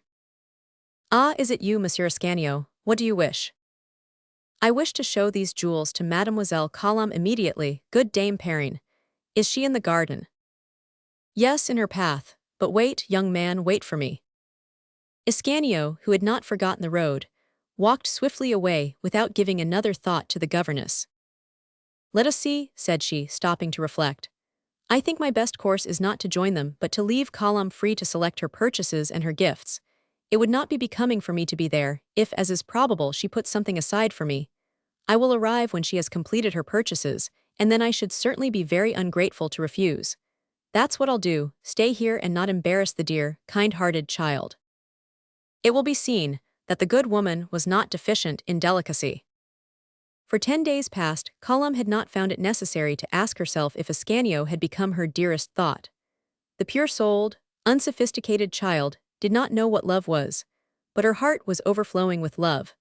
She told herself that she did wrong to indulge in such dreams, but she excused herself on the ground that she certainly should never see Ascanio again, and that she should not have the consolation of justifying herself in his eyes. Upon this pretext, she passed all her evenings upon the bench where he had sat beside her, and there she would talk to him, listen to him, and concentrate her whole soul upon the memory. And when the darkness came on, and Dame Perrine bade her retire, the lovely dreamer would return to the house with reluctant steps, and not until she was recalled to herself would she remember her father's commands, Comte d'Orbec, and the rapid flight of time. Her sleepless nights were hard to bear, but not sufficiently so to efface the charm of her visions of the evening. On this evening, as usual, Colum was living over again the delicious hour she had passed with Ascanio, when, happening to raise her eyes, she uttered a sharp cry. He was standing before her, gazing at her in silence. He found her changed, but lovelier than ever. Pallor and melancholy were most becoming to her ideally beautiful face. She seemed to belong still less to earth. And so Ascanio, gazing admiringly upon her enhanced charms, was assailed once more by his former modest apprehensions, which Madame d'Etampes's passion had dissipated for a moment. How could this celestial creature ever love him? The two lovely children, who had loved each other so long without a word, and who had already suffered so much, were at last face to face. They ought, no doubt, to have traversed in an instant the space they had traversed step by step, and separately in their dreams. They might now come to an understanding first of all, and then allow all their long pent-up emotion to find expression in an outburst of joy. But they were both too timid for that, and although their emotion betrayed each to the other, their angel hearts did not come together until they had first made a detour. Calm, speechless and blushing, had risen to her feet by a sudden impulse. Ascanio, pale with the intensity of his emotion, repressed with a trembling hand the rapid beating of his heart. They both began to speak at once. He to say, "Forgive me, mademoiselle, but you gave me leave to show you some jewels." She to say, "I am glad to see that you are entirely recovered, Monsieur Ascanio." They ceased speaking simultaneously, but nevertheless they had perfectly understood each other. And Ascanio, emboldened by the involuntary smile which the incident naturally brought to the maiden's lips, rejoined with somewhat more assurance. "Are you so kind as to remember that I was wounded?" "Indeed, yes, and Dame Perrine and I have been very anxious and astonished not to see you." "I did not intend to come again." "Why not, pray?" At this decisive moment Ascanio was fain to lean against a tree for support, but in a moment he summoned all his strength and all his courage, and said breathlessly, "I may confess it now, I loved you." "And now?" The question came from Kalam's lips almost without her knowledge. It would have put to flight all the doubts of an older hand than Ascanio, but it simply revived his hopes a little.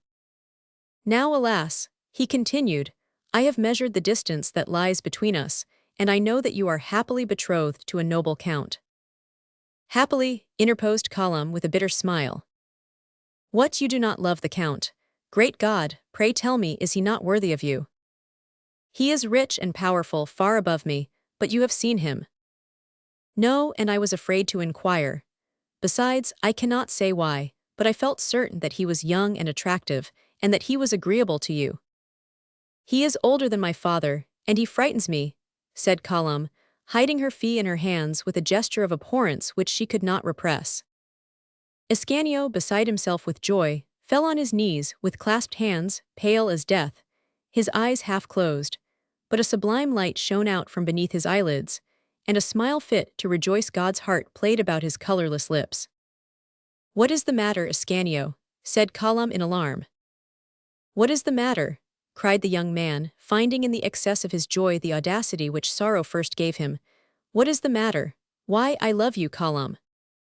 "Ascanio, Ascanio," murmured Kalam, in a tone that was half reproof, half pleasure, and it must be said, as soft as a confession of love. But they understood each other. Their hearts were united, and before they were conscious of it, their lips had followed suit. "My friend," said Kalam, softly pushing Ascanio away. They gazed into one another's faces in ecstasy. The two angels recognized each other at last. Life does not contain two such moments. "And so," said Ascanio, "you do not love Count d'Orbec, you are free to love me." "My friend," said Kalam in her sweet grave voice, "no one save my father ever kissed me before, and he, alas, very rarely. I am an ignorant child, and I know nothing of life. But I know from the thrill which your kiss caused me that it is my duty henceforth to belong only to you or to heaven. Yes, if it were otherwise, I am sure that it would be a crime. Your lips have consecrated me your fiancée and your wife, and though my father himself should say no, I would listen only to the voice of God, which says yes in my heart. Here is my hand, which is yours." "Angels of paradise, hear her and envy me," cried Ascanio. Such ecstasy is not to be pictured or described. Let those who can remember, remember. It is impossible to put upon paper the words, the looks, the hand pressures of these pure-hearted lovely children. Their spotless souls flowed together, as do the waters from two springs, without changing their nature or their color. Ascanio did not sully with the shadow of an impure thought the chaste brow of his beloved. Column laid her head in perfect trust upon her lover's shoulder. Had the Virgin Mary looked down upon them from on high, she would not have turned her head away. When one begins to love, one is in haste to bring to the support of his love all that he can of his past, present, and future. As soon as they could speak calmly, Ascanio and Column described to each other all their sorrows, all their hopes, of the days just gone by. It was charming to both to find that each had the other's story to tell. They had suffered much, and they smiled upon each other as they remembered their suffering. But when they came to speak of the future, then they became serious and sad.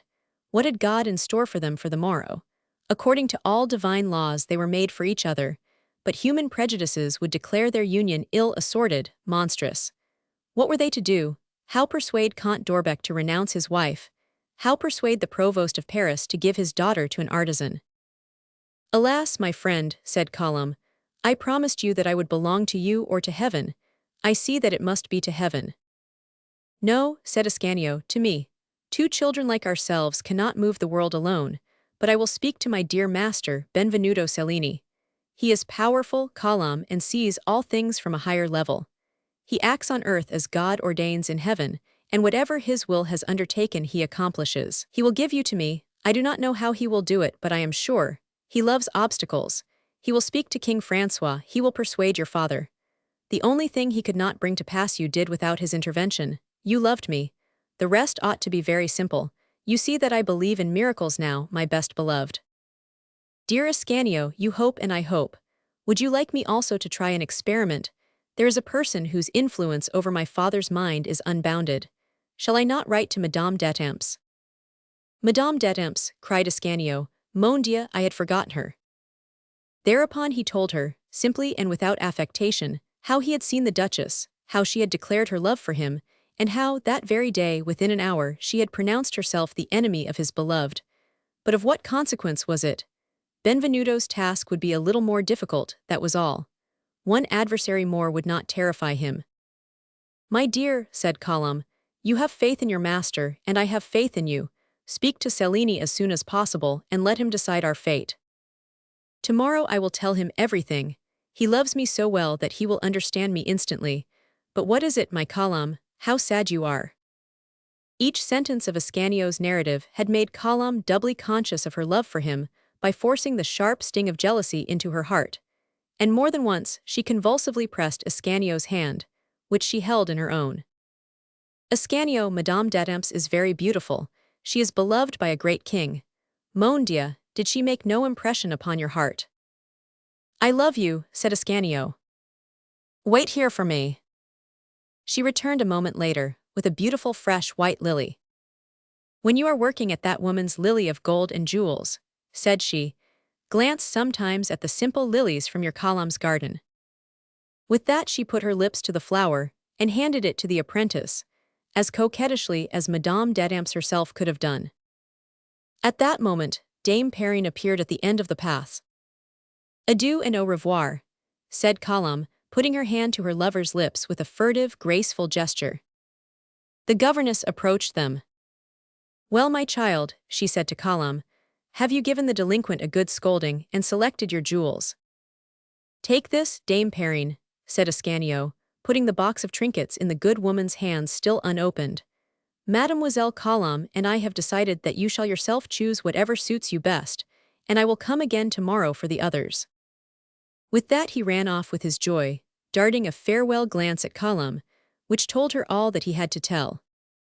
Column sat with her hands folded upon her breast, as if to confine the happiness it contained, while Dame Perrine was making her choice among the marvels brought by Ascanio. Alas, the poor child was very soon and very cruelly awakened from her sweet dreams. A woman appeared, escorted by one of the provost's men.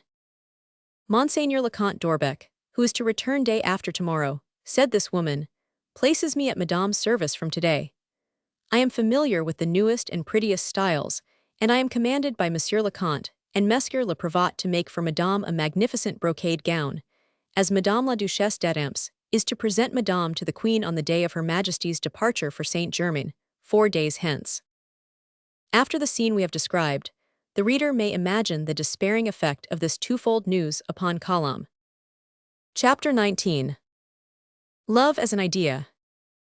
The next morning at daybreak Ascanio, resolved to place his destiny in his master's hands at once, repaired to the foundry where Cellini worked every morning. But as he was about to knock at the door of what the master called his cell, he heard Scazon's voice. He supposed that she was posing, and he discreetly withdrew to return a little later. Meanwhile he walked about the gardens of the Grand Nestle, reflecting upon what he should say to Cellini, and what Cellini would probably say to him. But Scazon was not posing, far from it. She had never before set foot in the cell, to which no one, to her great disappointment, was ever admitted. So it was that the master's wrath was terrible to behold, when happening to turn his head, he saw Catherine behind him, with her great eyes open wider than ever. The imprudent damsel's desire to see found little to gratify it after all. A few drawings upon the walls, a green curtain before the window, a statue of Hebe begun, and a collection of sculptor's utensils, comprised the whole contents of the room. "What do you want, little serpent? Why have you come here? In God's name will you follow me to hell?" cried Benvenuto at sight of Catherine. "Alas, master," said Scazon, in her softest voice, "I assure you I am not a serpent.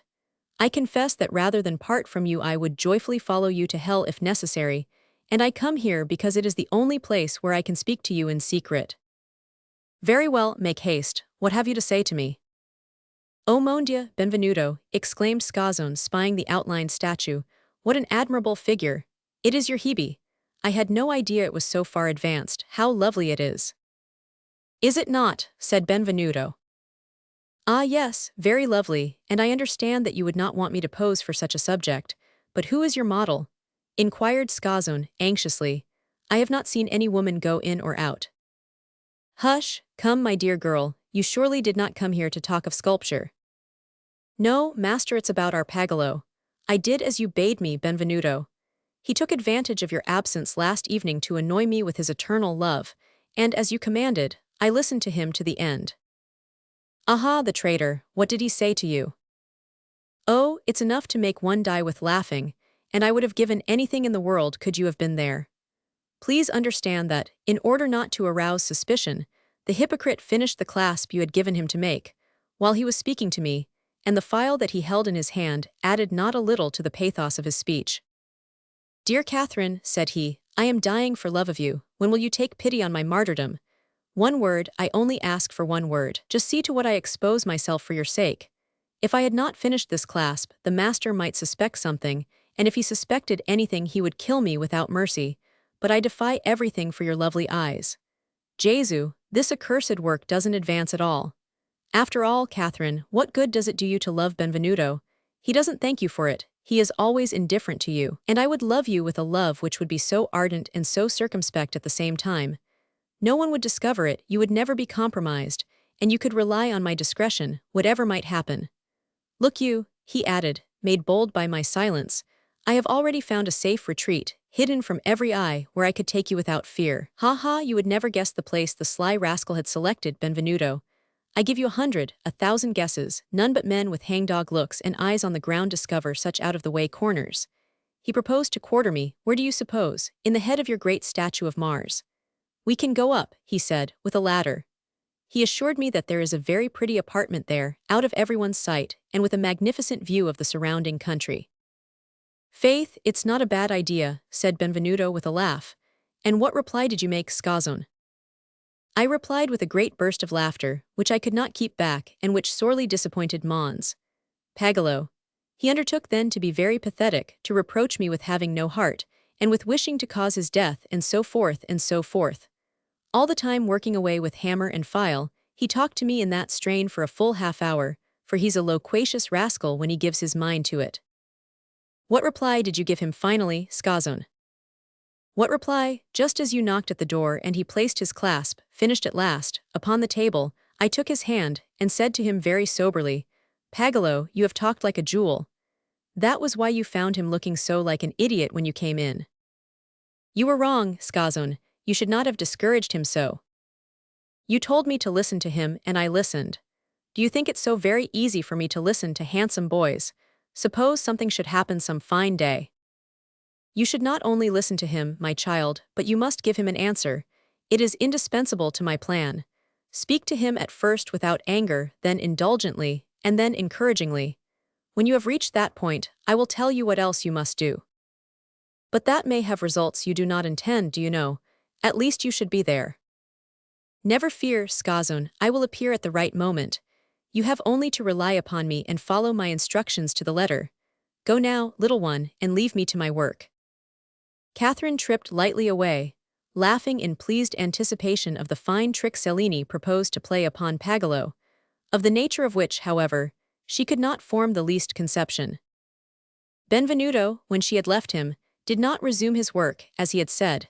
He rushed to the window which looked obliquely upon the garden of the Petit Nesle, and stood there in rapt contemplation. A knock at the door rudely aroused him from his reverie. "Hail and tempest!" he cried in a rage. "Who is there now? Can I not be left in peace? 10,000 devils!" "Forgive me, master," said Ascanio's voice. "If I disturb you, I will go away." "What is it, you, my child? No, no, surely not, you never disturb me. What is it, pray? What do you want with me?" Benvenuto lost no time in opening the door for his beloved pupil. "I interfere with your solitude and your work," said Ascanio. "No, Ascanio, you're always welcome." "Master, I have a secret to confide to you, a service to ask of you." "Speak, will you have my purse? Do you need my arm or my thoughts?" "I may have need of them all, dear master." "So much the better, I am yours body and soul, Ascanio. I have a confession to make to you, too. Yes, a confession, for although I have committed no sin, I think, still I shall have some remorse until I am absolved by you. But do you speak first?" "Very well, master, but great heaven, what is that cast?" cried Ascanio, interrupting himself. His eye had just fallen upon the statue of Hebe, and in the statue he recognized Colombe. "It is Hebe," replied Benvenuto with glistening eyes. "It is the goddess of youth. Do you think it beautiful, Ascanio?" "Oh, wonderful, but those features, I know them, I cannot be mistaken." "Rash boy, since you raise the veil halfway, I must needs snatch it away altogether, and so, after all, your confidence will come after mine. Sit down, Ascanio, you shall have my heart spread out before you like an open book. You need me, you say, I too need that you should hear me. I shall be relieved of a great weight when you know all." Ascanio sat down, paler than the culprit about to listen to the reading of the death sentence. "You are a Florentine, Ascanio, and I do not need to ask you if you know the story of Dante Alighieri. One day he saw a child named Beatrice passing along the street, and he loved her. The child died and he loved her still, for it was her soul that he loved, and souls do not die.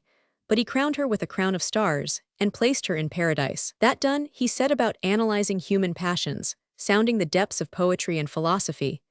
And when, purified by suffering and contemplation, bereadied the gates of heaven, where Virgil, that is, wisdom, was to leave him, he was not obliged to stop for lack of a guide, because he found Beatrice, that is, love, awaiting him on the threshold.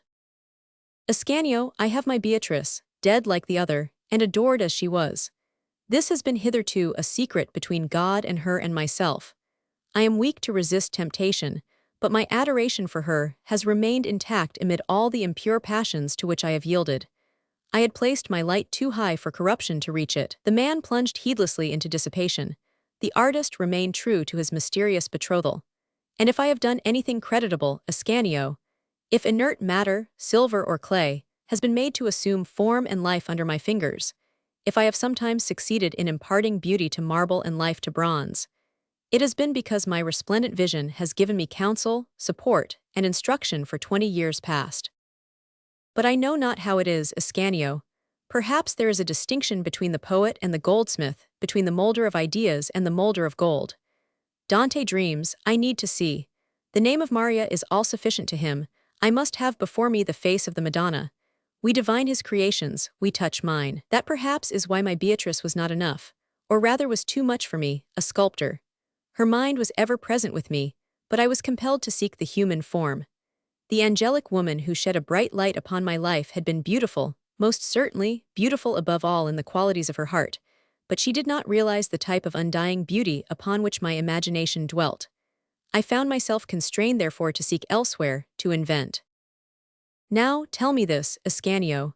Do you think that, if my sculptor's ideal had presented itself to me living on this earth, and if I had bestowed a share of my admiration upon it, I should have been ungrateful and faithless to my poetic ideal. Do you think that my celestial apparition would in that case have ceased to visit me, that the angel would be jealous of the woman?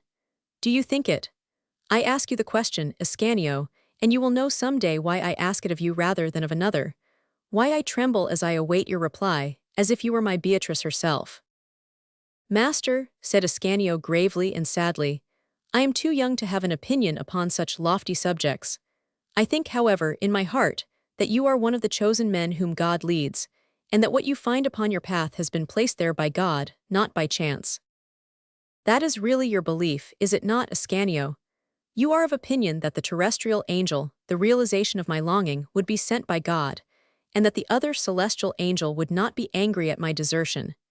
In that case, I may venture to tell you that I have found my ideal, that it is living, that I can sec it and almost touch it. Ascanio, the model of all beauty, of all purity, the type of infinite perfection to which we artists aspire, is near at hand, it breathes, and I can admire it every day. Ah, all that I have done hitherto is as nothing compared with what I will do. This Hebe which you think beautiful, and which is, in very truth, my chef d'oeuvre, does not satisfy me as yet. My living dream stands beside its image, and seems to me 100 times more glorious, but I will attain it. I will attain it. Ascanio, 1,000 white statues, all of which resemble it, are already forming and rising in my brain. I see them, I feel their presence, and some day they will come forth. And now, Ascanio, would you like me to show you my lovely inspiration? It should be close by us. Every morning when the sun rises, it shines upon me from below. Look. Benvenuto drew the curtain aside from the window, and pointed to the garden of the Petit Nestle. In her leafy avenue Colombe was walking slowly along, her head resting upon her hand. How fair she is she not? Said Benvenuto ecstatically. Phidias and old Michelangelo created nothing purer, and the ancients, if they equal, do not surpass that graceful young head. How beautiful she is! Ah yes, beautiful indeed, murmured Ascanio, who had resumed his seat, without strength to move or to think. There was a moment's pause, while Benvenuto feasted upon his joy, and Ascanio brooded over his pain. But master, the apprentice timidly ventured to say, where will this artist's passion lead you? What do you mean to do? Ascanio, replied Cellini, she who is dead is not and cannot be mine. God simply showed her to me and did not implant any human love for her in my heart. Strangely enough, he did not even lead me to feel what she was to me until he had taken her from the world. She is not but a memory in my life, a vague, indistinct image. But if you have understood me, Colombe more nearly touches my existence, my heart. I dare to love her. I dare to say to myself, she shall be mine. She is the daughter of the provost of Paris, said Ascanio, trembling. And even if she were a king's daughter, Ascanio, you know what my will is capable of. I have attained whatever object I have sought to attain, and I never longed for aught more ardently. I know not as yet by what means I shall gain my end, but she must be my wife. Your wife, Colombe, your wife. I will apply to my mighty sovereign, continued Benvenuto. I will people the Louvre and chambord with statues if he wishes. I will cover his tables with ewers and candelabra, and when I ask no other price than Colombe, he will not Francois I if he refuses. O Ascanio, I am hopeful, I am hopeful. I will seek him in the midst of his whole court. See, 3 days hence, when he starts for Saint-Germain, you will come with me. We will carry the silver salt box which is completed and the designs for a gateway at Fontainebleau. Every one will admire them, for they are fine, and he will admire them and will marvel more than the others. I will give him a similar surprise every week. I have never been conscious of a more fruitful creative power. My brain is boiling night and day. This love of mine, Ascanio, has increased my power and renewed my youth. When Francois sees all his wishes gratified as soon as they are formed, then I will no longer request but demand. He will make me great, and I will make myself rich, and the provost of Paris, for all his provostship, will be honored by the alliance. Upon my soul, Ascanio, I am going mad. Such thoughts make me lose control of myself. She mine, dreams of heaven. Do you realize what it means, Ascanio? Colombe mine. Embrace me, my child. Since I have confessed it all to you, I dare to listen to my hopes. My heart is calmer now. You have in a measure legalized my happiness. You will understand some day what I mean by that. Meanwhile, it seems to me that I love you more dearly since you have received my confidence. It was good of you to listen. Embrace me, dear Ascanio. But you do not seem to think, master, that perhaps she doesn't love you. Oh hush, Ascanio, I have thought of it, and then I have envied your youth and beauty. But what you say of the far-seeing designs of God reassures me. She is waiting for me to come to her. Whom should she love? Some courtier fop, altogether unworthy of her. Furthermore, whoever he may be for whom she is destined, I am as nobly born as he, and I have more genius. Count d'Orbec, they say, is Heck's fiancé. Count d'Orbec, so much the better, I know him. He is the king's treasurer, and I go to him for the gold and silver to be used in my work, and for the sums which his majesty's bounty allots to me. Count d'Orbec is a crabbed, worn-out old curmudgeon. He doesn't count, and there will be little glory in supplanting such an animal. Go to Ascanio, it is I whom she will love, not for my sake but for her own, because I shall be the demonstration of her loveliness, so to speak, because she will be appreciated, adored, immortalized. Moreover, I have said, I wish it. And I say again, I never have used that phrase that I have not succeeded. There is no human power which can hold out against the energy of my passion. I shall, as always, go straight to my goal, with the inflexibility of destiny. She shall be mine, I tell you, though I have to turn the whole kingdom topsy-turvy. And if perchance any rival should block my way, demonio, let him beware. You know me, Ascanio, I will kill him with this hand now grasping thine. But forgive me, Ascanio, in God's name. Egotist that I am, I forget that you have a secret to confide to me, and a service to ask at my hands. I shall never pay my debt to you, dear child, but say on, say on. For you, as well as myself, I can do what it is my will to do. You are wrong, master. There are things which God alone can do, and I know that I must rely upon him and none other. I will leave my secret, therefore, between my feebleness and his might. Ascanio left the room. He had hardly closed the door when Cellini drew the green curtain, and placing his table by the window, began to model his Hebe, his heart filled with joy in the present, and a sense of security for the future. End of Vol. I. The Sydney Library Edition. The Romances of Alexandre Dumas. Volume 11. Ascanio. Part 2nd. New York. George D. Sproul. Publisher. Copyright 1895. By Little, Brown and Company. University Press. John Wilson and Son, Cambridge, USA. Contents. Chapter I. The Trafficker in His Own Honor. Chapter 2. 4 Varieties of Brigands. Chapter 3. An Autumn Night's Dream. Roman 4. Stephana. V. Domiciliary Visits. Chapter 6. Charles V at Fontainebleau. Chapter 7. The Ghostly Monk. Chapter 8. What One Sees at Night from the Top of a Poplars. Chapter 9. Mars and Venus. X. The Rivals. Chapter 11. Benvenuto at Bay. Chapter 12. Of the difficulty which an honest man experiences in procuring his own committal to prison. Chapter 13. In which Jacques Aubrey rises to epic proportions. Chapter 14. Of the difficulty which an honest man experiences in securing his release from prison. Chapter 15. An honest theft. Chapter 16. Wherein it is proved that a grisette's letter when it is burned makes as much flame and ashes as a duchess's. Chapter 17. Wherein it is proved that true friendship is capable of carrying devotion to the marrying point. Chapter 18. The Casting. Chapter 19. Jupiter and Olympus. Chapter 20. A Prudent Marriage. Chapter 21. Resumption of Hostilities. Chapter 22. A Love Match. Chapter 23. Marriage de convenance. Ascanio. 1. The Trafficker in His Own Honor. It was the day on which Colomb was to be presented to the Queen. The whole court was assembled in one of the state apartments at the Louvre. After hearing Mass, the court was to depart for Saint-Germain, and they were awaiting the coming of the King and Queen to go to the chapel. Except a few ladies who were seated, everybody was moving about from place to place, laughing and talking. There was the rustle of silks and brocades, and the clash of swords.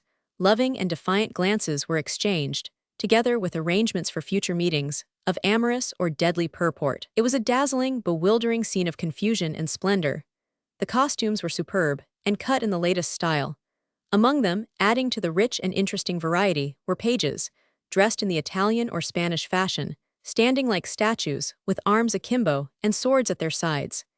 It was a picture overflowing with animation and magnificence, of which all that we could say would be but a very feeble and colorless description. Bring to life all the dandified, laughing cavaliers, all the sportive, easy-mannered ladies who figure in the pages of Brantome and the Heptameron. Put in their mouths the crisp, clever, outspoken, idiomatic, eminently French speech of the 16th century, and you will have an idea of this seductive court, especially if you recall the saying of François I, "A court without women is a year without spring, or a spring without flowers." The court of François I was a perpetual spring, where the loveliest and noblest of earthly flowers bloomed. After the first bewilderment caused by the confusion and uproar, it was easy to see that there were two hostile camps in the throng. One, distinguished by lilac favors, was that of Madame d'Etampes.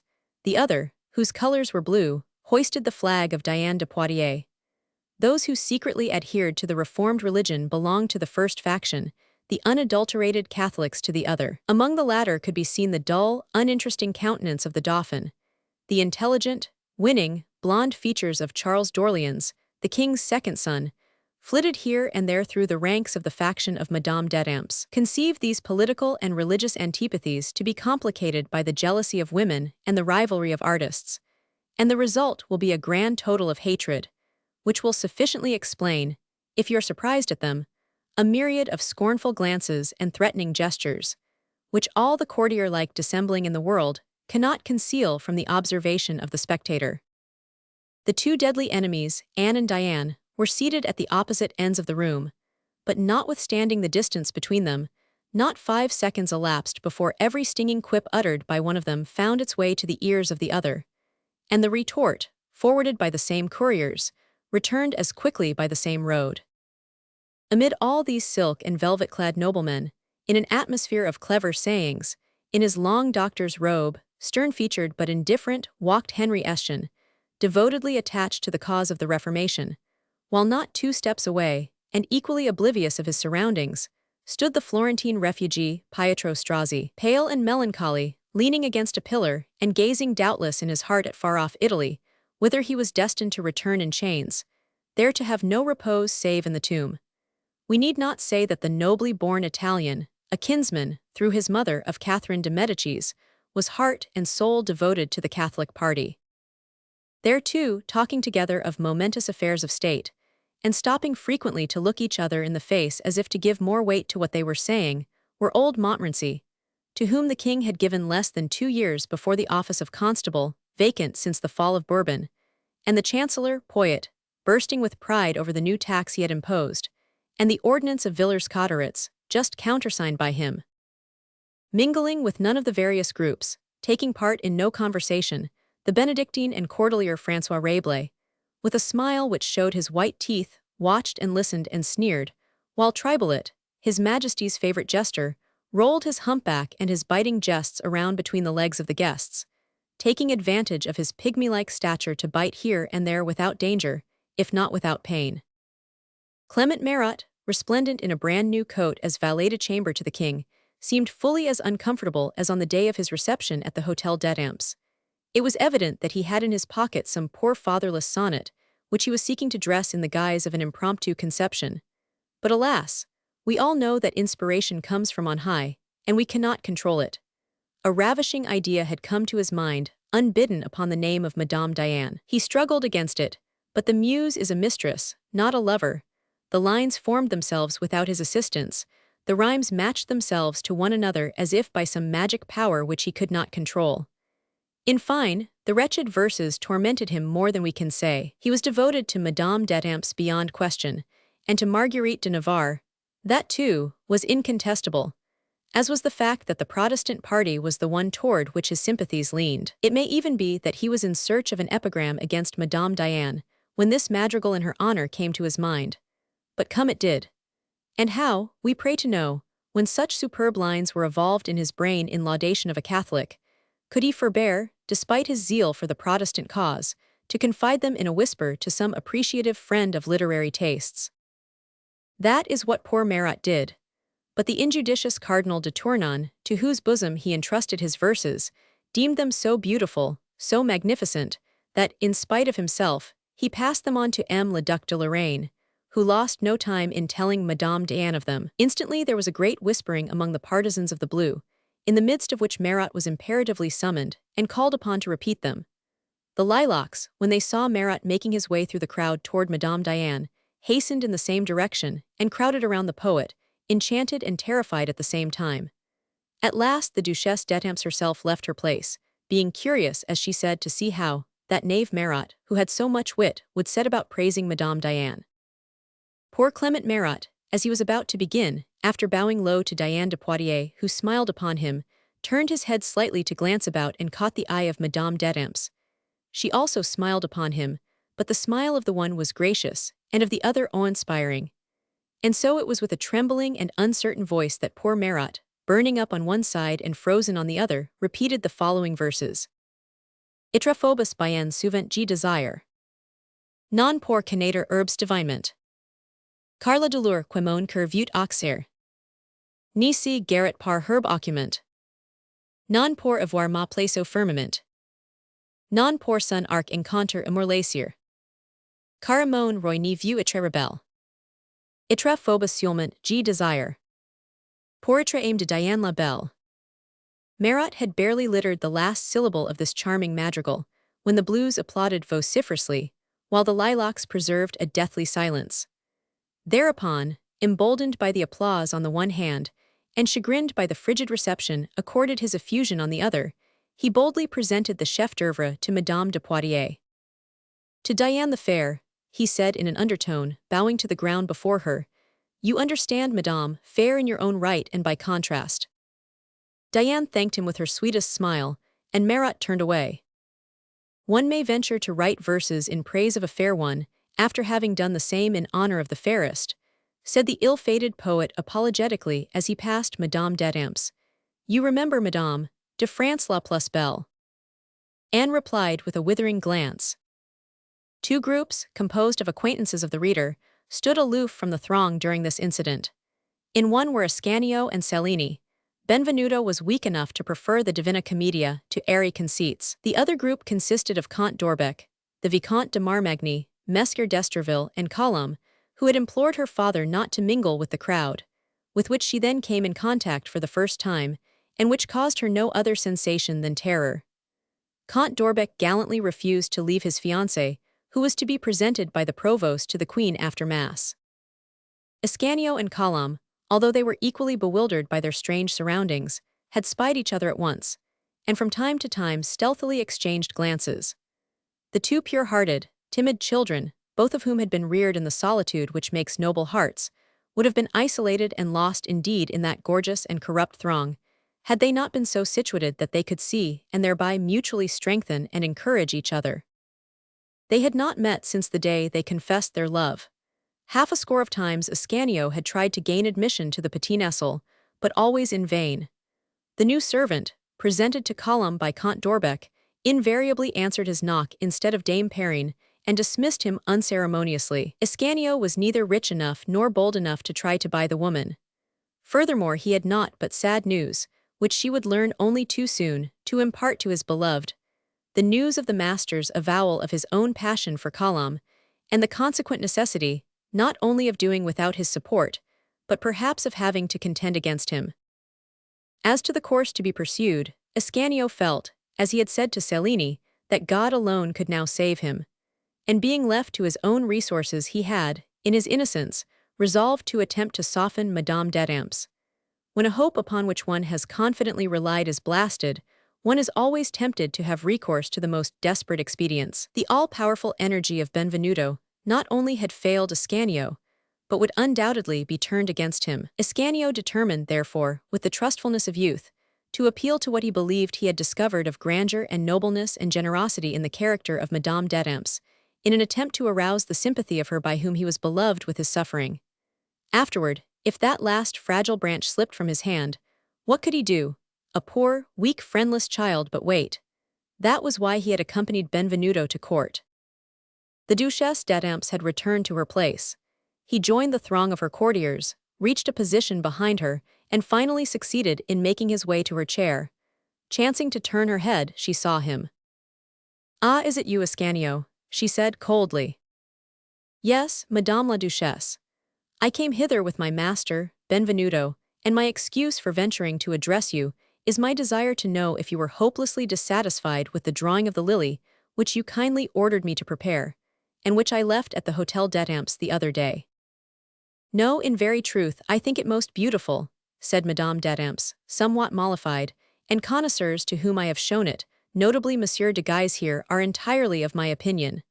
But will the completed work be as perfect as the drawing? And if you think that you can promise that it will my gems be sufficient?" "Yes, madame, I hope so. I should have liked, however, to place on the heart of the flower a large diamond, which would glisten there like a drop of dew. But it would be too great an expense perhaps to incur for a work entrusted to an humble artist like myself." "Oh, we can indulge in that extravagance, Ascanio. But a diamond of that size would be worth some 200,000 crowns, madame." "Very well, we will reflect thereon. But," added the Duchess, lowering her voice, "confer a favor upon me, Ascanio." "I am at your service, madame." "A moment since, while listening to Marot's insipid trash, I spied Count d'Orbec at the other end of the room. Find him out, if you please, and say to him that I would speak with him." "What, madame?" exclaimed Ascanio, turning pale at the Count's name. "Did you not say that you were at my service?" continued Madame d'Étampes haughtily. "Moreover, my reason for asking you to undertake this commission is that you are interested in the subject of the conversation I wish to have with Count d'Orbec, and it may well give you food for reflection, if they who are in love do ever reflect." "I will obey you, madame," said Ascanio, apprehensive lest he should displease her at whose hands he hoped to obtain salvation. "Very good. Pray address the Count in Italian. I have my reasons for requesting you to do so, and return to me with him." Ascanio, to avoid the danger of any further collision with his redoubtable foe, walked away, and asked a young nobleman wearing a lilac favor if he had seen Count d'Orbec, and where he was. "There he is," was the reply, "that old ape whispering with the provost of Paris, and standing so near that lovely girl." The lovely girl was Colombe, at whom all the dandies were gazing with admiring curiosity. The old ape seemed to Ascanio as repulsive a creature as a rival could desire. After scrutinizing him for a moment, he walked up to him, and to Colombe's unbounded amazement accosted him in Italian, requesting him to go with himself to Madame d'Étampes. The Count excused himself to his fiancée and friends, and made haste to obey the Duchess's command, followed by Ascanio, who did not take his leave until he had bestowed a significant reassuring glance upon poor Colombe, who was confounded by the extraordinary message, and more than all else by the sight of the messenger. "Ah, Count, good morning," said Madame d'Étampes as her eye fell upon 500 Orbec. "I am charmed to see you, for I have matters of importance to discuss with you. Messieurs," she added, addressing those who were standing near, "we have still a quarter of an hour to await the coming of their Majesties, and if you will allow me, I will seize the opportunity to talk with my old friend Count d'Orbec." All the noblemen who had crowded about the Duchess hastened to stand discreetly aside, in obedience to this unceremonious dismissal, and left her with the king's treasurer in one of the window embrasures, as large as one of our salons of today. Ascanio was about to do as the rest did, but at a sign from the Duchess, he remained. "Who is this young man?" queried the Count. "An Italian page who does not understand a word of French. You may speak before him exactly as if we were alone." "Very well, madame," rejoined 500 Orbec. "I have obeyed your orders blindly, without even seeking to know your motives. You expressed a wish that my future wife should be presented to the Queen today. Colombe is here with her father, but now that I have complied with your command, I confess that I should be glad to understand it. Do I presume too much, madame, in asking you for some little explanation?" "You are the most devoted of my faithful friends, 500 Orbec. Happily there is still much that I can do for you, but I do not know if I shall ever be able to pay my debt to you. However, I will try. This treasurership which I have given you is simply the cornerstone upon which I propose to build your fortune, Count." "Madame," said 500 Orbec, bowing to the ground, "I am about to speak frankly to you, therefore, But before all, let me offer my congratulations. I saw your column just now. She is truly ravishingly beautiful, a little awkward, but that adds to her charm. And yet between ourselves, I have racked my brain in vain. I know you, and I cannot understand with what object you, a serious, prudent man but slightly enamored, I fancy, of youth and beauty, are entering into this marriage. I say with what object, for there must necessarily be something underneath it. You are not the man to take such a step at random.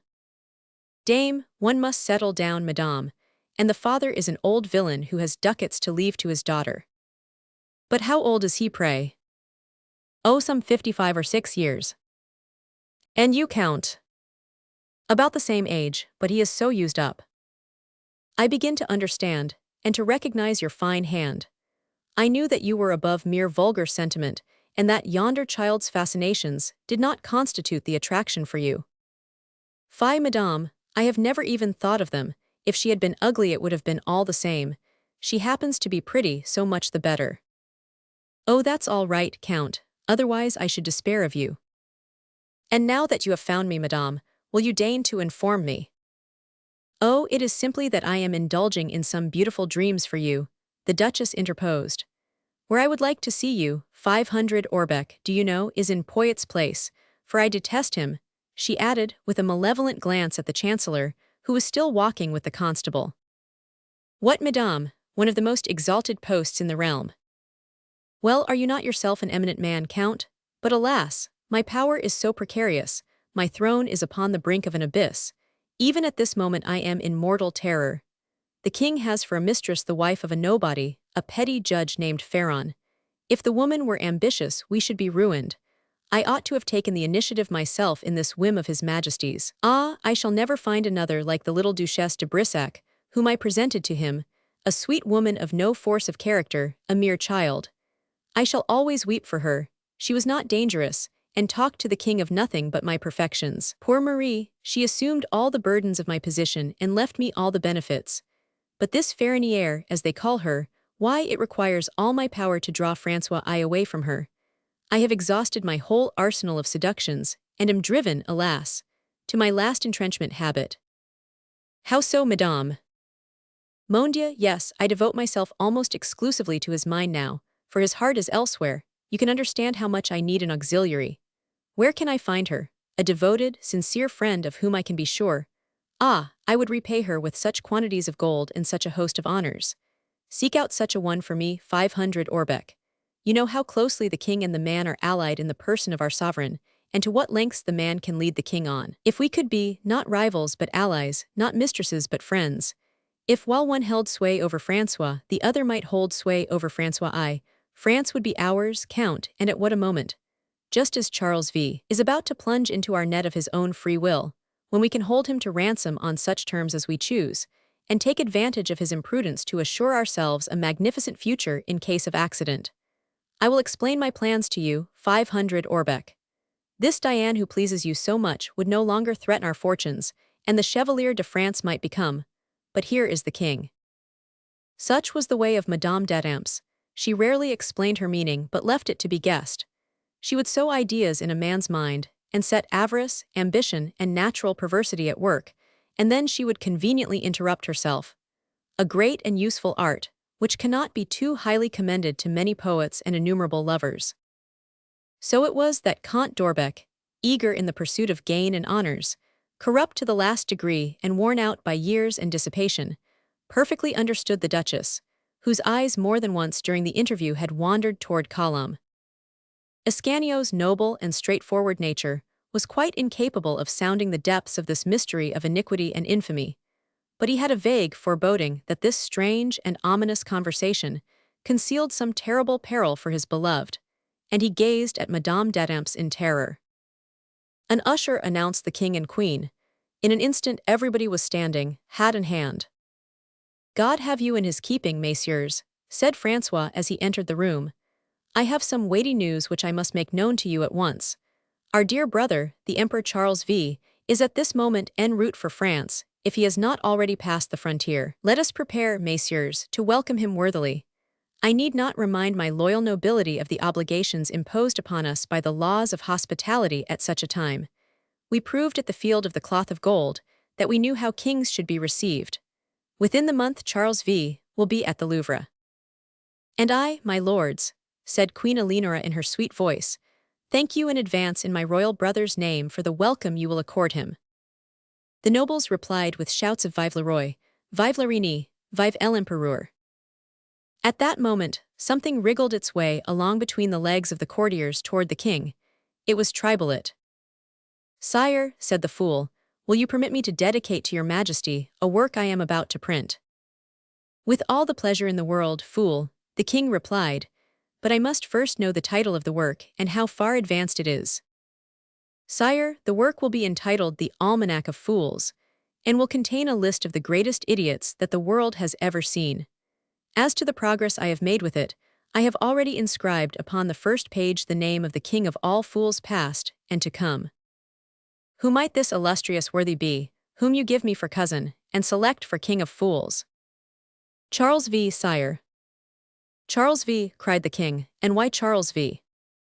Because there is no other than Charles V in the world, who, after detaining you a prisoner at Madrid as he did, would be insane enough to pass through your majesty's dominions. But suppose that he does pass through the very heart of my dominions without accident. In that case, said Tribalot, I promise to erase his name and put another in its place. Whose name will that be? Queried the king. Yours, sire, for in allowing him to pass you will show yourself a greater fool than he. The king roared with laughter, the courtiers echoed his merriment, poor Eleonora alone turned pale. Very good, said Francois, put my name in place of the emperor's at once, for I have given my word of honor and I'll stand to it. As to the dedication, I accept it, and here is the price of the first copy that appears. With that the king tossed a well-filled purse to Tribalot, who caught it in his teeth, and hopped away on all fours, growling like a dog with a bone. Madame, said the provost of Paris to the queen, as he stepped forward with Colomb, will your majesty permit me to avail myself of this joyful moment to present to you, under happy auspices, my daughter Colomb, whom you have condescended to receive as one of your maids of honor. The kindly queen addressed a few words of congratulation and encouragement to poor abashed Colomb, at whom the king meanwhile was gazing in admiration. By my halidome, Monsieur le Prévôt, said Francois, smiling, do you know that it's nothing less than high treason to have kept such a pearl so long buried and out of sight? A pearl so well adapted to shine in the garland of beauties who surround the majesty of our queen. If you are not punished for the felony, Monsieur Robert, you may thank the mute intercession of those lovely downcast eyes. Thereupon the king, with a graceful salutation to the charming girl, passed on to the chapel followed by the whole court. Madame, said the Duke of Medina Sidonia, offering his hand to the Duchesse d'Étampes, shall we not allow the throng to pass, and remain a little behind? We shall be more conveniently situated here than elsewhere for a word or two of importance, which I have to say to you in private. I am at your service, Monsieur l'Ambassadeur, replied the Duchess. Do not go, Comte d'Orbec. You may say anything, Monsieur de Medina, before this old friend, who is my second self, and this young man, who speaks nothing but Italian. Their discretion is of no less consequence to you than to me, madame, and if you feel sure of them. But we are alone, and I will go straight to the point, without digression or concealment. You understand that His Sacred Majesty has determined to pass through France, that he is in all probability already within her boundaries. He is well aware, however, that his path lies between two long lines of enemies, but he relies upon the chivalrous loyalty of the king. You have yourself advised him so to rely, madame, and I frankly admit that, having vastly more power than any titular minister, you have enough influence over Francois to set a trap for the emperor, or guarantee his safety, according as your advice is friendly or unfriendly. But why should you turn against us? It is neither for the state's interest nor your own to do so. Go on, monseigneur, you have not said all that you have to say, I fancy. No, madame. Charles V is a worthy successor of Charlemagne, and what a disloyal ally might demand from him, as ransom he proposes to bestow as a gift, and to leave neither hospitality nor friendly counsel unrewarded. Superb, he will act with no less discretion than grandeur. King Francois I has always ardently desired the Duchy of Milan, madame, and Charles will consent to cede that province, a never-ending subject of contention between France and Spain, in consideration of an annual rent charge. I understand, said the Duchess. The Emperor's finances are in a straitened condition, as everybody knows. On the other hand, the Milanese is ruined by a score of wars, and His Sacred Majesty would not be sorry to transfer his claim from a poor to an opulent debtor. I refuse, Monsieur de Medina. You must yourself understand that such a proposition could not be acceptable. But, Madame, overtures have already been made to His Majesty on the subject of this investiture, and he seemed delighted with the idea. I know it, but I refuse. If you can dispense with my consent, so much the better for you. Madame, the Emperor is especially desirous to know that you are in his interest, and whatever you may desire. My influence is not merchandise to be bought and sold, Monsieur l'Ambassadeur. Oh, Madame, who implied such a thing? Hark ye, you assure me that your master desires my support, and between ourselves he is wise. Very well, to promise it to him I demand less than he offers. Follow me closely. This is what he must do. He must promise Francois I the investiture of the Duchy of Milan, but as soon as he has left France behind, he must remember the violated Treaty of Madrid and forget his promise. Why, that would mean war, Madame. Stay a moment, Monsieur de Medina. His Majesty will cry out and threaten, no doubt. Thereupon Charles will consent to make the Milanese an independent state, and will give it, free of all tribute, to Charles d'Orleans, the king's second son.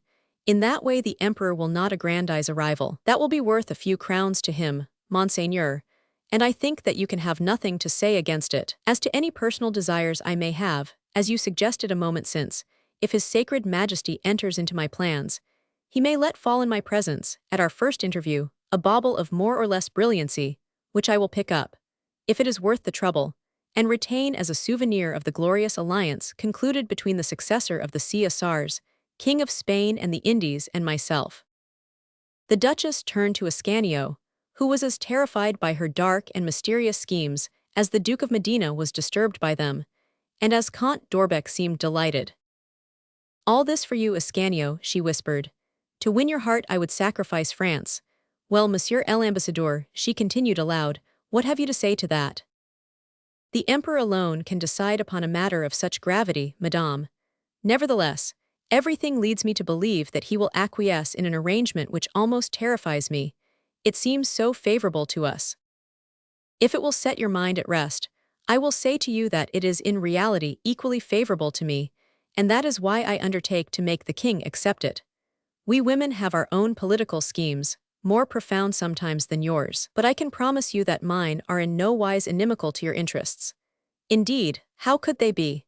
Meanwhile, however, pending the decision of Charles V, you may be sure that I shall not lose an opportunity to act against him, and that I shall do my utmost to induce His Majesty to detain him as a prisoner. What, Madame, is this your way of beginning an alliance? Go to, Monsieur l'Ambassadeur. Can a statesman like yourself fail to see that the most essential thing for me is to put aside all suspicion of undue influence, and that to espouse your cause openly would be the surest method of ruining it? Moreover, I do not propose that anyone shall ever be able to betray me or denounce me. Let me be your enemy, Monsieur le Duc, and let me talk against you. What does it matter to you? Do you not know what mere words amount to? If Charles V refuses to accept my terms, I will say to the king, Sire, trust to my generous womanly instinct. You must not recoil before just and necessary reprisals. And if the Emperor accepts, I will say, Sire, trust to my feminine, that is to say, feline sharpness. You must resign yourself to commit an infamous but advantageous act. Ah, Madame, said the Duke of Medina, bowing low, what a pity it is that you should be a queen, you would have made such a perfect ambassador. With that the Duke took leave of Madame d'Adamps, and walked away, enchanted with the unexpected turn the negotiations had taken. Now it is my purpose to speak plainly and without circumlocution, said the Duchess to Count d'Orbec, when she was alone with Ascanio and him. You know 3 things, Count. First, that it is most important for my friends and myself that my power should at this moment be put beyond question and beyond the reach of attack. Secondly, that when this arrangement is once carried through, we shall have no occasion to dread the future, that Charles d'Orleans will fill the place of Francois I, and that the Duke of Milan, whom I shall have made what he is, will owe me much more gratitude than the King of France, who has made me what I am. Thirdly, that your Colombe's beauty has made a vivid impression upon His Majesty. Very well, I address myself now, Count, to the superior individual, who is not influenced by vulgar prejudices. You hold your fate in your own hands at this moment. Do you choose that Treacherous Dorbeck should succeed Chancellor Poyet, or, in more positive terms, that Colombe Dorbeck should succeed Marie de Brissac? Ascanio, in his horror, made a movement which 500 Orbeck did not notice, as he met the searching gaze of Madame d'Etampes with a villainous leer. I desire to be Chancellor, he replied briefly. Good, then we are both saved, but what of the Provost? Oh, said the Count, you can find some fat office for him. Only let it be lucrative rather than honorable, I beg. It will all fall to me when the gouty old rascal dies. Ascanio could contain himself no longer. Madame, he exclaimed in a voice of thunder, stepping forward. He had no time to say more. The Count had no time to be astonished, for the folding doors were thrown open and the whole court flocked in. Madame d'Etampes roughly seized Ascanio's hand and drew him aside with her, as she said in his ear in a suppressed voice, trembling with passion. Now do you see, young man, how one becomes a king's plaything, and whither life sometimes leads us in our own despite? She said no more. Her words were interrupted by the uproarious good humor and witty sallies of the king and courtiers. François I was radiant, for Charles V was coming. There would be receptions, fêtes, surprises, a glorious part for him to play. The whole world would have its eyes fixed upon Paris and its king. He looked forward with childish joy to the performance of the drama of which he held all the threads. It was his nature to look at everything on the brilliant rather than on the serious side, to aim more at effect than anything else, and to look upon battles as tournaments, and upon royalty as an art. With a mind well stored with strange, poetic, adventurous ideas, François I made of his reign a theatrical performance, with the world for playhouse. On this day, as he was on the eve of dazzling a rival in Europe, his clemency and benignity were more charming than ever. As if reassured by his smiling face, Tribolet rolled up to him just as he passed through the door. "Oh, sire, sire," cried the fool dolefully, "I come to take my leave of you. Your Majesty must make up your mind to lose me, and I weep for you more than for myself. What will become of your Majesty without poor Tribolet, whom you love so dearly?" "What, you are going to leave me, fool, at this moment when there is but one fool for two kings?"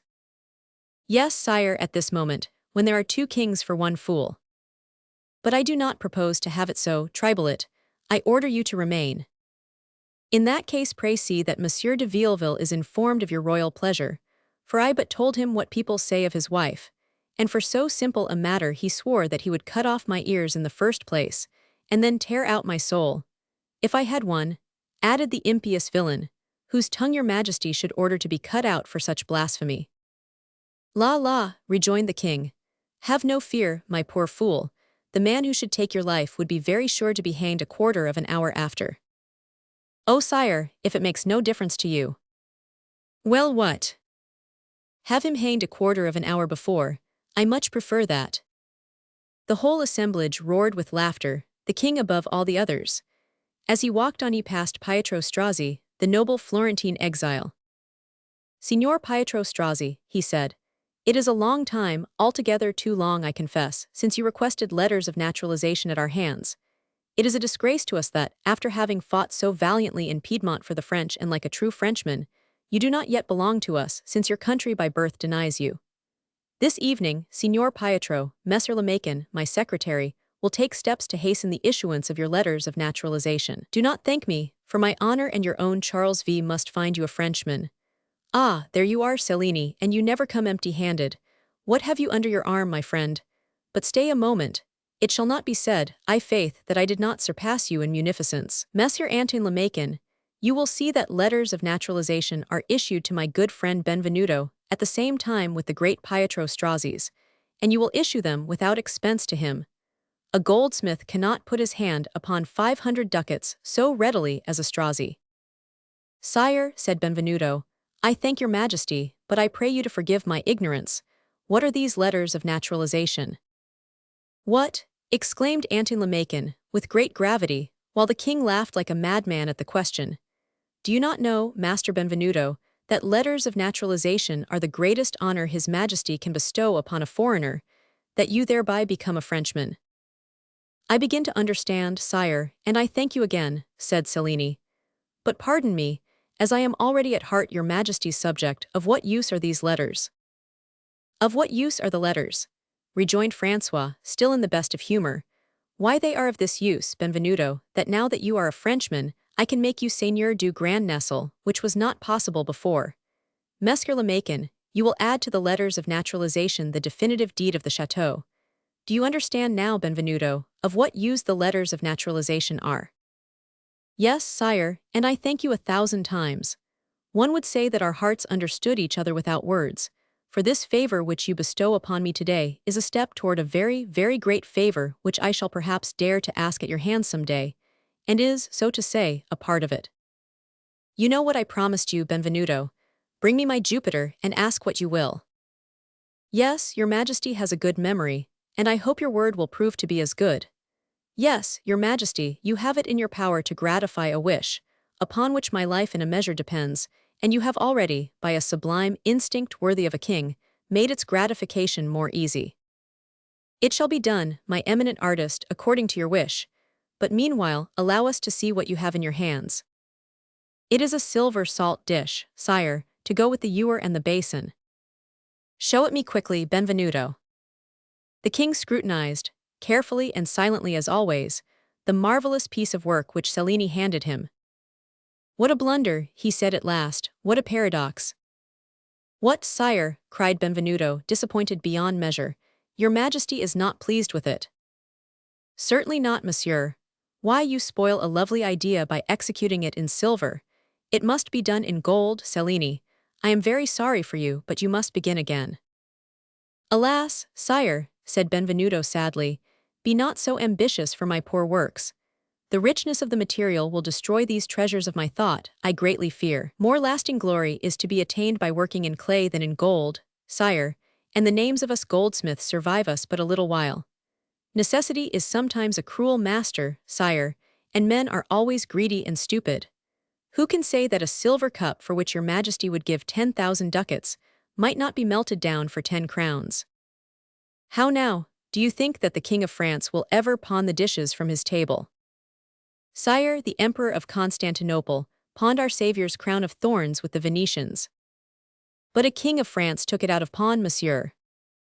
Very true, but think of the possible risks, revolution and exile. I come from a country whence the Medicis have been thrice expelled and thrice recalled, and it is only kings like your majesty, who are glorious in themselves, from whom their treasures cannot be taken away. No matter, Benvenuto, no matter, I desire my salt dish in gold, and my treasurer will hand you today 1,000 gold crowns of the old weight for that purpose. You hear, Count d'Orbec today, for I do not wish Cellini to lose a minute.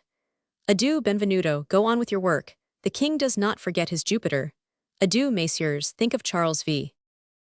While Francois was descending the staircase to join the queen, who was already in her carriage, and whom he was to accompany on horseback, divers incidents occurred which we must not omit to mention. Benvenuto walked up to Count d'Orbec and said to him, Be good enough to have the gold ready for me, Monsieur le Trésorier. In obedience to his majesty's commands, I go at once to my house for a bag, and shall be at your office in a half-hour. The count bowed in token of acquiescence, and Cellini took his departure alone, after looking around in vain for Ascanio. At the same time, Marmagny was speaking in an undertone with the provost, who still held Colombo's hand. This is a magnificent opportunity, he said, and I shall go at once and summon my men. Do you tell 500 Orbec to detain Cellini as long as possible. With that he disappeared, and Messer d'Estreville went to 500 Orbec and whispered a few words in his ear, after which he said aloud, Meanwhile, Count, I will take Colomb back to the Hôtel de Nesle. Very good, said 500 Orbec, and come and let me know the result this evening. They separated, and the provost slowly walked away with his daughter toward the Hôtel de Nesle, followed without their knowledge by Ascanio, who did not lose sight of them, but kept his eyes fixed fondly upon his Colomb. Meanwhile the king was mounting a superb sorrel, his favorite steed, presented to him by Henry Roman VIII. We are to make a long journey together today, he said. Gentle, joli petit cheval. Bon a monter, do a descender. Faith, there are the first two lines of a quatrain, he added. Cap them for me, Marat, or you, Master Melon de Saint Gelais. Marat scratched his head, but Saint Gelais anticipated him, and with extraordinary promptness and success continued. Sans que tu sois un beautiful. Two ports plus grand Alexandre. He was applauded on all sides, and the king, already in the saddle, waved his hand gracefully in acknowledgement of the poet's swift and happy inspiration. Marat returned to the apartments of the Queen of Navarre, more out of sorts than ever. I don't know what the matter was with them at court today, he grumbled, but they were all extremely stupid. I often wish that I were Phoebus. Not for his heaven-born knowledge of herbs. For the pain which I seek to deaden can be cured by no herb that grows. Nor is it to have my abode in the firmament, nor for his bow to contend against love. For I do not choose to betray my king. I long to be Phoebus simply for this. To be beloved by Diane the fair. Dainty, pretty little creature. Kind to mount, to dismount gentle. Though thou art not a Bucephalus, thou bearest a greater than Alexander. Chapter 2. 4 Varieties of Brigands.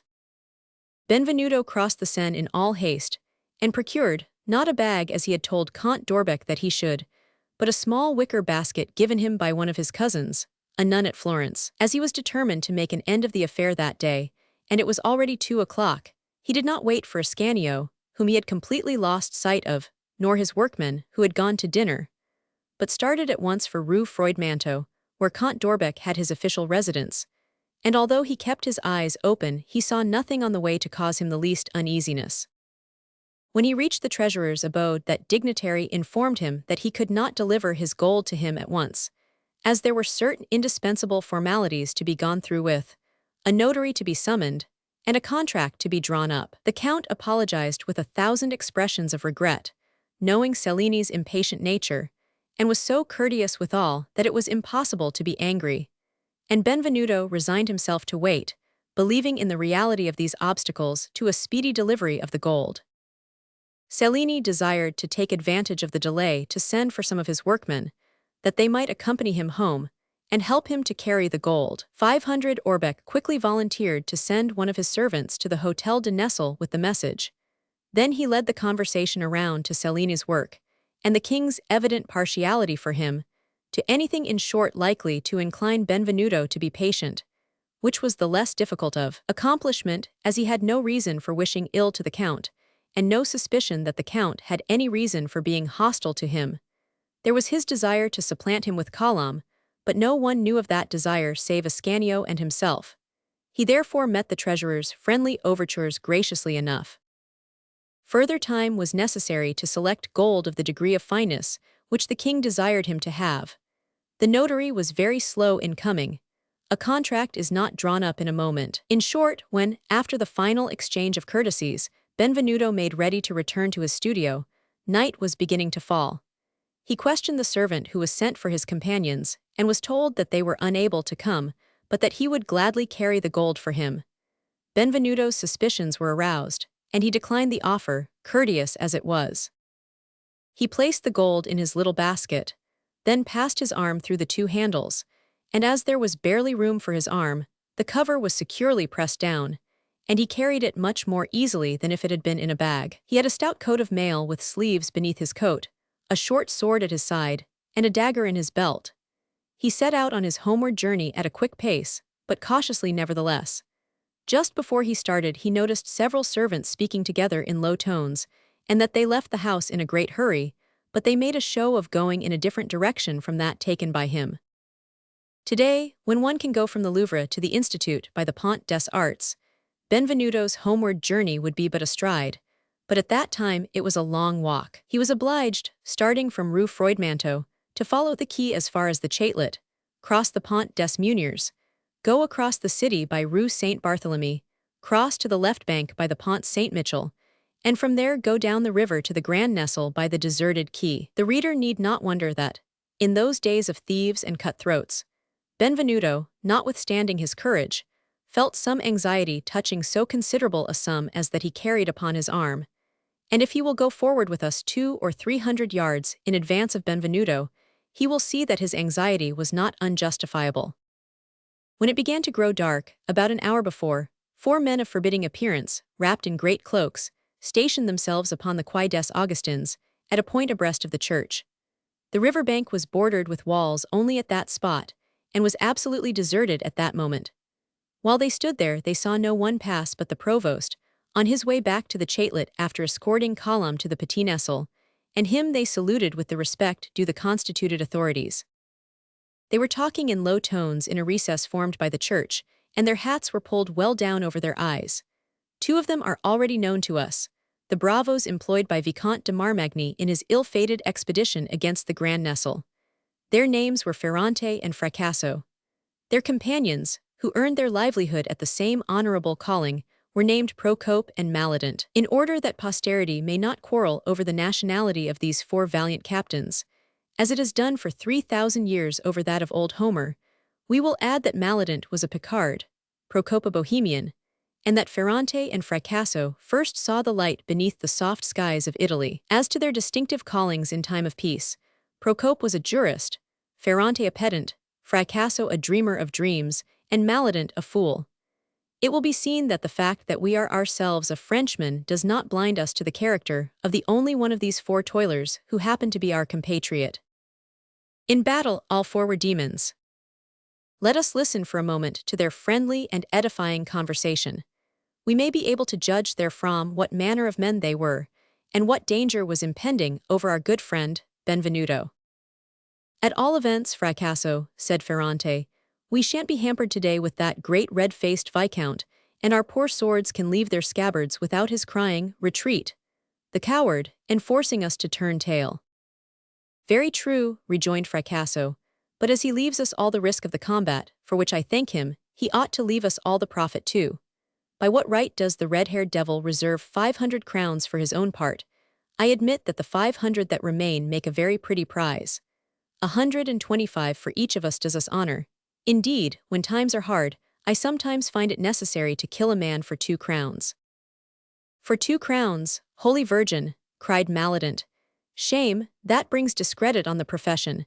Don't say such things when I am with you, for anyone who overheard you might confound us with each other, my dear fellow. What would you have, Maledant? Said Fracasso, in a melancholy tone. Life has its crosses, and there are times when one would kill a man for a bit of bread. It seems to me, my good friends, that 250 crowns are worth just twice as much as 125. Suppose that after we have killed our man we refuse to settle with that great thief of a Marmagny. You forget, brother, rejoined Procope seriously.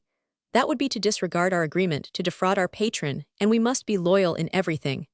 Let us hand the Viscount the 500 crowns to the last sou, as agreed, that is my advice. But distinguemus, let us make a distinction. When he has pocketed them, and when he realizes that we are honorable men, I fail to see why we shouldn't fall upon him and take them from him. Well thought of, exclaimed Ferrante in a judicial tone. Procope was always distinguished for uprightness of character, conjoined with a vivid imagination. Mon Dieu, that is because I have studied law a little, said Procope modestly. But, continued Ferrante, with the air of pedantry which was habitual to him, let us not involve ourselves in too many plans at once. Sect ad terminum emis. Let the Viscount sleep in peace, his turn will come. This Florentine goldsmith is the one we have to deal with at the moment. For greater security, it was desired that 4 of us should set upon him. Strictly speaking, one only should have done the deed and pocketed the price. But the concentration of capital is a social plague, and tea is much better that the money be divided among several friends. Let us dispatch him swiftly and cleanly. He is no ordinary man, as Fracasso and I have learned. Let us resign ourselves, therefore, for greater security to attack him all 4 at once. It cannot be long now before he comes. Attention, be cool, quick of foot and eye, and beware of the Italian thrusts he'll be sure to try on you. I know what it is, Ferrante, said Maledant disdainfully, to receive a sword cut, whether with the edge or the point. Once on a time I made my way at night into a certain chateau in the Bourbonnais on business of a personal nature. Being surprised by the dawn before I had fully completed it, I had no choice but to conceal myself until the following night. No place seemed to me so appropriate for that purpose as the arsenal of the chateau. There were quantities of stands of arms and trophies there, and helmets, cuirasses, armlets and cuisses, shields and targets.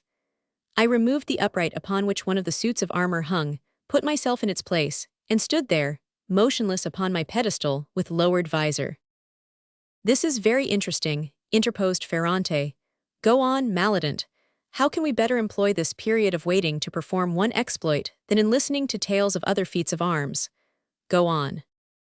"I did not know," continued Maledant, "that accursed suit of armor was used by the young men of the family to practice fencing upon.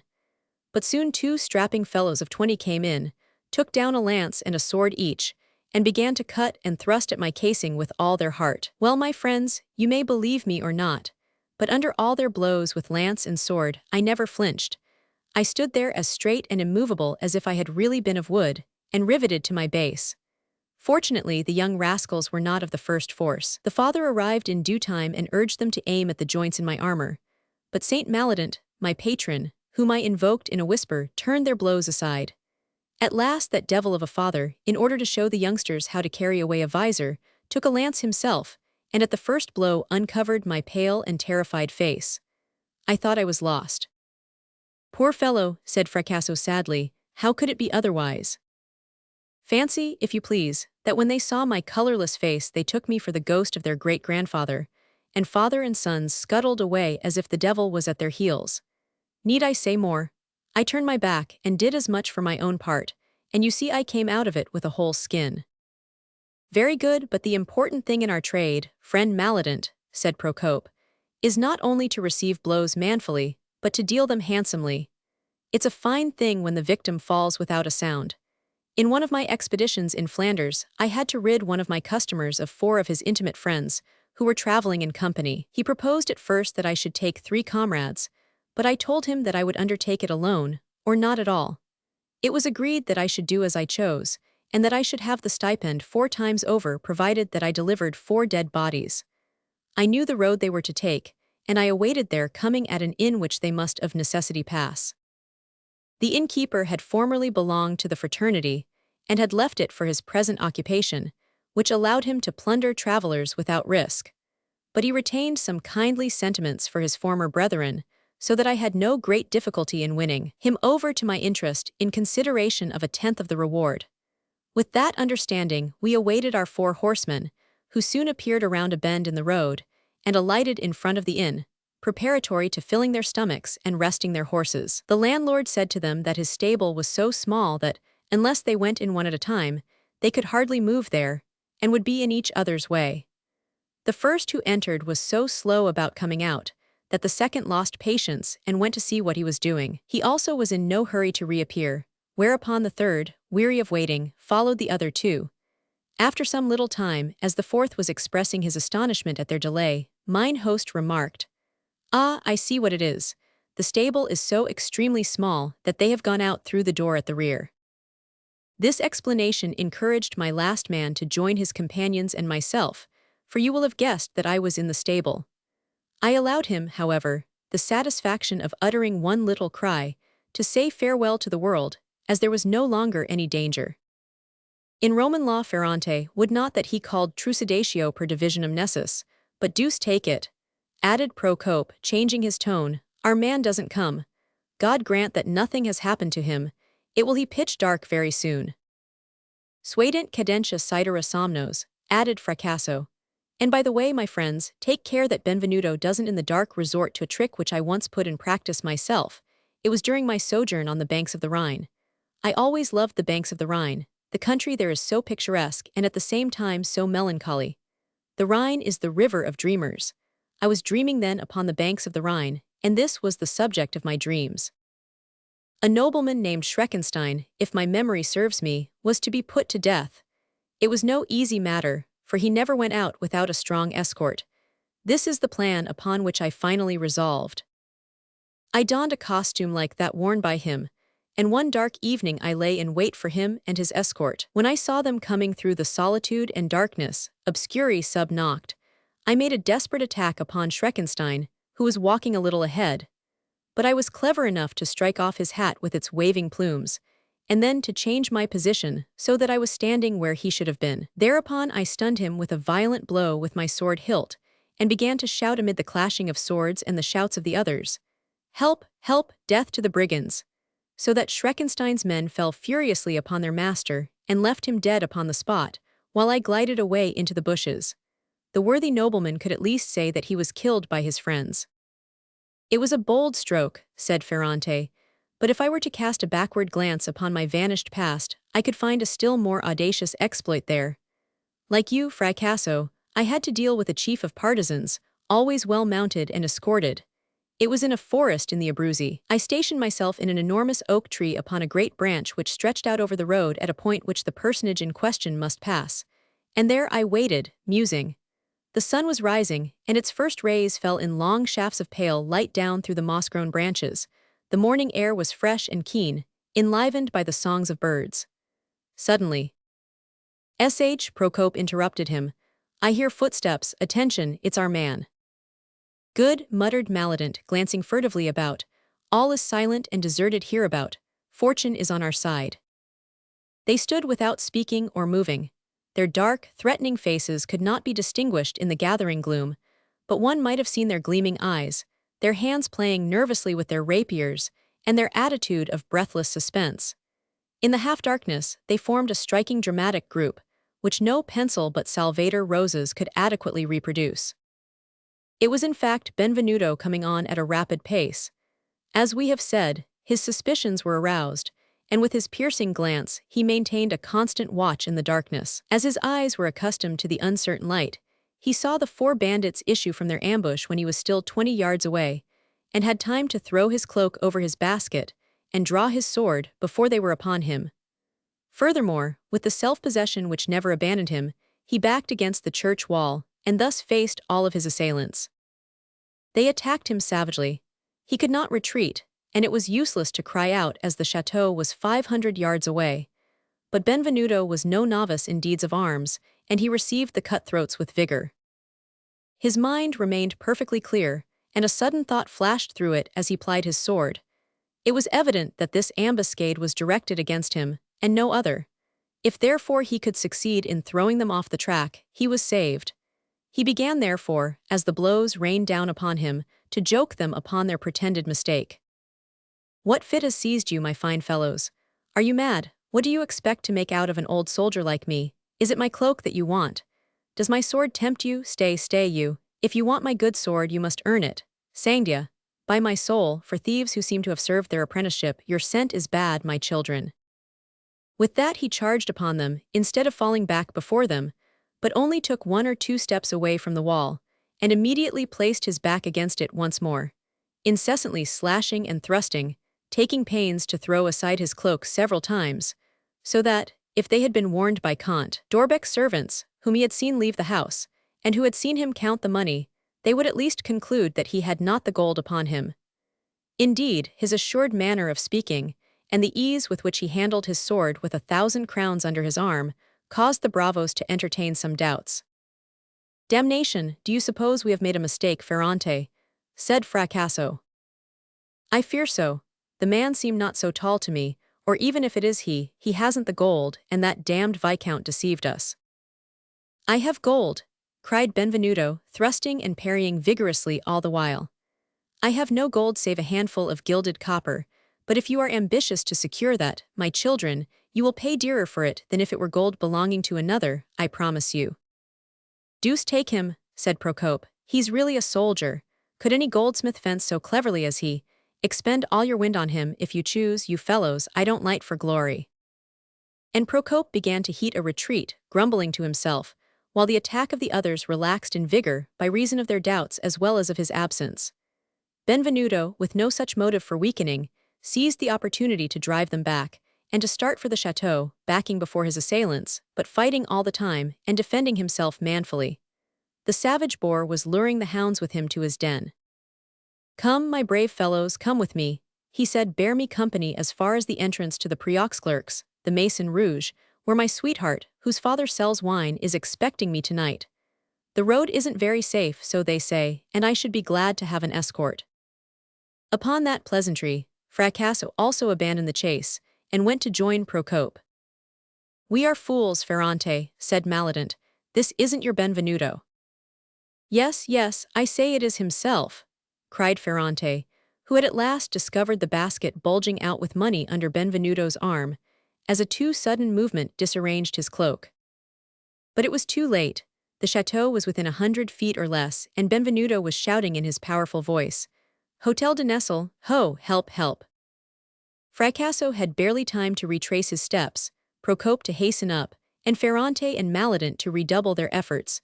The workmen who were expecting their master were on the alert. The door of the chateau was flung open at his first shout, and Herman the Colossus, Little Jehan, Simon Legaucher, and Jacques Aubry came running out armed with pikes. At that sight, the bravos turned and fled. "Wait, wait, my dear young friends," Benvenuto shouted to the fugitives. "Won't you escort me a little farther? Oh, the bunglers, who couldn't take from one lone man 1,000 golden crowns which tired his arm." The brigands had in fact succeeded in inflicting no other injury than a slight scratch upon their opponent's hand, and they made their escape shamefaced, and Fracasso, howling with pain. Poor Fracasso at the very last lost his right eye, and was one-eyed for the rest of his days, a circumstance which accentuated the tinge of melancholy which was the most prominent characteristic of his pensive countenance. "Well, my children," said Benvenuto to his companions, when the footsteps of the bravos had died away in the distance, "we must have some supper after that exploit. Come all and drink to my escape, my dear rescuers. But God help Inc. I do not see Ascanio among you. Where is Ascanio?" The reader will remember that Ascanio left the Louvre before his master. "I know where he is," said Little Jehan. "Where is he, my boy?" asked Benvenuto. "Down at the end of the garden, where he has been walking for half an hour. The student and I went there to talk with him, but he begged us to leave him alone." "Strange," said Benvenuto. "How did he fail to hear my shout? How is it that he did not hasten to me with the others? Do not wait for me, but sup without me, my children. Ah, there you are, Scazon. Oh mon Dieu, what is this they tell me, that someone tried to murder you, master?" "Yes, yes, there was something like that." "Mon Dieu," cried Scazon. "It was nothing, my dear girl, nothing," said Benvenuto consolingly, for poor Catherine had become as pale as death. "Go now and bring wine of the best for these gallant fellows. Take the keys of the cellar from Dame Ruperta, Scazon, and select it yourself." "Why, you are not going out again," said Scazon. "No, never fear. I am going to find Ascanio in the garden. I have important matters to discuss with him." Scazon and the others returned to the studio, and Benvenuto walked toward the gate leading to the garden. The moon was just rising, and the master saw Ascanio very plainly, but instead of walking, the young man was climbing a ladder set against the wall between the gardens of the Grand and Petit Nesle. When he reached the top, he pulled the ladder up after him, lowered it on the other side, and disappeared. Benvenuto passed his hand over his eyes like a man who cannot believe what he sees. Forming a sudden resolution, he went straight to the foundry and up into his cell, stepped to the window sill, and leaped to the wall of the Petit Nesle. From there, with the aid of a stout vine, he dropped noiselessly into Colombe's garden. It had rained in the morning, and the ground was so damp that his footfalls were deadened. He put his ear to the ground and questioned the silence for some moments. At last he heard subdued voices in the distance, which guided his steps. He at once rose and crept cautiously forward, feeling his way and stopping from moment to moment. Soon the voices became more distinct. Benvenuto walked toward them, and at last, when he reached the second path which crossed the garden, he recognized Colombe, or rather divined her presence in the shadow, dressed in white, and sitting beside Ascanio on the bench we already know. They were talking in low tones but distinctly and with animation. Hidden from their observation by a clump of trees, Benvenuto drew near and listened. Chapter 3. An Autumn Night's Dream. It was a beautiful autumn evening, calm and clear. The moon had driven away almost all the clouds, and the few which remained were scattered here and there over the star-strewn sky. Around the group talking and listening in the garden of the Petit Nesle, everything was calm and silent, but within their hearts all was sadness and agitation. "My darling Colombe," said Ascanio, while Benvenuto, standing cold and pale behind him, seemed to be listening with his heart rather than with his ears. "My dearest love, why, alas, did our paths meet? When you know all that I have to tell you of misery and horror, you will curse me for being the bearer of such news." Nay, my dear, replied Colum, whatever you may have to tell me, I shall bless you, for in my eyes you are as one sent by God. I never heard my mother's voice, but I feel that I should have listened to her as I listened to you. Go on, Ascanio, and if you have terrible things to tell me, your voice will at least comfort me a little. Summon all your courage and all your strength, said Ascanio. Thereupon he told her all that had taken place in his presence between Madame d'Etampes and Count d'Orbec. He described the whole plot, a combination of treason against the kingdom and designs, upon the honor of an innocent child. He subjected himself to the agony of explaining the infamous bargain made by the treasurer to that ingenuous soul, aghast at this revelation of wickedness. He must needs to make the maiden, whose heart was so pure that she did not blush at his words, understand the cruel refinements of torture and ignominy, which hatred and baffled love suggested to the favorite. All that was perfectly clear to Colum's mind was that her lover was filled with loathing and dismay, and like the slender vine which has no other support than the sapling to which it clings, she trembled and shuddered with him. My dear, she said, you must make known this fearful plot against my honor to my father. My father does not suspect our love, he owes you his life, and he will listen to you. Oh, never fear, he will rescue me from the clutches of Count d'Orbec. Alas, was Ascanio's only reply. Oh, my love, cried Colum, who understood all the apprehension contained in her lover's exclamation. Oh, can you suspect my father of complicity in so hateful a design? That would be too wicked, Ascanio. No, my father knows nothing, suspects nothing, I am sure, and although he has never shown me any great affection, he would never with his own hand plunge me into shame and misery. Forgive me, Colum, rejoined Ascanio, but your father is not accustomed to see misery in increased wealth. A title would conceal the shame, and in his courtier-like pride, he would deem you happier as a king's mistress than as an artist's wife. It is my duty to hide nothing from you, Colum. Count d'Orbec told Madame la Duchesse d'Etampes that he would answer for your father. Just God, is it possible, cried the poor girl. Was such a thing ever seen, Ascanio, as a father who sold his daughter? Such things are seen in all countries and at all times, my poor angel, and more than ever at this time and in this country. Do not picture to yourself the world as fashioned after the image of your heart, or society as taking pattern by your virtue. Yes, Colum, the noblest names of France have shamelessly farmed out the youth and beauty of their wives and daughters to the royal lust. It is looked upon as a matter of course at court, and your father, if he cares to take the trouble to justify himself, will not lack illustrious precedents. I beg you to forgive me, my beloved, for bringing your chaste and spotless soul so abruptly in contact with this hideous reality, but I cannot avoid the necessity of showing you the snare that is laid for you. Ascanio, Ascanio, cried Colum, hiding her face against the young man's shoulder, my father also turns against me. Oh, simply to repeat it kills me with shame. Where can I fly for shelter? Where but to your arms, Ascanio? Yes, it is for you to save me now. Have you spoken to your master, to Benvenuto, who is so strong and great and kindly, judging by your description of him, and whom I love because you love him? Nay, do not love him, Colum, cried Ascanio. Why not? Whispered the girl. Because he loves you, because, instead of the friend upon whom we thought we could rely, he is one enemy the more we have to contend against. An enemy, you understand, and the most formidable of all our enemies. Listen.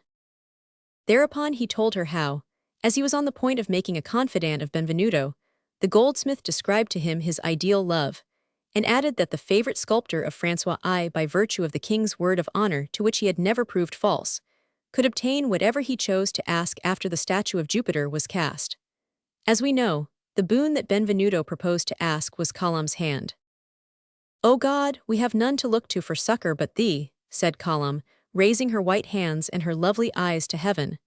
All our friends are changed to enemies, every haven of refuge becomes a dangerous reef. Are you certain that we are so utterly abandoned? Only too certain, replied Ascanio. My master is as dangerous to us as your father, Colum. Yes, he continued, wringing his hands. I am almost driven to hate him, Benvenuto, my friend, my master, my protector, my father, my God. And yet I ask you, Colum, why I should hear him ill will? Because he has fallen under the spell to which every exalted mind that comes in contact with yours must yield. Because he loves you as I love you. His crime is my own, after all.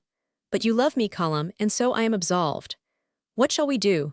For 2 days I have been asking myself the question, and I do not know whether I begin to detest him, or whether I love him still. He loves you, it is true, but he has loved me so dearly, too, that my poor heart wavers and trembles in its perplexity like a reed shaken in the wind. What will he do? First of all, I shall tell him of Count d'Orbec's designs, and I hope that he will deliver us from them. But after that, when we find ourselves face to face as enemies, when I tell him that his pupil is his rival, Column, his will, which is omnipotent as fate, will perhaps be as blind. He will forget Ascanio to think only of Column. He will turn his eyes away from the man he once loved, to see only the woman he loves, for I feel myself that between him and you I should not hesitate. I feel that I would remorselessly sacrifice my heart's past for its future, earth for heaven. And why should he act differently? He is a man, and to renounce his love would be more than human. We must therefore fight it out. But how can I, feeble and alone as I am, resist him? But no matter, Column.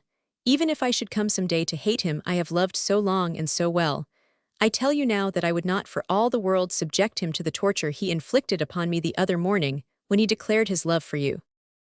Meanwhile Benvenuto, standing like a statue behind his tree, felt the drops of icy sweat roll down his forehead, and his hand clutched convulsively at his heart. Poor Ascanio, dear heart, returned Column, you have suffered bitterly already and have much to suffer still. But let us face the future calmly. Let us not exaggerate our griefs, for the prospect is not altogether desperate. Including God, there are 3 of us to make head against misfortune. You would rather see me Benvenuto's wife than Count d'Orbec's, would you not? But you would also prefer to see me wedded to the Lord than to Benvenuto. Very well. If I am not yours, I will belong to none but the Lord, be sure of that, Ascanio. Your wife in this world, or your betrothed in the other. That is my promise to you, Ascanio, and that promise I will keep. Never fear. Thanks, thou angel from heaven, thanks, said Ascanio. Let us forget the great world around us and concentrate our lives upon this little thicket where we now are. Column, you haven't told me yet that you love me. Alas, it would almost seem that you are mine because you could not do otherwise. Hush, Ascanio, hush. Do you not see that I am trying to sanctify my happiness by making it a duty? I love you, Ascanio, I love you. Benvenuto could no longer find strength to stand. He fell upon his knees with his head against a tree. His haggard eyes were fixed vacantly on space, while with his ear turned toward the young people, he listened with feverish intentness. Dear Column, echoed Ascanio, I love you, and something tells me that we shall be happy, and that the Lord will not abandon the loveliest of all his angels. Mon Dieu, mon Dieu.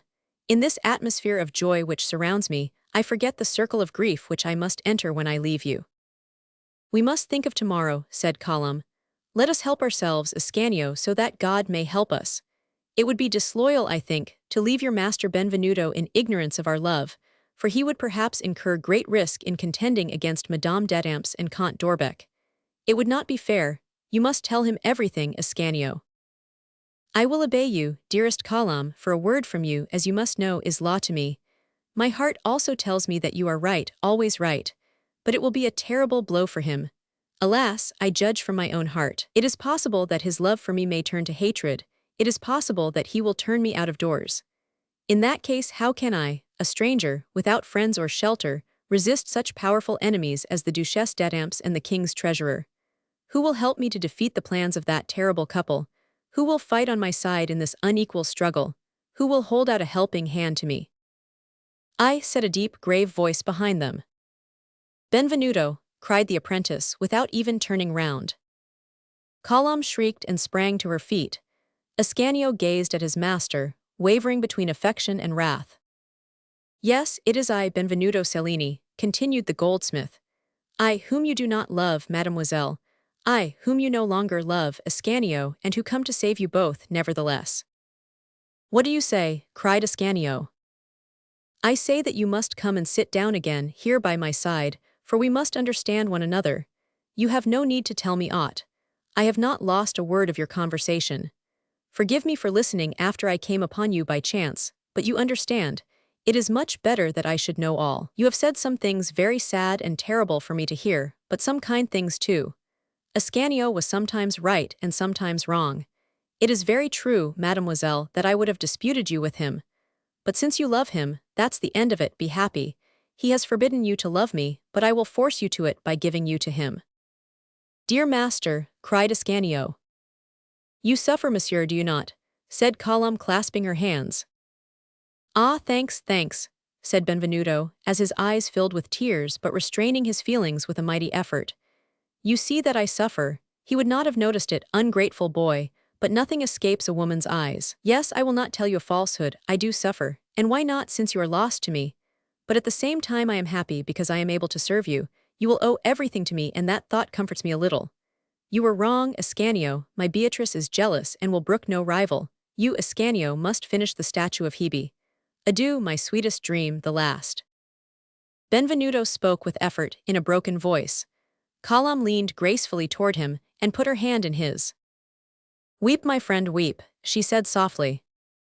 Yes, yes, said Cellini, bursting into tears. He stood for some time without speaking, weeping bitterly, and trembling with emotion from head to foot. His forceful nature gladly sought relief in tears too long held back. Ascanio and Colum looked on in respectful silence at this exhibition of bitter grief. Except on the day when I wounded you, Ascanio, except at the moment when I saw your blood flow, I have not wept for 20 years, he said at last, recovering his self-control. But it has been a hard blow to me. I was in such agony just now behind those trees that I was tempted for a moment to plunge my dagger in my heart and end it all. The only thing that held my hand was your need of me, and so you saved my life. All is as it should be, after all. Ascanio has 20 years more of happiness to give you than I have, Colum, and then he is my child. You will be very happy together, and it will rejoice my father's heart. Benvenuto will succeed in triumphing over Benvenuto himself, as well as over his enemies. It is the lot of us creators to suffer, and perhaps each one of my tears will cause some lovely statue to spring up, as each of Dante's tears became a sublime strain. You see, Colum, I am already returning to my old love, my cherished sculpture. That love will never forsake me. You did well to bid me weep. All the bitterness has been washed from my heart by my tears. I am sad still, but I am kind once more, and I will forget my pain in my efforts to save you. Ascanio took one of the master's hands and pressed it warmly in his own. Colum took the other and put it to her lips. Benvenuto breathed more heavily than he had yet done. Shaking his head, he said with a smile, Do not make it harder for me, but spare me, my children. It will be better never to speak of this again. Henceforth, Colum, I will be your friend, nothing more, I will be your father. The rest is all a dream. How let us talk of the danger which threatens you and of what we are to do. I overheard you a moment since discussing your plans. Mon Dieu, you are very young, and neither of you has an idea of what life really is. You offer yourselves, in the innocence of your heart, to the cruel blows of destiny, unarmed, and you hope to vanquish malignity, avarice, all the vile passions of which man is capable with your kind hearts and your smiles. Dear fools, I will be strong and cunning and implacable in your stead. I am wanted to it, but you, God created you for happiness and tranquility, my lovely cherubs, and I will see to it that you fulfill your destiny. Ascanio, anger shall not furrow thy calm brow, grief, Colum, shall not disturb the pure outlines of thy face. I will take you in my arms, soft-eyed, charming pair. I will bear you so through all the mire and misery of life, and will not set you down until you have arrived safe and sound at perfect joy.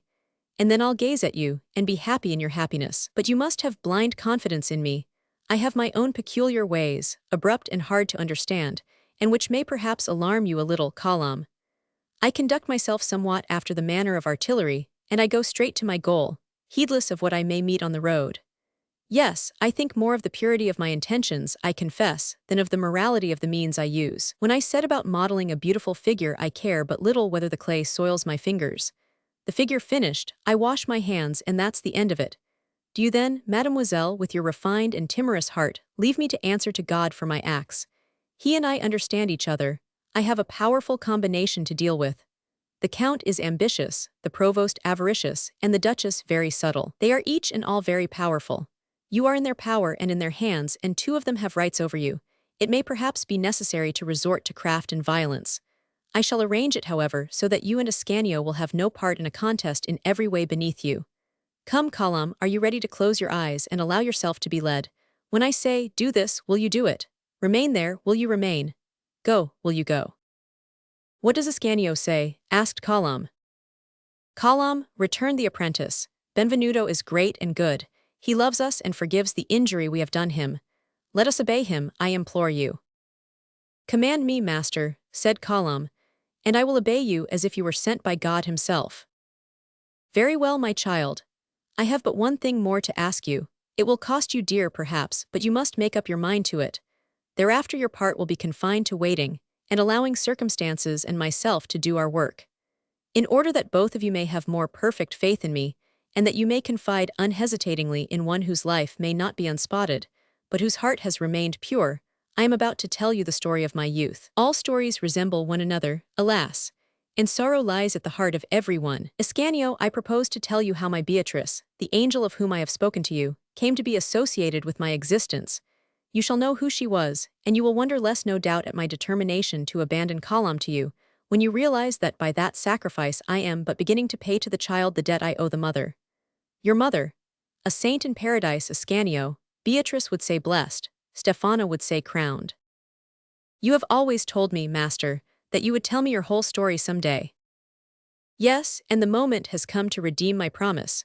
You will have even more confidence in me, Column, when you know all the reasons I have for loving our Ascanio.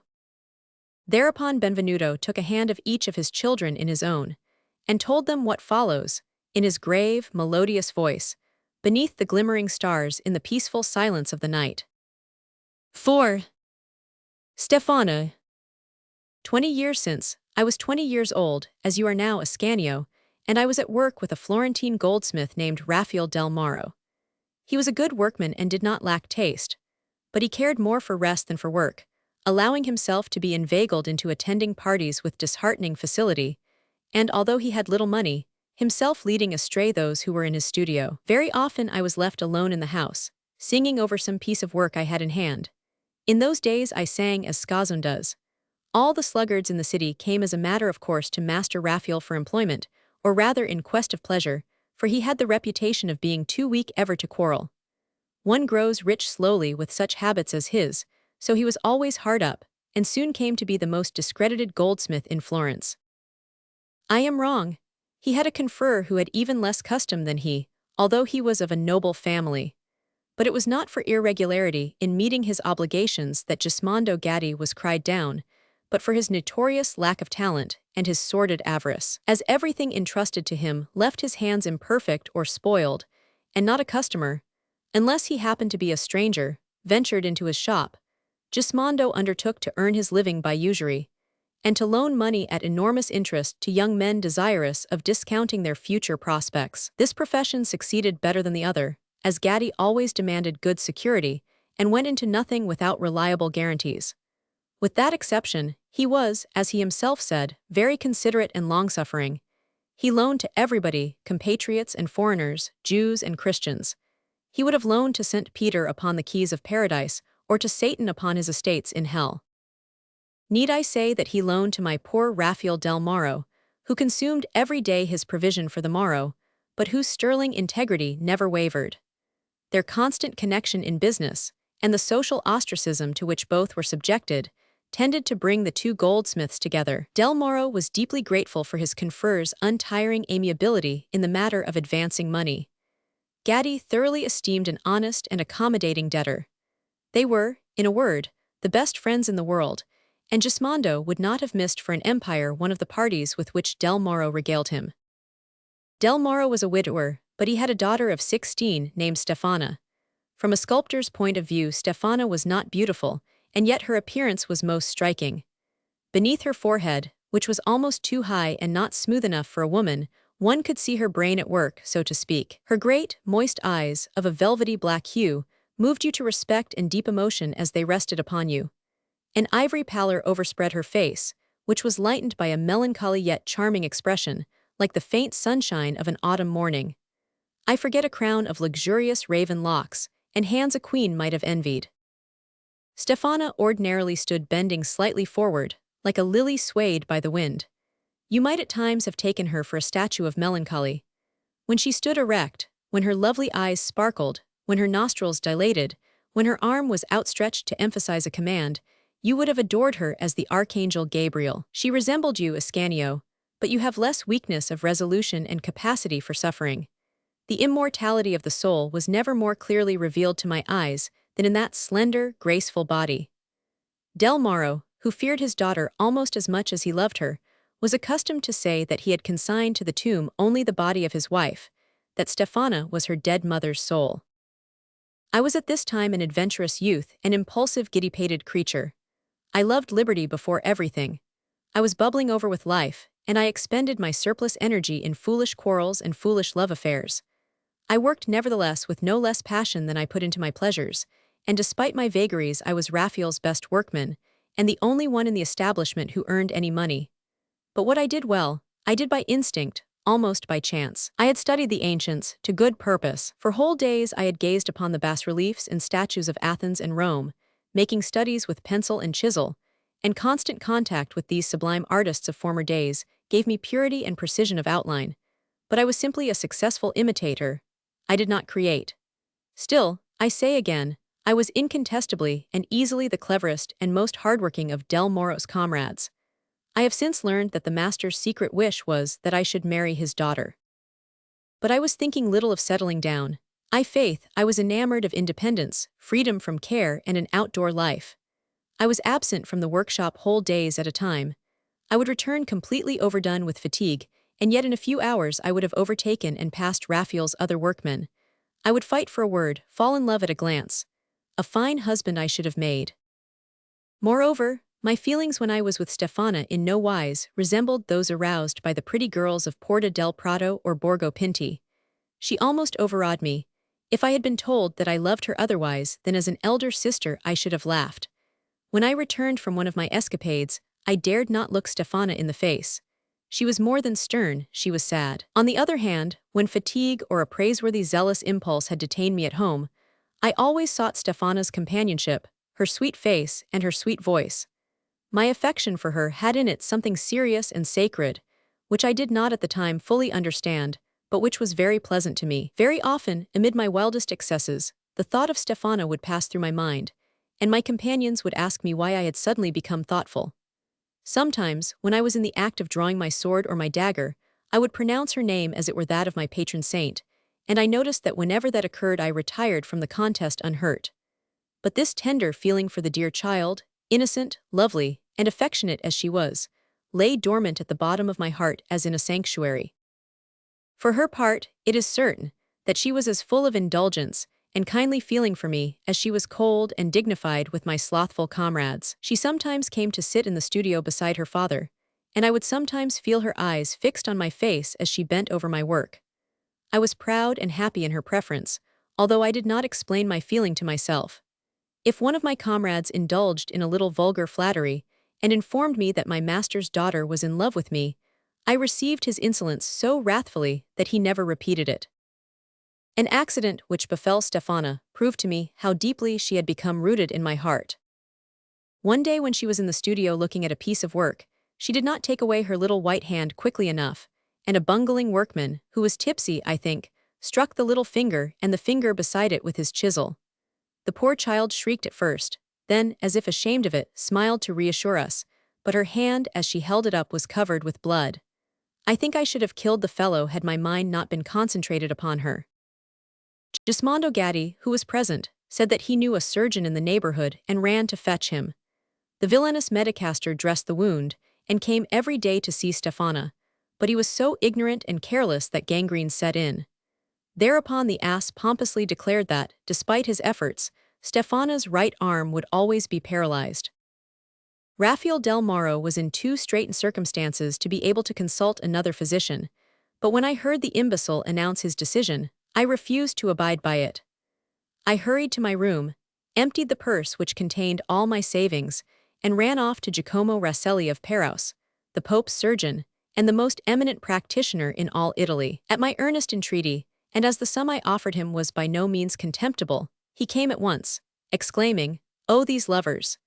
After examining the wound, he announced that he would answer for it that Stefana would be able to use the right arm as well as the other within a fortnight. I longed to embrace the worthy man. He set about dressing the poor maimed lingers, and Stefana was at once relieved. But a day or two later it was necessary to remove the decayed bone. She asked me to be present at the operation to give her courage, whereas I was entirely lacking in it myself, and my heart felt very small in my breast. Master Giacomo made use of some great instrument which caused Stefana terrible pain. She could not restrain her groans, which echoed in my heart. My temples were bathed in a cold perspiration. At last the torture exceeded my strength. The cruel tool which tortured those poor, delicate fingers tortured me no less. I rose, begging Master Giacomo to suspend the operation, and to wait for me a quarter of an hour. I went down to the studio, and there, as if inspired by my good genius, I made an instrument of thin, sharp steel which would cut like a razor. I returned to the surgeon, who with that operated so gently and easily that the dear girl felt almost no pain. In 5 minutes it was all over, and a fortnight later she gave me the hand to kiss, which, as she said, I had preserved. But it would be impossible for me to describe the poignant emotion I passed through when I saw the suffering of my poor Rosine, as I sometimes called her. Resignation was, in truth, the natural condition of her mind. Stefana was not happy. Her father's improvidence and recklessness distressed her beyond measure. Her only consolation was religion. Like all unhappy women, she was pious. Very often, as I entered some church to pray, for I have always loved God, I would spy Stefana in a corner weeping and praying.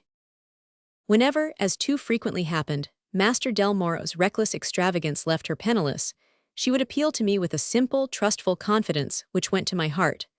She would say, "Dear girl," with the simplicity characteristic of noble hearts, "Benvenuto, I beg you to pass the night at work, to finish that reliquary or that ewer, for we have no money at all." I soon adopted the habit of submitting to her every piece of work that I completed, and she would point out its imperfections, and advise me with extraordinary sagacity. Solitude and sorrow had inspired and elevated her mind more than one would think possible. Her words, which were at once innocent and profound, taught me more than one secret of my art, and often opened new possibilities to my mind. I remember one day when I showed her a medal which I was engraving for a cardinal, and which had a representation of the cardinal's head on one side, and on the other Jesus walking on the sea, and holding out his hand to St. Peter with this legend, "Quare dubitasti? Wherefore didst thou doubt?" Stefana was well pleased with the portrait, which was a very good likeness, and very well executed. She looked at the reverse in silence for a long while. "The face of our Lord is very beautiful," she said at last, "and if it were intended for Apollo or Jupiter I should find nothing to criticize. But Jesus is something more than beautiful, Jesus is divine. The lines of this face are superb in their purity, but where is the soul? I admire the man, but I look in vain for the God.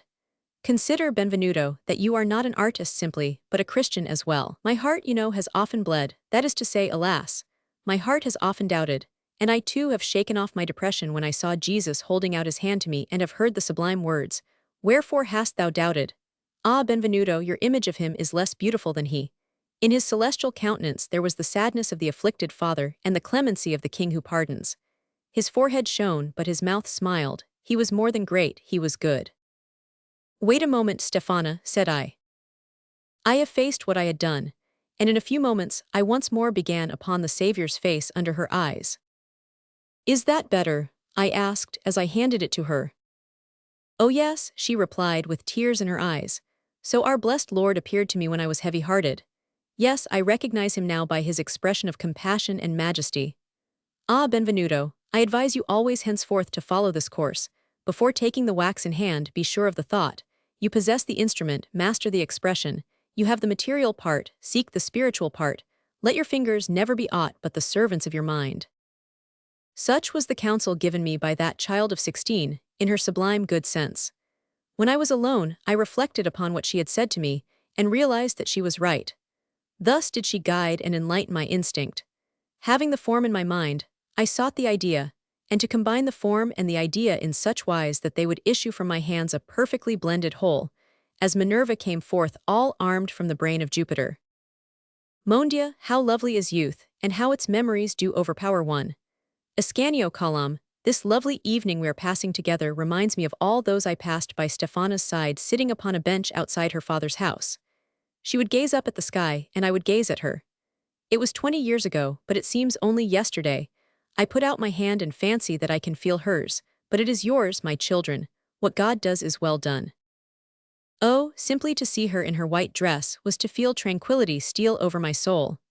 Often when we parted we had not uttered a word, and yet I carried away from those silent interviews all sorts of fine and noble thoughts, which made me better and greater. But all this had an end, as all happiness in this world has. Raphael del Moro had but little farther to go to reach the lowest depths of destitution. He owed his kind neighbor Gismondo Gatti 2,000 ducats, which he knew not how to pay. The thought drove this honest man to desperation. He wished at least to save his daughter, and entrusted his purpose to give her to me to one of the workmen, doubtless that he might broach the subject to me. But he was one of the idiots whom I had lost my temper with when they threw Stefana's sisterly affection at my head as a reproach. The blockhead did not even allow Raphael to finish. "Abandon that scheme, Master Del Moro," he said.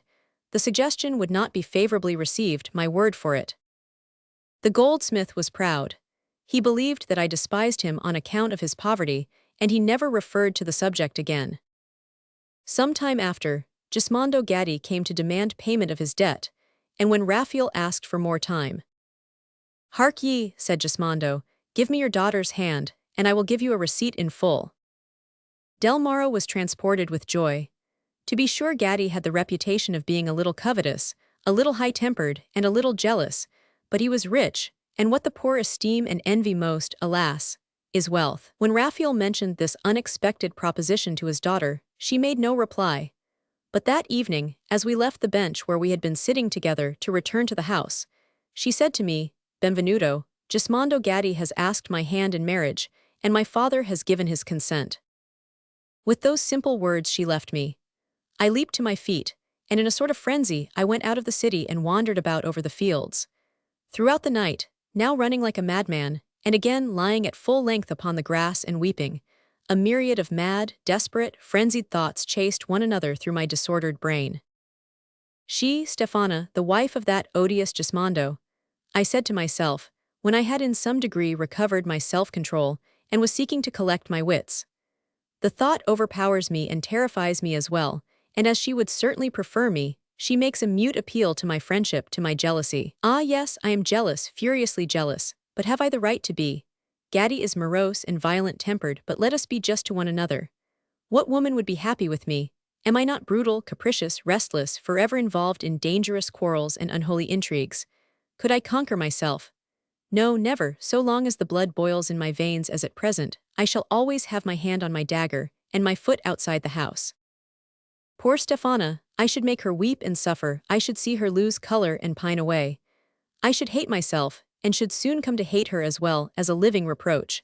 She would die, and I should have her death to answer for. No, I am not made, alas. I feel that I am not for calm, peaceful family joys. I must have liberty, space, conflict, anything rather than the peace and monotony of happiness. I should break in my grasp that fragile, delicate flower.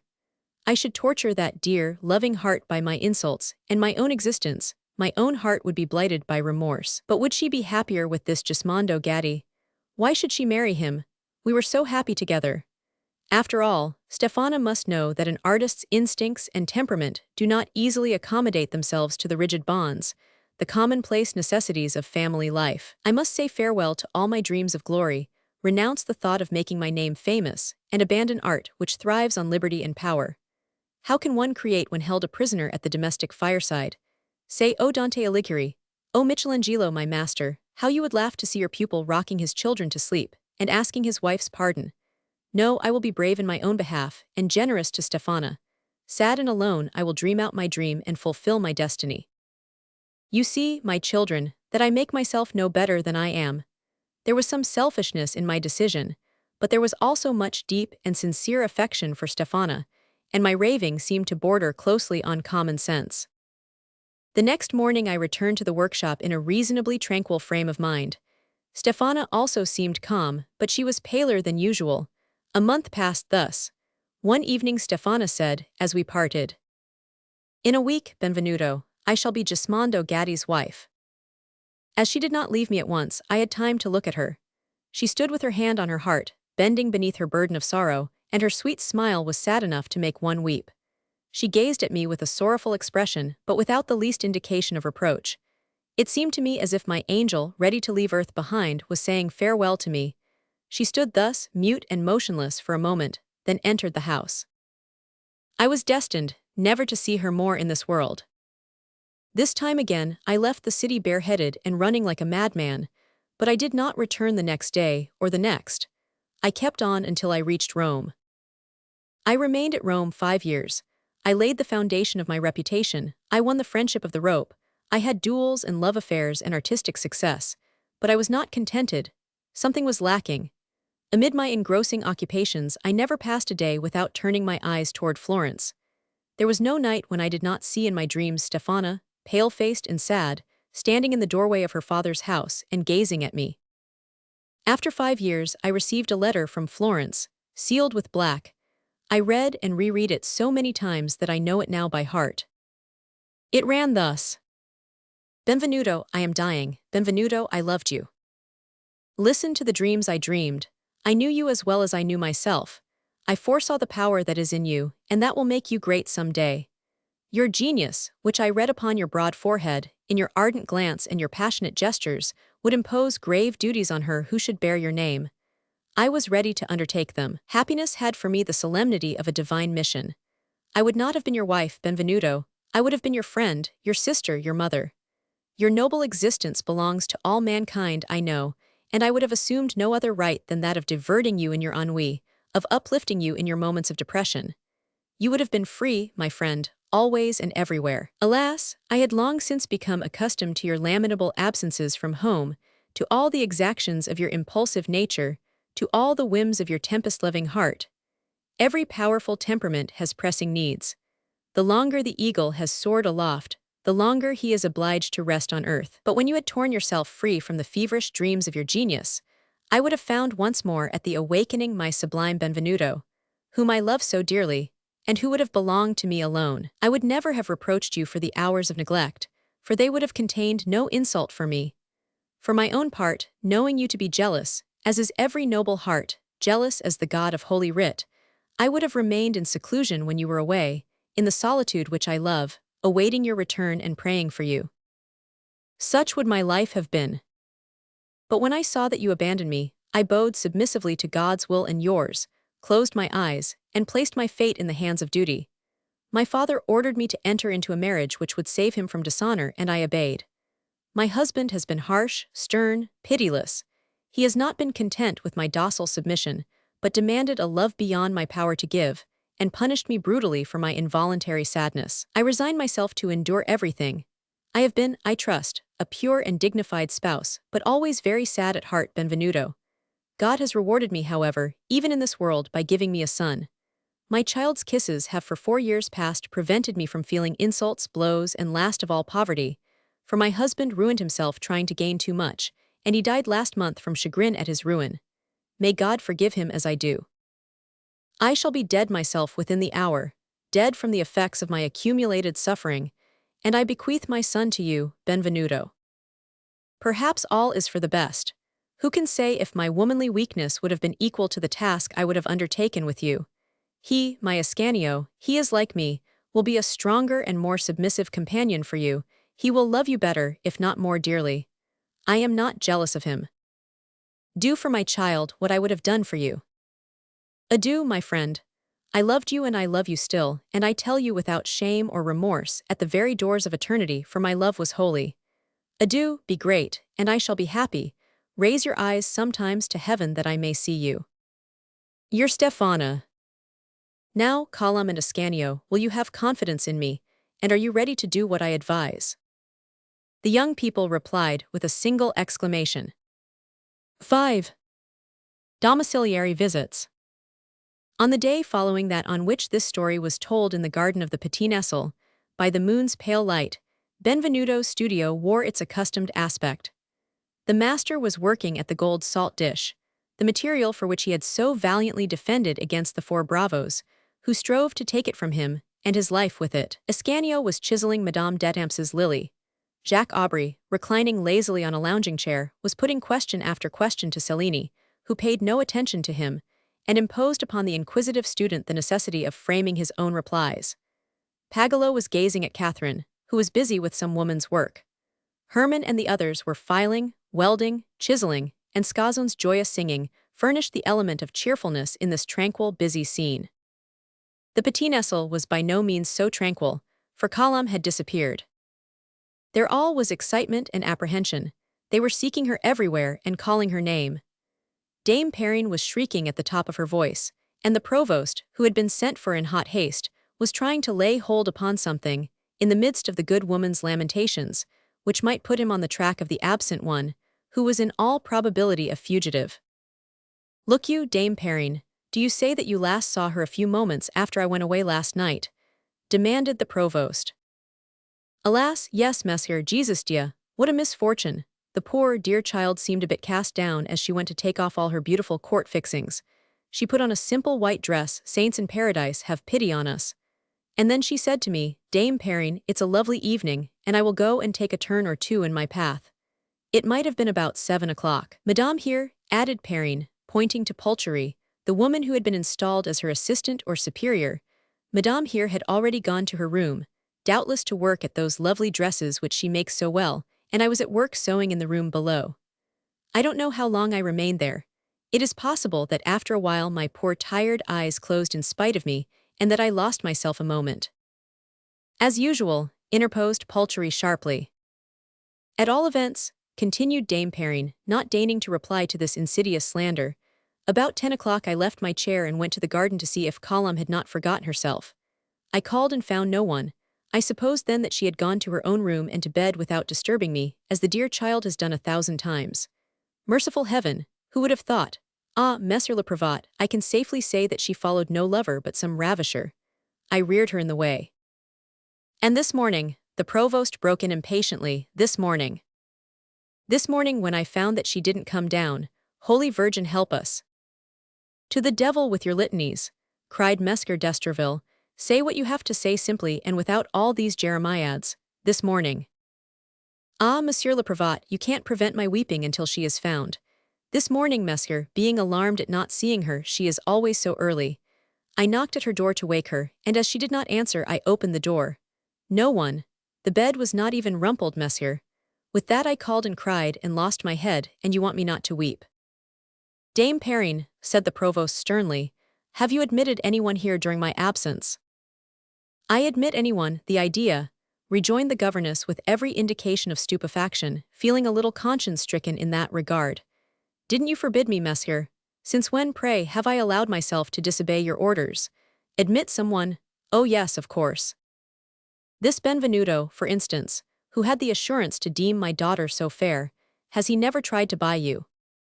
Good lack, he would have been more likely to try to fly to the moon. I would have received him prettily, I promise you.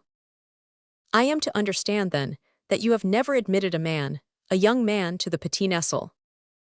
A young man, merciful heaven, a young man, why not the devil himself?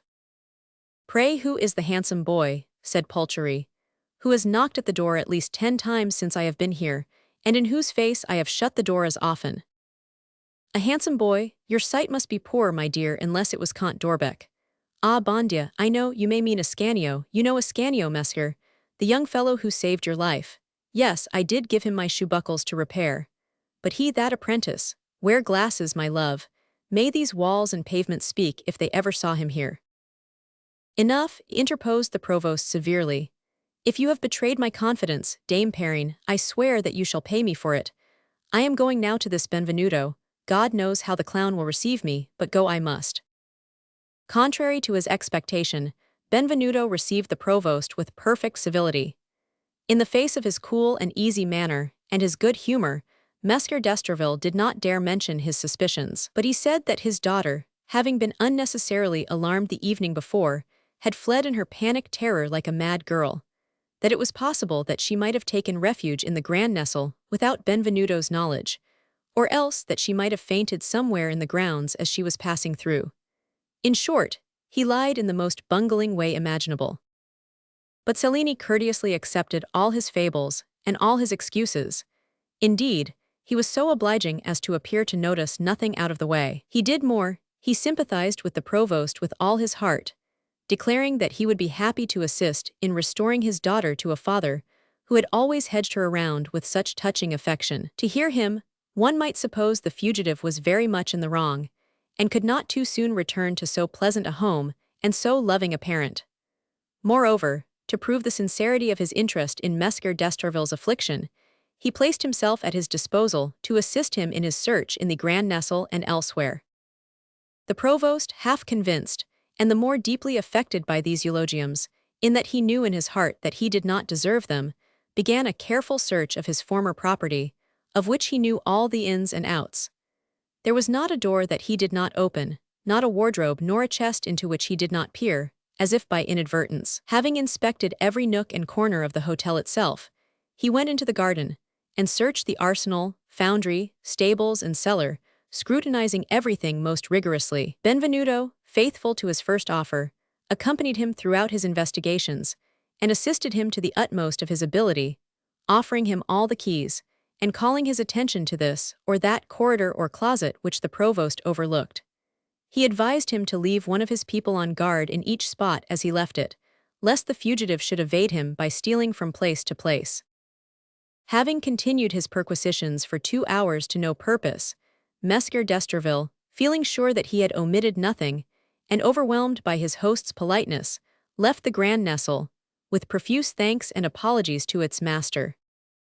"Whenever it suits your pleasure to return," said the goldsmith, "and if you desire to renew your investigations here, my house is open to you at all times, as when it was your own.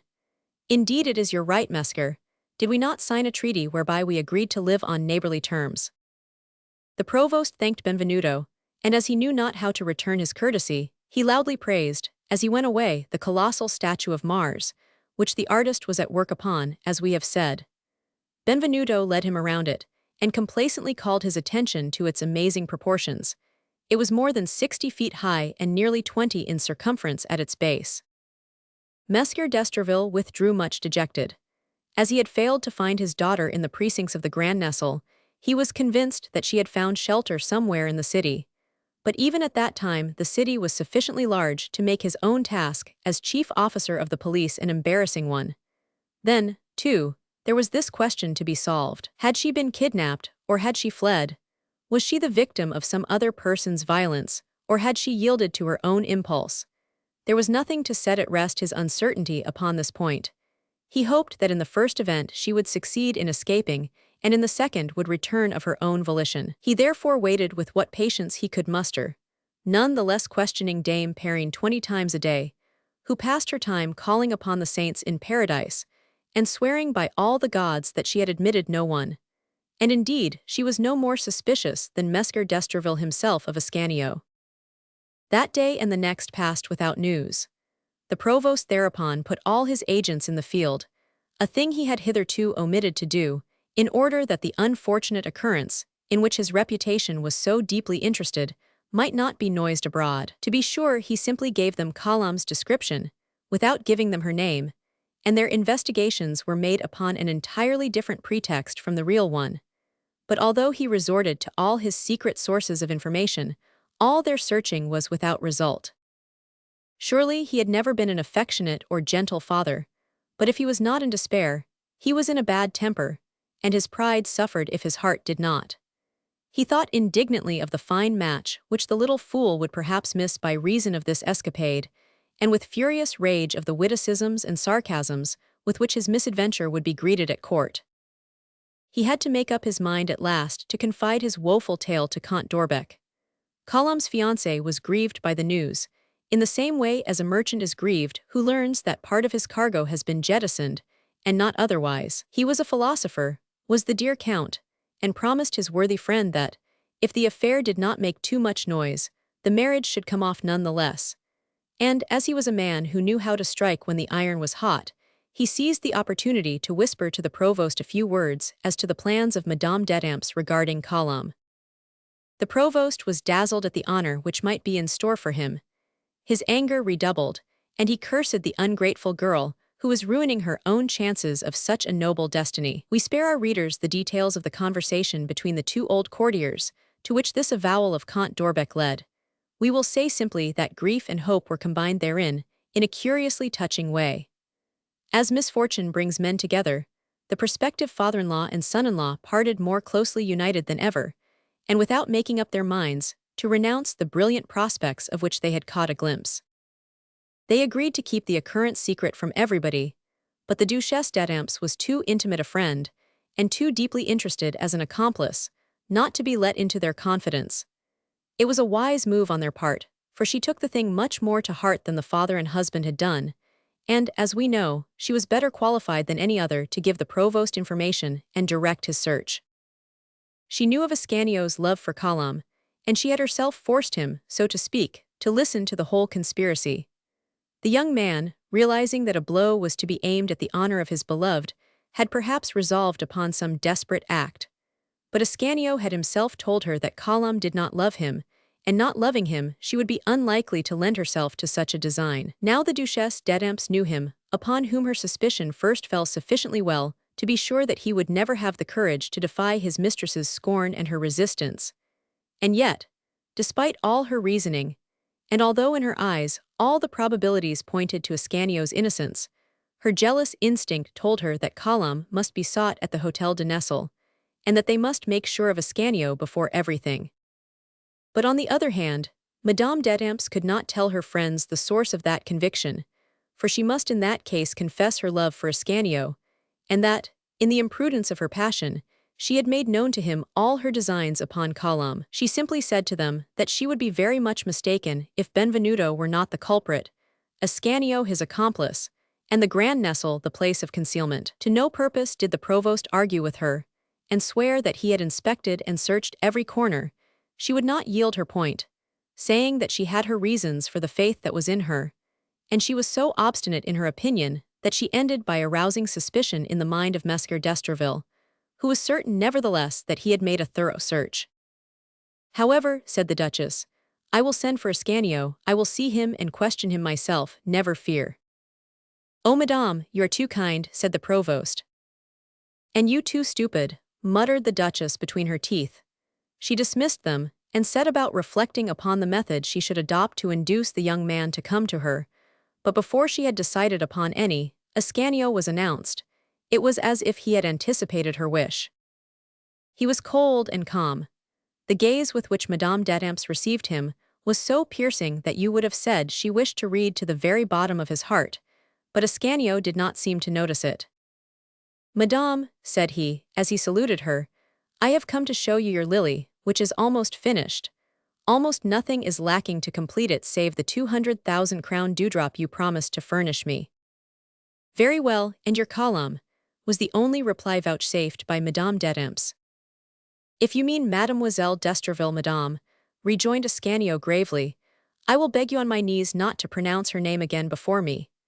Yes, madame, I most humbly and earnestly implore you that this subject may never be mentioned between us, in pity's name." "Aha, spite," said the Duchess, who did not remove her penetrating gaze from Ascanio's face for an instant.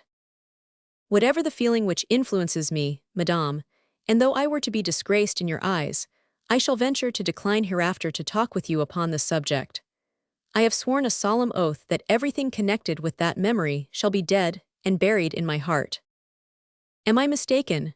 thought the Duchess, "and has Ascanio no part in this transaction?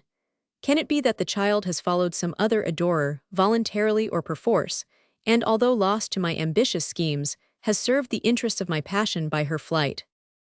Having indulged in these reflections beneath her breath, she continued, aloud, "Ascanio, you beg me not to speak of her again, but you will at least allow me to speak of yourself.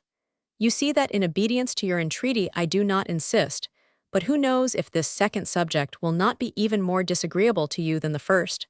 Who knows?" "Forgive me for interrupting you, madame," said the young man, "but your kindness in granting me the favor I ask emboldens me to ask another. Although of noble birth, I am simply a poor, obscure youth, reared in the gloom of a goldsmith's workshop, and from that artistic cloister I am suddenly transported to a brilliant sphere, involved in the destiny of empires, and weak creature that I am, having powerful noblemen for enemies and a king for rival. And such a king, madame, Francois I, one of the most powerful princes in Christendom. I have suddenly found myself elbow to elbow with the most illustrious names of the age. I have loved hopelessly, I have been honored with a love I could not return. And with whose love, great God? Yours, madame, one of the loveliest and noblest women on earth. All this has sown confusion within me and without. It has bewildered and crushed me, madame. I am as terrified as a dwarf awaking to find himself among giants. I haven't an idea in its place, not a feeling which I can explain. I feel lost among all these terrible animosities, all these implacable passions, all these soaring ambitions. Madame, give me time to breathe, I conjure you. Permit the poor shipwrecked wretch to collect his thoughts, the convalescent to recover his strength. Time, I hope, will restore order in my mind and my life. Time, madame, give me time, and in pity's name see in me today only the artist who comes to ask if his lily is to your taste. The Duchess stared at Ascanio in doubt and amazement. She had not supposed that this young man, this child, was capable of speaking in this grave, stern, poetic fashion. She felt morally constrained to obey him, and confined her conversation to the lily, praising and advising Ascanio, and promising to do her utmost to send him very soon the large diamond to complete his work. Ascanio thanked her, and took his leave with every mark of gratitude and respect. "Can that be Ascanio?" said Madame d'Etampes to herself when he had gone. "He seems 10 years older. What gives him this almost imposing gravity? Is it suffering? Is it happiness? Is he sincere, in short, or acting under the influence of that accursed Benvenuto? Is he playing a part with the talent of a consummate artist, or is he simply following his own nature?" Anne was perplexed. The strange vertigo which gradually overpowered all those who contended with Benvenuto Cellini began to steal over her, despite her strength of mind. She set spies upon Ascanio, who followed him on the rare occasions when he left the studio, but that step led to no result. At last she sent for the provost and Count d'Orbec, and advised them, as another would have ordered, to make a second and unexpected domiciliary visit to the Grand Nestle. They followed her advice, but although surprised at his work, Benvenuto received them even more cordially than he received the provost alone on the former occasion.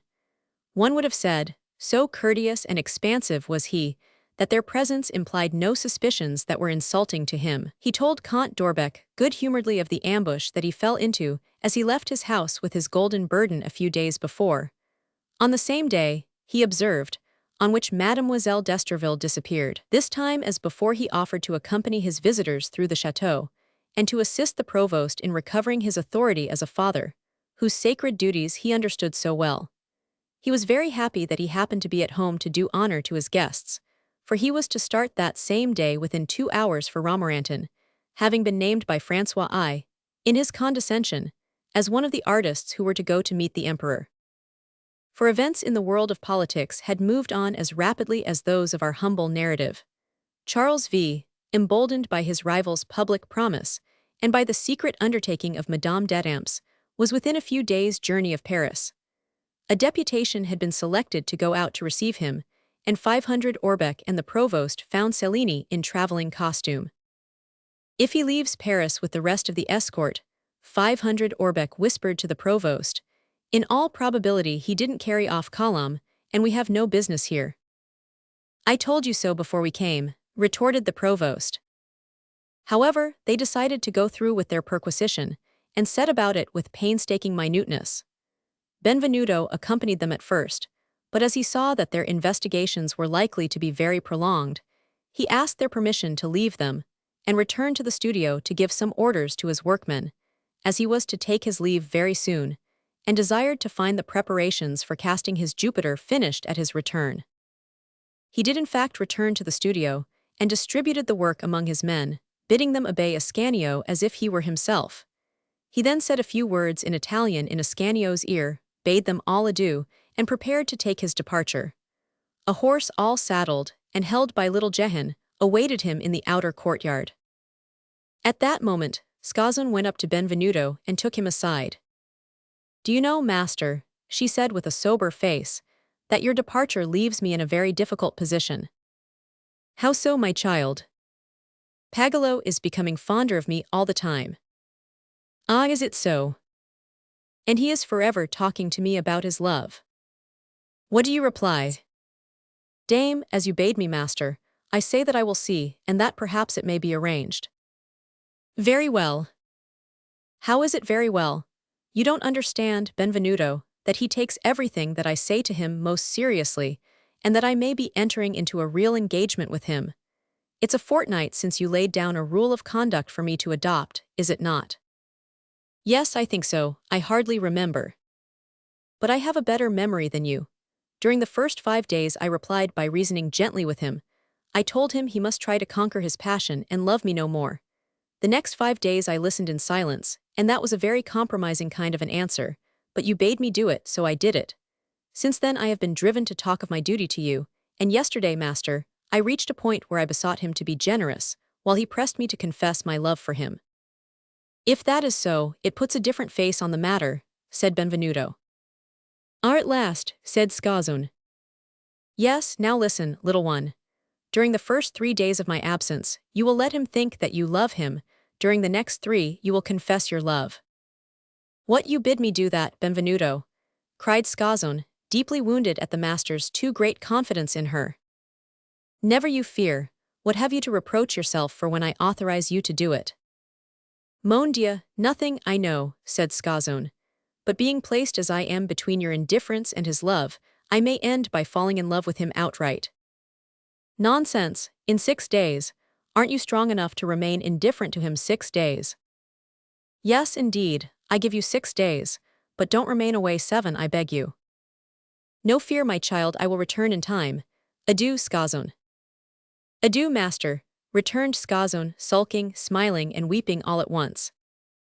While Cellini was giving Catherine these instructions, the provost and 500 Orbeck returned to the studio. When they were left to themselves, with unrestricted freedom of movement, they went about their search in a sort of frenzy. They explored the garrets and cellars, sounded all the walls, moved all the furniture. They detained all the servants they met, and displayed the ardor of creditors with the patience of hunters. 100 times they retraced their steps, examining the same thing again and again, like a sheriff's officer with a writ to serve, and when they had finished they were flushed and excited, but had discovered nothing. Well, messieurs, said Benvenuto, preparing to mount his horse, you found nothing, eh? So much the worse. So much the worse. I understand what a painful thing it must be for sensitive hearts like yours, but notwithstanding my sympathy with your suffering and my desire to assist in your search, I must be gone. If you feel called upon to visit the Grand Nestle in my absence, do not hesitate, but make yourself perfectly at home here. I have given orders that the house be open to you at all times. My only consolation for leaving you in so anxious a frame of mind is the hope that I shall learn upon my return that you have found your daughter, Monsieur le Prévôt, and you your fair fiancé, Monsieur d'Orbeck. Adieu, messieurs. Thereupon he turned to his companions, who were standing in a group at the door, all save Ascanio, who doubtless did not care to stand face to face with his rival. Adieu, my children, he said. If during my absence Monsieur le Prévôt desires to inspect my house a 3rd time, do not forget to receive him as its former master. With that little Jehan threw open the door, and Benvenuto galloped away. You see that we are idiots, my dear fellow, said Count d'Orbeck to the provost. When a man has kidnapped a girl, he doesn't go off to Romorantin with the court. Chapter 6. Charles V at Fontainebleau. It was not without grave doubts and a terrible sinking at the heart that Charles V stepped foot upon French territory, where earth and air were, so to speak, his enemies, whose king he had treated unworthily when he was a prisoner in his hands, and whose dauphin he had perhaps poisoned. He was at least accused of it. Europe anticipated terrible reprisals on the part of François I from the moment that his rival placed himself in his power. But Charles's audacity, great gambler in empires that he was, would not permit him to draw back, and as soon as he had skillfully felt the ground and paved the way, he boldly crossed the Pyrenees. He counted upon finding devoted friends at the French court, and thought that he could safely trust to 3 guarantees: the ambition of Madame d'Etampes, the overweening conceit of the connétable Anne de Montmorency, and the king's chivalrous nature. We have seen how and for what reason the Duchess chose to serve his interests. With the Constable, it was a different matter. The great stumbling block in the way of statesmen of all lands and all periods is the question of alliances. Politics, which, in this matter and many others, is perforce conjectural only, is often mistaken, alas. Like the science of medicine, in studying the symptoms of affinities between peoples, and in risking remedies for their animosities.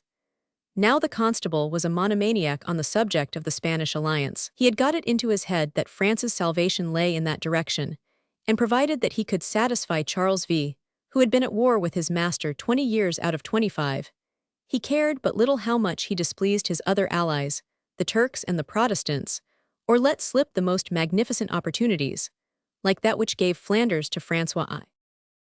The king had blind confidence in Montmorency. In truth, the constable had in the last war against the emperor displayed a hitherto unheard-of resolution, and had checked the enemy's advance. To be sure, he did it at the cost of the ruin of a province, by laying the country waste before him, by devastating a tenth part of France. But what especially impressed the king was his minister's haughty roughness of manner, his inflexible obstinacy, which to a superficial mind might seem cleverness, and unswerving firmness of resolution. The result was that Francois listened to the great suborner of men, as Brantome calls him, with a deference equal to the fear inspired in his inferiors by this terrible reciter of paternosters, who alternated his prayers with hangings. Charles V. could therefore safely rely upon the persevering friendship of the constable. He placed even more reliance upon his rival's generosity. Indeed, Francois I carried magnanimity to an absurd point. "My kingdom," he said, "has no toll house, like a bridge, and I do not sell my hospitality." The astute Charles knew that he could trust the word of the knightly king. Nevertheless, when the emperor was fairly upon French territory, he could not overcome his apprehension and his doubts. He found the king's two sons awaiting him at the frontier, and throughout his journey, they overwhelmed him with attentions and honors. But the crafty monarch shuddered as he thought that all this appearance of cordiality might conceal some deep-laid snare. "I must say that I sleep very ill," he said, "in a foreign country." He brought an anxious, preoccupied face to the fetes which were given him, and, as he advanced farther and farther toward the heart of the country, he became more and more sad and gloomy. Whenever he rode into a city, he would ask himself, amid all the haranguing, as he passed beneath the triumphal arches, if that was the city where he was to be imprisoned. Then he would murmur beneath his breath, "Not this or any other city, but all France is my dungeon. All these assiduous courtiers are my jailers." And each hour as it passed added something to the apprehension of this tiger, who believed himself to be in a cage, and saw bars on all sides. One day, as they were riding along, Charles d'Orleans, a fascinating, frolicsome child, who was in great haste to be amiable and gallant, as a son of France, before dying of the plague like any peasant, leaped lightly to the saddle behind the emperor and threw his arms about his waist, crying gleefully, "Now you are my prisoner." Charles became pale as death and nearly fainted. At Châtellerault, the poor imaginary captive was met by Francois, who welcomed him fraternally, and on the following day presented the whole court to him, the valorous, magnificent nobility, the glory of the country, and the artists and men of letters, the glory of the king. The fetes and merrymakings began in good earnest. The emperor wore a brave face everywhere, but in his heart he was afraid and constantly reproached himself for his imprudence. From time to time, as if to test his liberty, he would go out at daybreak from the chateau where he had lain at night, and he was delighted to see that his movements were not interfered with outside of the honors paid him. But could he be sure that he was not watched from a distance? Sometimes, as if from mere caprice, he changed the itinerary arranged for his journey, to the despair of Francois I, because part of the ceremonial prescribed by him went for naught as a consequence. When he was within 2 days' ride of Paris, he remembered with terror the French king's sojourn at Madrid. For an emperor, the capital would seem to be the most honorable place of detention, and at the same time the surest. He therefore begged the king to escort him at once to Fontainebleau, of which he had heard so much. This overturned all of Francois's plans, but he was too hospitable to allow his disappointment to appear, and at once sent word to the queen and all the ladies to repair to Fontainebleau. The presence of his sister Eleonora, and her confidence in her husband's good faith, allayed the emperor's anxiety to some extent. But, although reassured for the moment, Charles V was never able to feel at his ease while he was within the dominions of the King of France. Francois was the mirror of the past, Charles the type of the future. The sovereign of modern times never rightly understood the hero of the Middle Ages. It was impossible that there should be any real sympathy between the last of the chevaliers and the first of the diplomatists. It is true Louis I might, strictly speaking, lay claim to this latter title, but in our opinion Louis I was not so much the scheming diplomatist as the grasping miser. On the day of the emperor's arrival, there was a hunting party in the forest of Fontainebleau. Hunting was a favorite pastime of Francois, it was not much better than a terrible bore to Charles V. Nevertheless, he seized with avidity this further opportunity to see if he was not a prisoner. He let the hunt pass, took a by-road, and rode about at random until he was lost. But when he found that he was entirely alone in the middle of the forest, as free as the air that blew through the branches, or as the birds that flew through the air, he was almost wholly reassured, and began to recover his good humor in some measure. And yet the anxious expression returned to his face when, upon his making his appearance at the rendezvous, Francois came to him, flushed with the excitement of the chase, and still holding in his hand the bleeding boar spear. The warrior of Marignano and Pavia was much in evidence in the king's pleasures. "Come, my dear brother, let us enjoy ourselves," said Francois, passing his arm through Charles's in a friendly way, when they had both alighted at the palace gate, and leading him to the Galerie de Diane, resplendent with the paintings of Rosso and Primatixio. "Vridia, you are as thoughtful as I was at Madrid, but you will agree, my dear brother, that I had some reason for being so, for I was your prisoner while you are my guest. You are free, you are on the eve of a triumph. Rejoice therefore with us, if not because of the fêtes, which are doubtless beneath the notice of a great politician like yourself, at least in the thought that you are on your way to humble all those beer-drinking Flemings who presume to talk of renewing the communes. Or, better still, forget the rebels, and think only of enjoying yourself with friends. Does not my court impress you pleasantly?" "It is superb, my brother," said Charles, "and I envy you.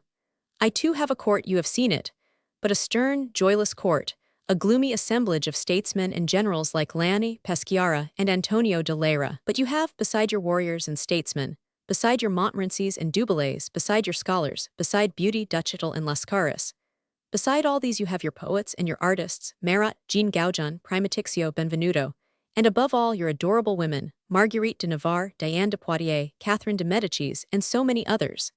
And verily I begin to believe, my dear brother, that I would willingly exchange my gold mines for your flower-strewn fields." "Ah, but you have not yet seen the fairest of all these lovely flowers," said Francois naively to Eleonora's brother. "No, and I am dying with longing to see that marvelous pearl of loveliness," said the emperor, who understood that the king alluded to Madame d'Etampes. "But even now, I think that it is well said that yours is the fairest realm on earth, my brother. But you have the fairest countship, Flanders, the fairest duchy, Milan." "You refused the first last month," said the emperor, smiling, "and I thank you for so doing, but you covet the other, do you not?" he added with a sigh.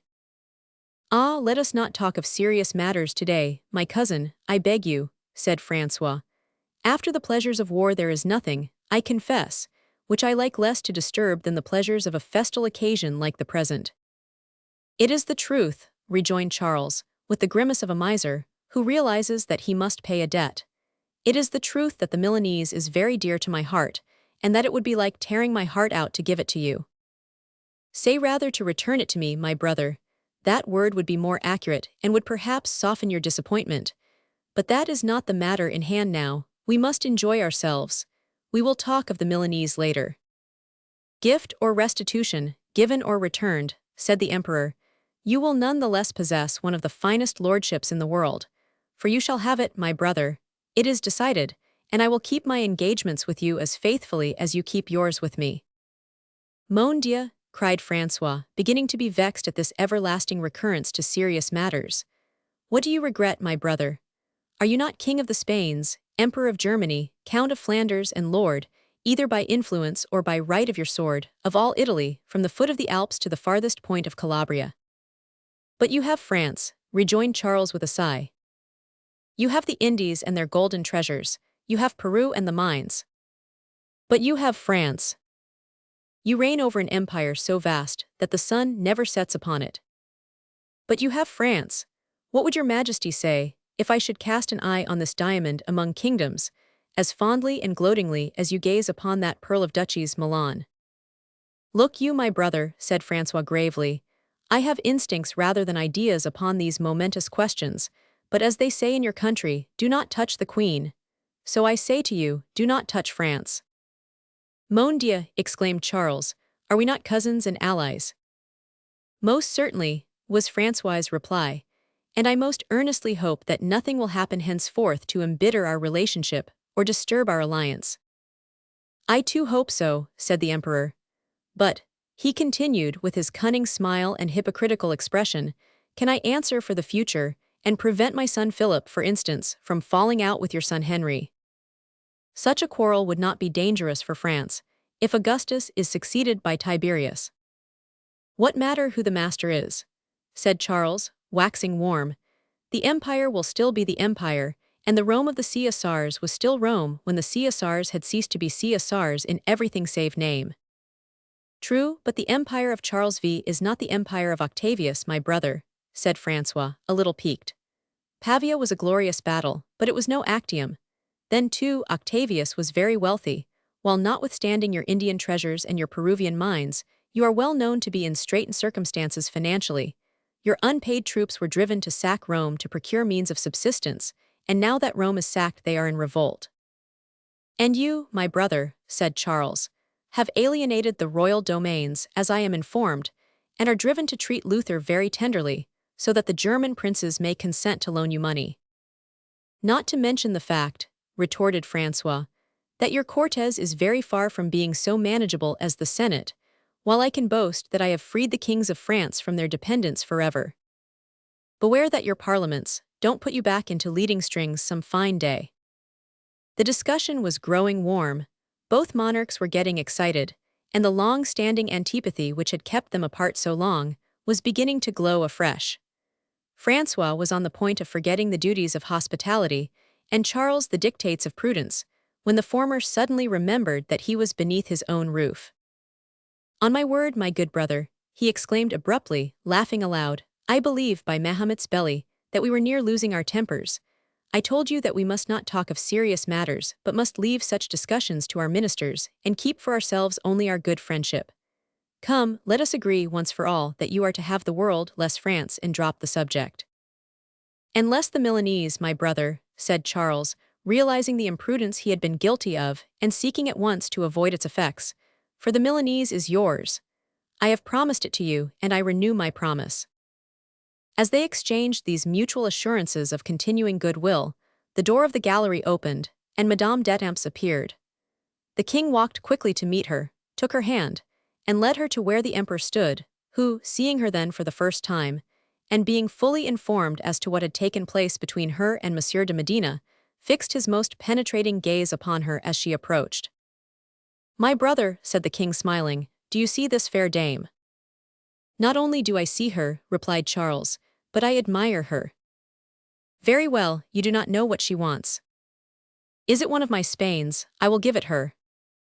No, no, brother, not that. What then? She wants me to detain you at Paris, until you have destroyed the Treaty of Madrid, and confirmed by acts the promise you have given me. If the advice is good, you should follow it, rejoined the emperor, bowing low before the duchess, as much to hide the sudden pallor which these words caused to overspread his face, as to perform an act of courtesy. He had no time to say more, nor could Francois see the effect produced by the words he had laughingly let fall, and which Charles was quite ready to take seriously, for the door opened again, and the whole court poured into the gallery. During the half-hour preceding dinner, when this clever, cultivated, corrupt throng was assembled in the salons of the palace, the scene we described apropos of the reception at the Louvre was reenacted in all its essential details. There were the same men and the same women, the same courtiers and the same valets. Loving and malevolent glances were exchanged as usual, and sarcastic remarks and gallant speeches were indulged in with the customary freedom. Charles V, spying Anne de Montmorency, whom he with good reason deemed to be his surest ally, went to him, and talked in a corner with him and the Duke of Medina, his ambassador. I will sign whatever you choose, constable, said the emperor, who knew the old campaigner's loyalty. Prepare a deed of cession of the Duchy of Milan, and by St. James, though it be one of the brightest jewels of my crown, I will sign an absolute surrender of it to you. A deed, cried the constable, hotly putting aside the suggestion of a precaution which implied distrust. A deed, sire. What is your majesty's meaning? No deed, sire, no deed. Your word, nothing more. Does your majesty think that we shall have less confidence in you than you had in us, when you came to France with no written document to rely upon? You will do as you should do, Monsieur de Montmorency, rejoined the emperor, giving him his hand. You will do what you should do. The constable walked away. Poor dupe, exclaimed the emperor. He plays at politics, Medina, as moles dig their holes blindly. But the king, sire, queried Medina. The king is too proud of his own grandeur of soul not to be sure of ours. He will foolishly let us go, Medina, and we will prudently let him wait. To make him wait, my lord, is not to break my promise, but to postpone its fulfillment, that is all. But Madame d'Adamps, suggested Medina. As to her we shall see, said the emperor, moving up and down a magnificent ring with a superb diamond, which he wore on his left thumb. Ah, I must have a long interview with her. While these words were rapidly exchanged in low tones between the emperor and his minister, the duchess was mercilessly making sport of Marmagny, apropos of his nocturnal exploits, all in presence of Monsieur d'Estreville. Can it be of your people, Monsieur de Marmagny, she was saying, that Benvenuto tells every comer this extraordinary story?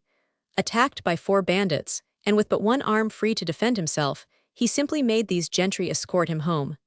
Were you one of these gentlemanly bravos, Viscount? Madame, replied poor Marmagny in confusion, it did not take place precisely in that way, and Benvenuto tells the story too favorably for himself. Yes, yes, I doubt not that he embroiders it a little, and adds a few details by way of ornament, but the main fact is true, Viscount, the main fact is true, and in such matters the main fact is everything. Madame, returned Marmagny, I promise you that I will have my revenge, and I shall be more fortunate next time. Pardon, Viscount, pardon, it's not a question of revenge but of beginning another game. Cellini, I should say, has won the first 2 bouts. Yes, thanks to my absence, muttered Marmagny with increasing embarrassment, because my men took advantage of my not being there to run away, the miserable villains. Oh, said the provost, I advise you, Marmagny, to admit that you are beaten in that direction. You have no luck with Cellini. In that case it seems to me that we may console each other, my dear provost, retorted Marmagny, for if we add known facts to the mysterious rumors which are in circulation, the capture of the Grand Nestle to the reported disappearance of one of its fair inmates, Cellini would seem not to have brought you luck either, Monsieur d'Estreville. To be sure, he is said to be actively interested in the fortunes of your family, if not in your own, my dear provost. Monsieur de Marmagny, cried the provost fiercely, in a furious rage to learn that his paternal infelicity was beginning to be noised abroad. Monsieur de Marmagny, you will explain to me later what you mean by your words. Ah, messieurs, messieurs, exclaimed the duchess, do not forget, I beg you, that I am here. You are both in the wrong. Monsieur le Prévôt, it is not for those who know so little about seeking to ridicule those who know so little about finding. Monsieur de Marmagny, in the hour of defeat we must unite against the common enemy, and not afford him the additional satisfaction of seeing the vanquished slashing at one another's throats. They are going to the Salamander. Your hand, Monsieur de Marmagny. Ah well, since it seems that men, for all their strength, avail nothing against Cellini, we will see if a woman's wiles will find him equally invincible. I have always thought that allies were simply in the way, and have always loved to make war alone. The risk is greater, I know, but at least the honors of victory are not to be shared with anyone. The impertinent varlet, exclaimed Marmagny, see how familiarly he is talking to our great king. Would not one say he was nobly born, whereas he is not but a mere stone-cutter? What's that you say, Viscount? Why, he is a nobleman, and of the most venerable nobility, said the duchess with a laugh. Do you know of many among our oldest families who descend from a lieutenant of Julius Caesar, and who have the 3 fleur-de-lis and the lambeau of the house of Anjou in their crest? T is not the king who honors the sculptor by speaking to him, messieurs, as you see. The sculptor, on the other hand, confers honor upon the king by condescending to address him. François I and Cellini were in fact conversing at that moment, with the familiarity to which the great ones of earth had accustomed the chosen artist of heaven. Well, Benvenuto, the king was saying, how do we come on with our Jupiter? I am preparing to cast it, sire. And when will that great work be performed? Immediately upon my return to Paris, sire. Take our best foundrymen, Cellini, and omit nothing to make the operation successful. If you need money, you know that I am ready. I know that you are the greatest, the noblest, and the most generous king on earth, sire, replied Benvenuto. But thanks to the salary which your majesty orders paid to me, I am rich. As to the operation concerning which you are somewhat anxious, sire, I will, with your gracious permission, rely upon my own resources to prepare and execute it. I distrust all your French foundrymen, not that they are unskillful, but because I am afraid that their national pride will make them disinclined to place their skill at the service of an artist from beyond the Alps.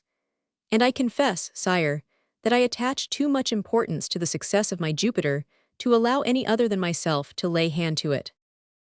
"Bravo, Cellini, bravo," cried the king, spoken like a true artist. "Moreover," added Benvenuto, "I wish to be entitled to remind your majesty of the promise you made me." "That is right, my trusty friend. If we are content with it, we are to grant you a boon. We have not forgotten. Indeed, if we should forget, we bound ourselves in the presence of witnesses. Is it not so, Montmorency and Poyet? Our constable and our chancellor will remind us of our plighted word." "Ah, your majesty cannot conceive how precious that word has become to me since the day it was given." "Very well, it shall be kept, monsieur, but the doors are open. To table, messieurs, to table." Francois thereupon joined the emperor, and the two together walked at the head of the procession formed by the illustrious guests. Both wings of the folding doors being thrown open, the two sovereigns entered side by side and took places facing each other, Charles between Eleonora and Madame d'Etampes, Francois between Catherine de Médicis and Marguerite de Navarre. The banquet was exquisite and the guests in the best of spirits. Francois was in his element and enjoyed himself in kingly fashion, but laughed like a serf at all the tales told him by Marguerite de Navarre. Charles overwhelmed Madame d'Etampes with compliments and attentions. The others talked of art and politics, and so the time passed. At dessert, as was customary, the pages brought water for the guests to wash their hands. Thereupon Madame d'Etampes took the ewer and basin intended for Charles from the hands of the servitor, while Marguerite did the same for Francois, poured water from the ewer into the basin, and kneeling upon one knee, according to the Spanish etiquette, presented the basin to the emperor.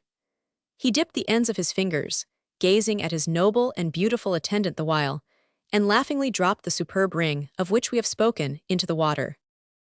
"Your Majesty is losing your ring," said Anne, dipping her own taper fingers into the water and daintily picking up the jewel, which she handed to the emperor. "Keep the ring, madame," the emperor replied in a low voice. "The hands in which it now is are too noble and too beautiful for me to take it from them again. It is to bind the bargain for the Duchy of Milan," he added, in a still lower tone. The Duchess smiled and said no more. The pebble had fallen at her feet, but the pebble was worth 1,000,000. As they returned from the salle à manger to the salon, and passed thence to the ballroom, Madame d'Etampes stopped Benvenuto, who was brought near to her by the press. "Messer Cellini," said she, handing him the ring which constituted a pledge of the alliance between the emperor and herself, "here is a diamond which you will hand, if you please, to your pupil Ascanio for the crown of my lily. It is the dewdrop I promised him." "And it has fallen from Aurora's fingers in very truth, madame," rejoined the artist with a mocking smile and affected gallantry. He glanced at the ring, and started back in surprise, for he recognized the diamond he had long ago set for Pope Clement Roman VII, and had himself carried to the sublime emperor on the sovereign pontiff's behalf. To induce Charles to divest himself of such a priceless jewel, especially in favor of a woman, there must necessarily be some secret understanding, some occult treaty, between himself and the recipient. While Charles continues to pass his days and nights at Fontainebleau, in the alternations of distrust and confidence we have endeavored to describe, while he schemes, intrigues, burrows underground, promises, retracts and promises anew, let us cast a glance upon the Grand Nestle, and see if anything of interest is occurring among those of its occupants who have remained there. Chapter 7. The Ghostly Monk. The whole colony was in a state of intense excitement. The ghost of the monk, the unsubstantial guest of the convent, upon the ruins of which Amory's palace was built, had returned within 3 or 4 days. Dame Perrine had seen him walking around at night in the gardens of the Grand Nestle, clad in his long white frock, and treading so lightly that he left no footprints on the ground, and made no noise. How happened it that Dame Perrine, whose domicile was the Petit Nestle, had seen the ghostly visitor walking in the garden of the Grand Nestle at 3 o'clock in the morning? We cannot tell except by committing a very grave indiscretion, but we are historians first of all, and our readers are entitled to know the most secret details of the lives of the characters we have brought upon the stage, especially when those details are calculated to throw a bright light upon the sequel of our narrative. Dame Perrine, by virtue of Colombe's disappearance, by the retirement of Pulchery, for whose presence there was no further pretext, and by the departure of the provost, was left absolute mistress of the Petit Nestle, for the gardener Raimbault and his assistants were, for economical reasons, engaged in Messer d'Estreville's service during the day only. Dame Perrine found herself, therefore, queen of the Petit Nestle, but at the same time a solitary queen, so that she nearly died of ennui during the day and of fear at night.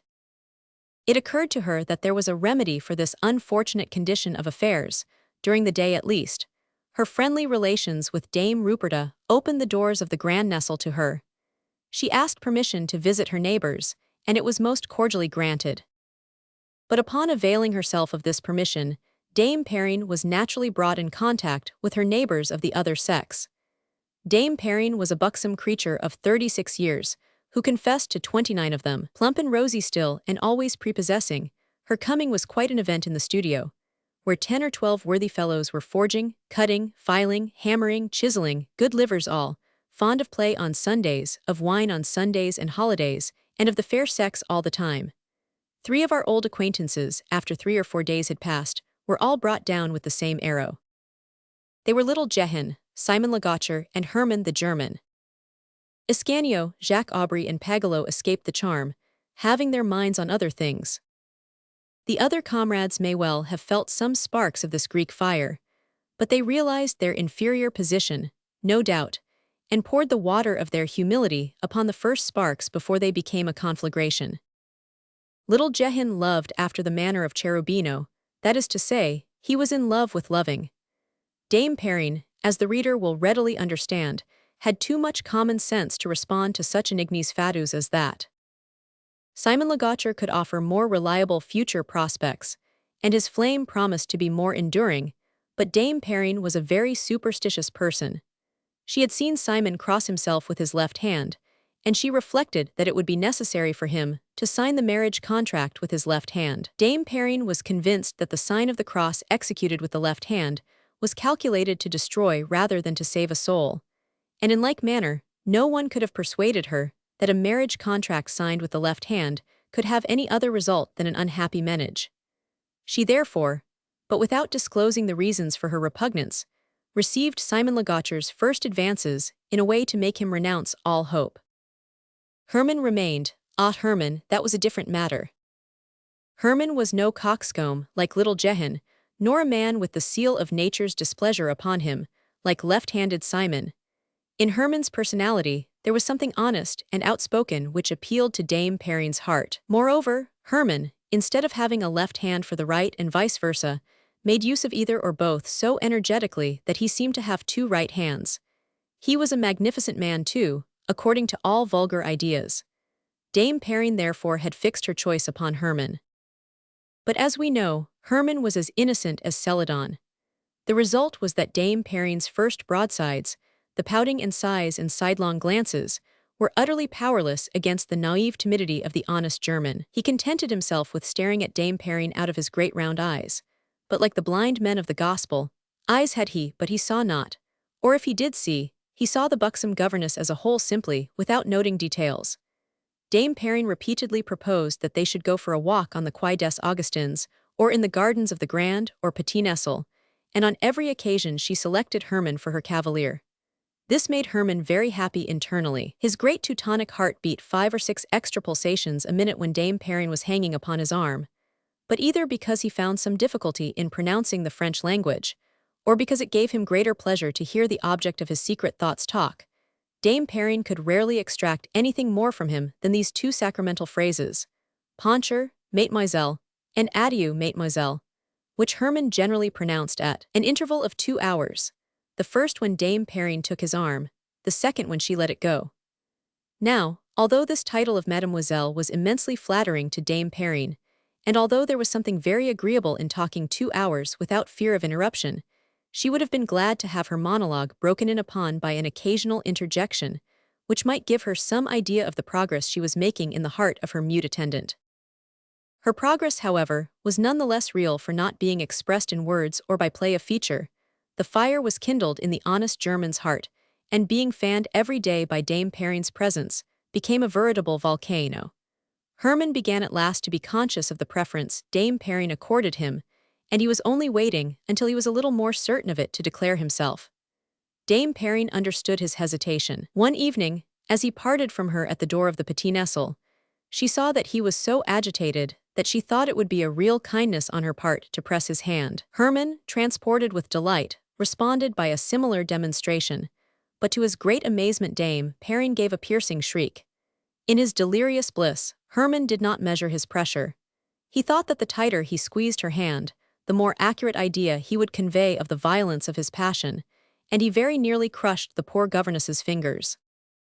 Herman was thunderstruck by her shriek, but Dame Perrine, fearing to discourage him just as he had summoned up courage to make his first advance, forced herself to smile, and said, as she separated her fingers, which were almost glued together for the moment, "It's nothing, nothing, dear Monsieur Herman.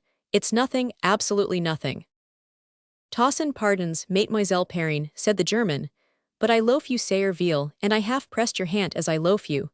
Tausend pardons." "There's no need, Monsieur Herman, there's no need.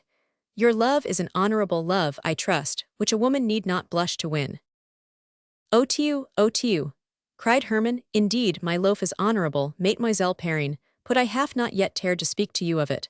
But since die wort half escaped me, I loaf you, I loaf you, I loaf you sayer veal, Mademoiselle Perrine." "And I, Monsieur Herman," said Dame Perrine mincingly, "think I can say, for I believe you to be a gallant youth, incapable of compromising a poor woman that, mon Dieu, how shall I say it?" "Oh say it," cried Herman. "Well it is wrong of me to confess it." Neen, it is not wrong, say it, say it." "Very well, I confess that I am not indifferent to your passion." "Sacrament," cried the German, beside himself with joy. Now one evening when, after a promenade, the Juliet of the Petit Nestle had escorted her Romeo to the door of the Grand Nestle, she espied as she was returning alone through the garden door, the white spectre we have mentioned, which, in the opinion of the worthy governess, could be no other than that of the monk. It is needless to say that Dame Perrine entered the house half dead with fear, and barricaded herself in her room. The next morning the whole studio was acquainted with the story of the nocturnal apparition. Dame Perrine, however, contented herself with relating the simple fact without going into details. The ghostly monk had appeared, that was the whole of it. It was useless to question her, for she would say nothing more. All that day the ghostly monk was the engrossing subject of conversation at the Grand Nestle. Some believed in the appearance of the phantom, others laughed at it. It was noticed that Ascanio was the leader of the skeptics, the others being Little Jehan, Simon Legaucher, and Jacques Aubry. The faction of the believers included Dame Ruperta, Scazon, Pagelot, and Herman. In the evening, they all assembled in the second courtyard of the Petit Nestle. Dame Perrine, when questioned in the morning as to the origin of the legend of the ghostly monk, requested that she might have the day to refresh her memory, and when night came, she announced that she was ready to relate the awful story. Dame Perrine was as knowing in the matter of stage effects as a modern dramatist, and she knew that a ghost story loses all its effect if told in the sunlight, while on the other hand, that effect is doubled if it is told in the dark. Her audience consisted of Herman, who sat at her right, Dame Ruperta, who sat at her left, Pagelot and Scazon, who sat side by side, and Jacques Aubry, who lay on the grass between his two friends, Little Jehan and Simon Legaucher. Ascanio had declared that he held such old women's tales in utter contempt, and would not even listen to them. "Aunt Zo, Mademoiselle Perrine," said Herman after a moment of silence, while each one arranged his posture so as to listen at ease. "Aunt Zo, you are going to tell us the story of the monk's ghost." "Yes," said Dame Perrine. "Yes, but I ought to warn you that it's a terrible story, and perhaps not a very comfortable one to listen to at this hour. But as we are all devout persons, although there may be some skeptics among us on the subject of ghosts, and as Monsieur Herman is strong enough to put Satan himself to flight if he should make his appearance, I will venture to tell you the story." Pardon, Mademoiselle Perrine, put if Satan comes I must tell you not to count on me. I will fight mit men, ja, all you choose, put not mit der Teufel." "Never mind, I will fight him if he comes, Dame Perrine," said Jacques Aubry. "Go on and don't be afraid." "Is there a charcoal burner in your story, Mademoiselle Perrine?" queried Herman. "A charcoal burner, no, Monsieur Herman." "All right, it's all the same." "Why a charcoal burner?" "Because in all the German stories there is a charcoal burner. But never mind, it must be a fine story all the same. Go on, Mademoiselle Perrine.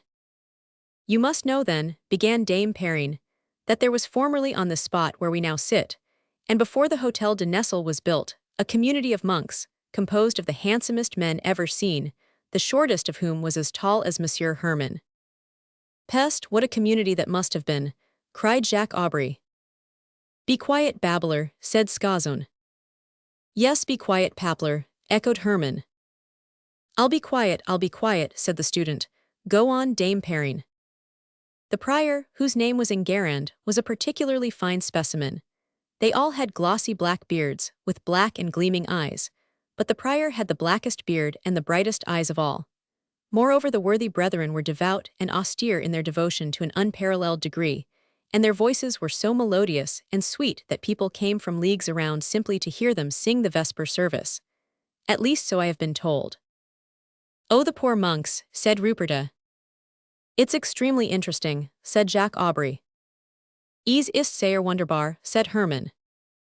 One day, pursued Dame Perrine, flattered by the marks of appreciation evoked by her narrative, a handsome young man was brought before the prior, who requested to be admitted to the convent as a novice. He had no beard as yet, but he had large eyes as black as ebony and long dark hair with a glossy shimmer like jet, so that he was admitted without hesitation.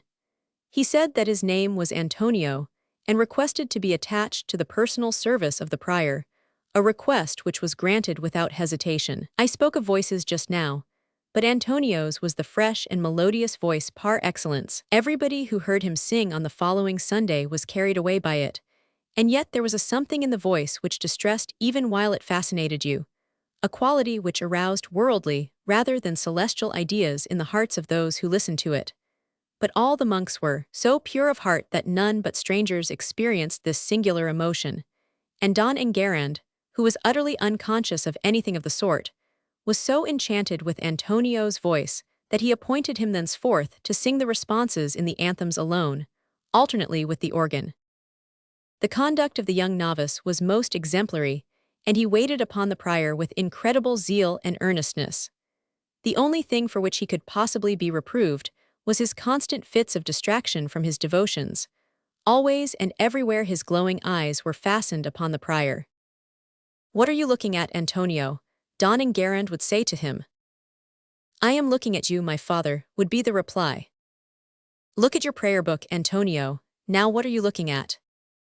You, my father. Antonio, look at the image of the Virgin. What are you looking at now? You, my father. Antonio, look at the crucifix which we adore. Don Enguerrand began to notice, after a time, upon searching his conscience, that since Antonio's reception into the community, he had been more troubled than formerly by evil thoughts. Never before had he sinned more than 7 times a day, which, as we all know, is the reckoning of the saints. Sometimes even he had examined his conduct for the day without being able to find more than 5 or 6 sins, an extraordinary thing. But now the total of his daily peccadillos mounted as high as 10, 12, or even 15. He would try to make up for it on the following day. He would pray and fast and scourge himself, would the worthy man. Ah, but the farther he went, the greater became the reckoning, until at last it reached a full score. Poor Don Enguerrand knew not which way to turn.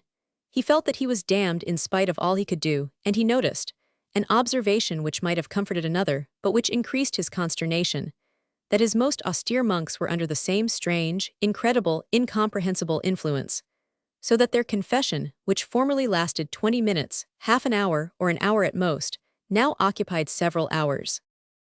About this time, an occurrence which had been creating a great stir in the province for a month past at last became known at the convent. The lord of a castle nearby had lost his daughter Antonia. Antonia had disappeared one fine evening exactly as my poor Colum has disappeared. But there is this difference. I am sure that Colum is an angel, while it seems that Antonia was possessed of the devil. The poor father had sought the fugitive high and low, just as Monsieur le Prévôt has sought Colum. Only the convent remained to be visited, and as he knew that the evil spirit, the better to elude search, sometimes conceals himself in monasteries, he sent his chaplain to Don Enguerrand to ask permission to make search in his.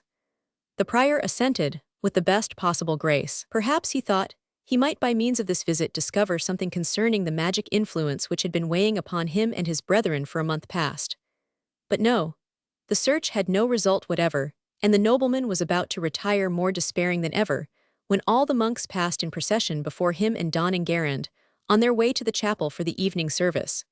He looked at them mechanically, one after another, until the last one passed, when he cried out, "God in heaven, that is Antonia, that is my daughter."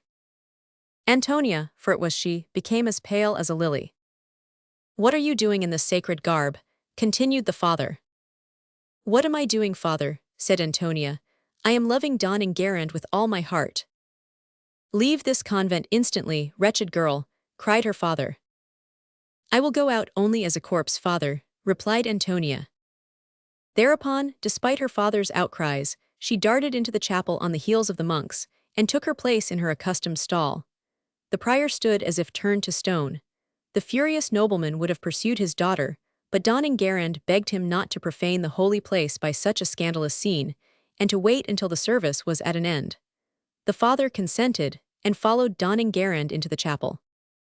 The anthem was about to be chanted, and the majestic prelude upon the organ was like the voice of God. A wonderfully beautiful strain, but instinct with bitter irony, and awful to bear, responded to the sublime tones of the instrument. It was Antonia's voice, and every listening heart shuddered. The organ took up the chant, calm, grave, impressive, and seemed as if it were seeking to drown with its divine magnificence the bitter strains which insulted it from the stalls. Again, as if in acceptance of the challenge, Antonia's voice arose more wildly despairing, more impious than before. Everybody awaited in speechless dismay the result of this awful dialogue, this alternation of blasphemy and prayer, this strange conflict between God and Satan, and it was amid the most intense and agonizing silence that the celestial music burst forth like a peal of thunder, when the blasphemous strain died away, and poured out upon the heads of the listeners, all, bowed save one, the torrents of its wrath. It was something like the dread voice which the guilty will hear on the judgment day. Antonia tried to keep up the contest, but her song this time was nothing more than a shrill, heartrending cry, like the laugh fit the damned, and she fell pale and stiff upon the pavement of the chapel. When they raised her, she was dead. "Jesus Maria," cried Dame Ruperta. "Poor Antonia," said Herman innocently. "Little fool," muttered Jacques Aubry. The others kept silence. So great was the impression produced even upon the skeptics by Dame Perrine's narrative, but Skazon wiped away a tear, and Pagello crossed himself. "When the prior," resumed Dame Perrine, "saw the devil's messenger thus crushed by the wrath of God, he believed, poor dear man, that he was forever delivered from the snares of the tempter. But he reckoned without his host, a very appropriate expression, as he had been so imprudent as to extend his hospitality to one possessed of the devil. On the following night, just after he had dropped off to sleep, he was awakened by the clanking of chains. He opened his eyes, instinctively turned them toward the door, and saw that it swung open unaided, and at the same time a phantom clad in the white robe of a novice drew near the bed, took him by the arm, and cried, 'I am Antonia. Antonia, who loves thee? And God has given me full power over thee because thou hast sinned, in thought if not in act.' And every night at midnight the terrible apparition returned, implacably true to its word, until at last Don and Gerand made a pilgrimage to the Holy Land, and died, by the special favor of God, just as he knelt before the Holy Sepulchre. But Antonia was not satisfied. She fell back upon all the monks in general, and as there were very few who had not sinned as deeply as the poor prior, she visited them all one after another during the night, roughly awaking them, and crying in an awe-inspiring voice, 'I am Antonia, who loves thee.' Hence the name of the ghostly monk. When you are walking through the streets at night, and a figure with a gray or white hood dogs your steps, hasten home. It is the ghostly monk in quest of prey. When the convent was demolished to make room for the chateau, they hoped to be rid of the spectre, but it seems that he is fond of the spot. At various times he has reappeared. And now, God forgive us our sins, the unhappy wretch has appeared again. May God preserve us from his wicked designs." "Amen," said Dame Ruperta, crossing herself. "Amen," said Herman with a shudder. "Amen," said Jacques Aubry, laughing. And each of the others repeated the word, with an inflection corresponding to the impression produced upon him. Chapter 8. What one sees at night from the top of a poplars. On the following day, which was that on which the whole court was to return from Fontainebleau. It was Dame Ruperta's turn to announce to the same auditory that she had a momentous revelation to make. As may be imagined, after such an interesting announcement, the whole party assembled once more in the same spot at the same hour. They were entirely at their ease, because Benvenuto had written to Ascanio that he should stay behind for 2 or 3 days to prepare the hall where his Jupiter was to be displayed, which Jupiter was to be cast immediately upon his return. The provost had simply made his appearance at the Hôtel de Nesle to ask if there was any news of Colombe, but upon being informed by Dame Perrine that everything was in statu quo, he at once returned to the Chatelet. The occupants of the Grand and Petit Nesle enjoyed entire freedom of action, therefore, both masters being absent. In the ease of Jacques Aubry, although he was to have met Gervais that evening, curiosity carried the day over love, or rather he hoped that Dame Ruperta would be less diffuse than Dame Perrine, and that she would have finished so early that he might hear her story and still keep his appointment. This is what Ruperta had to tell. Dame Perrine's narrative ran in her head all night long, and from the moment that she entered her bedroom, she trembled in every limb lest Antonia's spirit should pay her a visit, notwithstanding the blessed relics which hung about her bed. She barricaded her door, but that was a very inadequate precaution. The old servant was too well versed in the ways of phantoms not to be aware that they know nothing of closed doors.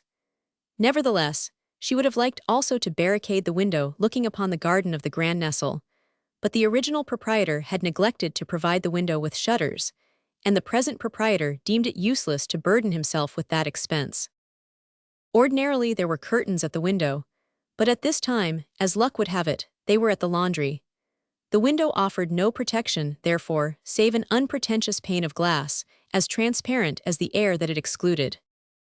On entering the room, Ruperta looked under the bed, felt in all the drawers and closets, and did not leave a single corner uninspected. She knew that the devil occupies but little space when he draws in his tail and claws and horns, and that Asmodeus was corked up in a bottle for nobody knows how many years. The room was entirely untenanted, and there was not the slightest trace of the ghostly monk. Ruperta went to bed therefore somewhat more at ease, but she left her lamp burning nonetheless. She was no sooner in bed than she looked toward the window, and saw outside the window a gigantic figure, whose outlines were just discernible in the darkness, and which intercepted the light of the stars. The moon was invisible as it was in its last quarter. Good Ruperta shivered with fear. She was on the point of crying out or knocking, when she remembered the colossal statue of Mars which reared its head before her window. She immediately looked again in that direction, and recognized perfectly all the outlines of the god of war. This reassured Ruperta for the moment, and she determined positively to go to sleep. But sleep, the poor man's treasure so often coveted by the rich, is at no man's orders. At night God opens heaven's gates for him, and the capricious rascal visits whom he pleases, turning aside disdainfully from him who calls, and knocking at their doors who least expect him. Ruperta invoked him long before he paid heed to her. At last, toward midnight, fatigue won the day. Little by little, the good woman's faculties became confused, her thoughts, which were in general but ill-connected, broke the imperceptible thread which held them, and scattered like the beads of a rosary. Her heart alone, distraught by fear, was still awake. At last it too fell fast asleep, and all was said. The lamp alone kept vigil. But like all things of earth, the lamp found rest 2 hours after Ruperta had closed her eyes in the sleep of the just. Upon the pretext that it had no oil to burn, it began to grow dim, sputtered, blazed up for an instant, and then died. Just at that time Ruperta had a fearful dream. She dreamed that, as she was returning home from visiting Perrine, the ghostly monk pursued her. But happily, against all precedents of those who dream, Ruperta to her joy found that she had the legs of 15 years, and fled so swiftly that the ghostly monk, although he seemed to glide and not to run over the ground, only arrived in time to have the door slammed in his face. Ruperta thought, still dreaming, that she heard him snarl and pound upon the door, but as may be imagined, she was in no haste to let him in. She lit her lamp, ran up the stairs 4 at a time, jumped into bed, and put out the light. But just as she put out the light, she saw the monk's head outside her window. He had crawled up the wall like a lizard, and was trying to come through the glass.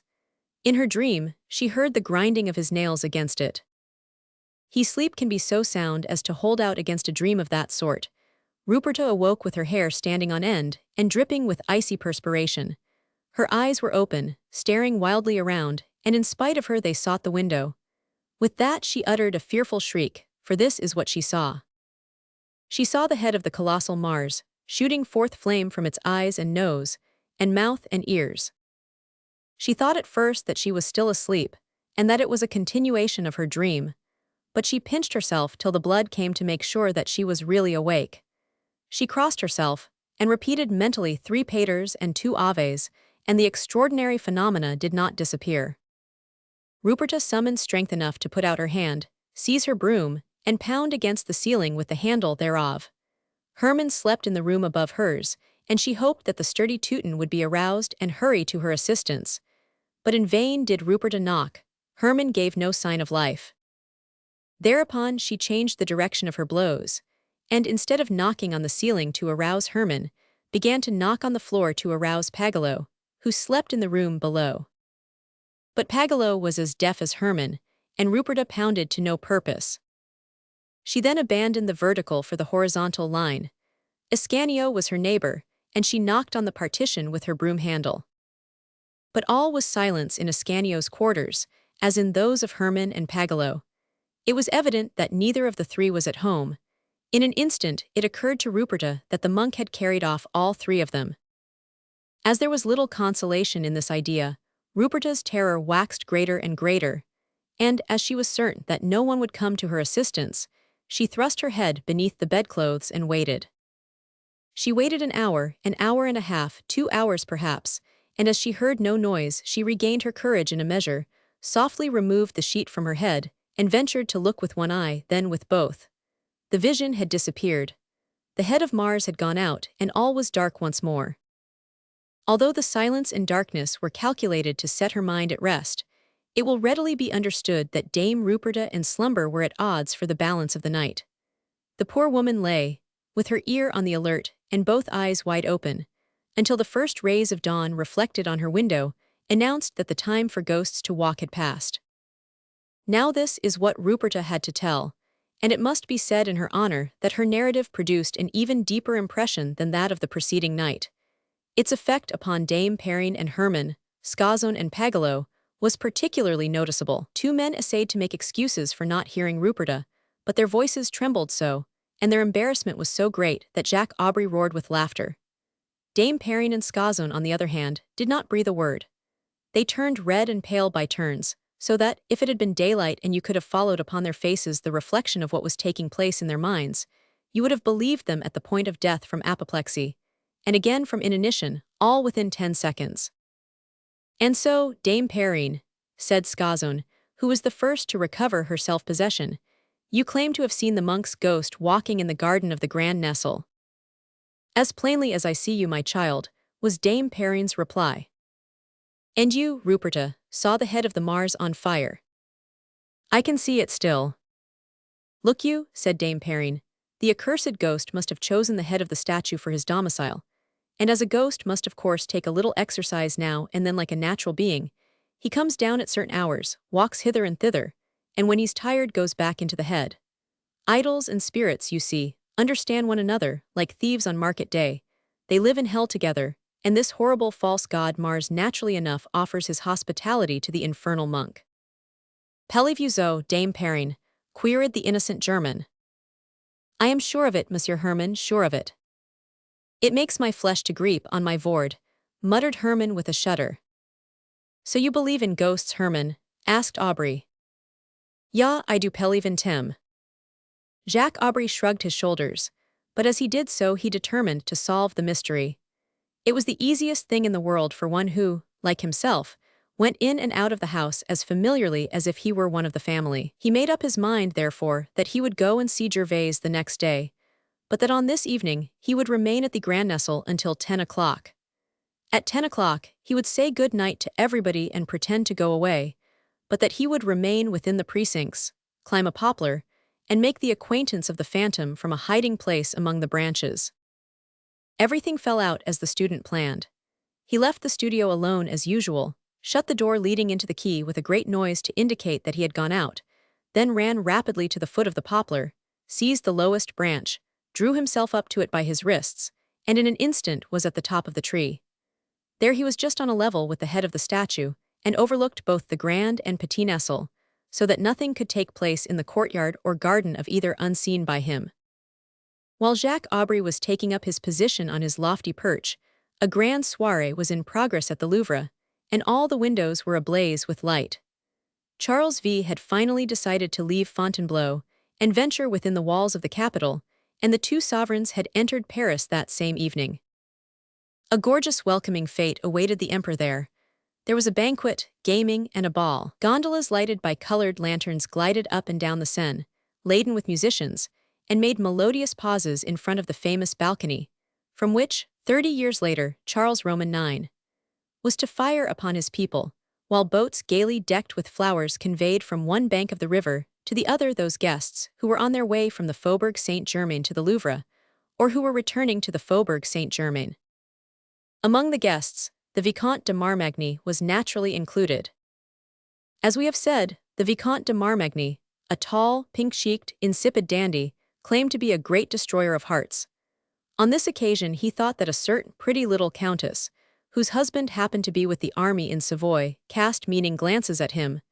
Thereupon he danced with her, and fancied that her hand was not insensible to the pressure he ventured to bestow upon it. And so, when he saw the fair object of his thoughts leave the ballroom, he imagined, from the glance she gave him as she departed, that, like Galatea, she was flying toward the willows in the hope of being pursued. Marmagny therefore set out in pursuit, and as she lived in the vicinity of Rue Hautefeuille, his course lay from the Louvre to the Tour de Nesle, and thence along the quay, and through Rue des Grands Augustins to Rue Saint-Andre. He was walking along the quay when he heard steps behind him. It was about 1 o'clock in the morning. The moon, as we have said, was entering her last quarter, so that the night was quite dark. Among the rare moral qualities with which nature had endowed Marmagny, courage did not hold a prominent position.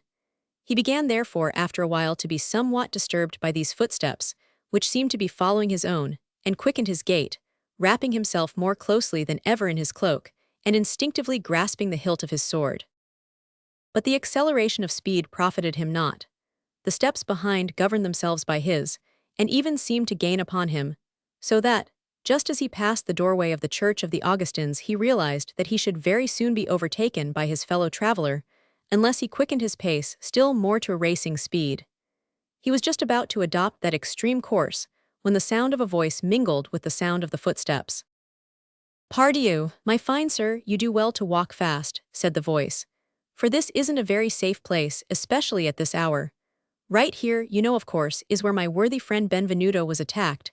Benvenuto, the sublime artist, who is at Fontainebleau at this moment, and has no suspicion of what is going on under his roof. But as we are going in the same direction apparently, we can walk along together, and if we meet any cutthroats they will look twice before they attack us. I offer you therefore the safeguard of my companionship, if you will give me the honor of yours." At the first word our student uttered, Marmagny knew that it was the voice of one who wished him no ill, and at the name of Benvenuto, he remembered and recognized the garrulous law student, who had on a previous occasion given him so much useful information concerning the interior of the Grand Nesle. He at once halted and waited for Master Jacques Aubry to come up, for his society would be of advantage to him in two ways. In the first place, he would serve as a sort of bodyguard, and might in the meanwhile give him some fresh information concerning his enemy, which his hatred would enable him to turn to advantage. He therefore welcomed the student with his most agreeable manner. "Good evening, my young friend," he said, in reply to the familiar harangue addressed to him by Jacques Aubry in the darkness. "What were you saying of our good Benvenuto, whom I hope to meet at the Louvre, but who has remained at Fontainebleau like the fox that he is?" "Well, by my soul, here's luck," cried Jacques Aubry. "What is it you, my dear Vicomte, do you forgot to tell me your name, or I forgot to remember it? You come from the Louvre. Was it very lovely, very lively, with love-making galore? We are in good luck, my gentleman, aren't we? Oh, you heartbreaker." "Faith," said Marmagny with a simper, "you're a sorcerer, my dear fellow. Yes, I come from the Louvre, where the king said some very gracious things to me, and where I should still he if a certain fascinating little countess had not signified to me that she preferred a solitude due to all that crush. But whence come you?" Whence come I? Rejoined Aubrey with a hearty laugh. Faith, you remind me, poor Benvenuto, on my word he doesn't deserve it. Pray, what has happened to our dear friend? In the first place, you must know that I come from the Grand Nestle, where I have passed 2 hours clinging to the branch of a tree like any parrot. The devil, that was no very comfortable position. Never mind, never mind. I don't regret the cramp I got there, for I saw things, my friend, I saw things. Why, simply in thinking of them I suffocate with laughter. As he spoke, Jacques Aubrey did laugh, so joyously and frankly that, although Marmagny had as yet no idea what he was laughing at, he could not forbear joining in the chorus. But his ignorance of the cause of the student's amusement naturally made him the first to cease. Now, my young friend, that I have been drawn on by your hilarity to laugh in confidence, said Marmagny, may I not know what wonderful things they were to amuse you so? You know that I am one of Benvenuto's faithful friends, although I have never met you at his house, as my occupation leaves me very little time to devote to society, and that little I prefer to devote to my mistresses rather than my friends, I confess. But it is none the less true that whatever affects him affects me. Dear Benvenuto, tell me what is going on at the Grand Nestle in his absence. That interests me more than I can explain to you. What is going on? Said Aubrey. No, that's a secret. A secret to me, said Marmagny.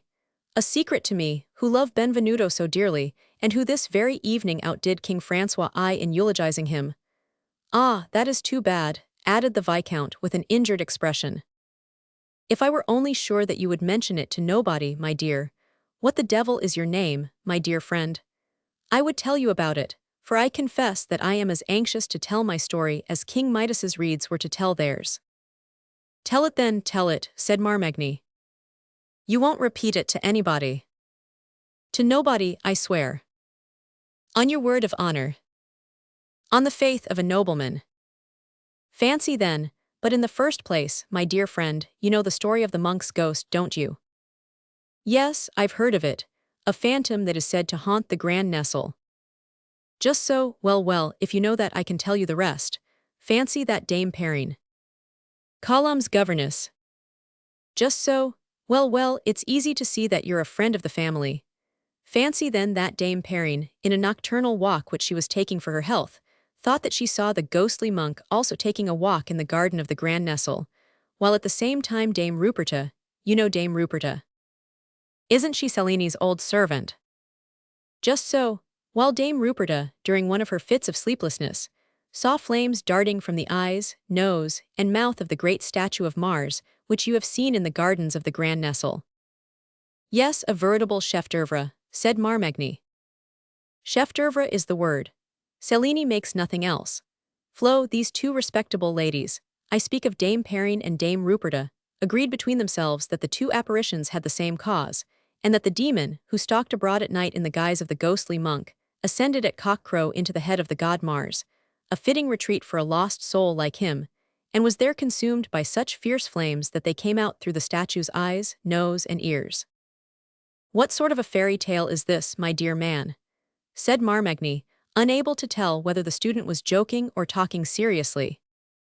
The tale of a ghost, my friend, nothing more nor less. Can it be that an intelligent fellow like you believes in such stuff? Why no, I don't believe in it, said Jacques Aubrey. That is just why I concluded to pass the night in a poplar tree to clear up the mystery, and find out who the demon really is who is upsetting the whole household. So I pretended to come out, but instead of closing the door of the Grand Nestle behind me, I closed it in front of me, glided back in the darkness without being seen, and got safely to the poplar upon which I had my eye. 5 minutes later I was snugly ensconced among the branches on a level with Mars's head. Now guess what I saw. How can I guess, pray? To be sure, one must be a sorcerer to guess such things. In the first place I saw the great door open, the door at the top of the steps, you know. Yes, I know it, said Marmagny. I saw the door open, and a man put his nose out to see if there was anyone in the courtyard. It was Hermann, the fat German. Yes, Hermann the fat German, echoed Marmagny. When he was fully assured that the courtyard was deserted, having looked about everywhere except in the tree, where, as you can imagine, he was very far from suspecting my presence, he came out, closed the door behind him, descended the 5 or 6 steps, and went straight to the door of the Petit-Nestle, where he knocked 3 times. At that signal, a woman came out of the Petit-Nestle and opened the door. This woman was our friend Dame Perrine, who apparently has a weakness for walking about at night with our Goliath. No, really, oh the poor provost. Wait a moment, wait, that's not all. I was looking after them as they went into the Petit-Nestle, when suddenly I heard the grating of a window sash at my left. I turned, the window opened and out came Pagello, that brigand of a Pagello. Who would have believed it of him with all his protestations and his paters and aves? Out came Pagello, and after looking about as cautiously as Herman, straddled the windowsill, slid down the gutter, and went from balcony to balcony until he reached the window. Guess of whose room, Viscount? How can I tell? Was it Dame Ruperta's? Oh no, Scazone's, nothing less. Scazone, Benvenuto's beloved model, a lovely brunette, my word for it. Can you believe it of the rascal, Viscount? Indeed, it's most diverting, said Marmagny. Is that all you saw? Wait a bit, my dear fellow. I have kept the best till the last, the best morsel for the bon bouche. Wait a bit, we aren't there yet, but we soon shall be, never fear. I am listening, said Marmagny. On my honor, my dear fellow, it couldn't be more diverting.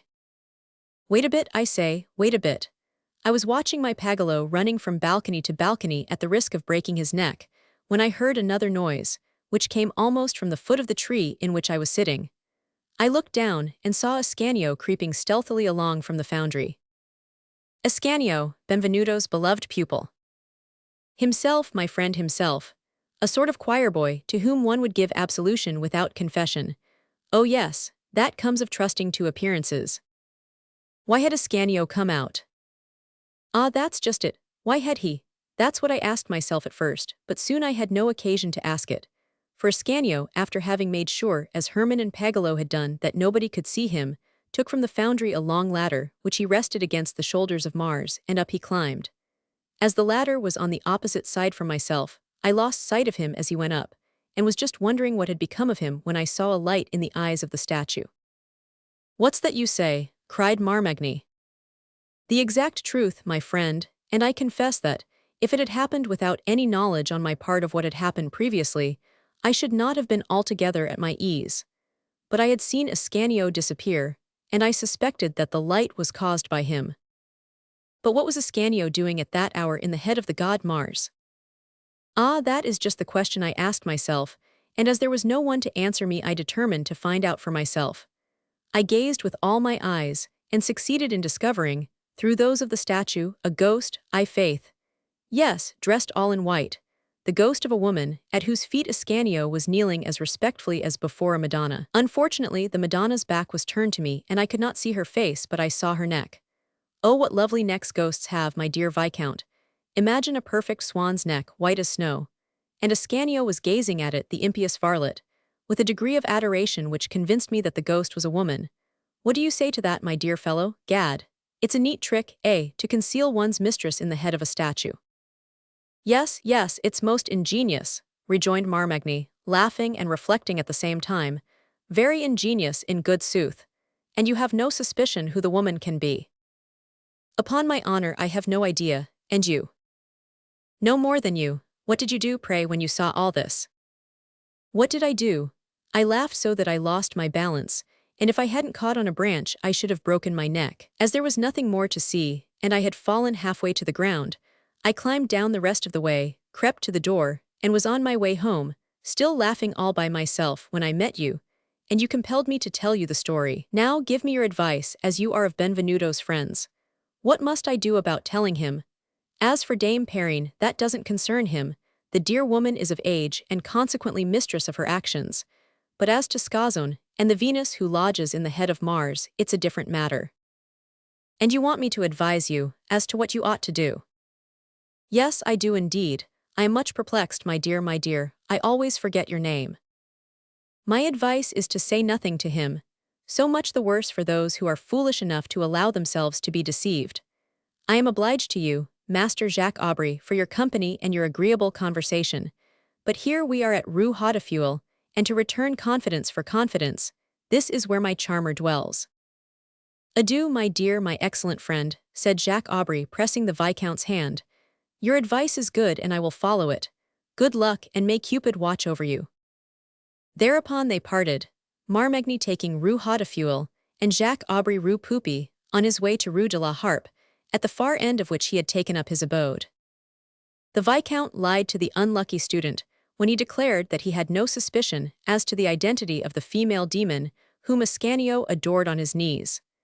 His first thought was that the inhabitant of Mars was no other than Colomb, and the more he reflected upon it, the more firmly convinced he became. As we have said, Marmagny was equally ill-disposed toward the provost, 500 Orbec, and Cellini, and he found himself in a very awkward position as regarded the gratification of his ill will, for he could not inflict suffering upon one without giving pleasure to the others. If he held his peace, 500 Orbec and the provost would remain in their present embarrassed plight, but Benvenuto would likewise continue in his present joyous frame of mind.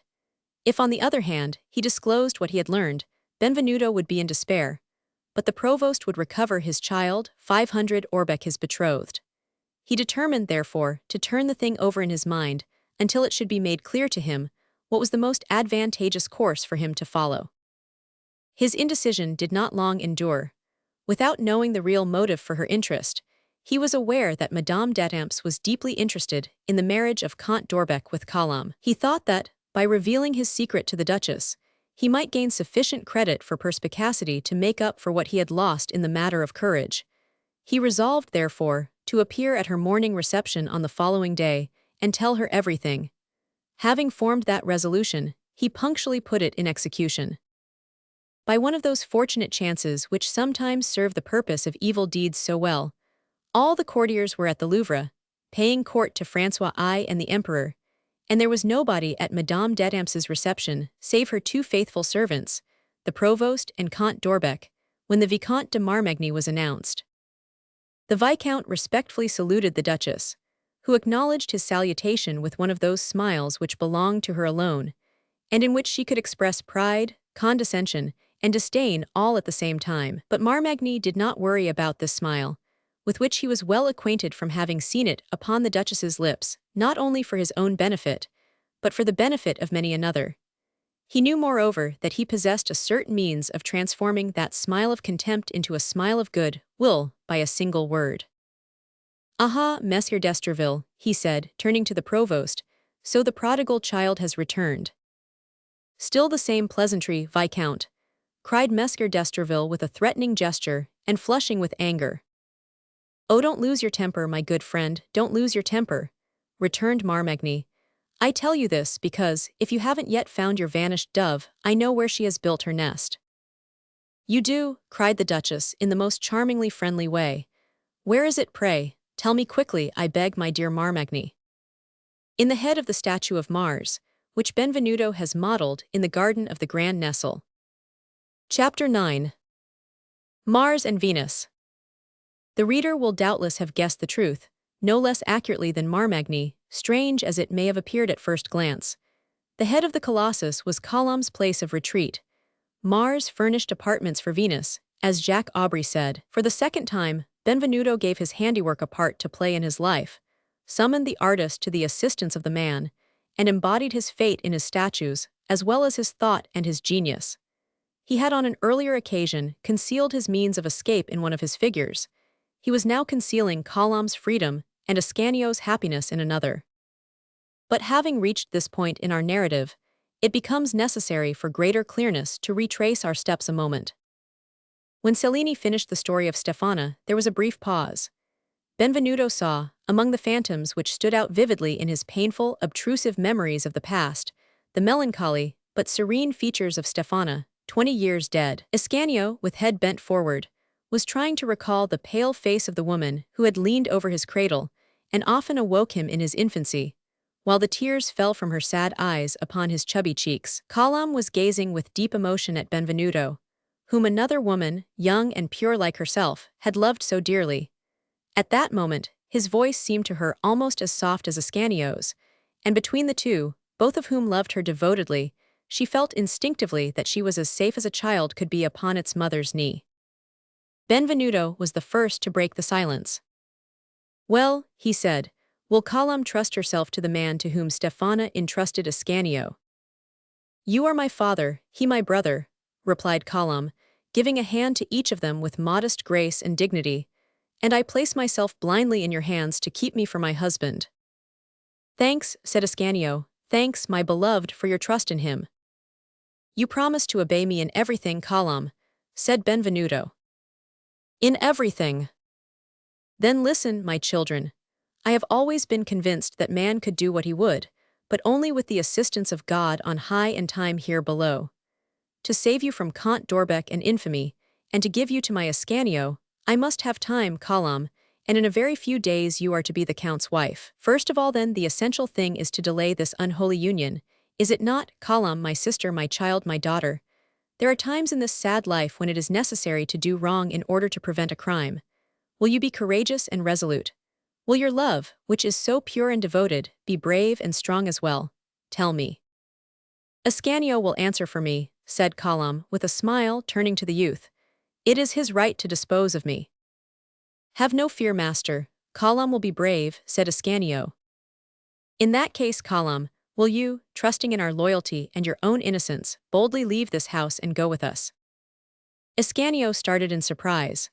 Colum looked at them both for a moment without speaking, then rose to her feet and said simply, "Where am I to go?" "O Colum, Colum," cried Benvenuto, deeply moved by such absolute trust, "you are a noble, saintly creature, and yet Stefana made me very exacting in my ideal. Everything depended upon your reply. We are saved now, but there isn't a moment to lose. This is the decisive hour. God places it at our disposal, let us avail ourselves of it. Give me your hand, Colum, and follow me."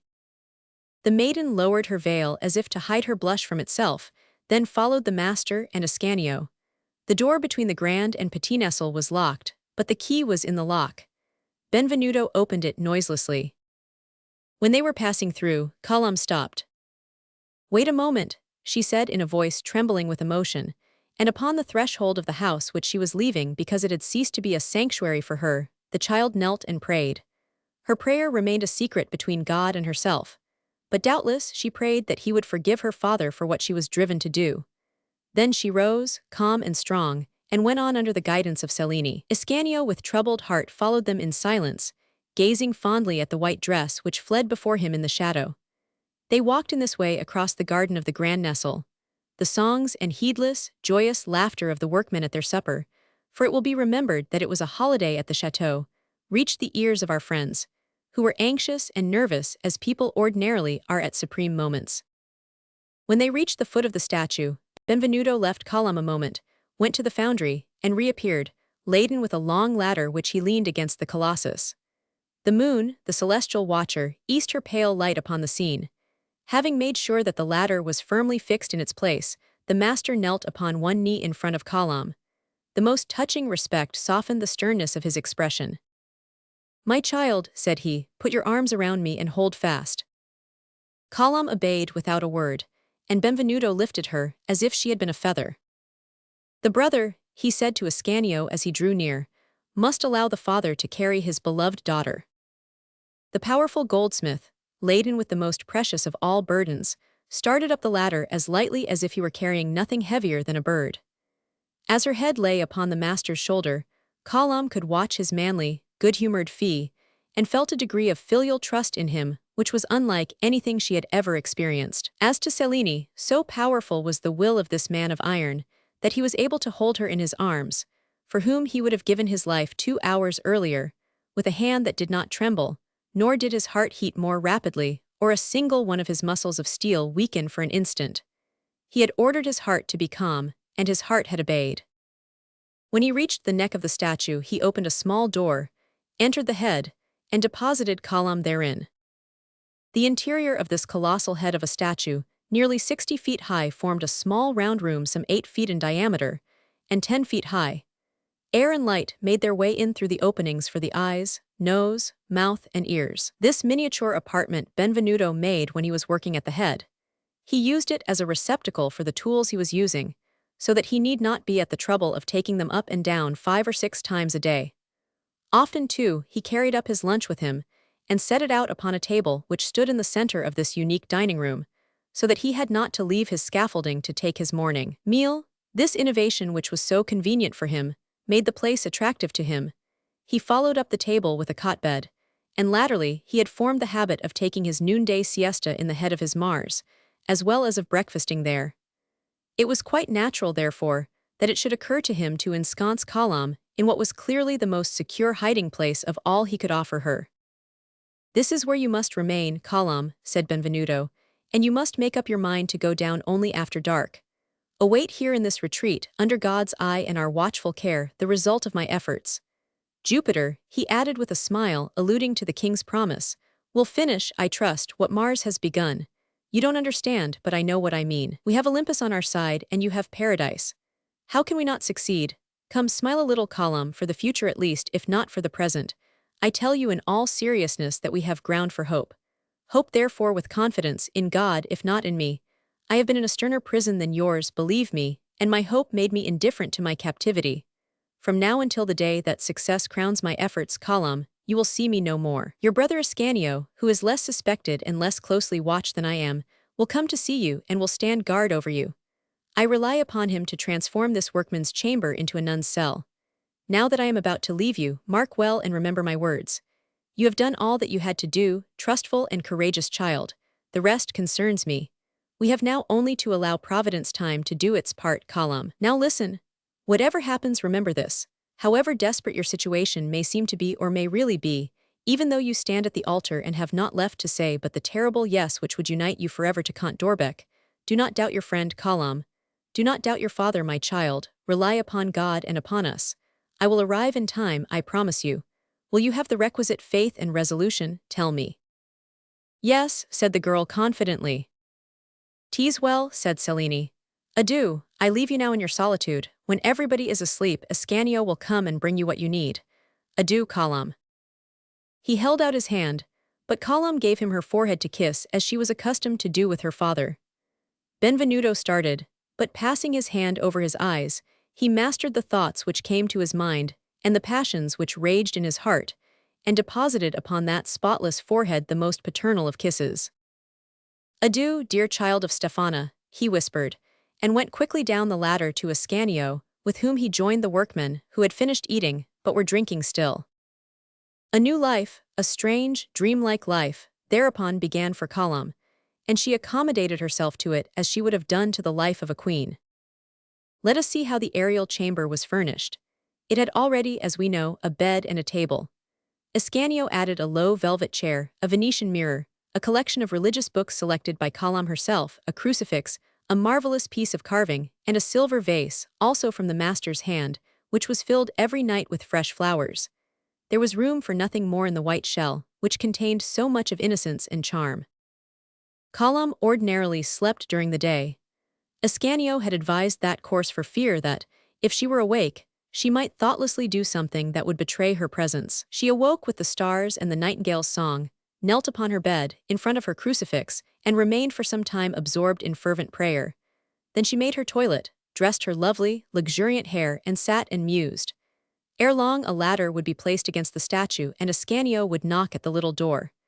If Colombe's toilet was completed, she would admit him, and he would remain with her until midnight. At midnight, if the weather was fine, she would go down into the garden, and Ascanio would return to the Grand Nestle for a few hours' sleep, while Colombe took her nightly walk, beginning once more the old dreams she used to dream in her favorite path, and which seemed now more likely to be fulfilled. After about 2 hours, the white apparition would return to her snug retreat, where she would wait for daylight and her bedtime, inhaling the sweet odor of the flowers she had collected for her little nest, and listening to the singing of the nightingales in the Petit Nestle and the crowing of the cocks in the Preux.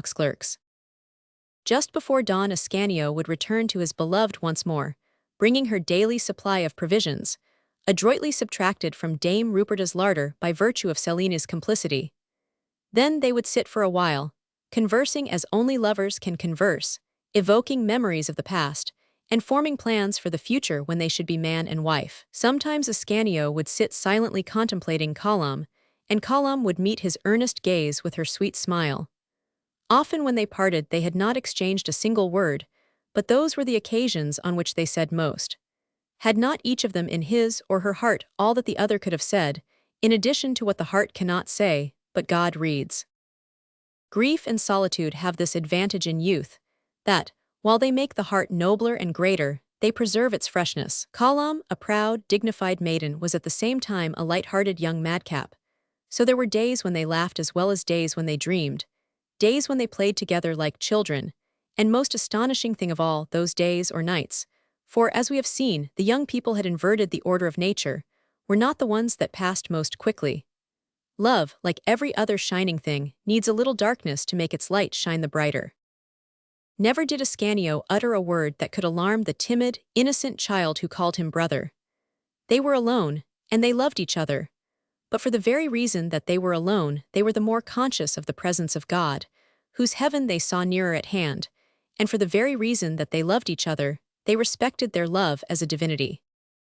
As soon as the first rays of dawn began to cast a feeble light upon the roofs of the houses, Kalam regretfully sent her friend away, but called him back as many times as Juliet did Romeo. One or the other had always forgotten something of the greatest importance.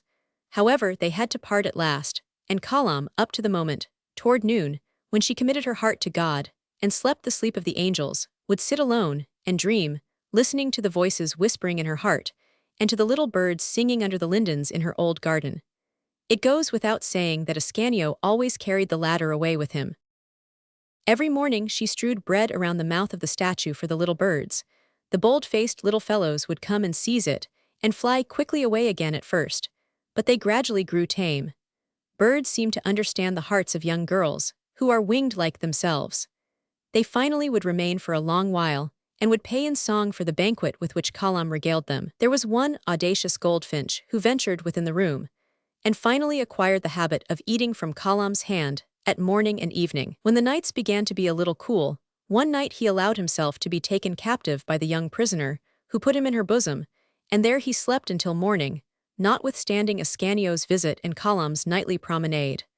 After that, the willing captive never failed to return at night. At daybreak he would begin to sing. Kalam would then hold him for Ascanio to kiss, and set him at liberty. Thus did Kalam's days glide by in the head of the statue. Only two things occurred to disturb the tranquility of her existence. Those two things were the provost's domiciliary visits.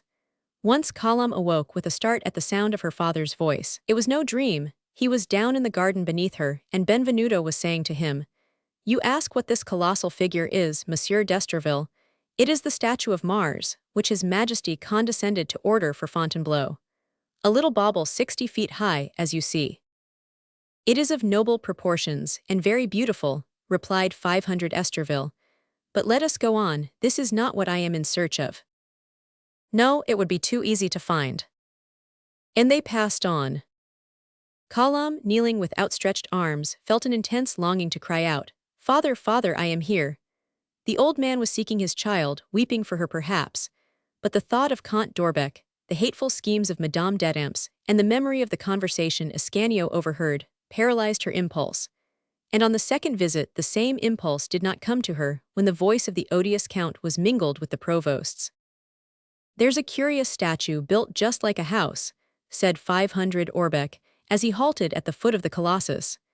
"If it stands through the winter, the swallows will build their nests in it in the spring." On the morning of the day, when the mere voice of her fiancé so alarmed Kalam, Ascanio had brought her a letter from Cellini. "My child," so ran the letter, "I am obliged to go away, but have no fear. I leave everything prepared for your deliverance and your happiness. The king's word guarantees my success, and the king you know has never been false to his word. From today your father also will be absent. Do not despair. I have now had all the time that I needed. Therefore I say to you again, dear girl, though you should be at the church door, though you should be kneeling at the altar, and on the point of uttering the words which bind you for life, let things take their course. Providence will intervene in time, I swear to you. Adieu. Your father, Benvenuto Cellini." This letter, which filled Kalam's heart with joy by reviving her hopes, had the unfortunate result of causing the poor children to feel a dangerous sense of security. Youth is incapable of moderate feelings. It leaps at one bound from despair to the fullest confidence. In its eyes, the sky is always black with tempests, or resplendently clear. Being rendered doubly confident by the provost's absence and Cellini's letter, they neglected their precautions, and thought more of their love and less of prudence. Kalam was not so guarded in her movements, and Dame Perrine saw her, but luckily mistook her for the monk's ghost. Ascanio lighted the lamp without drawing the curtains, and the light was seen by Dame Ruperta. The tales of the two gossips taken in conjunction aroused the curiosity of Jacques Aubry, and the indiscreet student, like Horace in the École des Femmes, revealed everything to the very person to whom he should have revealed absolutely nothing. We know the result of his disclosures. Let us now return to the Hôtel des Temps. When Marmagny was asked how he had stumbled upon his valuable discovery, he assumed an air of mystery and refused to tell. The truth was too simple, and did not reflect sufficient credit upon his penetration. He preferred to let it be understood that he had arrived at the magnificent results which aroused their wonder by dint of strategy and perseverance. The Duchess was radiant. She went and came, and plied the Viscount with questions. So they had her at last, the little rebel who had terrified them all. Madame d'Etampes determined to go in person to the Hôtel de Nesle to make sure of her friend's good fortune. Moreover, after what had happened after the flight, or rather the abduction of Colombe, the girl must not be left at the Petit Nesle. The Duchess would take charge of her. She would take her to the Hôtel d'Etampes, and would keep a closer watch upon her than duenna and fiancé together had done. She would keep watch upon her as a rival, so that Colombe would surely be well guarded. The Duchess ordered her litter. "The affair has been kept very secret," said she to the provost. "You, 500 Orbeck, are not the man to worry about a childish escapade of this sort. I don't see, then, what is to prevent the marriage from taking place, and our plans from being carried out." "On the same conditions, of course, Duchess," said 500 Orbeck. "To be sure, on the same conditions, my dear Count. As to Benvenuto," continued the Duchess, "who is guilty, either as principal or accessory, of an infamous abduction, never fear, dear Viscount, we will avenge you while avenging ourselves." "But I understand, madame," rejoined Marmagny, "that the king in his artistic enthusiasm had made him a solemn promise, in case the statue of his Jupiter should be cast successfully, so that he will simply have to breathe a wish to see his wish gratified." "Never fear, that's just where I will watch," rejoined the Duchess. "I will prepare a surprise for him on that day that will be a surprise indeed. So rely upon me, and let me manage everything." That was in truth the best thing they could do. Not for a long while had the Duchess seemed so eager, so animated, so charming. Her joy overflowed in spite of her. She sent the provost away in hot haste to summon his archers, and ere long that functionary, accompanied by 500 Orbeck and Marmagny, and preceded by a number of subordinates, arrived at the door of the Hôtel de Nesle, followed at a short distance by Madame d'Etampes, who waited upon the quay, trembling with impatience, and constantly thrusting her head out of the litter. It was the dinner hour of the workmen, and Ascanio, Pagello, little Jehan, and the women were the only occupants of the Grand Nesle at the moment. Benvenuto was not expected until the evening of the following day, or the morning of the day following that. Ascanio, who received the visitors, supposed that it was a third domiciliary visit, and as he had very positive orders from the master on that subject, he offered no resistance, but welcomed them, on the other hand, most courteously. The provost, his friends and his retainers, went straight to the foundry. "Open this door for us," said 500 Esterville to Ascanio. The young man's heart was oppressed with a terrible presentiment. However he might be mistaken, and as the least hesitation might awaken suspicion, he handed the provost the key without moving a muscle. "Take that long ladder," said the provost to his archers. They obeyed, and under Messieurs d'Esterville's guidance marched straight to the statue. There the provost himself put the ladder in place, and prepared to ascend, but Ascanio, pale with terror and wrath, placed his foot on the first round. "What is your purpose, messieurs?" he cried. "This statue is the master's masterpiece. It has been placed in my charge, and the first man who lays hand upon it for any purpose whatsoever is a dead man, I warn you." He drew from his belt a keen-edged, slender dagger, of such marvelous temper that it would cut through a gold crown at a single blow. The provost gave a signal and his archers advanced upon Ascanio, pike in hand. He made a desperate resistance and wounded 2 men, but he could do nothing alone against 8, leaving the provost, Marmagny and 500 Orbeck out of the reckoning. He was forced to yield to superior numbers. He was thrown down, bound and gagged, and the provost started up the ladder, followed by 2 sergeants for fear of a surprise. Colombe had heard and seen everything. Her father found her in a swoon, for when she saw Ascanio fall, she believed him to be dead. Aroused to anger rather than anxiety by this sight, the provost threw Column roughly over his broad shoulders and descended the ladder.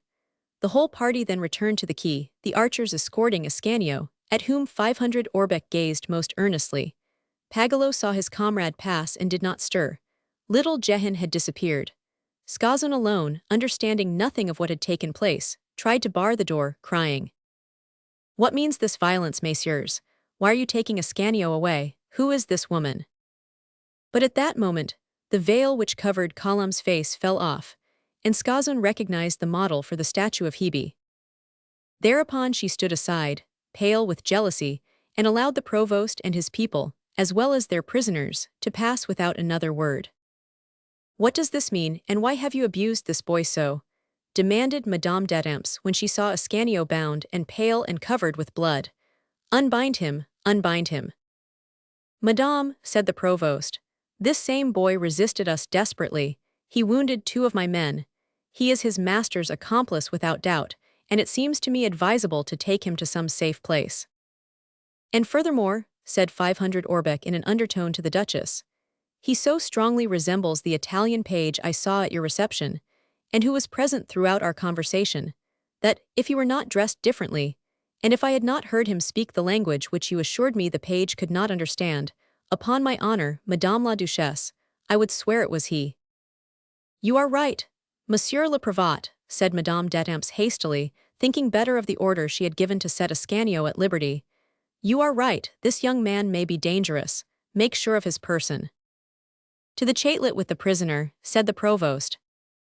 "And we," said the Duchess, at whose side Column, still unconscious, had been placed, "we, messieurs, will return to the Hôtel d'Etampes." A moment later the hoofbeats of a galloping horse rang out upon the pavement. It was little Jehan, riding off at full speed to tell Cellini what had taken place at the Hôtel de Nesle. Ascanio, meanwhile, was committed to the chatelet without having seen the Duchess, and in ignorance of the part played by her in the event which destroyed his hopes. 10. The Rivals. Madame d'Etampes, who had been so desirous to see Column at close quarters ever since she had first heard of her, had her heart's desire at last. The poor child lay there before her in a swoon. The jealous Duchess did not once cease to gaze at her throughout the whole journey to the Hôtel d'Etampes.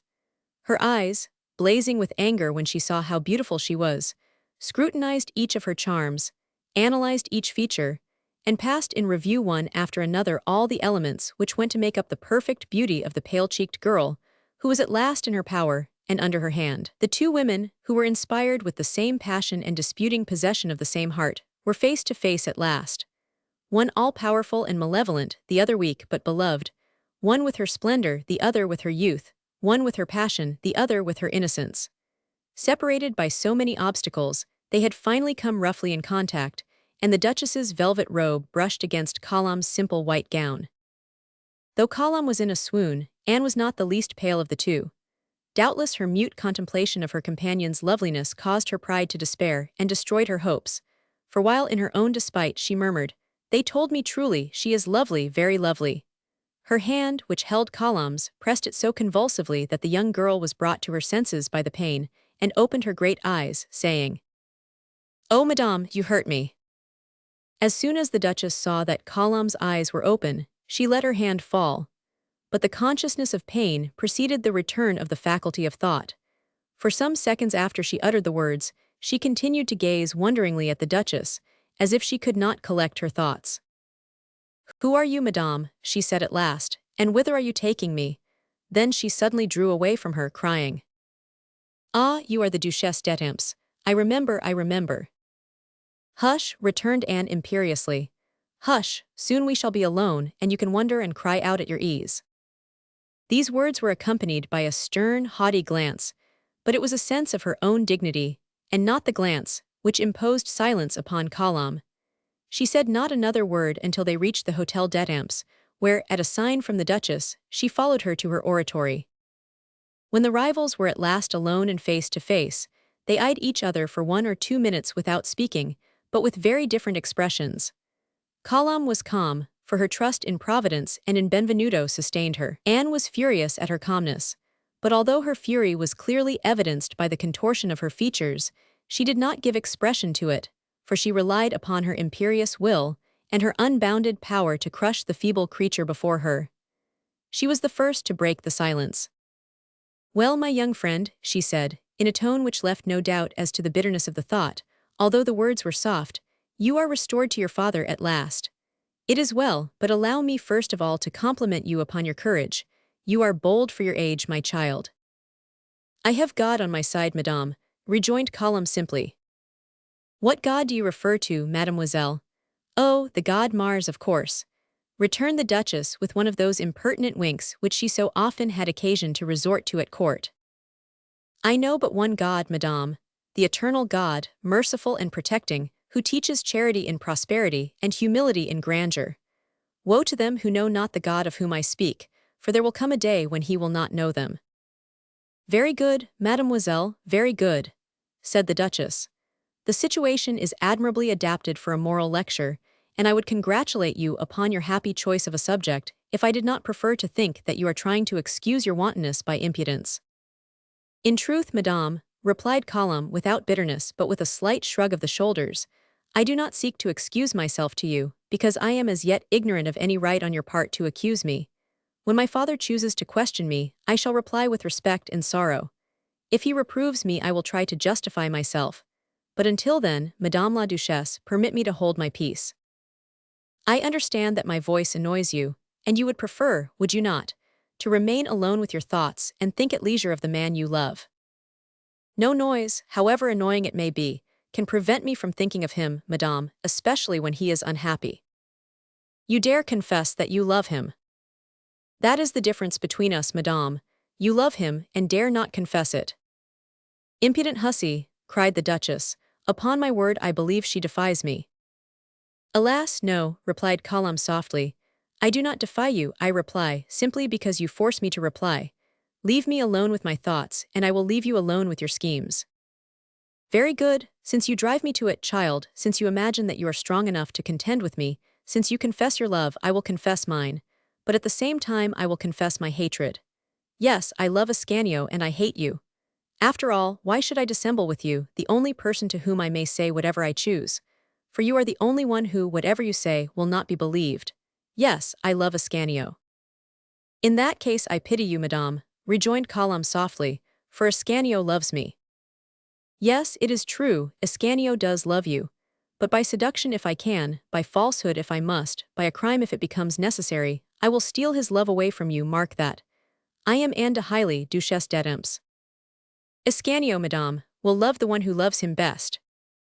"In God's name hear her," cried the Duchess, exasperated by such sublime confidence. "Would not one think that her love is unique, and that no other love can be compared to it?